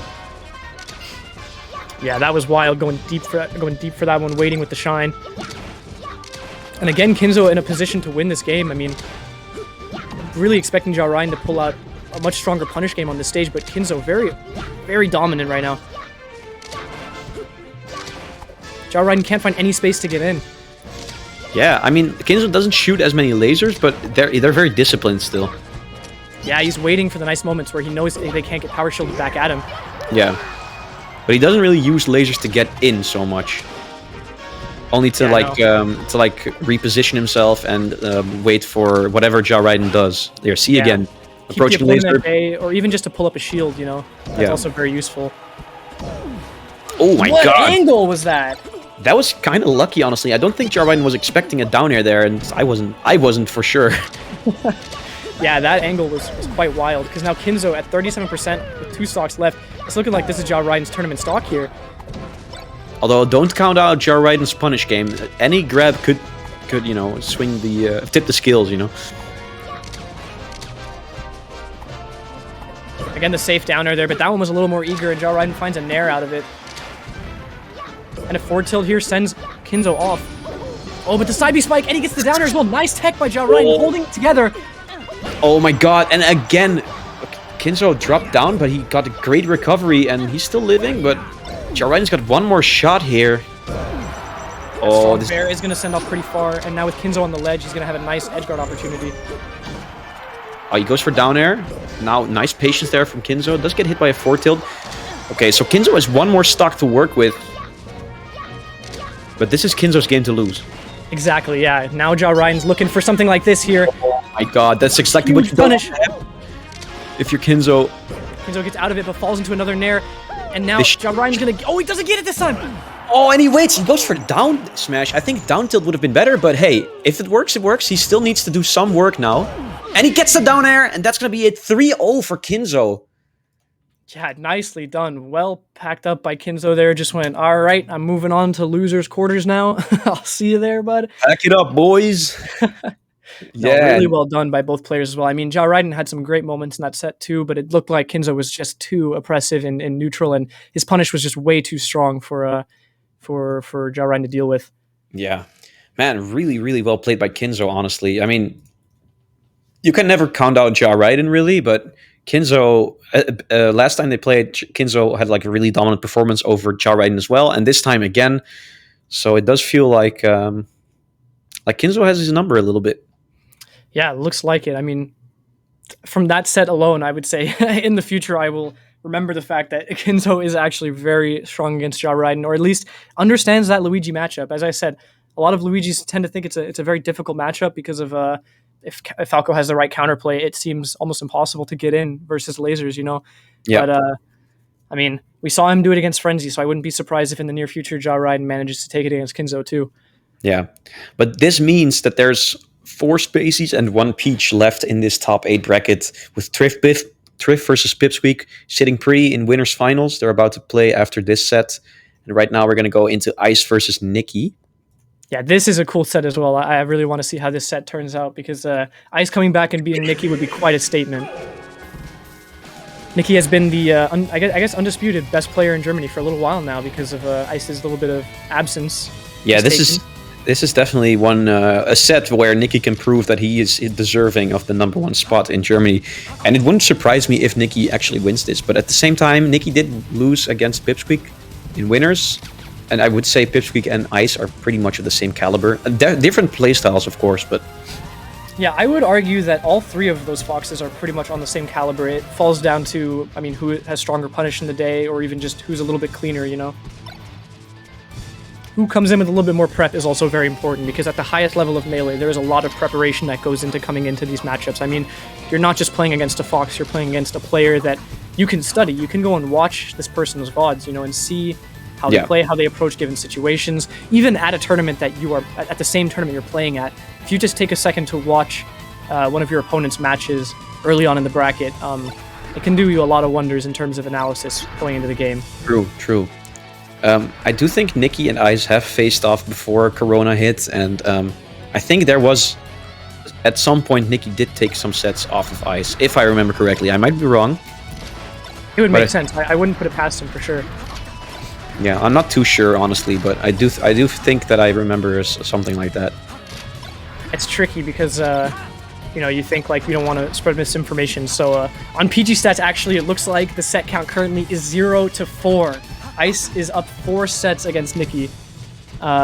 Pretty wild. But looks like the last time they played was 2019, maybe? That is a while ago. Yeah, I mean, that would make sense, honestly, because that was before Corona. Yeah, exactly. We've been in this situation for a while. Have you still not noticed, or what situation? What are you talking about? The pandemic. I don't even know what that word means. It's when a very contagious disease, you know. Oh, right. I thought we were just playing online Melee because nobody wanted to carry on CRTs anymore. But I guess I don't think anybody would complain about carrying CRTs if they want to host tournaments, honestly. Yeah, if I could host a tournament safely right now, I would carry 100 CRTs easily. Sign me up. And then you're gonna have back pain for the rest of the week. I have back pain anyway right now from carrying this commentary. Anyway, looks like the players are ready to get into the game. I'm sorry, Casper. I didn't mean it. I'm sorry, dude. Don't cry. Don't cry. Okay. That's worse. I'll keep it together for this last set. Just one more set and then you can cry all you want. It's all good. Okay. Yeah, man. Ice Nikki, this is really hard to predict, honestly. I have no clue what's going to happen. I think we're just going to have to see. Yeah, I'm pretty hyped for this for sure. I can't wait. As somebody who started in Melee around the time when Ice was actually the head of Germany, like the best player in Germany, I never got the chance to play him, but I would have loved to. And seeing him stop playing, really, it hurts, you know? Seeing a player that you like so much stopping, but great to see him coming back. And it's cool to see him scrapping again for that position and at the top of the German power rankings. Yeah, and he looks really serious about competing too now, I feel like. Because at the start of Slippy, I think he was only like playing Kirby on ranked and having fun, which is fine, of course, but he wasn't really entering any tournaments. But now it's so good to see that he's actually entering things now with the same circuit. Yeah, for sure. I mean, there's incentives as well. There's a lot to play for right now. Plus, with such a well-organized circuit too, there's no surprises really. You know at every step of the way when the tournaments are coming up and you can prepare for them. Oh, looks like we're getting it right into it. Starting on Yoshi's story. Looks like Ice is the white fox and Nikki is the red fox. Oh my god, Ice immediately dies with a tech flop, trying to go for a down tilt and trailing off stage, sadly. Okay. Oh wow, Yeah, great up tilt find there from Nikki. Doesn't get a punish going though. Another good situation for Nikki with Ice off stage. And he just waits to crouch cancel that get up attack so he can get this tech chase on the platforms too. Ooh. Yeah, good awareness knowing up smash. Probably not going to kill at that percent. Would rather just try to set up for an edge guard that could eventually lead to the stock. Wow, great awareness there from Nikki going for the shine on the side B when he noticed that Ice was going to land on stage there. Oh, and then wow. there too. Okay. That was a chic-ass Nair. Yeah, good response from Ice, but still not looking so good. A full stock down now in the first game.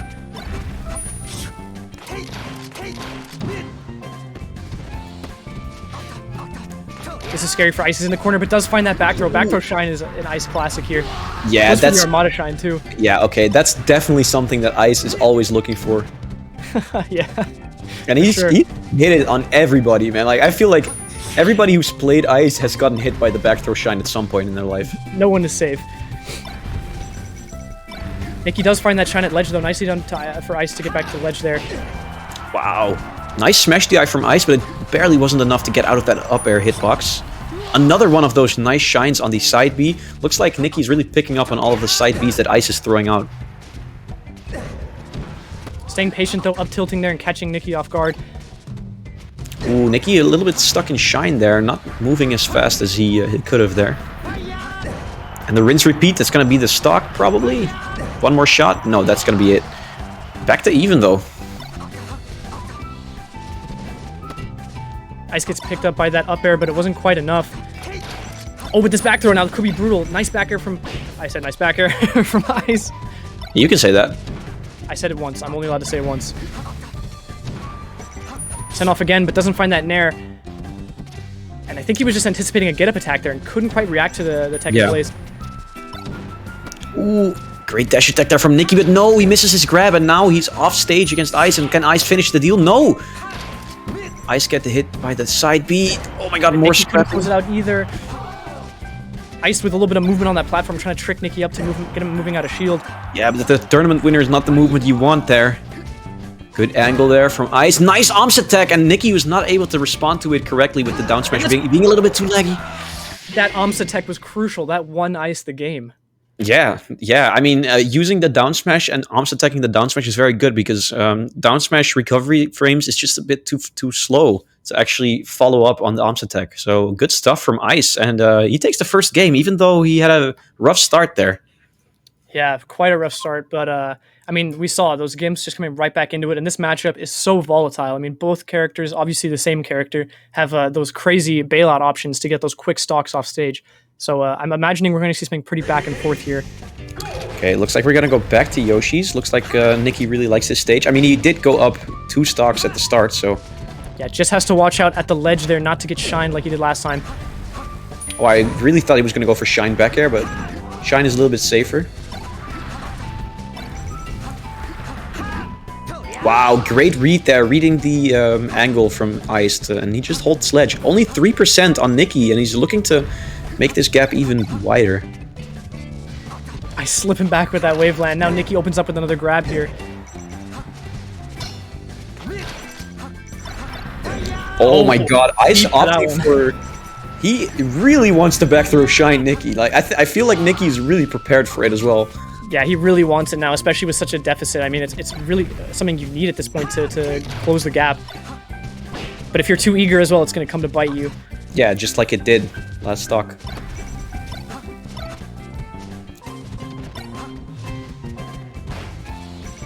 Nikki getting that down tilt, not much off it.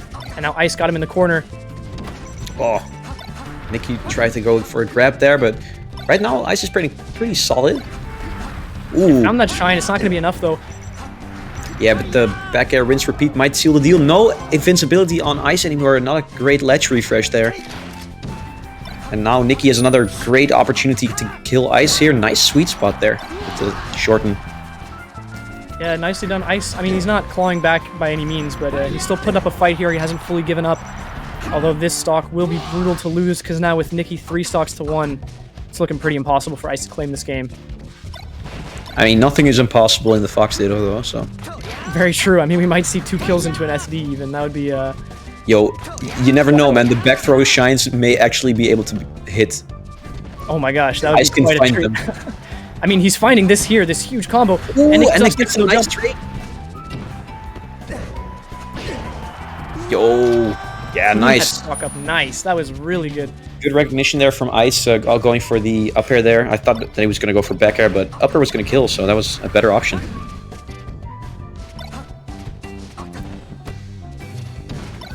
Wow. Great patience there from Nikki. I like the tomahawk up tilt. Yeah, didn't want to get into the corner there with Ice, knowing that Ice is throwing out these backdoor shines like nobody's business. Rather not give him the chance. I ain't gonna let you get the chance, stupid. And there it is. He gave him a chance. It didn't quite get the full mileage off it though, but Nikki did a good job of getting back to ledge. Yeah, he didn't take the chance. Ooh, great crouch cancel there. And that's gonna be the first game going to Nikki. I mean, second game going to Nikki. 1-1 now. Evening it up. Yeah, not so bad from Nikki's side. I mean, the counter pick advantage doesn't exist in this matchup, let's say. I mean, obviously for player preference of stage, but if you're playing the same character, there is no inherent guarantee that a stage will give you an advantage against someone else. So this should be a slobber knocker, back and forth for sure. Yeah, that was very well played by Nikki. I mean, honestly, I think Nikki's playing a lot better than Ice. Yeah, I mean, Ice clutched out the first game, but Nikki's playing really, really solid, and Ice did drop some little things in the first game. Although he did clutch it, that's very impressive, but consistency-wise, I think Nikki's got this in the bag, man. And there's the backdoor shine.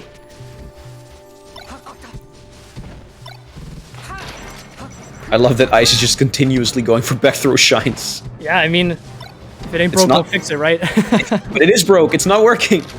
I mean, you don't know that. I mean, it doesn't work so far. Once it starts working, then you can say, if it ain't broke, if it works 1 in 10 times, that's good enough for me. Do it every time. Yeah. Ice was not quick enough there to get the edge guard, but Nikki flubbing the refresh, and now I think that's the stock. Yeah, that'll do it. Yeah, good stuff from Ice. Only taking 14%.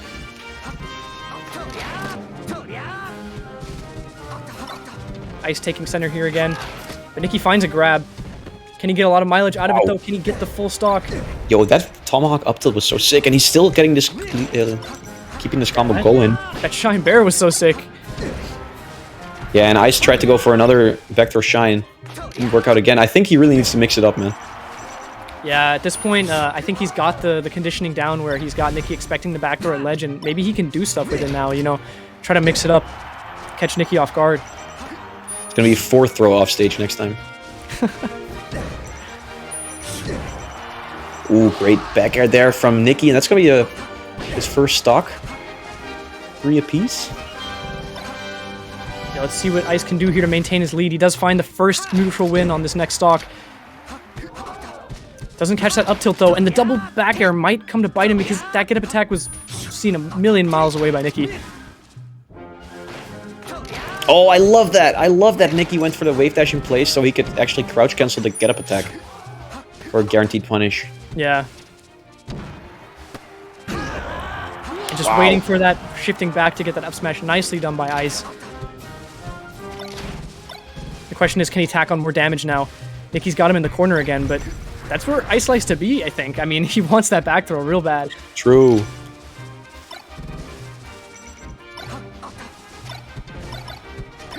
Oh, Ice putting up the pressure at the ledge there. Yo, Ice is moving right now, man. Yeah, he's turned it up. Oh, that might be an up air, yeah. With the hard DI in, you can actually combo that into up air, and Nikki was ready for it. Oh, and Nikki getting stopped by the platform there. I think he wanted to follow up, but wasn't expecting to land on the platform there. Oh, great knockdown. Thunder's combo. And now off stage, can he get this edge guard? Finds the bear on the high recovery. Yeah, that was a nice read there on the high recovery, I think. And nice baiting that straight angle out by faking going to the ledge and then coming back to get the bear, closing out that stock. Wow, Ice is schmoving right now. Ooh, but Nikki's still not done in this game, though. Yeah, he has yet to concede this game to Ice. I mean, this is looking a little worse, though. But no jump off stage again. Oh my god, these back airs putting out so many hitboxes, and Ice goes for the double shine there. Good stuff. Very smart from Ice.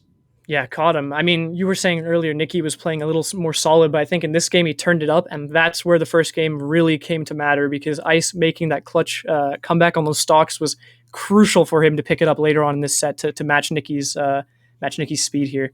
Yeah, very true, very true. Man, it's hard to call anything, honestly, in this set because it's just going back and forth so much. Yeah, exactly. I mean, like we said before, this matchup is very volatile, and even at the end there, when it looked like Ice had a nice lead going, you're never too sure, you know? Can always flip right at the end there. Okay, looks like we're getting into it again. Battlefield this time. Yeah, I'm just thinking, what is something that Nicky can do to change it up now? Because I feel like he was not really doing things differently from the game he won. Exactly, yeah. Getting kind of outplayed by Ice. I'm not sure. He needs to find a way to get past Ice's recoveries here. I mean, first of all, don't get put in those situations where you have to recover against Ice. I mean, that's just basic melee, right? Don't get sent off stage. But then Ice has just been doing a really good job of cleaning up those stocks once Nicky's off stage. What? I think that must have been a misinput. It's just the most courageous play I've ever seen in a top 8. I do not need this neutral interaction. I will win this set regardless. And I mean, just the fact that we've seen 2 taunts in top 8 so far, and both of them were Ice, it just says a lot. Yeah, although the taunt on Randall was definitely intended. I don't think this one is best intended. Yeah. If it was, then more props to you, man. Yeah, and clean it up. I mean, typically the idea is taunt to get bodied, right? But Ice, you know, maintaining his composure there. That's the idea, but it's only a theory. So. It's only a theory, guys. And he goes for another back throw shine, doesn't work. Yeah, but this time I like it. He resets back to stage to be able to cover the edge guard as well, you know, once the back throw shine doesn't work out. What? And he double arms attack. Yo, that was a wild arms attack, man, on that first up smash because he got the flip hitbox. Yeah.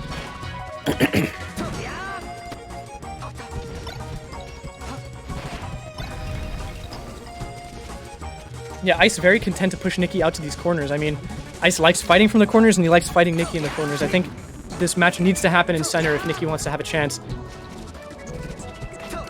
Wow, great grab from Ice, and now Nicky's off stage. Very, very bad position.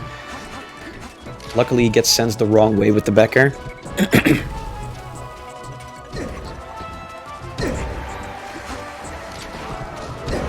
Wow, this is going great, yeah. right now. Couple Dragon Ball Z trades there. Yeah, Nicky gets back on time though, so it's all good. Oh, anti up smash from Ice, but Nicky's not able to punish it in the high pressure situation. Oh wow, that was a great punish on the shine grab. Very nice from Ice. Nice from Ice. Yeah. He's holding his lead here again with the back three. He finds the shine this time. That's huge. Oh my goodness, Ice just takes a commanding lead at the very end here. It looks like he's trying to close this out in 4 games. I can't believe he finally found it, and it's in the most crucial moment on the set, honestly. Yeah, that's what I'm saying, man. 1 time out of 10, dude. You gotta keep going for it. You never know when it's gonna work.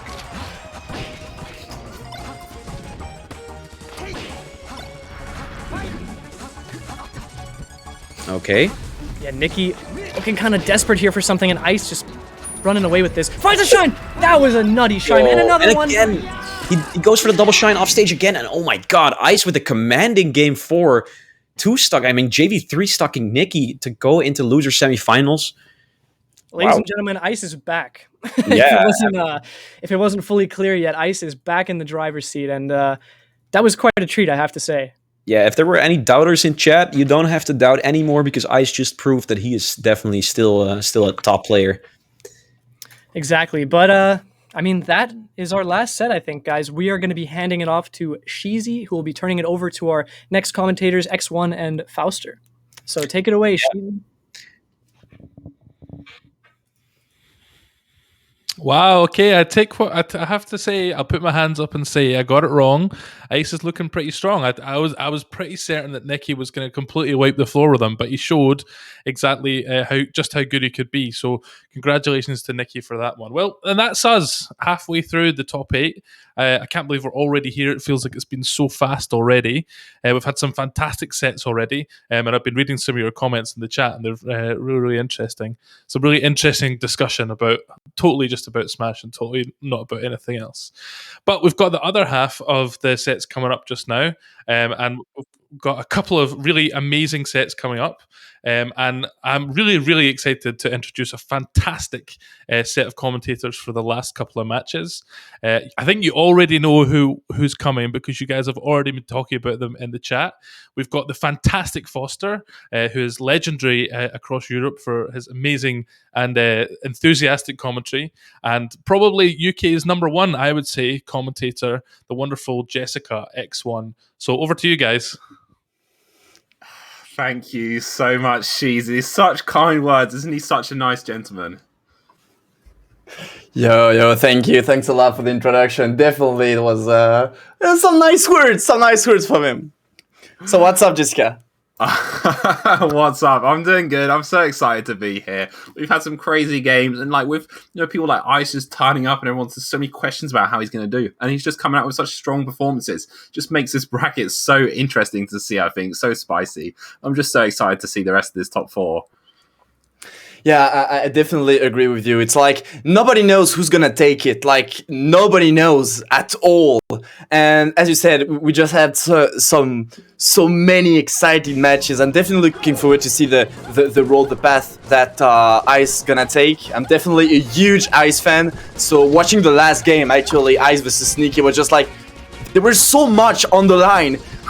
Nicky took the crown from Ice in Germany. So it's like, who's gonna take it? Is Nicky gonna keep it for himself? But Ice just showing up so strong, and I'm looking forward for his loser run. Yeah, for sure. I feel like there's maybe been a little bit of a trend of someone coming back, and then you think, they're a bit washed up now. But Ice is saying, nah.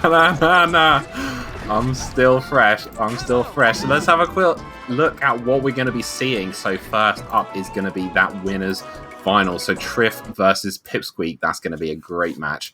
Quickly, just gonna run through the rest of it. Then it's Kinzo who's waiting in, who's going to be playing losers semi-finals against Ice, and then they will go on to play the loser of this match. So Trif versus Pipsqueak is what's coming up. You excited to see this?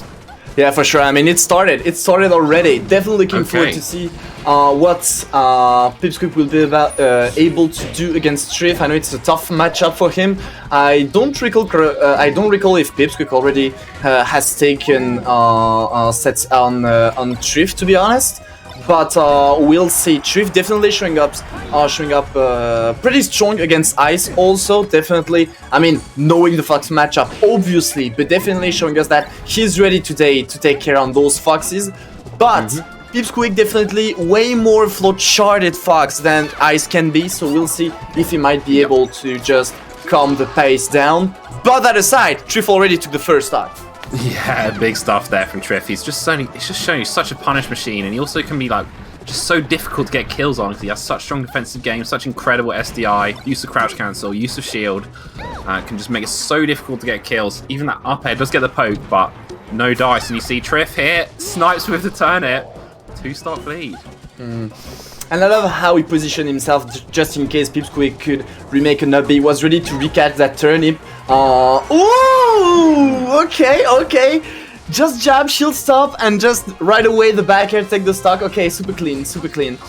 But yeah, the thing is with Trif, you need to kill him at some point. And I feel like sometimes Leffen is a beast at killing Trif, but I feel like the other Foxes sometimes struggle to get those kills, which allow Trif to actually come back from the game. But maybe Pipsqueak? Not this time. I think Trif intentionally took that back air, in fact, knowing he was at low percent, and decides he can get an air dodge afterwards, so it's worth taking the percent. Pip in the corner. He's been looking pretty confident, but maybe not just that level of extreme composure he needs to take out Trif, and slaps around the face. That's 3 stocks to 1. Yeah, that's a tough first game for sure. But at least that's still a best of 5, obviously. So there's a time you need to just gather up many informations as possible if you're Pipsqueak. Obviously for the rest of the game, trying like he did some few SDI here and there to get out of some combo that he might face. We'll see. At this point in time, he could make the comeback, but right now at 80%, especially after taking the dash tag from Peach, it is pretty hard. He's above the edge. It's done. 1-0, 3 stocks. That was such a great use of that down air there, I think. He realized that Pip was waiting. He was kind of babysitting Pip a little bit and then just says, okay, you have to do something here, so I'm just going to use this really long hitbox, the down air. It's going to interrupt you, and then once you're below the ledge, that's absolutely my territory. I'll clean that up, no problems. So strong stuff there from Trif. And in this matchup, despite it being, considered maybe Fox favored, like there isn't any super strong Fox stages. You've got Pokemon Stadium, but it's not quite like an FD, It's not quite... It's not an auto win by any means, so... I agree.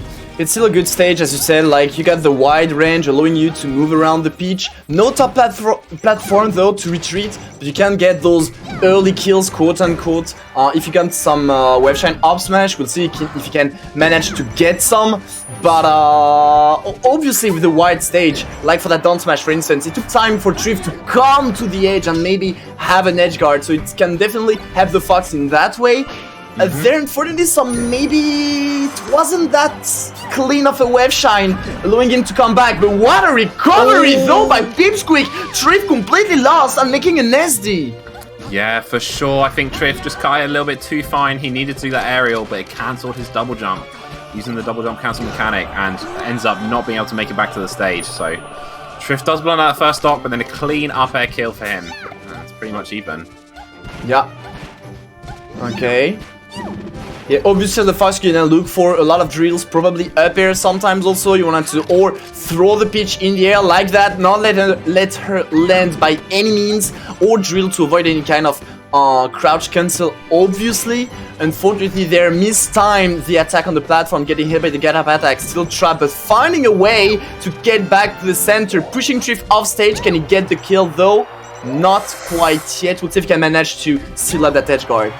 Yeah, another back air, but Trif goes right into the corner. Maybe one more will probably do it. Oh! Instead, everyone's looking for the back air, and then these two players both say, no, I'll go for ledge, but Hippie comes out on top there.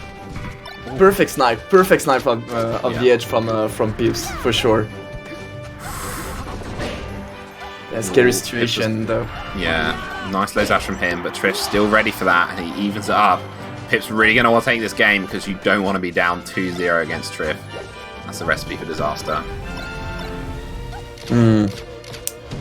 Okay, nice, good call at the right exact moment where Trif was about to land from the float. Unfortunately, Trif just take back the momentum for himself. 2 Nair in a row, the third won't reach, but the fourth one came out from nowhere and take the stock anyway.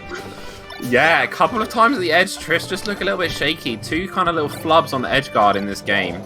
So definitely he's going to want to be tightening them up, but does pick up the kill in the end. He's off stage. Oh, the shine from Pip sends him inwards. Good call out on the down smash there. Unfortunately, struggling to get the kill landing on that down smash, allowing Trif to get that tech chase, an up air, a back air, you're off stage, trapped, another one. But slip off side B right away, taking back the center for himself. And then that's the second time in a row Trif tried to use that air dodge, and Pipsqueak was already wise to it, just finds that up smash, cleaning it up. Yeah. So a lot of person for Pipsqueak. It's gonna be tough to win that game for sure. Any moves can just like send him off stage. But you know how it is. It is still Fox, can still find great, strong punish. He just needs to be really aware of all the neutral situation, avoiding the pitch. And I love the movement that he takes. Unfortunately, that was maybe the one laser that he didn't mean to do. Yeah. For sure. And now he's off stage, edge guard situation. Doesn't manage to get hit inside. Really critical for him. Gets the shine. Gets the up tilt. Forward. No follow up though. And then Trif comes in with a back air. Great stuff by Trif. And that was just, wow. I feel like that last stock, right? Pip was just playing so careful, just using this run and gun, using the laser to build up that percent. Got Trif from like 0 to like 35, I think it was, with just the laser. And then he just gets caught once, and that's all that Trif really needed. And after that, your run and gun game plan is just it's done. I'm all over you now. And Trif ends up cleaning that up. Goes 2-0. That's quite amazing. Like I'm really impressed by all the recovery from Pipsqueak. Honestly, like the first stock he recovered, and even the last one, like that weird position where he did his up B and the weird angle he took the hit, but in a reverse way, allowing him to survive longer, was just crazy good. So I'm definitely looking forward to see a bit more of those. But right now, he was already off stage. Fortunately, the Nair sent him off stage this time. We'll see if he can manage to maybe close the gap for that stock. But right now, Trif is covering every single option. Already a stock done. He's absolutely got this flowchart down. He studied the textbooks, you know. He knows exactly what he needs to do in these situations to edgeguard Fox. He's just been so clinical in the execution of it. Even though he had such little stage, he still managed to find a little bit of room to crouch cancel. And I mean, we've all seen that situation before, haven't we? Fox taking a good 40% there and getting sent off stage. Absolute nightmare start to this game for Pipsqueak. Oh. Okay, good Nair for contesting. Okay, normal jump, ready to make that shine. Taking the edge just right at the right time. Taking the stocks, but already 100%. Obviously, still behind. We'll see if he can, as you mentioned earlier, play as carefully as he did at the end of the previous game. Absolutely. You see, that's the running gun comes back in a little bit, but always have to mix it up because if you overcommit to it, you get punished. And Peach hits so hard. Oh wow! I did not expect that to connect, but just clipped Pip with perfect spacing on that up air. I love the timing on how he used his dash attack also, because Pipsqueak was fishing for the dash attack, but Trif just did not give it to him, and suddenly he came with a dash attack for that. But right now, Pipsqueak just making an insane punish, already 100% sent off stage. Now, no more option left, only the RB, but it's still one of the toughest recovery to cover. Barely missed the up smash. Oh, and now Trif gets a punish, and it just adds up so much extra credit. 83 might even be a whole stock. No, Pip does sneak through with a slightly higher than usual side B. Back air closes it out. Pip's brought it back to, competitive. That's the thing with Trif. Trif is so good at all the micro spacing stuff. He's so good at just like giving that extra distance to avoid any kind of hit and just suddenly counter attack. He's just like insanely good with that specific part of the game. So we'll see if he can manage to maybe close up better the distance. But right now, Pips finding once again a good punish, but he needs to close up the stock. Yeah, all like finds a shine. That's going to do it. Pip takes the lead in the game. Let's go. Now it's such a precarious position for a Fox to be in, though. You see just one opening, and that's probably going to be it. Somewhat questionable DI on the forward throw. There's a walking out for him, and oh my god! He bait. Was that all a big bait? He purposely DI'd bad, so Trif would overextend off the stage. Side B's to the edge, gets inside of him, and then just says, bloop, and shines him, and he's dead. Like, 0? I want to say 0, like 8%. That's incredible stuff from Pipsqueak there. Turns it around. That was the shine we were looking for. That was those kind of kills we were looking for as a Fox. Great call. But right now, it's already 2-1 in its 2 wins. 2 game in a row on the Trif counter pick, and obviously that's gonna be final destination. If you don't know why, oh my god, Pipsqueak! Okay, that might be the Trif counter pick, but right now you're showing up strong. Yeah, for sure.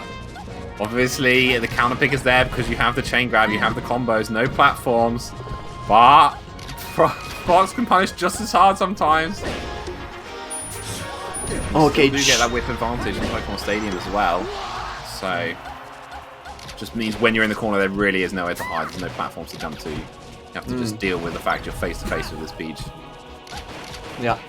One thing to... Oh my god, he's looking for it. The thing is, like, I feel Pipsqueak now knows. He knows when the up smash will kill, and he's looking for that. He's looking for those drill shine up smash as soon as he can kill Trif on the stage. He's just so ready, it seems. Nice covering!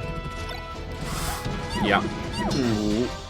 Scary stuff. Pip getting crouch cancelled a couple times, but he's well spaced, so he doesn't get a counter hit. Trif's just trading, but with this kind of lead, normally you don't want to trade against Peach if you're Fox, because she's just such a good character to trade. She'll tank it and get a big combo out of it. But when you've got a lead like this, it's pretty alright, especially when Peach is a high percent in you.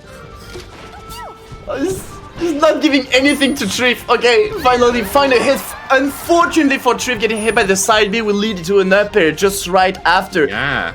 It's 3 stocks to 1 on his counter pick. Yeah, this is not what we're expecting to see. I was getting ready to maybe call it as a 3-0 earlier, and now we've got Pipsqueak going absolutely ham, ready to bring this back to 2-2 with, a statement game on his opponent's counter pick. The thing is, like now we got the lead. He's forcing Trif to approach, which is it's just like making a great call. Because like he's waiting at a good distance, not allowing Trif to take any turning because he's jumping at him as soon as he does that, and just ready to throw up so many lasers to force Trif to approach. And at a good distance also to avoid any kind of surprise dash attack. He's ready for it, and now Trif cannot approach. And look at that, the person are growing and growing, and he's still trapped at the corner. Can you just see it right now?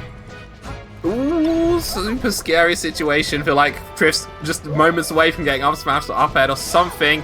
He does manage to sneak to the ledge, and he gets on stage. It's a combo opportunity. All Pip techs in place, and Trif eats that up. Here's that chain grab we're talking about, and this should be a stock. So okay, ends up ending it early, and okay. 3 times in a row. I mean, Trif did 3 down smash in a row on the previous game. I think it was just like, meant to be like my turn. Yeah, that was great to see, to be honest. Like, just, I don't know, just super amusing. Just didn't work. Let's just try it again. And Pip comes out there, and 2-2. I think something you said that was really important was about Pip getting the lead, the stock lead on that stage. And wow, he scared him off FD.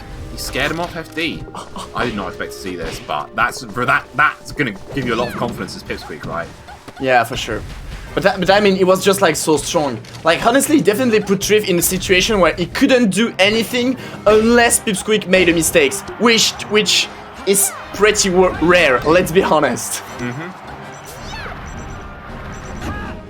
Okay, good call. Back air, another opportunity, but yeah, just one more back air should close it out.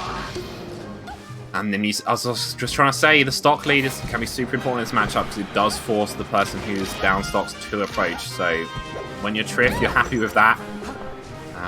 Starting this game 5 out with a quick kill there, just 88%. Ooh, sneaks out of that up air. Pip finds the up smash, 33%. It's not too bad. Yeah, for sure, pretty cool, pretty good. He needs to be like pretty wary of what can happen, but yeah, Phantom of Dreams pretty interesting. Pips won't be able to move around too much, but what was that? 58% and a clean ult to there to get the kill, like Pipsqueak. What the hell? Oh my lord! Literally 0%. 3 up tilts and then a couple of aerials into Shine. That was all it took for him. And wow, that's we're not used to seeing that kind of punish from these kind of European foxes. I'm like, honestly, I've only seen Leffen doing those kind of stuff against Peach. Like, all the foxes struggle to get those kills, but he did have it. He did find it. Wonderful showcase by Pipsqueak right now. Yeah, for sure. Trif sends him off stage, gets the down air. Oh no, Pip sneaks in. Oh my god. Breathing out for a Shine opportunity there, but it doesn't happen. On stage punish though, and Trif comes back off the other side. Great spacing. That's going to help him out there. And then down smash gets tagged, but Trif is ready to cover that eventuality. These two are just playing so good right now. Completely. But I'm honestly so impressed by the recovery by Pipsqueak. I know I've said it earlier, but I need to say it again. The way he started his up B, the angle he chose, even the delayed side B on the tech. Trif was ready though by that specific timing, but my god, like it's even harder to kill Pipsqueak than to kill the Peach, it seems. Yeah, absolutely, and that just speaks to how well Pipsqueak's playing right now. Pip's got him in the corner, but Trif is always so patient. He never forces it. He always just inches back onto the stage, then finally overextends with that neutral air, and Pip up smashes out of shield. He's so good at forcing Trif to approach. It's definitely like, oh my god. And Pip might not just win, but reverse 3-0 Trif. That's what's on the cards right now for Pipsqueak. I mean, this is what we're looking at, actually. Double nair, another one. The back air. Back air. Oh, Trif air dodges in. Oh, gets the grab after that drill. Super critical. There's oh, looks like DI mix up there. No up throw. Instead goes to the forward throw, and then he gets the neutral air. Oh my lord! Last stock situation. Yo, but those recovery, like honestly. Yeah. But as you mentioned, last stock situation at 90%, anything can happen. I mean, they still pitch against Fox. Fox can die, but that shine! He made it! Reverse 3-0! And he's here in Grand Final winner side! Pipsqueak! Good lord! I can't believe that, honestly. Pipsqueak reverse 3-0ing Trif. I would have said that no one can do that. You know, if you're down 2 games against Trif, almost no one can do that. That's such a tall order. And he just does it. And he didn't look like he was that shaken or anything. He didn't look like he's that bothered. He was just like, I'm just going to play my style. I'm just going to play sick. And comes through and does it. And reverse 3-0 on Trif. Beating him on FD. Scaring him off FD to Fountain. And then just beating him on Fountain as well. Insane. Yeah. Like, absolutely insane. Once again, I'm so impressed by all the recovery. He couldn't die. Trif could not manage to have a clean edge guard. Maybe more than once of a whole game. Like, that's just insane how much he survived.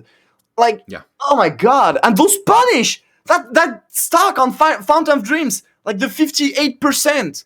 He denied Final Destination. Like, what a madman. Honestly, I just quickly want to talk a little bit more about that matchup. Like, so often in that matchup, you have, okay, Peach gets punished, does like 80-90. Fox gets punished, does like, 60-70. And that's like generally, losing for Fox. Whereas if you're Fox and you can just find that 1 in a million, not a 0-90, but just a shine spike kill, and just kill Peach at low percent, that just blows the matchup wide open, and we've seen that. I think that's the kind of openings, the kind of kills you're talking about, being sort of Leffen-esque. He's the only sort of player who we're seeing do this against Trif. Whereas Pipsqueak, in 2 pivotal moments in that set, just found a really early percent shine, and just that saved him in game 3, got him back on the scoreboard, and then ends up clutching it in game 5 of that as well. And just those early kills coming out so big for Pipsqueak. Oh my god. In any case, we're gonna watch both of them later during the bracket. Pipsqueak in Grands, and obviously Trif in Losers Finals. But first, we're gonna need to figure who's gonna face Trif in that Loser Finals. Who do we have, X1? So we have Kinzo and Ice. This is a German showdown. So I guess this is a little bit of the new blood versus the old blood, right? Like Ice, and a legendary smasher of so many years, like just such a talented player. Super technical Fox, and we've seen he's super hot today. And then Kinzo is the hot new, I don't want to say new because he's not completely brand new, but up and coming box main. Crazy performance today, and he's been doing really well in the same circuit events, but coming through into top 8 winners side today, which is amazing performance for him. Yeah, definitely insane performance for sure. I would have loved to see the match against him and Professor Pro, to be honest, also. But as you mentioned, he made a lot of top 8. He's always completely incredible. He's part of those new generation Spaces players from Germany that are just completely insane. And the thing is, Ice, as he was the king from Germany, now is here, I feel, to take back his crown. He started first with Nikki, and now he got the second man, Kinzo. Yeah. That is it's something to see. I think that like Ice getting that win over Nikki was really big, and I think that's going to give him a lot of confidence. And I think if you're Kinzo, who I would say traditionally loses to Nikki, as far as I'm aware, or ranked below, I think seeing, oh damn, Nikki's gone out to this guy, maybe a little bit gets you shaken there. I don't know. So yeah, Kinzo versus Ice. Fox And Falco. the thing is, like, I feel also Kinzo is super flowcharted in his way of his movement. Sometimes his punish is just crazy good. Like I've seen some weak reverse forward air into forward smash or stuff like crazy like that with his Falco.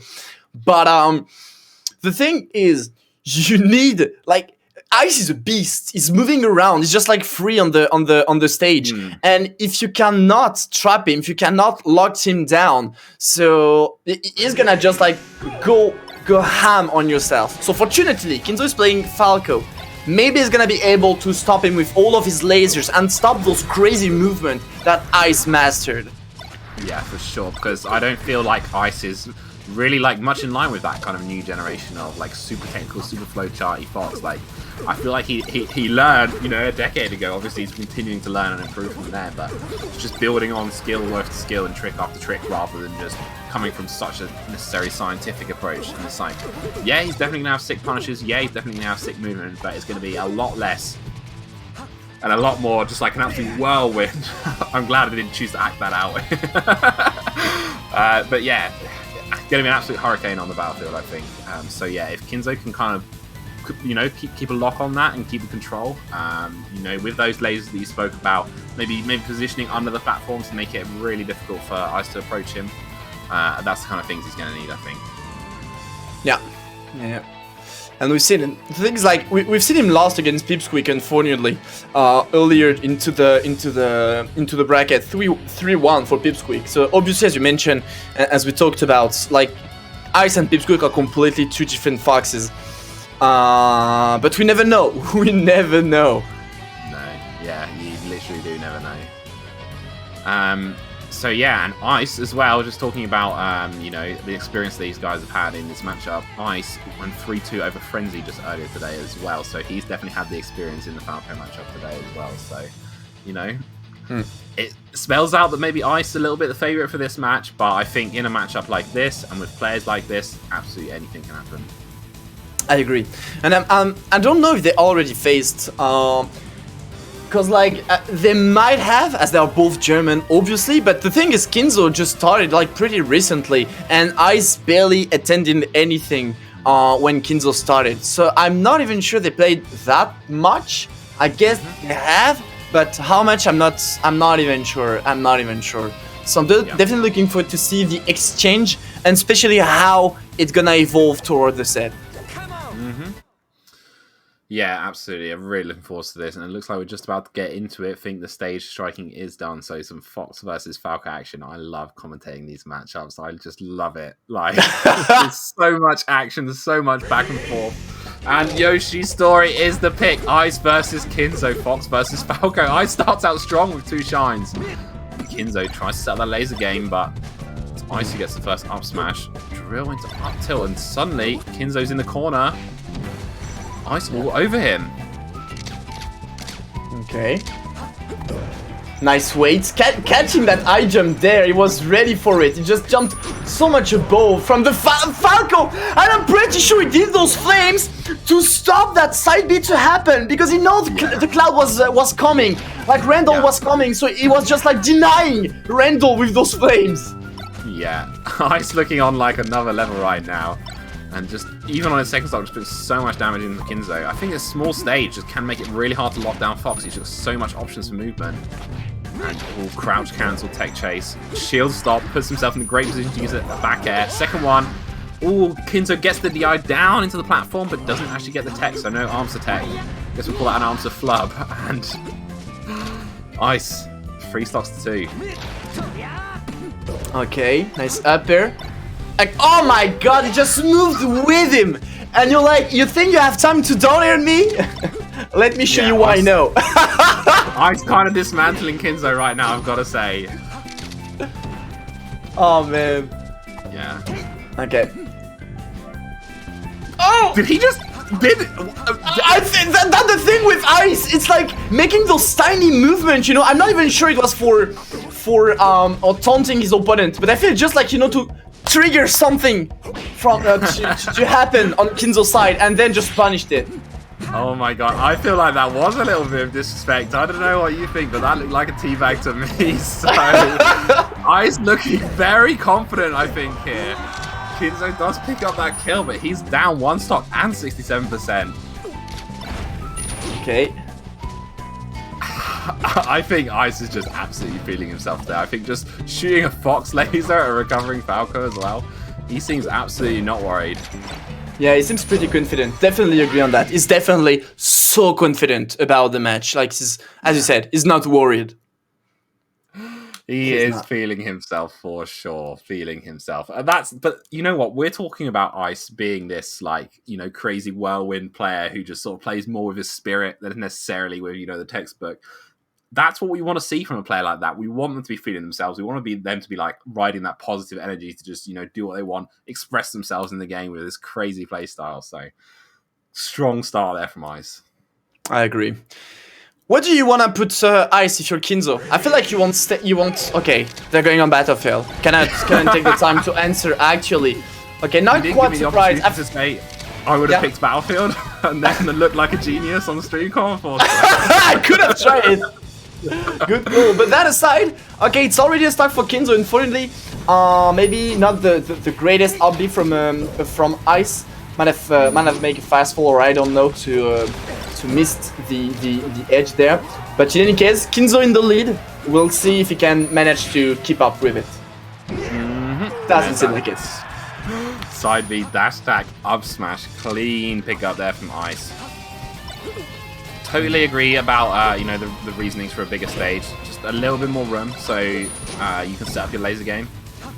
But it feels like even though there is more space, Ice is making him feel like there isn't. Just still all on top of him, and just these combos so deadly. Yeah, because the thing is, like, it's not even only about laser game. I feel it's about just fleeing away from Ice. Yeah. Because he's a mad fox. It's just like going at you every single time. You've seen all of the movement he did on the platform just to keep track on him. And twice in a row! And he missed the third one, so Ice is still surviving? Maybe not. Still gets another edge recovery opportunity though, and goes straight to the ledge, ends up getting that hit on Kinzo with the up B. Does die, but that's 14% you wouldn't have got otherwise, and another couple chances. Ice just finds so many of these shines. Like, Kinzo's on the side platform, Ice just shining him. Just getting that knockdown, putting him off stage. The thing is, like, Ice is one of the most shining fox. Like, honestly. Like, many times if he can't find a shine or another move, he will go for the shine, like, most of the time. Especially in neutral. Yeah. Totally agree. Now, just dash dancing super fast on that side platform, just saying. Your lasers don't affect me here. I'll just take a second, and then I'll come in. You'll have no idea my timing. Oh, the call out! He knew! Ice is so good at this game when he's hot, honestly. That's just... It's not like Kinzo's been, like, doing that all the time and, like, leaning on that. It's not been a crutch for him at all. Ice just says, I think you're going to do it, and he holds on. Just so confident to just stay on there as well. Roll up. And all those trade in his favor. When Kinzo wants to land on him, or it is a shine, or it is a knob smash that would just like catch Kinzo. It's just like there is nowhere to run.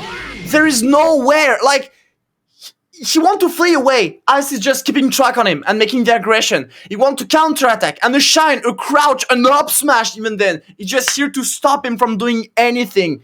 It's like there is no solution. Yeah, absolutely. Like, Ice just feels like I think if you didn't really know much about meta, you look at this matchup, you'd be like, this matchup was broken. Like, Fox is so good, it destroys Falco. And it just seems like Ice is just all over him in every way. And they're straight back in already. Mountain of Dreams, okay. Kinzo looking to try something a little bit different. Keep that triplat, but mix it up a little.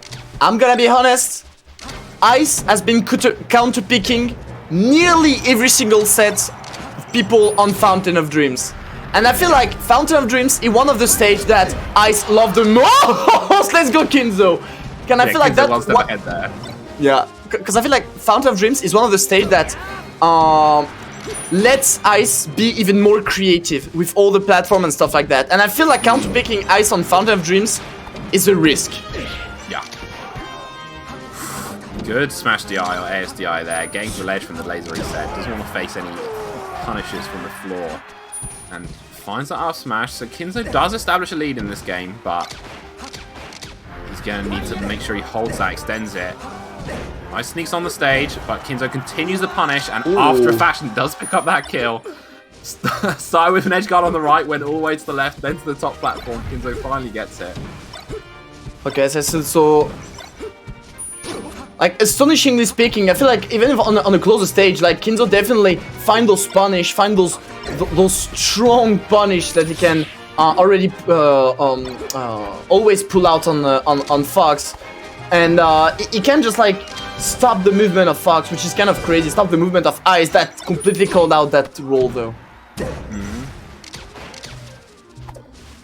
Yeah, Okay. Kinzo, he's got the pressure on now, tries to fall in, but then just simply a full hop back air from Ice. Tries that same call out on the edge, but Kinzo is not going to fall into that trap. Again, Ice's recovery is so good. That short and dash attack down smash, and Kinzo, sizable lead here, looking poised to bring this match back and put himself on the scoreboard. Yeah. I feel it's definitely doable, which is definitely cool for Kinzo to see that kind of stuff. Nice grab right away. Yeah, absolutely. Okay, good movement. Shield pressure there from Kinzo, but Ice just rolls out, then finally finds a China shield. Opening. Kinzo really needs to seal this out. It would be his tournament life otherwise. It is. Okay, finally catch the fox. Can you make a pressure? Can you just like create something with it? Unfortunately not. No, he doesn't. Gets the top platform, but even though there's not been too many hits back and forth, Ice just still feels like it's all on top of him, just with his movement. Just keeping Kinzo boxing to shield, keeping him rolling. Okay, good call. Oh! Oh! Oh! Too bad. Oh, Okay. Kinzo, this is a down air opportunity. Oh no! No, that's not what you want. That's not what I meant. Kinzo, no! Then go for the side down air, but he ends up like middle pathing it and gets no luck with it. Ice sneaks back on the stage. Oh my god! Oh my lord! Ice went for the absolute cheese there. Yeah, but actually great stall by Kinzo, just waiting a lot with his shine to be able to react to the end of the nair with a jumping back air. But yeah, I feel like Kinzo used way less laser on that game than the previous one. I might be mistaken, because I didn't take note on all of the other stage, but I felt like he used way more the platform than on the previous game. Going more on the top, waiting a bit, and there was more also when it was groundy. It was like throwing one laser when the distance was really far and Ice was already in shield, and then try, to move around, making some dash dance, but not going too much with the laser, I feel. Yeah, no, I totally do agree with that. I feel like, I think it's just, I don't want to talk all about Ice, but I just feel like this is just such an attribute to his playstyle that even when Kinzo's winning games, it still feels like Ice is kind of in control, It just feels like he's the one who's smothering his opponent. And, I think just touching back on what you were saying earlier about Ice liking Fountain of Dreams, he gets counterpicked there, loses, and just picks it back again. I feel like that might even be a salty run back from Ice. Yeah. Yeah, I'm glad you said that, because that's what I was thinking as well. It's like, I've got something to prove about this stage now, You think you can beat me on this stage? I'm going to say, nah, you can't. Okay, good call. And they already took the first stock, actually. Those movements, those timing to wait for the back here, like, my god, Ice! There wasn't even that much poking out of Kinzo's shield, right? Just like this tiny little foot, and Ice is like, about here, and just gets it perfectly. And 2-stock lead, he's just looking so hot right now. All those rolls. Ooh. Yeah. Oh, what? Okay. I don't. My god. I feel like now he is camping the top platform. Ice was like, I know you wanted to go on the top platform, but what if I sit here? What are you gonna do now? Yeah, literally. Just great recovery choice there again from Ice going below. Not Oh my. landing. Oh my god. Ice is putting on a show right now. Just do you think he's gonna 4-stock him? I think he might. He definitely might. He definitely might. Jumping above. Maybe not. Maybe not. Oh, no, I like his choice with the angle, but no, Kinzo covered it with the roll up. Oh, good call out by Kinzo. Yeah. Honestly, wonderful shield shine. Like going towards Ice this time, fighting fire with fire, just going for it and shining before Ice would. Oh, gets that forward tilt. Love to see that. And Ice gets that really, really shallow angle. Really good. Kinzo did try to cover it, but it was so difficult. Okay. He's through, finds the back air, Ice off stage, and Shawns once again. That's just been such a nightmare for Kinzo, allowing Ice to get back almost every time. And now Ice has got the grab, up throw. No follow up. Kinzo baits a roll. Uh-oh. And another one. Oh, but then Ice just side Bs through. Yeah, but what a landing by Kinzo also. Not even needed to take for the side B, just already putting his shield was quite impressive because it did not allow Ice to extend his punish afterwards. Back air there though. Oh, Kinzo does. He's clinging on to this match, honestly. Oh, but then Ice just anticipates that approach and just dash dance, up smash, raw. And there you go, 3-1 to Ice. He's looking so confident. I'm so looking forward to seeing more of him in this bracket. It was an amazing set for sure. But yeah, Ice, as you mentioned, just confidence. It was the only thing that just came out from the Fox. Confidence. Yeah, honestly. And I think he's a player who thrives on it, and he has a lot of it. And he just made it work for himself there. Like, I think a lot of people before this tournament, a lot of people thinking, is Ice back? And the answer is Ice is back. Like, Ice is back. Yeah, the king is back. Like, the king from Germany is back, definitely. Yeah. But yeah, it's like, it just completely took away the game from Kinzo. Like, on the first game, Kinzo was like, okay, what should I do? What can I do? It doesn't work. Let's try another stage. It still doesn't work. Suddenly finding a way, less lasers, more platform, took a hard game, but took it. And suddenly Ice was just like, you know what? I figured it out. I already figured it out. And that was it. Yeah, literally such good stuff there from Ice. So he's moving on to face Trif in the losers finals. There's something just like very slightly wrong about this picture, right? If you hear Ice and Trif are in losers finals, and you ask someone who's in grands on winner's side, they would say Leffen, right? It's Pipsqueak, you know, like from a year ago, everything just seems upside down. But as he's just done a great job there, and it's Trif fighting for, you know, either third place or another chance at Pipsqueak. And I got to be honest, like the winner semifinals was tough. Even if it was a 3-1, if I'm not mistaken, for Trif. I'm going to take a look at the bracket real quick. Yeah, 3-1 for Trif. It was all close games, especially the last one. And I feel Ice got a worse time at the beginning of the set than at the end of it. And I was so eager to watch the rematch. And I'm so eager to watch it because I feel like that set is not going to be the same as the one in Winter Semis. Yeah, like Ice has had that experience, that exposure to Trif, and he's like, okay, I think I'm figuring you out. You know, Kinzo took one game, but Trif's taken maybe a set, but then potentially we'll be seeing 2 sets in grands. You know, if I'm just telling lies, but you know, only 1 set here in the losers finals, but still, Ice been heating up to that, and we'll see how it goes. I want to take a quick moment before we get in. I want to say a big shout out to some of the sponsors of this event. Beyond the Summit, BTS, Smash, we're on their beautiful stream right now, and they've been, you know, sharing their stream with us for all of the same events, which has been really amazing to see. Also, Point Software, they've built the same website, and then another one, Cones Academy. Got to give a big shout out to Cones Academy. Absolutely legendary resource, basically. So if you don't know about this, I mean, you must know about it, but I've got to tell you about it. There is just so much content on there. So it's an academy, so you can sign up to be coached by so many different players in Europe. The average price is about 15 euros a month. But there's some great values in there. I think Timmy's in there at 10 euros. And you can sign up for coaches. You get lessons once a month. You get entered into the leagues, which is like an ongoing kind of big round robin thing that's happening.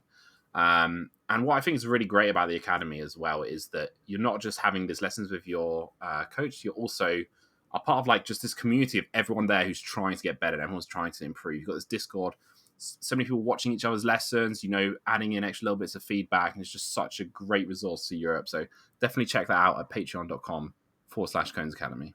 Do it. Definitely a good way to improve. Definitely a good way. For only €5, even then, if you do not want to get coached, you get access to all the lessons. So just go for it because you're gonna learn a lot. And I would like also to give another shout out to one of the sponsors, and the sponsor is you, ladies and gentlemen, because as you might know, some of you already donate towards Phoenix Blue Online to help the cash prize getting bigger for all the players that came out here and just gave us such a showcase. So all of you that donate toward the cash prize, I kind of are sponsored today also. So I'd like to give a huge shout out to you. And maybe some of you want to donate now for the cash prize. The link should be in the chat. I'm pretty sure one of the moderator can give it to you, and you can still donate toward the cash prize for those players, for maybe the return of Ice. Yeah, for sure. If you're finding it exciting and you want to chuck in, just go to that link and you can donate to the cash prize for the tournament, which is going to be really exciting to see. And I think we're just waiting for some connections between the two players. And I have one more thing to shout out, and that is Phoenix Blue Online is part of the same circuit. I'm sure you know what the same circuit is, but I'll just go quickly. There are 12 events throughout the year, all of the main TO teams. We've had Valhalla, we've had the upset from Pylon Software. We're now here with Phoenix Blue. And next month, same again, we've got Regen Online. That's going to be really exciting to see. The UK Midlands gang organising that. You can sign up now. The link is already live. smash.gg/regen and check that out. You can get signed up early. And when you sign up early, it's always so good. It just supports the community. It builds a snowball effect. Everyone's excited. Everyone wants to see it. So, make sure you check that out. And all of these events, if you place well in them, if you place well in the bracket, you earn circuit points. And then on the 12th month of the year in December, there will be a final, which will be based on all of those points you've earned throughout the year. So keep signing up to the same events and, check out smashgg/regen. Regen gonna be so hype next month. Every single month something happened. Like first month it was Pipsqueak just coming out from nowhere and winning. Month after it was Leffen with his frame 1 finally winning. This time it's Ice coming back. Yeah. We'll see. Maybe next time Prof won't DQ and will stay in and maybe win the next tournament. We don't know. So there is so many things that happen, and definitely Regen gonna be so hype, especially also because there's gonna be a melee and a ultimate tournament also for people interested in. So that's definitely gonna be a huge day to mark on your calendar. Yeah, absolutely. There's just been so many good storylines, I think, of EU Melee at the moment. Like, I know that there's sometimes you get these phases in EU Melee, right? Armada had it for a time where it's like, oh, Armada's entering. So what we talk about is who's coming second, right? We've had a similar thing, I guess, with Leffen, and maybe you would have considered Trif on that tier. But, Pip's already shown today that he is not on, his own little level. He's not on his own pedestal of players who can't beat him. Like, a regular guy, Pipsqueak, able to come in here and just reverse 3-0 Trif just kind of shows that, he can bleed, he is vulnerable, and hopefully that'll light a fire under some of these other players, because there are so many up-and-coming challenges at the moment who we've seen throughout this top 8. I'd love to see that. For sure. And I'm gonna give one last shout out also, obviously, but for the French crowd, because I know all of our crew at the Pugilat des Étoiles is restreaming that event for the French audience, following all the French, covering some matches that the mainstreams cannot keep track of it. And they're still supporting the same event. So shout out to the Pugilat des Étoiles, obviously, for making that French restream. It's a bit weird that I said it, obviously, but they're still working toward the same stream, so wanted to give a shout out to them because they're still on the top 8 right now. Yeah, shout outs to my team for doing my thing and broadcasting in French. No, I love that shout outs. And if you guys are, you think I don't want to wait till next month to find out about, what's happening next, what you can do is every Wednesday you can tune into Conversations. That's right, not Conversations.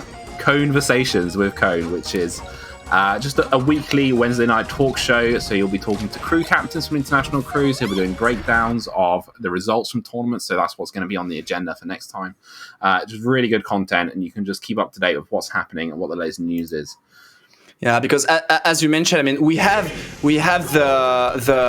all of the singles happening. We also have the doubles and the crews. But that aside, my dear X1, I do think this started. The losers finals is on. Top 3 is started, and that's gonna be Ice against Trif, as we mentioned. And Ice starting pretty strong, unfortunately missing the kill though with the shine. But Trif ready to take on that edge. Unfortunately, Ice ready to flee away and avoid anything. As I mentioned, I do think the match will definitely be different as the previous one in Winner's Time is.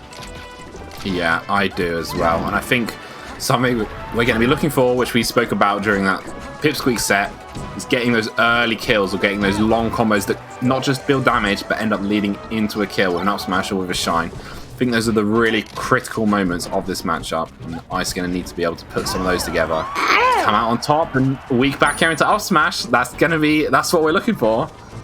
That's what we're looking for, as you mentioned. Ice finally taking that first stock. I do think he was barely in the lead during the whole set, maybe one game, but for the rest he was often behind. So it's definitely a good way to showcase the first game, at least for him, to showcase the first game of that loser finals. Ooh, Ice making great use of this laser land. That almost looked disrespectful, but I think that was pretty optimal. Like, land with almost no lag there, and you still have your Legend of Invincibility frames. Trif goes out super far to babysit Ice, but how did Ice still recover there? What was those angles? Like, honestly, what was that? Like, what kind of notch do you need on your controller to do that kind of angle? Like, seriously? Yeah. Really, really good stuff from Ice. Still looking just so, clean and technical. It doesn't look like he's, there's not a spot of rust on him, Okay. Thing is, like, compared to Pipsqueak that we've seen earlier, Ice is definitely taking way more risk. Obviously, he's that kind of fox. Like, seeing you're floating aside of me, right? And your fair is pretty slow to come out, if I recall correctly. I'm gonna trade you with a nair. I'm looking for that up air afterwards. Good call. Yeah, 100%. And normally I would say like a risky approach isn't something that you want to use against Trif, because I feel like he's such a solid player, such a good defensive player, but Ice is absolutely making it work out so far. Okay. Just wait with that down tilt. I love that so much. Things like Ice is so good at mixing up, because like he uses so many options from time to time that he's always switching one to another. Look at that slide back here. That was so weird. You can't be ready for it. You can't be ready for Ice. Oh my god, yeah. Love that laser into moonwalk back air, then finishes off the stock with just the cheekiest shine. Trif, I think, is really going to need to up his edgeguard game and just be so careful about some of these shine situations, because it feels like that's been his bane so far in this top 8. Okay, great call, great edgeguard. Ice tried some stuff, didn't work, but nice tech though, going for the trade. Trif so managing to evening up the stocks. Pretty cool for a Peach, especially because with one down smash we took the lead percentage-wise. Reading all of the movement that Ice want to do, unfortunately missing one of the most important move, allowing Ice to take back the center and the control for himself. Absolutely, and Ice, you see, just playing a positional game there. He's not going for an up throw for some sort of up air continuation. Oh, up smash, and that was a quit. That was a quick quit out, I've got to say. Wow. As simple as that. Like, in the wait, boom. Next game, 1-0 for Ice. Game. Yeah. Oh! That's the start he wanted. You were saying that, the winner's side was just warm up for Ice, getting him ready for what he's going to face, and he starts out really strong there. Really strong there in this loser's side game. But once again, I feel like, honestly, like, Ice was just so good at mixing up the options. And I feel like Trif felt ready, to attack Ice. He felt confident because of all of the risks that Ice took. But suddenly, Ice just stopped moving. First with the down tilt, for instance, that we've seen. And now with that up smash. It's like, I'm going to stop moving right away. You're going to think that I'm in a bad spot. You're going to attack. I'm going to punish you. And there we go now. Final destination for the second game. Yeah, so, I mean, didn't work out against Pipsqueak, but hopefully for Trif, it's going to work out against Ice. Starts with an immediate chain grab following a down smash, so it's the sort of thing he's looking for. Ooh. Don't expect to see Trif miss that dash input for the grab. Yeah, very true. But we take those. Gonna catch that dash back. Okay. Okay, good call. Finding another grab. Okay, forcing the early up B, but a bit too late on the nair. Still finding the grab at the landing though. Okay. Ice, just doing such a good job recovering. Okay, great grab. Immediately he's going for that forward throw. Ice not ready for the DI, ends up taking it, but I think there's a couple of things we've mentioned already, like the edge guarding and recovery, but I think something you touched on in the Pipsqueak set as well is just forcing Trif to approach you being such an important part of the matchup, right? If you can force Trif to approach you, then you just have so many better options. You can use, your up tilt in place, your up smash in place. Okay, I great think Ice call. is doing a great job doing that. Okay, nice. Nice off timing by Trif. Love that dash attack. Waiting a bit for the up tilt to come out and ready to get the punish. Can he make it back? Trying to smash it as much as possible. I do think on the down air, but unfortunately, nah. Trif is ready for it. Drifting a little back and going for the nair afterwards. Yeah. Yeah, Ice just doing everything he can to make that edge guard hard for Trif, but still, Trif does pick it up in the end with that just repeated use of the down air into an air. Okay. Oh, down air, rinse, repeat again. Oh, Ice still manages to tech that, but then Trif's back again. Oh, Ice smashed the once again, gets him onto the stage this time.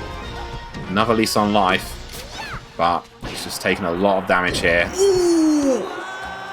That dash back, that wave dash back on the high jump nair. Tiny wave dash back, don't tilt up air. You would not expect it, Ice. Yeah, I think Peach landing that down to is like the most satisfying launcher in the whole game. Just like pops you up so big.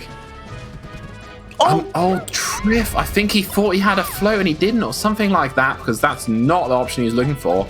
Yeah. Hopefully not going to get punished for that with the stock lead he's got, but just feel like maybe there's been one or two things from Trif I'm seeing, maybe a couple of little flubs that you just wouldn't expect to see from him. Yeah, but I feel like he put everything on that edge guard, to get the kill and go on to the next game. But because he's so much in advance, he just went for it. Didn't work this time. Never mind. Find another opening. Ice was already at high percent. Get the kill. It's now 1-1 situation, and now we're gonna see where Ice decide to bring Trif to. Yeah. I mean, maybe he's going to stick with that, that stage he's been enjoying so much so far in the bracket, the Fountain of Dreams. Pokemon will be the traditional pick, but he'll do what you want. I do think he's gonna go on Pokemon Stadium for sure. I feel he's gonna, maybe go for the safest quote unquote choice for the first game, but yeah, potentially maybe later during the bracket, because we know Trif also to counterpick his opponent on Fountain of Dreams, so he might let Trif doing that for him. But now, matchup wise, you'd rather go straight up on Pokemon Stadium, and this is what he does. Yeah, definitely. That's fine. He's found another one, and he gets it, but Trif got his jump back. Sneaks to the edge, so wow, but then Ice just shine him again. Oh my god! It's just oh my god, he has no resources left. Oh, then Ice. I mean, he didn't get the edge guard, but that edge guard was basically a combo. He did 90%. Yeah, true. But I love the way he just jump and air dodge on the platform to cover his recovery. It was like, even if I missed, I will be safe back in the center of the stage. So super chasing by Ice. And what those power shield? What is it? What is that defense for all of them? Yeah. Welcome to 2021. That's what happens now in Melee. Just power shield, power shield, power shield, power shield, and then finally jab up smash. Wow, Ice just calling Trif out there with that up air from the float. Okay. Moving around, waiting a bit. I love how Trif tried to float super high this time. I don't know what it was about to cover, but that was still interesting to see. And then Ice just mixing in a couple of these lasers as well, just using the width of the stage, and just forcing Trif to approach as we spoke about. Oh. I love all of those jabs, to check what will happen. If seeing the dash back of Trif was like, I'm just gonna dash up smash. You have no room to retreat, and I'm sure you won't make a second dash back afterwards. Wow. I love that option from Ice. He's running with lasers and knows that Trif is running, full speed ahead to get him. And he realizes that the only thing that Trif can hit me with is a dash tag. So he just does laser into crouch cancel, tanks the dash tag, and gets punished from it. Okay. Oh, nice weight!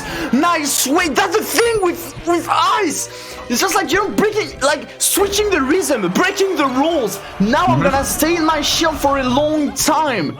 No trying to shine out of shield or anything like that. Just waiting for an opening, and boom, that up smash.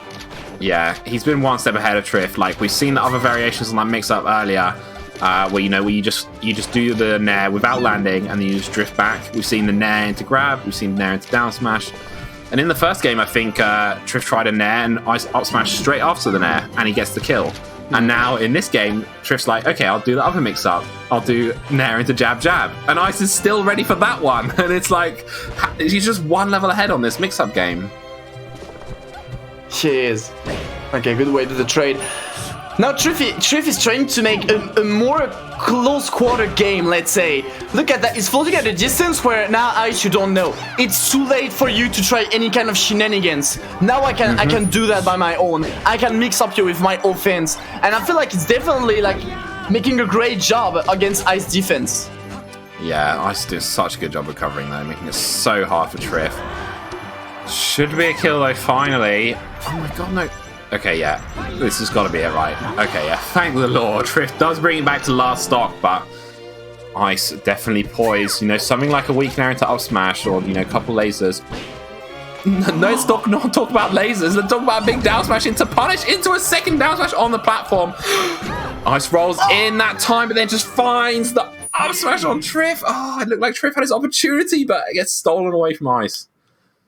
The thing is, okay, so the thing is, like, I feel Trif made an insane adaptation once again. The fact that he decided to just close quarter, like staying close to the Fox every single time now, no going for the retreat, just staying close to the Fox. I'm taking a risk, but you are getting more risk now because now I'm gonna trade with you, potentially find a way, find a combo, and just kill you afterwards. I'm gonna stop, wait for you to approach. That's not gonna happen. Now I'm close to you. Take a decision because I already took mine.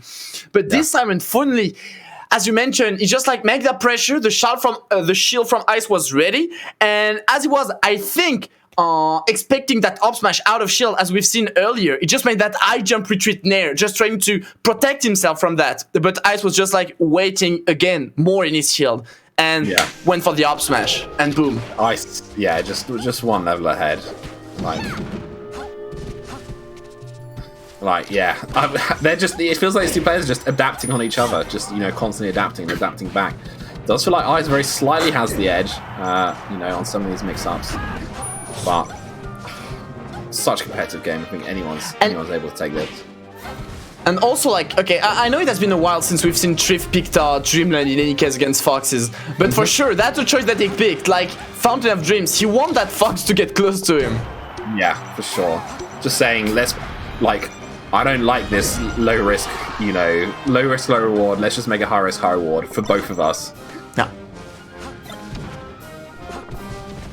Okay, waiting a bit for the counter-attack from Trif, and finally making the grab on the wrong way. Trif moment, unfortunate, a bit too short on the dash attack. Nice fair. Oh! Nice. Sneaks out of that pressure with a way dash forward, then sees Trif just still put himself in lag at the edge. Finds that up smash. Oh, Ice gets the trail into the shine, turns around even. That wave shine is so class to watch. Okay. Yeah. I love how he waited to take back the center, by the way, with the shield, but that I jumped. Yeah, absolutely. Nice drift. Yes, 2 times in a row he's got away with that. And oh, Trif, you've got to punish that. You need to do that second nair after that arms attack. Okay, great movement by Ice. Unfortunately, jumping onto the nair, losing that stock. 3-1 now. 3-2, sorry. Both of these players want to force their opponent to the approach. Okay, if you can get the kill without getting hit too much, that can be tough. Reading! Nonetheless, that spot dodge and then the weird landing on the side platform. He was ready for it. That actually came out super clutch for Ice because it massively restricted the different spots in which Trif could tech there. It looks like he did get a read, which probably would have worked out anyway, but just crazy scenario. Finds that up smash. I love Trif though now fighting those grabs, like the grab he found after the nair, like he's only mixing up a bit with those nair jabs, stuff like that. Now he's nairing, grabbing right away, forcing the shield from Ice, just like, nah mate, you won't gonna keep that shield for too long now.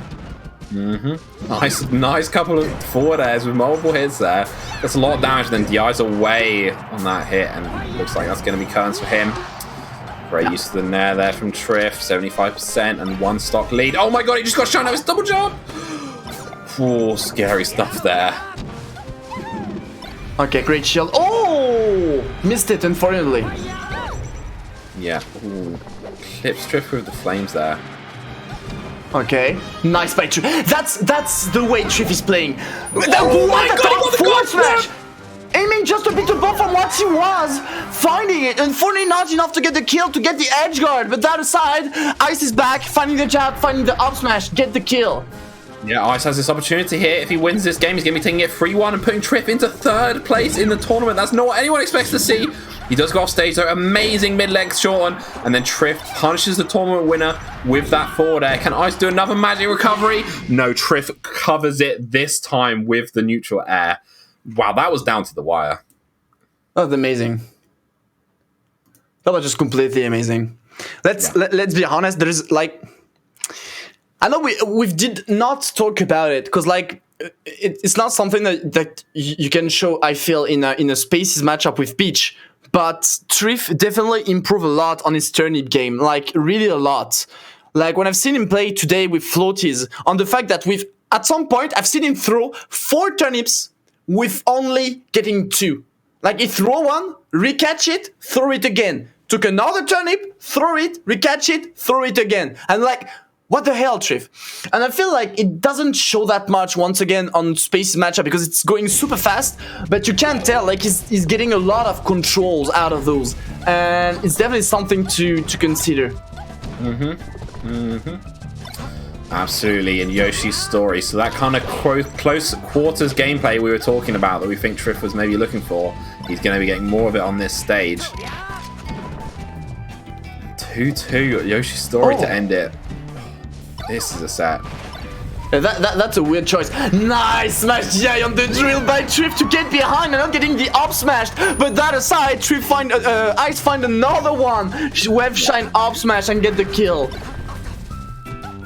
Absolutely. You can see just with a stage like this when Ice does an invincible ledge dash, it's just like he's still invincible. He's always in the middle of the stage with just how far he's moving. And still using a little bit of the run and gun, even with the shorter stage. And are we going to see another Ice recovery? Yes, we do. Okay. Oh, the top tilt! So much damage. Okay, great nair. Trif a bit trapped there.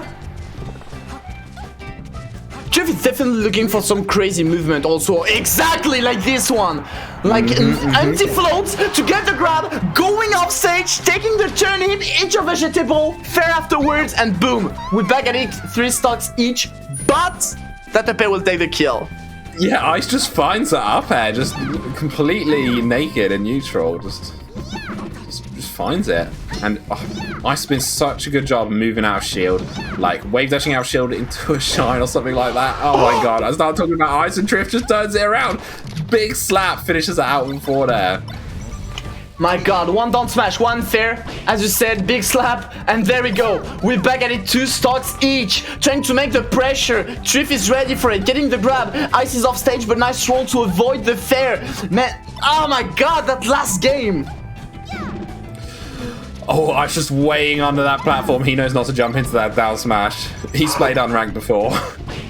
And first hit. Finds the up air, only first hit. Now Ice gets the grab down throw. Oh, he guesses wrong on the dash though. But he's just putting so much pressure on that. Nair pushes Trif off the stage. Trif makes it to the top platform. Oh, is this a combo opportunity? Ice just looking so menacing with that empty land. But it's Trif who now finds another hit. No big combo though. He hasn't been able to extend any of these hits he's found. That's the thing with the top platform. If you're going on the top platform, even if Peach find an up air, it's still tough for her to just like cover the rest. But if you send the Fox off stage, Tabami the stock afterwards, and here we go, Trif getting back the lead there for the last game of the set, 2 stocks to 1. Big opening. Oh, and he punishes the get up attack as well. Ice off stage. He should be able to go off with him. Another net. Gets back his jump and his float. Oh, Ice does make it back, but that's 66%, and he's down a whole stock as well. Finds the up smash. All right, here it is. Last stock. Trif versus Ice. My one god. of these players is going to grand finals, and one of them is getting up 3rd at Phoenix Blue Online. Oh, it looks like it might be. Icy's off stage. He sneaks back to the stage, just about gets the drill. Into another drill. No conversion, no Trif gets the grab, forward throw. It's so close. Blitzing. Oh my god! Trif gets it with the up air. Oh my god, I thought he was going to sneak it. I thought he was going to hit Ice out of the up B. He doesn't quite get it. Then Ice has to go high, and Trif just jumps up there. Gives him, I'm not going to try and do the kick, gives him that kick with the up air and kill off the top. Trif takes it in a nail-biting set and comes back through to grand finals. What a comeback. He needed that comeback. What a comeback. My God. So Ice finishing up third, though. The king from Germany getting back at third place. Insane. Yeah, what an amazing match. And I think for our final time, we're going to pass it over to Sheezy, who's going to talk a little bit about that and the grand finals we have coming up. Over to you, Sheezy.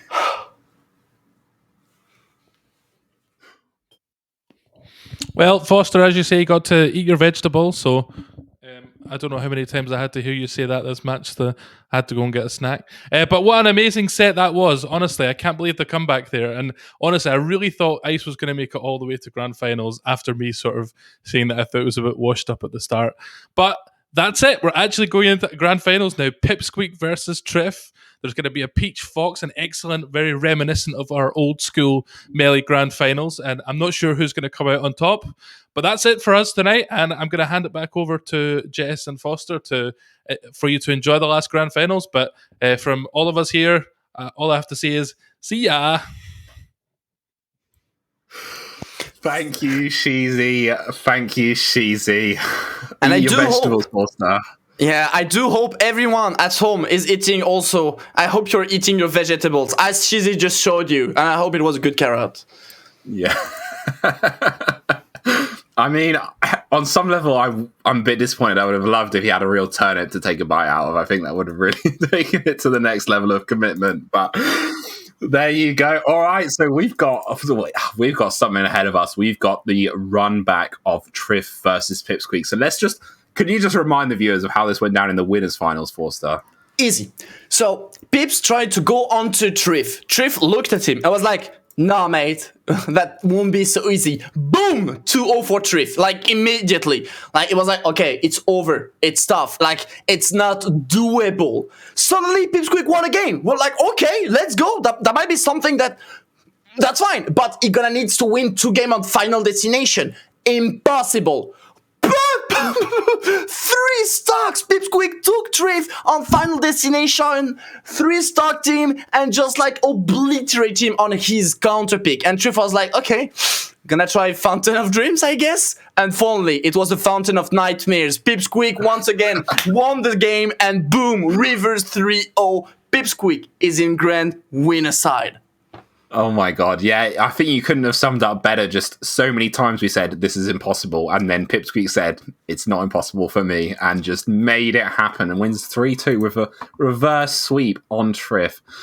And now Trif's had a hell of a run, and he's gone with a nail-biting fight with Ice there, so he's hot for Fox. He's warmed up to this matchup, and he's going to have to, close it out, because I think, if you're Trif, what are you thinking, right? You can't expect it to go down the same way, right? You wouldn't expect that you're going to get 2-0 lead again. So you're going to be fighting for every single game.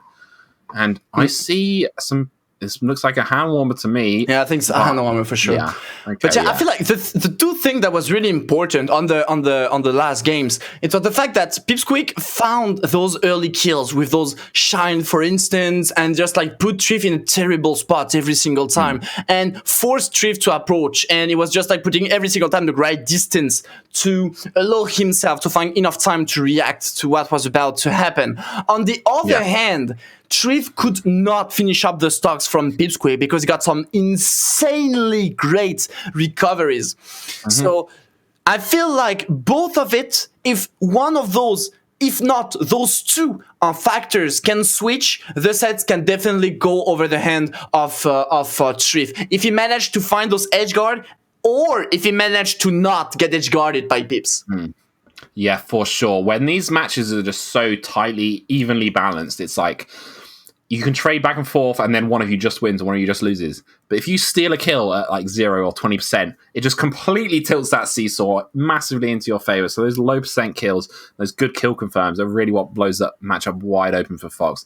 We just need to see more of that from Pip. And then on Trif's side, I think just needs to tighten up his defensive game. I feel like maybe he's about like 80% of what he's usually at with his defensive game, with his smash DI, with his shielding, with his crouch cancelling, and with his edge guarding as well. So if you can just turn those knobs up to 10 or 11, then I think he'll be well placed for this. But, you know, it is Pipsqueak from winner's side and Trif from loser's side. So it's going to be 2 sets needed for Trif here. So that's going to need a lot of attrition for him. Yeah, and if Pipsqueak takes it, there's gonna be 2 wins for Pipsqueak on the same circuit. Valhalla online and now Phoenix Blue online.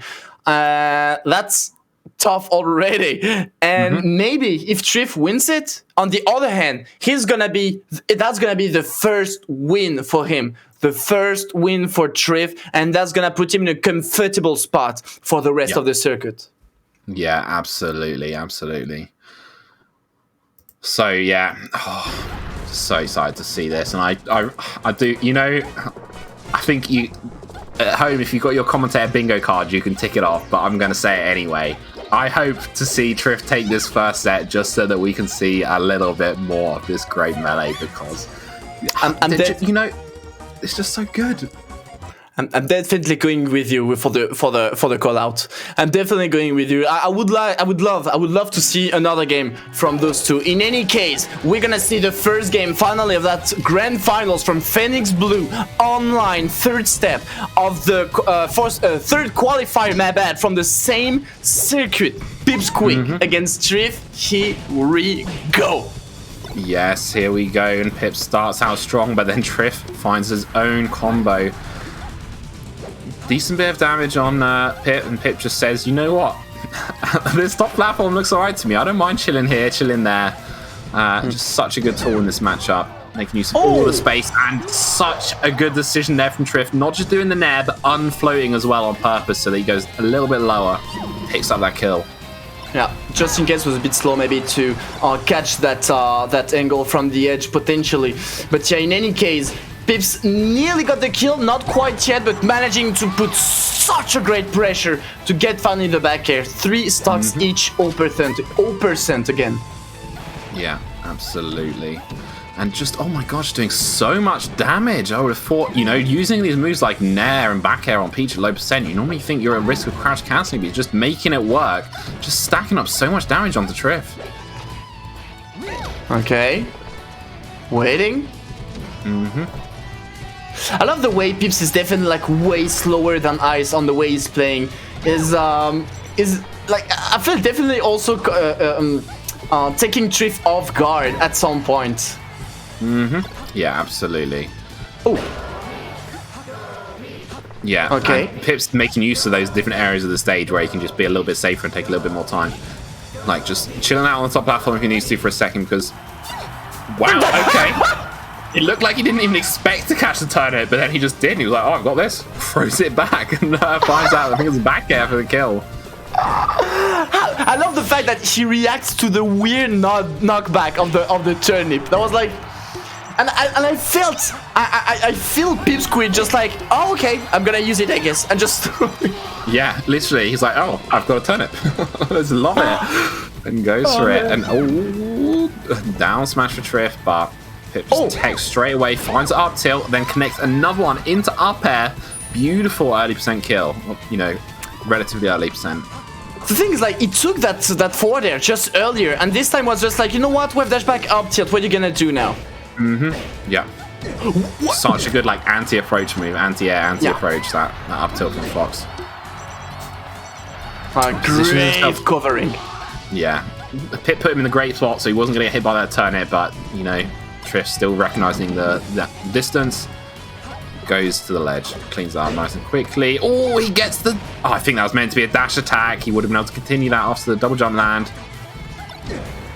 Okay. Ooh, Pip gets the air dodge, but that down smash from Trif. Oh, and he recognizes that situation, says, oh, I think you've got about 40 frames here in your up B start. That's enough time for me to take this crown off my head and absolutely donkey with it. And there you go.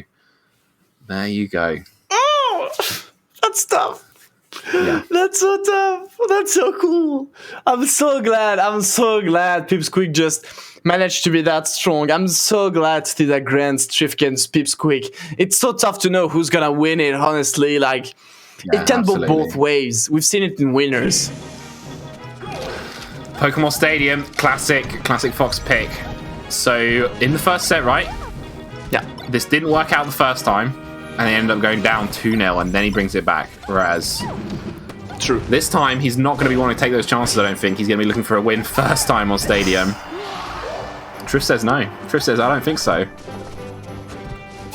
Yep. So we'll see.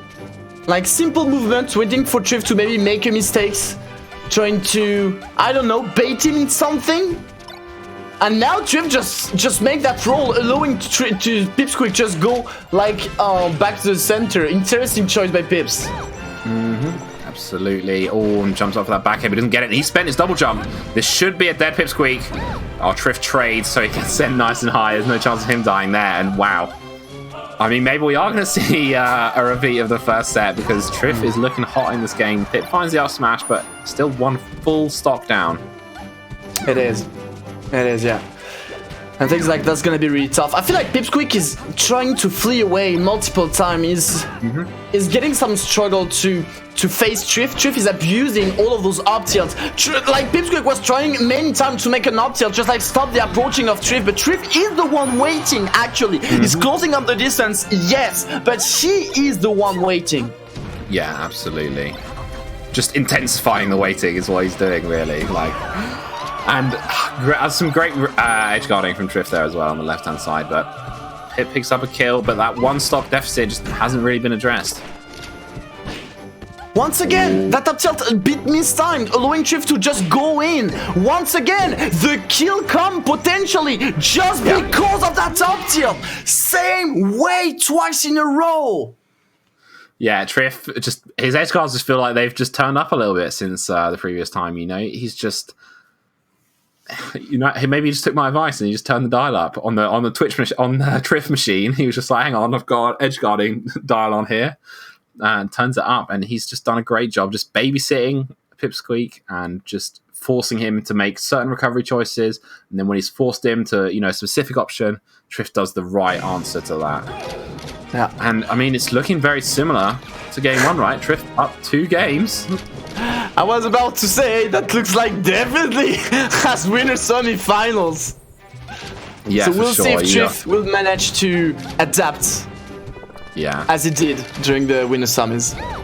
Yeah. So, I mean, obviously this is set 1, right? So Pip's got the second set behind him, but if Pip managed to somehow reverse 3-0 Trif twice in a row, like, that's actually, something.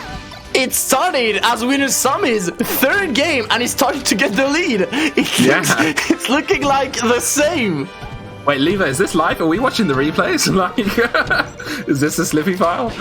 Like, I'm no, not this sure is live. anymore. This is Grand Finals set 1, and mirror image of that winners finals. Okay, unfortunately jumping into the nair. Got grabbed for a throw. Okay, playing around the turn in this time. Didn't manage to cover the edge, allowing Pipsqueak to survive a bit longer and finding the back end. What are we watching? Absolutely. And Pip's using this light shield trick on the platform when Peach is invincible. I love it. Okay. Can he survive though? Just about finding the shot. No man, no way! No man, no way! Pipsqueak! Trif paid the price trying to get that edge guard, and Pip said, "Oh, you're going to use your resources to try and edge guard me? Well, that's a shame. You have no double jump anymore, no float. I will shine you, and that's that." And Drill. No oh way. my god. Not a 4-stock. Pipsqueak. Oh my Are god, you he's really gonna- gonna 4-stock Pips? You did! You did! It's like the what? She did! All I want to say is, whoever's writing the script for this season of EU Melee, you need to rein it in, because this is just becoming unbelievable. Like, Like, what the hell? yeah, 4 stock. Trif getting 4 stocked in Grand Finals by Pipsqueak.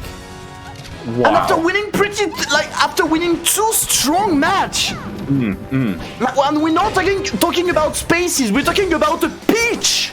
Yeah. Like one of the hardest characters to 4-stock in the game, right? Like, wow, honestly. So yeah, FD. So I mean, if we are, looking at that winner's side set, the winner's final set, it was a free stock on this stage. So Pip looked absolutely dominant.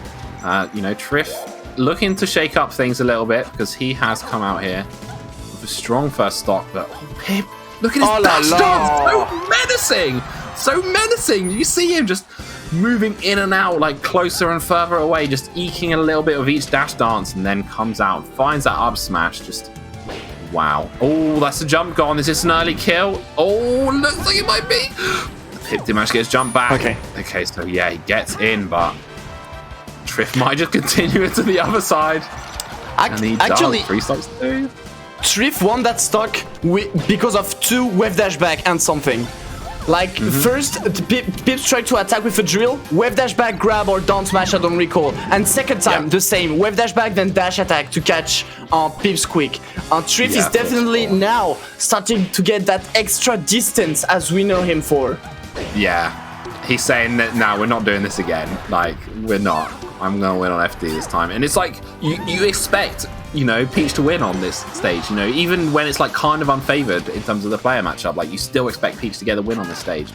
And so, that match on the winner's side really is something. Okay. But as he made a 3 stocks on the first set, can he make that 3 stock comeback? I do think he can. I do think, honestly, he can. Yeah. I think so too, but they're just both so good and they're both so, on top of it today that it's like, yeah, Trif could just 0 to death him right now and be a clean 2-stock, or Pip could just make an absolute run and bring this back. So much damage coming on here. Oh, gets the shield out, but then, Trif finds a down smash. That's probably going to be the end of it. Pip, yep, gets the tech. No, he sneaks in. Oh, but he's just short on that wave dash out of the shine. And he ends up not connecting the up smash, giving Trif another opportunity to reset to neutral. Finds a couple back airs. There's a strong one. Nothing but the up B here for Trif. Another one? Back air. I think 1 or 2 more with good DI, but Pip just holding that center stage. Oh, he reaches for that net, doesn't get it. Trif drifts away, avoiding that up smash out shield from Pip, and then Pip gets caught jumping. And there you go. Trif does clean that up in the end. Wow. Bracket reset. Such a good bracket reset. And he was so ready for it. The thing is, like, Pips completely annihilated the game of turnip on the previous sets. And this time, like, Trif was so ready. Like, he threw the turnip, put out his shield, knowing Pipsqueak was about to attack. He did, and took that for his own advantage because of that early nair. Took the stocks away, and here we are, ladies and gentlemen. Bracket reset. It's only 1 set away to know who's gonna win the tournament. Yeah, absolutely. And, I asked for more melee and we're getting more melee. So 3-1 there. A different story. It did feel like Pip was definitely still like in the game. It didn't feel like, Trif was like, you can have the 1 set, but I'm going to beat you now. It definitely felt like 2 people competing really fiercely against one another. So honestly, anyone's guess here. Who would you give the slight favor to if I had to ask you? What did you say, sorry? Out of these 2 players, who would you give the slight edge to going into set 2? Who do you think is going to come out on top? Honestly, it's just so tough. Like, if Pipsqueak do not give the game do not give one of those 2 games of Pokemon Stadium, that might be something else. And Pipsqueak needs to not start the set with a 2-0 deficit. Yeah, unfortunately. That was a miraculous run on the winner's summies, and she needs to be wary of that. In any case, we're starting now on Fountain of Dreams, the stage where Pipsqueak won the first set, and was also the counterpick of Trif. Yeah, and Trif, who finds that turnip. So, do you think... Yeah, I don't know. Can't figure out. Maybe we'll have to ask, them in the interview about how the stage strike went. But yeah, the smaller stage, traditionally considered a bit of a peach stage, and Trif has counterpicked it, is the choice for stage 1. And Trif has come out, but then Pip's just doing more of his freaking menacing dash dancing. Okay, nice jab. Oh, nice air dodge. Yeah. Trif is so good with those air dodge also. I know it's speech, but still. Yeah. Uh-oh. Scary stuff, and now Pipsqueak's the one who's taking a risk, or sneaks in with that kind of slight... It's like a mid-height side B. That was really cheeky there after the tech ball jump. He goes a bit low, and then Trif finds that down air into Nair. No. Okay. That's tough. Trif look invincible. Like, more the set is moving towards, more Trif is getting dominant. Yeah. Yeah, absolutely. Okay, catching those movements from Pipsqueak also. I know you love, to jump around, but he's getting some nairs here and there to stop him. Nice crouch cancel down smash here. He's completely trapped. Dash tag and the landing back and reverse and the nair. My god, 3 stocks to 1 already on the first game of the bracket reset. Yeah. Love the power shielding that turnip there. It didn't work out, but I just love that touch. Doesn't want to take the lag of shining here or anything, so... And yeah, just already 74% here. Just so much damage. Oh la la. Oh, that's probably it. Turnip here should take the edge. And there you go, 3 stocks for Trif. I think Pip might be getting a bit jittery. That looks grim. That looks grim for Pips. Starting to get harder and harder and harder. Yeah. I mean, yeah, you got your power pick, you got your Pokemon Stadium, but you've had a 50% success rate on that stage, right? Like in the winners finals, you lost one on there and you won one on there, and the same again in the set 1 of grand finals. So let's just hope he's gonna win the first one. That's one of the main thing. Like, he's always losing the first one to win the second one. He needs to win that game. Yeah, for sure. Like, when you're playing at this level of players of these caliber, you can't have any slack. It needs to be just all tight. Yeah, also, I mean, we've seen Final Destination. Okay, the first time he 3-stocks him, that's the fact. But the second time he just lost, so... Yeah. I think sometimes with these top-level players, like, especially when you get the lead and you force your opponent to approach because they're down, like, if you get a good start to a game, you can't just run away with it on any stage. And I think that is kind of what happened on that FD game. But we see that Trif can do that back as well. So getting the lead is going to be very important. And, I mean, Pip's got a little one now. Oh, okay, no tech. Good weight though, but unfortunately Trif will go so deep to get those kills. He would not care. Yeah, completely babysat him and just said, I'm not letting you do your ugly start anywhere. And then gets that trade with the back air. I love that float in and then back to anti-air with the fair. Just says, Pip, you want to do a full hop jump in? No, thank you.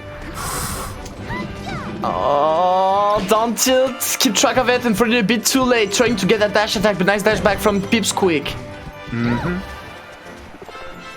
Yeah, Trif floating. He knows the height of Fox double jump up air, and he says, I'm going to be just a little bit above that, so I want to be nice and safe. Dodges out of that back air. Yeah, the tiny drift to avoid it. Yeah. Oh. Trif had been doing such a good job of spacing, and then eventually Pip just calls him out with him flinching out of his shield there and does an up smash.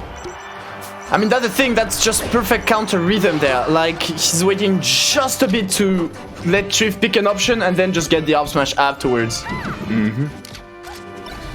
Yeah. Trif floating in, finds a stray down smash, does a little bit of damage. He's trying to trade now. He's conscious of the laser damage, I think. Just wants to keep the distance a little bit close quarters. Trif finds he's getting himself in the corner. Ooh, turns around, double back air, turn it pull. But Pip is just so confident going to that ledge, getting that sweet spot there. Damn, it's Trif up, Pip. If you're Pipsqueak, you do not want to be losing this game. I know you've done it with him before, but... Oh!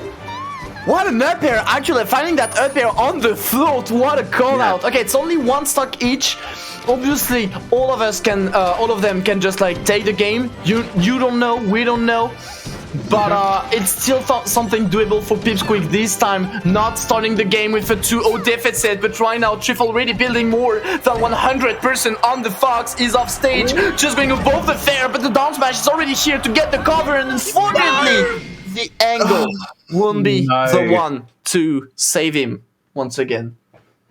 Pip did such a great job. You know, that the pro strats where you take 2 hits of the down smash purposefully, so you get sent in stage instead of out of stage. And goes to the other side, but then he goes to that beautiful, what should we call it, a pangle, a pipsqueak angle, super shallow down to try and get the automatic grab onto the ledge, and he ends up going a little bit too sharp of an angle, goes a little bit below the ledge and does not grab it. And, there you go, it's Trif up 2-0. I mean, the way he's been playing, he's been looking more and more confident as he's been playing Pip. He might be poised to take this 3-0 in the second set, you know? Yeah, I mean, we'll see. We'll see, as you mentioned. I mean, he made that reverse happen on the winner's summies, but there was still something really tough to do. And unfortunately, if you miss that side B, Trif will be ready to make that punish. Fortunately, I don't know why he missed the last hit. Maybe because of the DI, maybe because of the drift. I do not know how or why he missed it. But in any case, fortunately survived, but he's still off stage. And Trif this time with a great positioning still took the first stock on that third game. Yeah.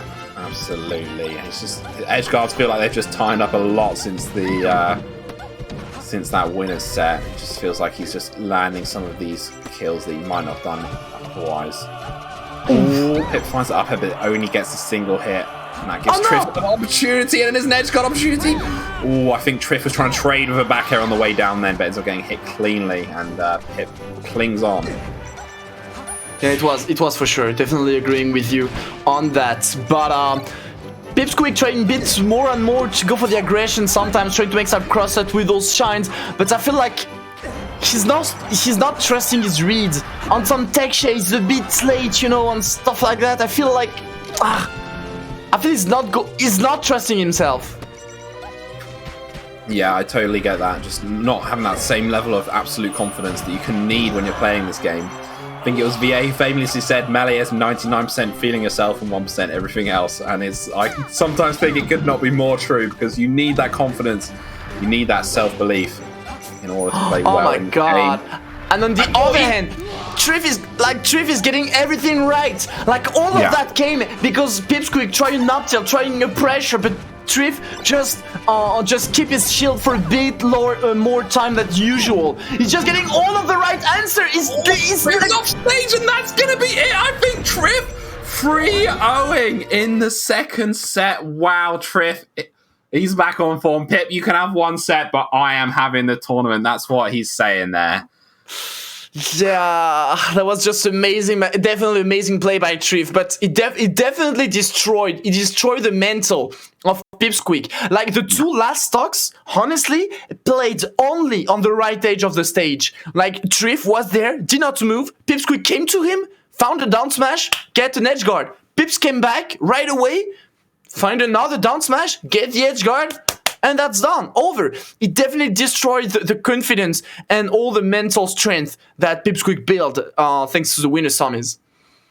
Yeah, amazing stuff there from Trif. And I mean, still, big shout outs to Pip. He won that winner set. He gets the set off Trif in the tournament and had a crazy run, coming second place. But then Trif just said, nah, I've had enough of this. I want my crown. I want to hold on to that. I want to be the same champion of Phoenix Blue online.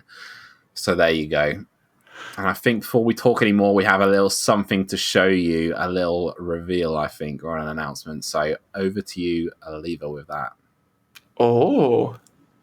There we go. 0-0. The crowd is alive, dude. Let's go. Let's hear it, ladies and gents. There's no I'm just trying to do shit. I can't. Oh no, Trif is racking it up. He's aggressive as hell right now. He's holding center stage. Prof is taking it, trying to wall him out, but Trif finds the fair. He reads the recovery. That's the fair. Trifasia, your winner of Regen 2019 Melee Singles.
we go! There we go! What a trailer! Regen Online is up, ladies and gentlemen. You can already register. You've seen the trailer. You can do it double, singles. You can just register yourself. Also, Project M. Yes, it's here. Ultimate, yeah, it's here. And I love also the fact that there is an item tournament for Ultimate. If you're not too much confident into your competitive skill and you just want to have fun, this is still a new possibility for you. Just go and register to Regen right now. Absolutely, and they've confirmed the prize pool already, right? So that's super exciting. It's everything on the line there, and yeah, smash.gg/regen. I'm so excited for everything you said, the different events, the Ultimate and the Project Plus or Project M. Just so exciting to see. So make sure that you sign up for that. And you saw that little preview of the crew matches we're going to have as well. So some super exciting stuff that we're going to see at Regen. So make sure you check that out. That is the 25th August, 25th of April weekend. Make sure you are there. And I mean, the thing is, like, regarding the same circuit, it's more and more hype. I feel like in 3 tournaments, in 3 qualifiers, we got 3 champions, 3 different champions. Valhalla Online has been won by Pipsqueak. Upset has been won by Leffen. Now, Phoenix Blue Online has been won by Trif. Who's gonna be next? Yeah. Europe, the competitive scene in Europe has never been so exciting as it is today. Yeah, absolutely. I'm sure, you speak to someone a year ago, you speak to me in 2020 even, you said, there's going to be an online circuit, there's going to be an event every month for the whole year, and then, we'll see, the winners get points and everything, and there's a final at the end. I think a lot of Smashers, myself included, would have said, okay, well, Leffen's going to win all the events, and then all the events he doesn't win, enter, Trif's going to win. And already we're seeing that it's not so clear as that. I would think we're going to have, multiple different winners and, so many good storylines going on at the moment.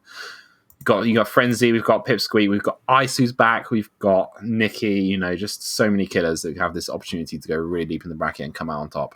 For sure. I mean, for sure, every single top 8 just switch a bit, depending on the player that came out. And we didn't see yet AMSA or Professor Pro, for instance, were still very, very strong. I mean, there's so many things to watch, even with doubles. Like Ice and Six, a Fox and a Link won yesterday the doubles tournament. It's not only about singles, it's about everything. Even the crew battle make no sense to me now compared to who won who. Have you seen Finland beating Sweden with 9 stock, with solo battle taking 12 of it? Yeah. It's like everything is so exciting. Yeah. Absolutely. So that is all in store for you for the rest of the year. Make sure you check out the rest of the same circuit events. And most importantly, next month is Regen Online. Smash.gg/regen. Before we wrap things up today, I've got a few thanks that I want to say. I want to say a big thanks to #ThankYouTO Thursday, Teros, and the whole of the Phoenix Blue team, because they put this event together. It's been such a legendary event. It's just run super smoothly from my point of view. And it's a delight to be here. So thank you for doing that. Got to thank the production, got to thank Leva and GGS, and I've got to thank all of the commentators we've had today, and then as well Pat Sheezy, who's been doing MCing during the finals. It's been such a delight, and reminding everyone to eat their vegetables. I mean, any thanks for you, 4-star? I mean, you've said all the thank you that we needed to do. I mean, we just had also to thank, obviously, all of the sponsors, Beyond the Summit for the stream, also Khan Academy, obviously, for all the lesson that can give to many different players. Obviously, thanks to all of you that came here and watch the stream. Thanks to all the 300 players. All of them were here playing for Phoenix Blue Online. That's just completely insane. And also thanks to all the TO of Regen, because now we hype because of your trailer, and we're gonna be here. We're gonna be here to watch your next tournament. Yeah, I look forward to seeing that, if not commentating that, I have to say. So yeah, as well, just to chuck in as well, Poilon Software, thank you very much. Everyone who's donated to the Ko-Fi crowdfunded prize pool, thank you very much. Thank you for Team Air, who is flying the doubles champions out to Air 6, including accommodation. Shouts to Smash Sisters, who held their event this weekend on Friday, which I entered and commentated, which was a delight. We love to see that. Shouts to Smash Europe and hang on. Bougilat des Étoiles. Yeah, let's go! Who did the French restream this weekend. So yeah, shout out to all of our sponsors, everyone who's watched, everyone who's, you know, helped out, participated, entered, shared the stream link, anything like that. It's just thank you very much. You've said it. You've said it. Thanks to all of you, and see you very soon. See you soon, everyone.